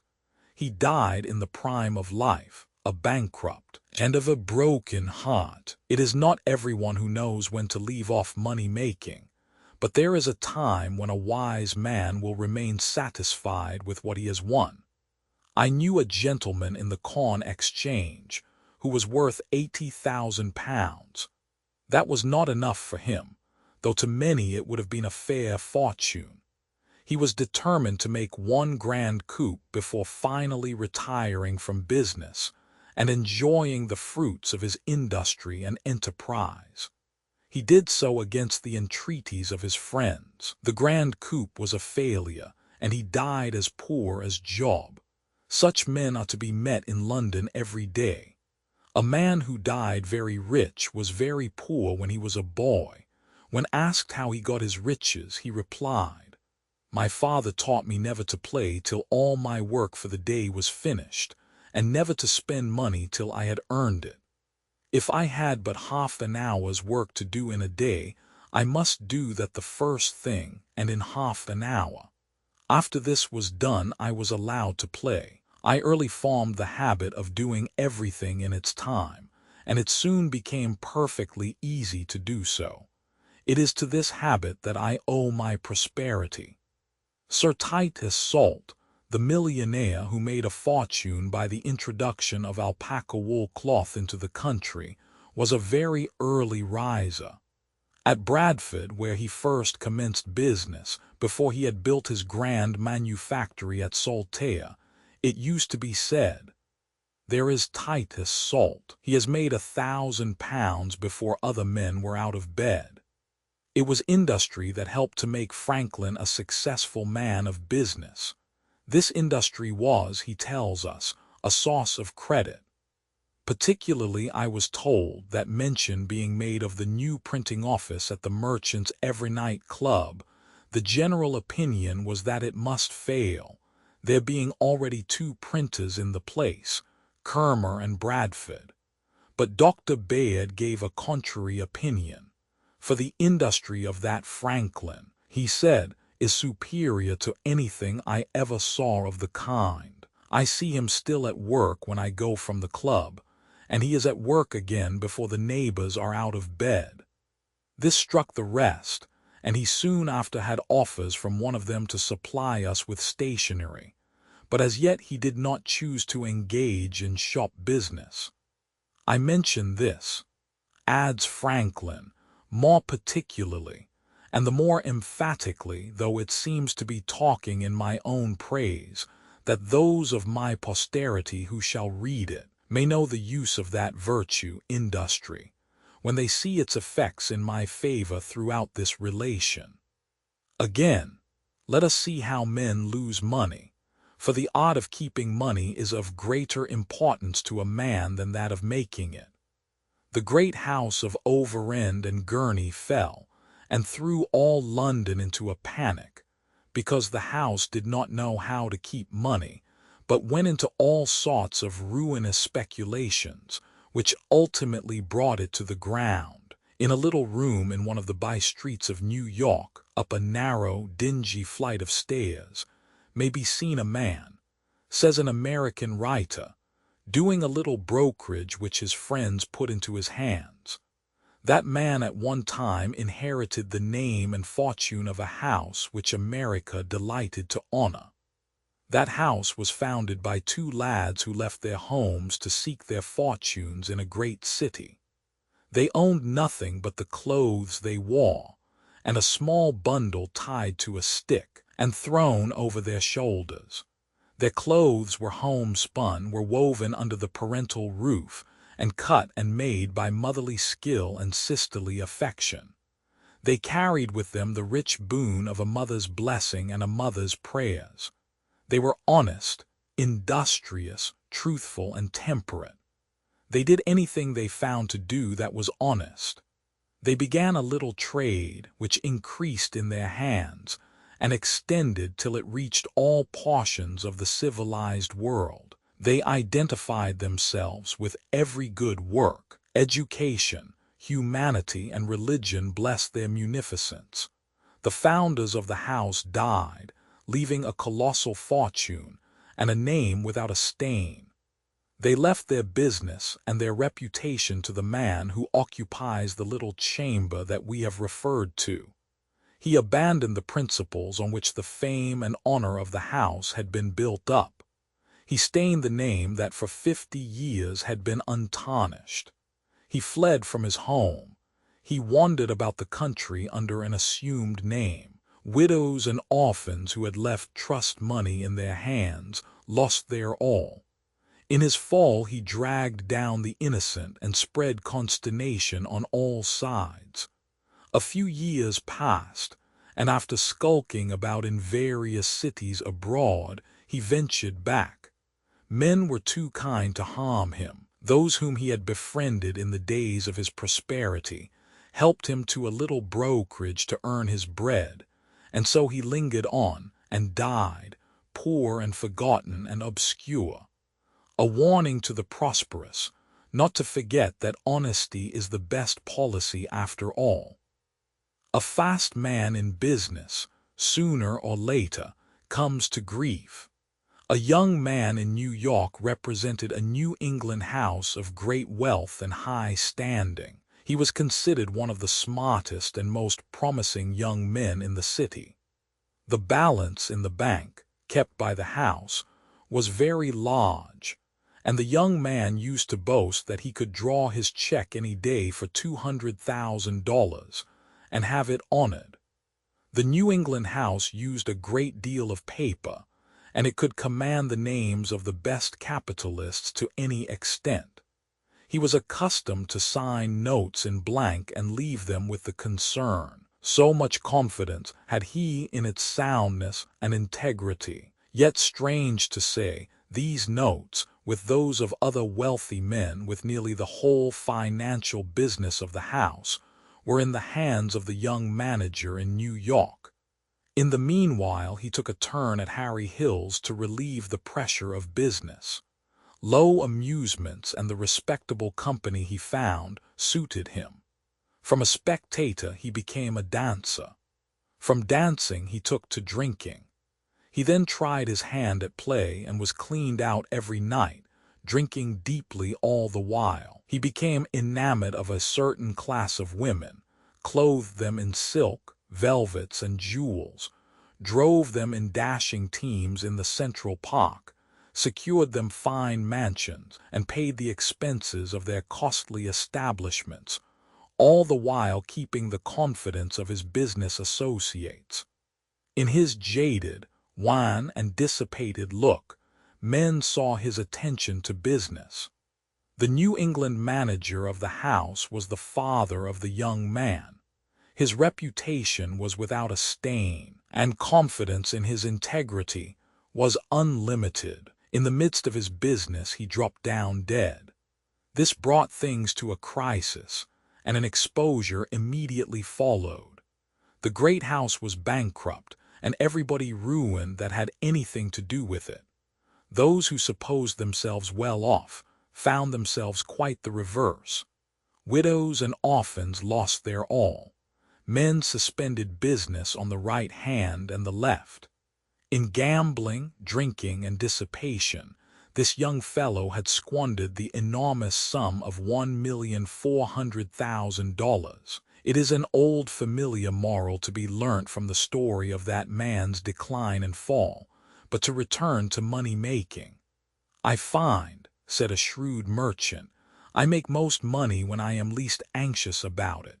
The distinguished American James Halford rose step by step up the ladder of fortune till he reached the top. Some 20 years before he had stood at the bottom, and it was curious to hear what the world said. "It is all luck," cried one. "Nothing but luck," Why, sir, I have managed at times to get up a step or two, but have always fallen down ere long, and now I have given up striving, for luck is against me. No, sir, cried another, it is not so much luck as scheming. The selfish schemer goes up, while more honest folk remain at the foot. Patronage does it all, said a third. You must have somebody to take you by the hand and help you up, or you have no chance. James Halford heard all these varied opinions of the world, but still persisted in looking upwards, for he had faith in himself.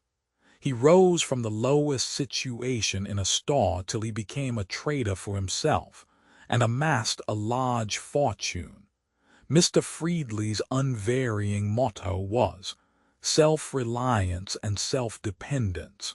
He said, "My observations through life satisfy me that at least 9/10 of those most successful in business start in life without any reliance except upon their own heads and hands, hoe their own row from the jump." Nicholas Longworth, the Cincinnati millionaire, says, "I have always had these two things before me.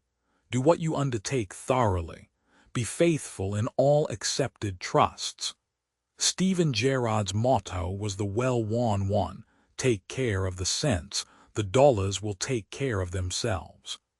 Mr. Stewart, the merchant prince of New York, said, "No abilities, however splendid, can command success without intense labor and persevering application." David Ricardo had his 3 golden rules when on the stock exchange. They were, never refuse an option when you can get it.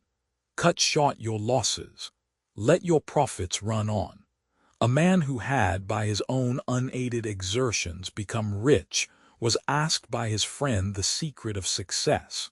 His reply was, "I accumulated about half my property by attending to my own business, and the other half by letting other people's entirely alone." According to the great Wedgwood, there was another, an 11th commandment, and it was, "Thou shalt not be idle." Let us string together in this collection a few of Poor Richard's maxims.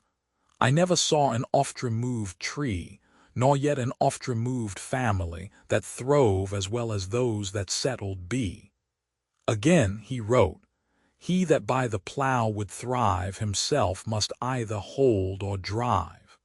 Here is another, "Many estates are spent in the getting, since women for tea forsook spinning and knitting, and men for punch forsook hewing and splitting." One must be recorded here for the benefit of the reader who would achieve commercial success. Women and wine, game and deceit make the wealth small and the want great. Again, Poor Richard writes, "Fond pride of dress is sure a curse. Ere fancy you consult, consult your purse." A truthful warning is contained in the following lines, "Vessels large may venture more, but little boats should keep near shore." All should remember, for age and want save what you may. No morning sun lasts a whole day, and this other, get what you can, and what you get hold, 'tis the stone that will turn all your lead to gold. One equally well worth remembering as any of Poor Richard's is, "A penny saved is 2 pence clear, a pin a day is a groat a year." Franklin in a letter finished by saying, "In short, the way to wealth, if you desire it, is as plain as the market. It depends chiefly on 2 words, industry and frugality. That is, waste neither time nor money, but make the best use of both. Without industry and frugality nothing will do, and with them everything.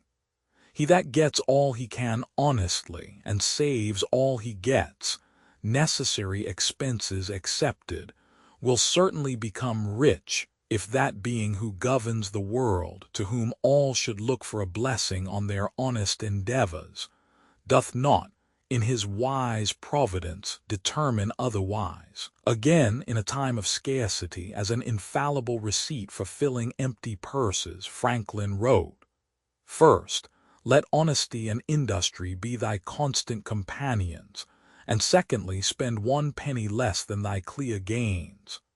Samuel Budgett, well known as the successful merchant, when about 10 years of age, began at Colford to lay the foundation of his fame and fortune.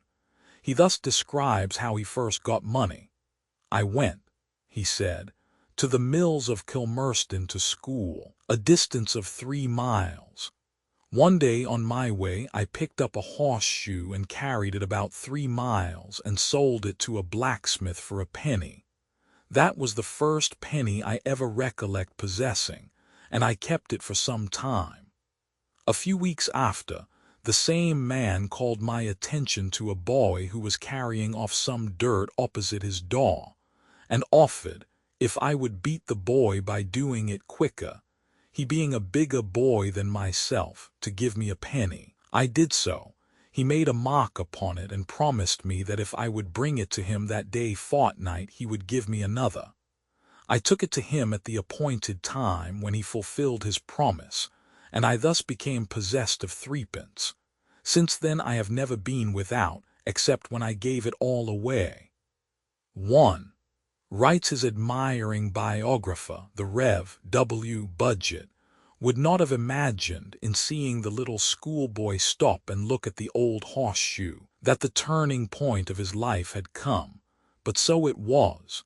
He converts that horseshoe into his first penny, and never more wants 1 penny. Those men whom we see often without 1 penny have all of them passed by the horseshoe in their path when they were boys, and those other men who, from nothing, are rising rapidly, have all had the sense to pick up the horseshoe and turn it into the foundation of a fortune. Paths vary, but every boy, if his eyes are open, will certainly find the horseshoe in his path at one point or another. Again we fall back on Franklin. "Remember," he wrote, "that money is of a prolific generating nature. Money can beget money, and its offspring can beget more, and so on. 5 shillings turned is 6, turned again it is 7 and 3 pence, and so on till it becomes 100 pounds. The more there is of it, the more it produces every turning, so that the profits rise quicker. He that kills a breeding sow destroys all her offspring to the 1000th generation. He that murders a crown destroys all that it might have produced, even scores of pounds." Our last words must be of advice to young persons upon entering the world. Select the kind of business that suits your natural inclinations and temperament. A businessman must keep at the hold and steer his own ship. Do not take too much advice. If you prosper in business, do not make too much show. Work on positive facts. Do not let hope predominate too much. Don't be visionary. Don't put too much reliance on friends in business. Never accept a bill for a friend.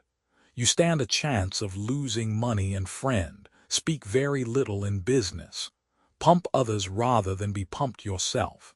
Consult wisely and resolve firmly. Hesitation in business is bad. Resolution, after proper consideration, is omnipotent and healthy. Time, money, and judgment are 3 essential things for speculation. Go with the tide. Consider everybody sharper than yourself in order to be yourself on your guard. Take the meaning of people, not their words, as a guide in business. Seek an interview rather than communication by letter, and observe the person's expression by his eyes. Keep your books posted up systematically. Beware of little expenses. A small leak will sink the ship. Make the best of a bad bargain. A policy of life assurance is the cheapest and safest mode of making provision for a man's family.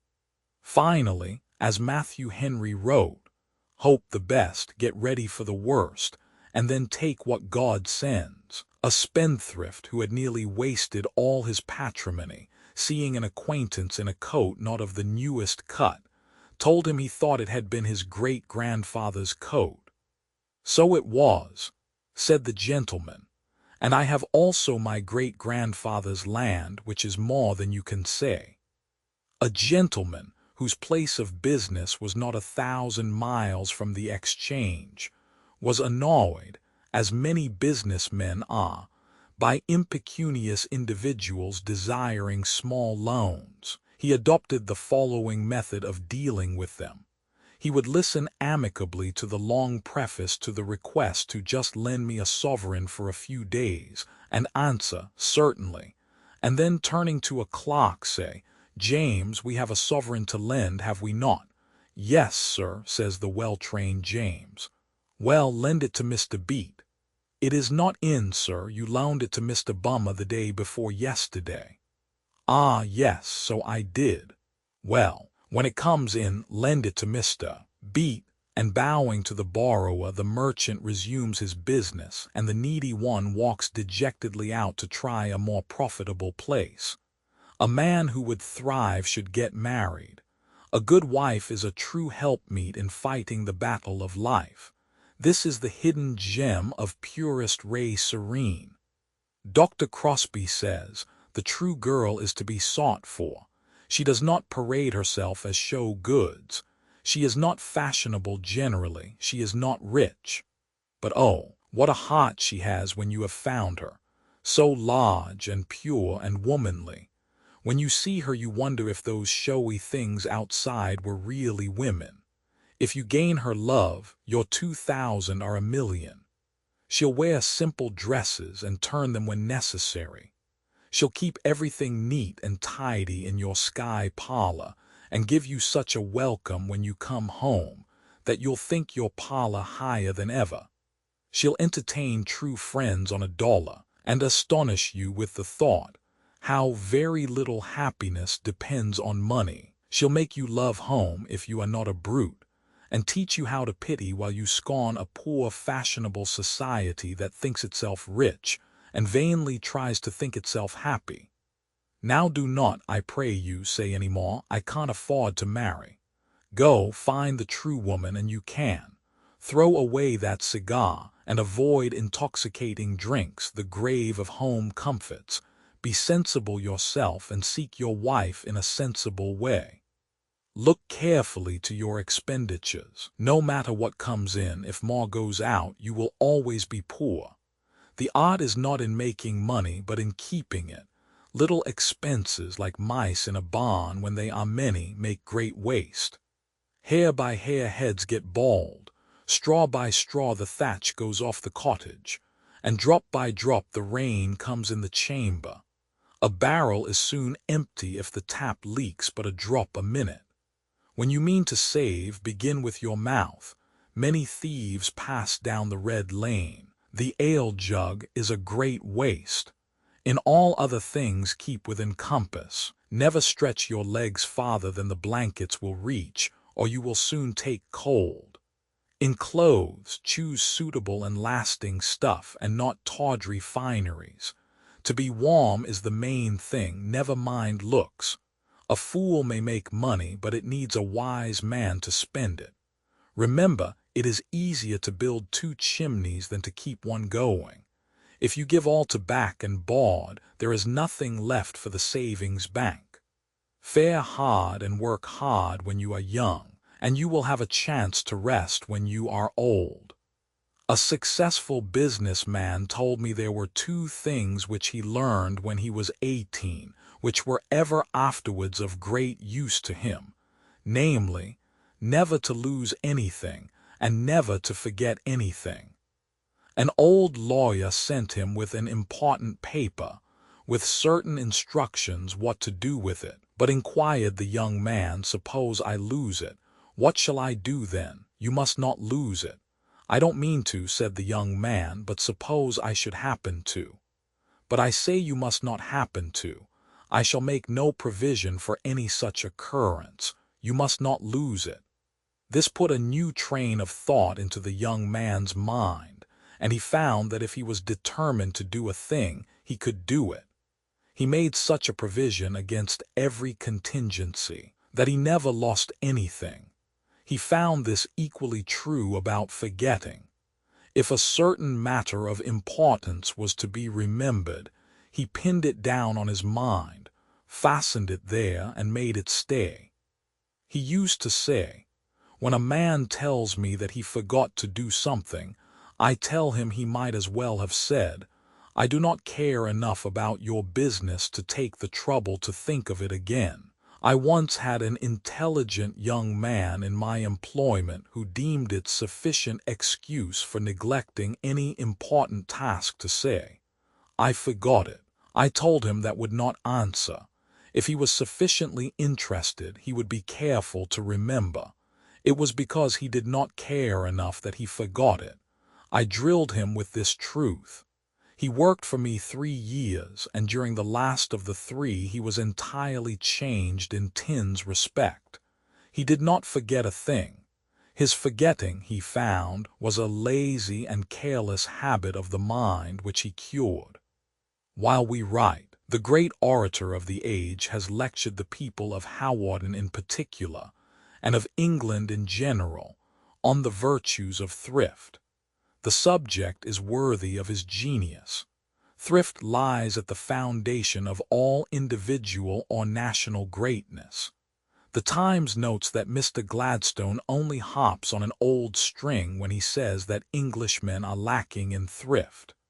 The failing is commonly admitted, and it is by no means confined to a single class. It pervades the whole community. We may be more industrious than our neighbors, but we certainly are more extravagant. We earn strenuously, but it is in order that we may spend freely. In our choice of food and its preparation, in our dwellings, in our comforts and luxuries, and in our recreations, we are lavish as compared with other nations. There is probably no single class in this country which does not, as a rule, live nearer to the margin of its income than the corresponding class in France. The French peasant is almost the slave of his land and his family, and labors unceasingly for the one while he saves ungrudgingly for the other. Our own laborers work as hard, no doubt, and probably harder, but they are much more extravagant in their habits. Their food is far more solid and expensive, and it is dressed with far less thrift and skill.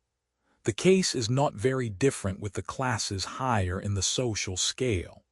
Their industry and perseverance are unrivaled, but these virtues are too often made to do duty for prudence and economy as well. Mr. Gladstone is, no doubt, light in attributing to friendly societies an influence which tends in some degree to counteract the evil consequences of individual prodigality.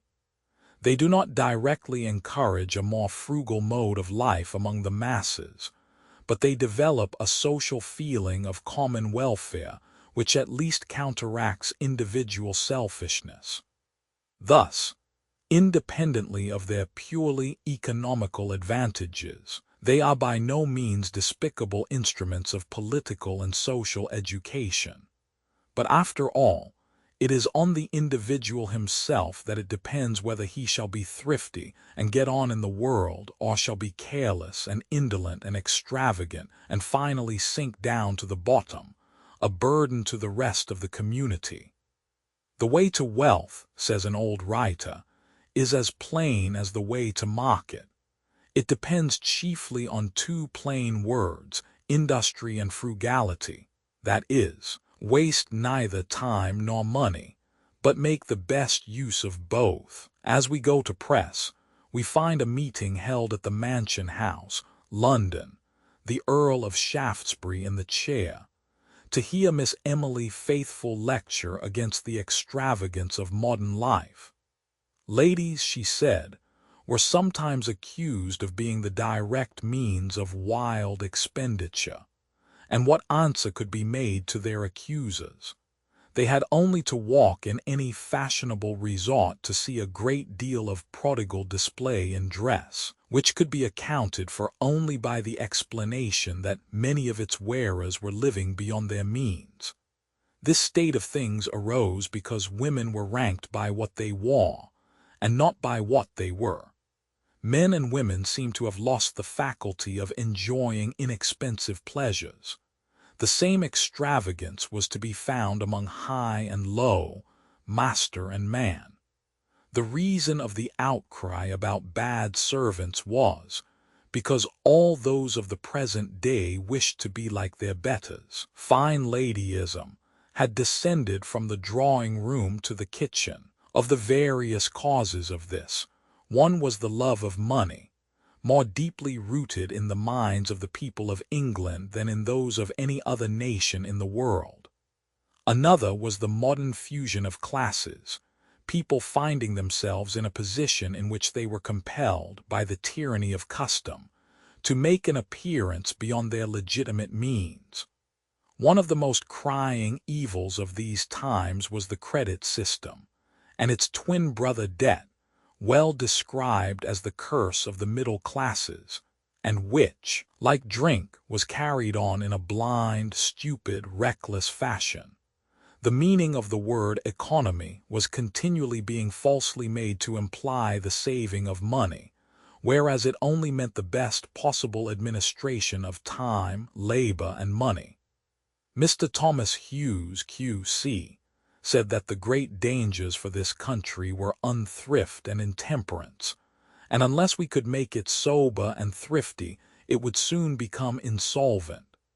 Advertisements. 0. A practical book for practical men. The industries of the world.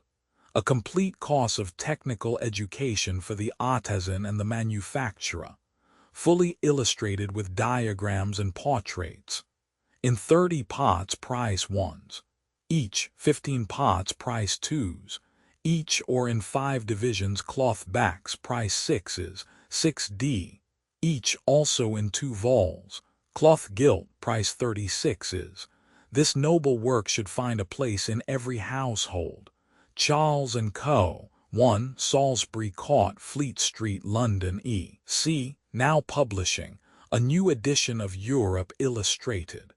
Its picturesque scenes and places of note, from original drawings made in France, the Pyrenees, Belgium, and on the Rhine, by the most eminent artists, among whom are Turner, Allam, Bartlett, Leitch, and C., engraved on steel in the highest style of art. The new edition will be printed on good paper and be illustrated with at least 120 steel engravings. This work treats of the most picturesque parts of Europe, and it is not too much to say the illustrations carry with them a beauty and interest and a value which no production in the realms of art and literature has as yet equaled, far less surpassed. Conditions of publication. Europe Illustrated will be completed in 20 parts at 2s, 6d, each, in 5 divisions at 10s, 6d, each, and in 2 volumes, £1, 11s, 6d, each. Charles & Co., 1 Salisbury Court, Fleet Street, London, E.C. Books for prizes. Diamond, diamond, diamond, diamond, diamond, diamond, diamond, diamond, diamond, diamond, diamond, diamond, diamond, diamond, diamond, diamond, diamond, diamond. The Englishwoman's Library comprises the excellent works written by the late Mrs. Ellis, which are acknowledged to be among the best books for the young that have ever been published. No books are more suitable for prizes than these. Each work contains about 280 pages, foolscap 8 vo. Price, cloth 2s, gilt 2s, 6d. Women of England, wives of England, mothers of England, daughters of England, hearts and homes, family secrets, prevention better than cure, temper and temperament, summer and winter in the Pyrenees. The Universal Library, cloth 1 shilling, Pope Pius Roman IX, money-making men. The following books of this series will follow immediately. Our premiers: Life of Prince Bismarck, Books for Businessmen, Fisher's Ready Reckoner, 28th edition, 252 pages, f. scap, 8 vo. 1s, 0d. Electrochemistry Inorganic, by Dr. Gore, F.R.S. 2s, 0d. Alternating Currents, by T. Blakesley, M.A. 1s, 6d. Primers of Electricity by Prof. J. Houston and others 10D, to be followed by 1. Steam engine indicators and indicator diagrams. 2. Electrodynamic Engineering by Gisbert Cap, Charles & Co. 1. Salisbury Court, Fleet Street, London, EC, every Friday, price 4D. The Electrician, the leading electrical journal, contains original articles and illustrations from the greatest scientific men of the day on all the latest discoveries in electricity. Full illustrated descriptions of all improvements in the telegraph, the telephone, and the electric light. Every Wednesday, price 6D. The Contract Journal and Specification Record. The Contract Journal gives early information of all work likely to be put in hand, and is indispensable to contractors, engineers, builders, wholesale manufacturers, merchants, and others. Every Saturday, price 2D. The Contractor, containing supplementary information to the Contract Journal, so that all businessmen may have knowledge of work to be done at the earliest moment. Every Saturday, price 6D. The Statist, the most influential, the most complete, and the most unbiased money paper issued to the public. Its readers can rely upon its information, and that the whole truth and nothing but the truth, so far as can be ascertained, is given in its columns. Publishing Office of the above. 1. Salisbury Court, Fleet Street, London, EC, now publishing.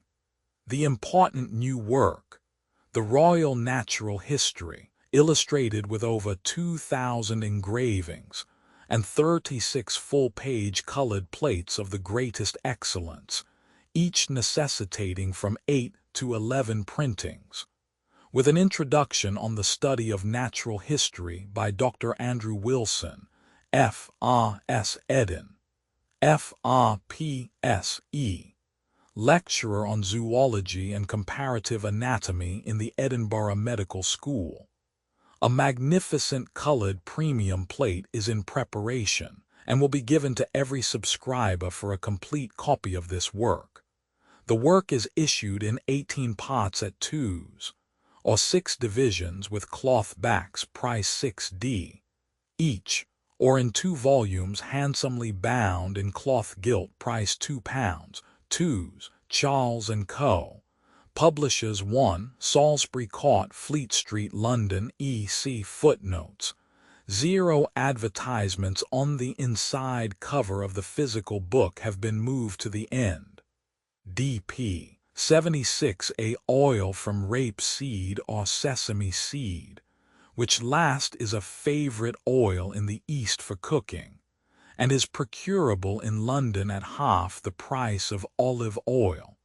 It much resembles almond oil. 76B. The object of the tartar was to take the place of ripe fruit as a vegetable acid. 83 vegetarians usually admit a diet including milk, cheese, butter, and eggs. Money-Making Men by J. Ewing Ritchie. Updated editions will replace the previous one. The old editions will be renamed. Creating the works from print editions not protected by U.S. copyright law means that no one owns a United States copyright in these works, so the Foundation and you can copy and distribute it in the United States without permission and without paying copyright royalties. Special rules, set forth in the general terms of use part of this license, apply to copying and distributing project and may not be used if you charge for an e-book, except by following the terms of the trademark license, including paying royalties for use copies of this e-book. Complying with the trademark license is very easy. You may use this e-book for nearly any purpose, such as creation of derivative works, reports, performances, and research. Project Gutenberg e-books may be modified and printed and given away. You may do practically anything in the United States with e-books not protected by U.S. copyright law. Redistribution is subject to the trademark license, especially commercial redistribution. Full license. Please read this before you distribute or use this work. Distribution of electronic works by using or distributing this work, or any other work associated in any way with the phrase Project Gutenberg. You agree to comply with all the terms of the full www.gutenberg.org/license. Electronic works. Electronic work. You indicate that you have read, understand, agree to, and accept all the terms of this license and intellectual property, trademark/copyright agreement. If you do not agree to abide by all the terms of this agreement, you must cease using and return or possession. If you paid a fee for obtaining a copy of or access to by the terms of this agreement, you may obtain a refund from the person or entity to whom you paid the fee as set forth in paragraph 1. 8. Used on or associated in any way with an electronic work by people who agree to be bound by the terms of this agreement. There are a few even without complying with the full terms of this agreement. See paragraph 1. See below.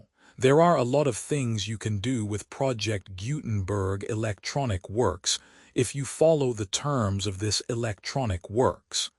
See paragraph 1. Below. Foundation, or PGLAF, owns a compilation copyright in the collection. Works in the collection are in the public domain in the United States. If an individual work is unprotected by copyright law in the United States, and you are located in the United States, we do not claim a right to prevent you from copying, distributing, performing, displaying, or creating derivative works based on the work as long as works in compliance with the terms of this agreement. For keeping the comply with the terms of this agreement by keeping this work in the you share it without charge with others. 1. D. The copyright laws of the place where you are located also govern what you can do with this work. Copyright laws in most countries are in a constant state of change. If you are outside the United States, check the laws of your country in addition to the terms of this agreement before downloading, copying, displaying, performing, distributing, or creating derivative works based on this work, or any representations concerning the copyright status of any work in any country other than the United States. 1. 1. The following sentence with active links to or other performed, viewed, copied, or distributed. This e-book is for the use of anyone anywhere in the United States and most other parts of the world at no cost and with almost no restrictions whatsoever. You may copy it, give it away, or reuse it under the terms at www.gutenberg.org. If you are not located in the United States, you will have to check the laws of the country where you are located before using this e-book. Derived from texts not protected by U.S. copyright law, does not contain a notice indicating that it is posted with permission of the copyright holder. The work can be copied and distributed to anyone in the United States without paying any fees or charges. If you are redistributing or providing access to a work with the phrase Project Gutenberg associated with or appearing on the work, you must comply either with the requirements of paragraphs 1, 1 through 1, 7, or trademark as set forth in paragraphs 1, 8, or 1, 9. With the permission of the copyright holder, your use and distribution must comply with both paragraphs 1, 1 through 1, E7 and any additional terms imposed by the copyright holder. Additional terms posted with the permission of the copyright holder found at the beginning of this work. License terms from this work, or any files containing a part of this one. E5. Do not copy, display, perform, distribute, or redistribute this electronic work, or any part of this electronic work, without prominently displaying the sentence set forth in paragraph 1. E1 with active links or immediate access to the full terms of the Project Gutenberg license. 1. E6. You may convert to and distribute this work in any binary, compressed, marked up, non-proprietary or proprietary form, including any word processing or hypertext form. However, if you provide access other than plain vanilla ASCII or other format used in the official www.gutenberg.org, you must at no additional cost, fee, or expense to the user provide a copy, a means of exporting a copy, or a means of obtaining a copy upon request of the work in its original plain vanilla ASCII or other form. Any alternate format must include the 1. E7. Do not charge a fee for access to viewing displaying unless you comply with paragraph 1. E8 or 1. E9. 1. E8. You may charge a reasonable fee for copies of or provided that you pay a royalty fee of 20% of the gross profits you derive from you already used to calculate your applicable taxes. The fee is owed agreed to donate royalties under this paragraph to the Project Gutenberg Literary Archive Foundation. Royalty payments must be paid within 60 days following each date on which you prepare, or are legally required to prepare, your periodic tax returns. Royalty payments should be clearly marked as such and sent to the Project Gutenberg Literary Archive Foundation at the address specified in Literary Archive Foundation. You provide a full refund of any money paid by a user who notifies you in writing or by email within 30 days of receipt that he license. You must require such a user to return or destroy all copies of the works possessed in a physical medium and discontinue works you provide, in accordance with paragraph 1. F3. A full refund of any money paid for a work or a replacement copy, if a defect in the electronic work is discovered and reported to you within 90 days of receipt of the work. You comply with all other terms of this agreement for free. 1. E9. If you wish to charge a fee or distribute a Project Gutenberg trademark electronic work or group of works on different terms than are set forth in this agreement, you must obtain permission in writing forth in Section 3 below. 1. Effort to identify, do copyright research on, transcribe and proofread works not protected by U.S. copyright law in creating the project electronic works and the medium on which they may be stored may contain defects, such as but not limited to incomplete, inaccurate, or corrupt data, transcription errors, a copyright or other intellectual property infringement, a defective or damaged disk or other medium, a computer virus, or computer codes that damage or cannot be read by your equipment. 1. F2. Limited warranty, disclaimer of damages except for the right of replacement or refund, described in paragraph 1. F3.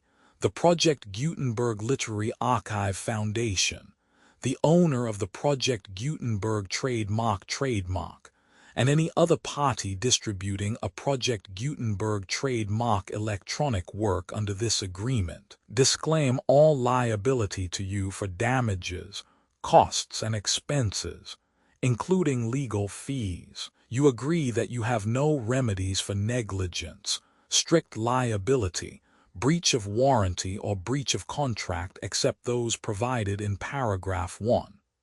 F3. You agree that the foundation, the trademark owner, and any distributor under this agreement will not be liable to you for actual, direct, indirect, consequential, punitive, or incidental damages, even if you give notice of the possibility of such damage. 1. F3. Limited right of replacement or refund. If you discover a defect in this electronic work within 90 days of receiving it, you can receive a refund of the money, if any, you paid for it by sending a written explanation to the person you received the work from. If you receive the work on a physical medium, you must return the medium with your written explanation. The person or entity that provided you with the defective work may elect to provide a replacement copy in lieu of a refund. If you receive the work electronically, the person or entity providing it to you may choose to give you a second opportunity to receive the work electronically in lieu of a refund. If the second copy is also defective, you may demand a refund in writing without further opportunities to fix the problem. 1. F4. Except for the limited right of replacement or refund set forth in paragraph 1. F3. This work is provided to you as is, with no other warranties of any kind, express or implied, including but not limited to warranties of merchantability or fitness for any purpose. 1. F5. Some states do not allow disclaimers of certain implied warranties or the exclusion or limitation of certain types of damages. If any disclaimer or limitation set forth in this agreement violates the law of the state applicable to this agreement, the agreement shall be interpreted to make the maximum disclaimer or limitation permitted by the applicable state law. The invalidity or unenforceability of any provision of this agreement shall not void the remaining provisions. 1. F6. Indemnity. You agree to indemnify and hold the foundation, the trademark owner, any agent or employee of the foundation, anyone in accordance with this agreement, and any volunteers associated with the electronic works, harmless from all liability, costs, and expenses, including legal fees, that arise directly or indirectly from any of the following which you do or cause to occur. A. Distribution of this defect you cause. Electronic works in formats readable by the widest variety of computers, including obsolete, old, middle-aged, and new computers. It exists because of the efforts of hundreds of volunteers and donations from people in all walks of life, volunteers and financial support to provide volunteers with the remain freely available for generations to come. In 2001, the Project Gutenberg Literary Archive Foundation was created to provide a secure archive foundation, and how your efforts and donations can help. See sections 3 and 4 and the foundation information page at www.gutenberg.org. 501c. 3. Educational corporation organized under the laws of the state of Mississippi and granted tax-exempt status by the Internal Revenue Service. The Foundation's EIN, or Federal Tax Identification Archive Foundation, a tax deductible to the full extent permitted by U.S. federal laws and your state's laws. The Foundation's business office is located at 41 Watchung Plaza #516, Montclair, NJ 07042, USA, +1 862 621 to 9288. Email contact links and up-to-date contact information can be found at the Foundation's website and official page at www.gutenberg.org/contact Literary Archive Foundation public support and donations to carry out its mission of increasing the number of public domain and licensed works that can be freely distributed in machine-readable form accessible by the widest array of equipment, including outdated equipment. Many small donations, $1 to $5,000, are particularly important to maintaining tax-exempt status with the IRS. The Foundation is committed to complying with the laws regulating charities and charitable donations in all 50 states of the United States. Compliance requirements are not uniform, and it takes a considerable effort, much paperwork, and many fees to meet and keep up with these requirements. We do not solicit donations in locations where we have not received written confirmation of compliance. To send donations or determine the status of compliance for any particular state, visit www.gutenberg.org/donate. While we cannot and do not solicit contributions from states where we have not met the solicitation requirements, we know of no prohibition against accepting unsolicited donations from donors in such states who approach us with offers to donate.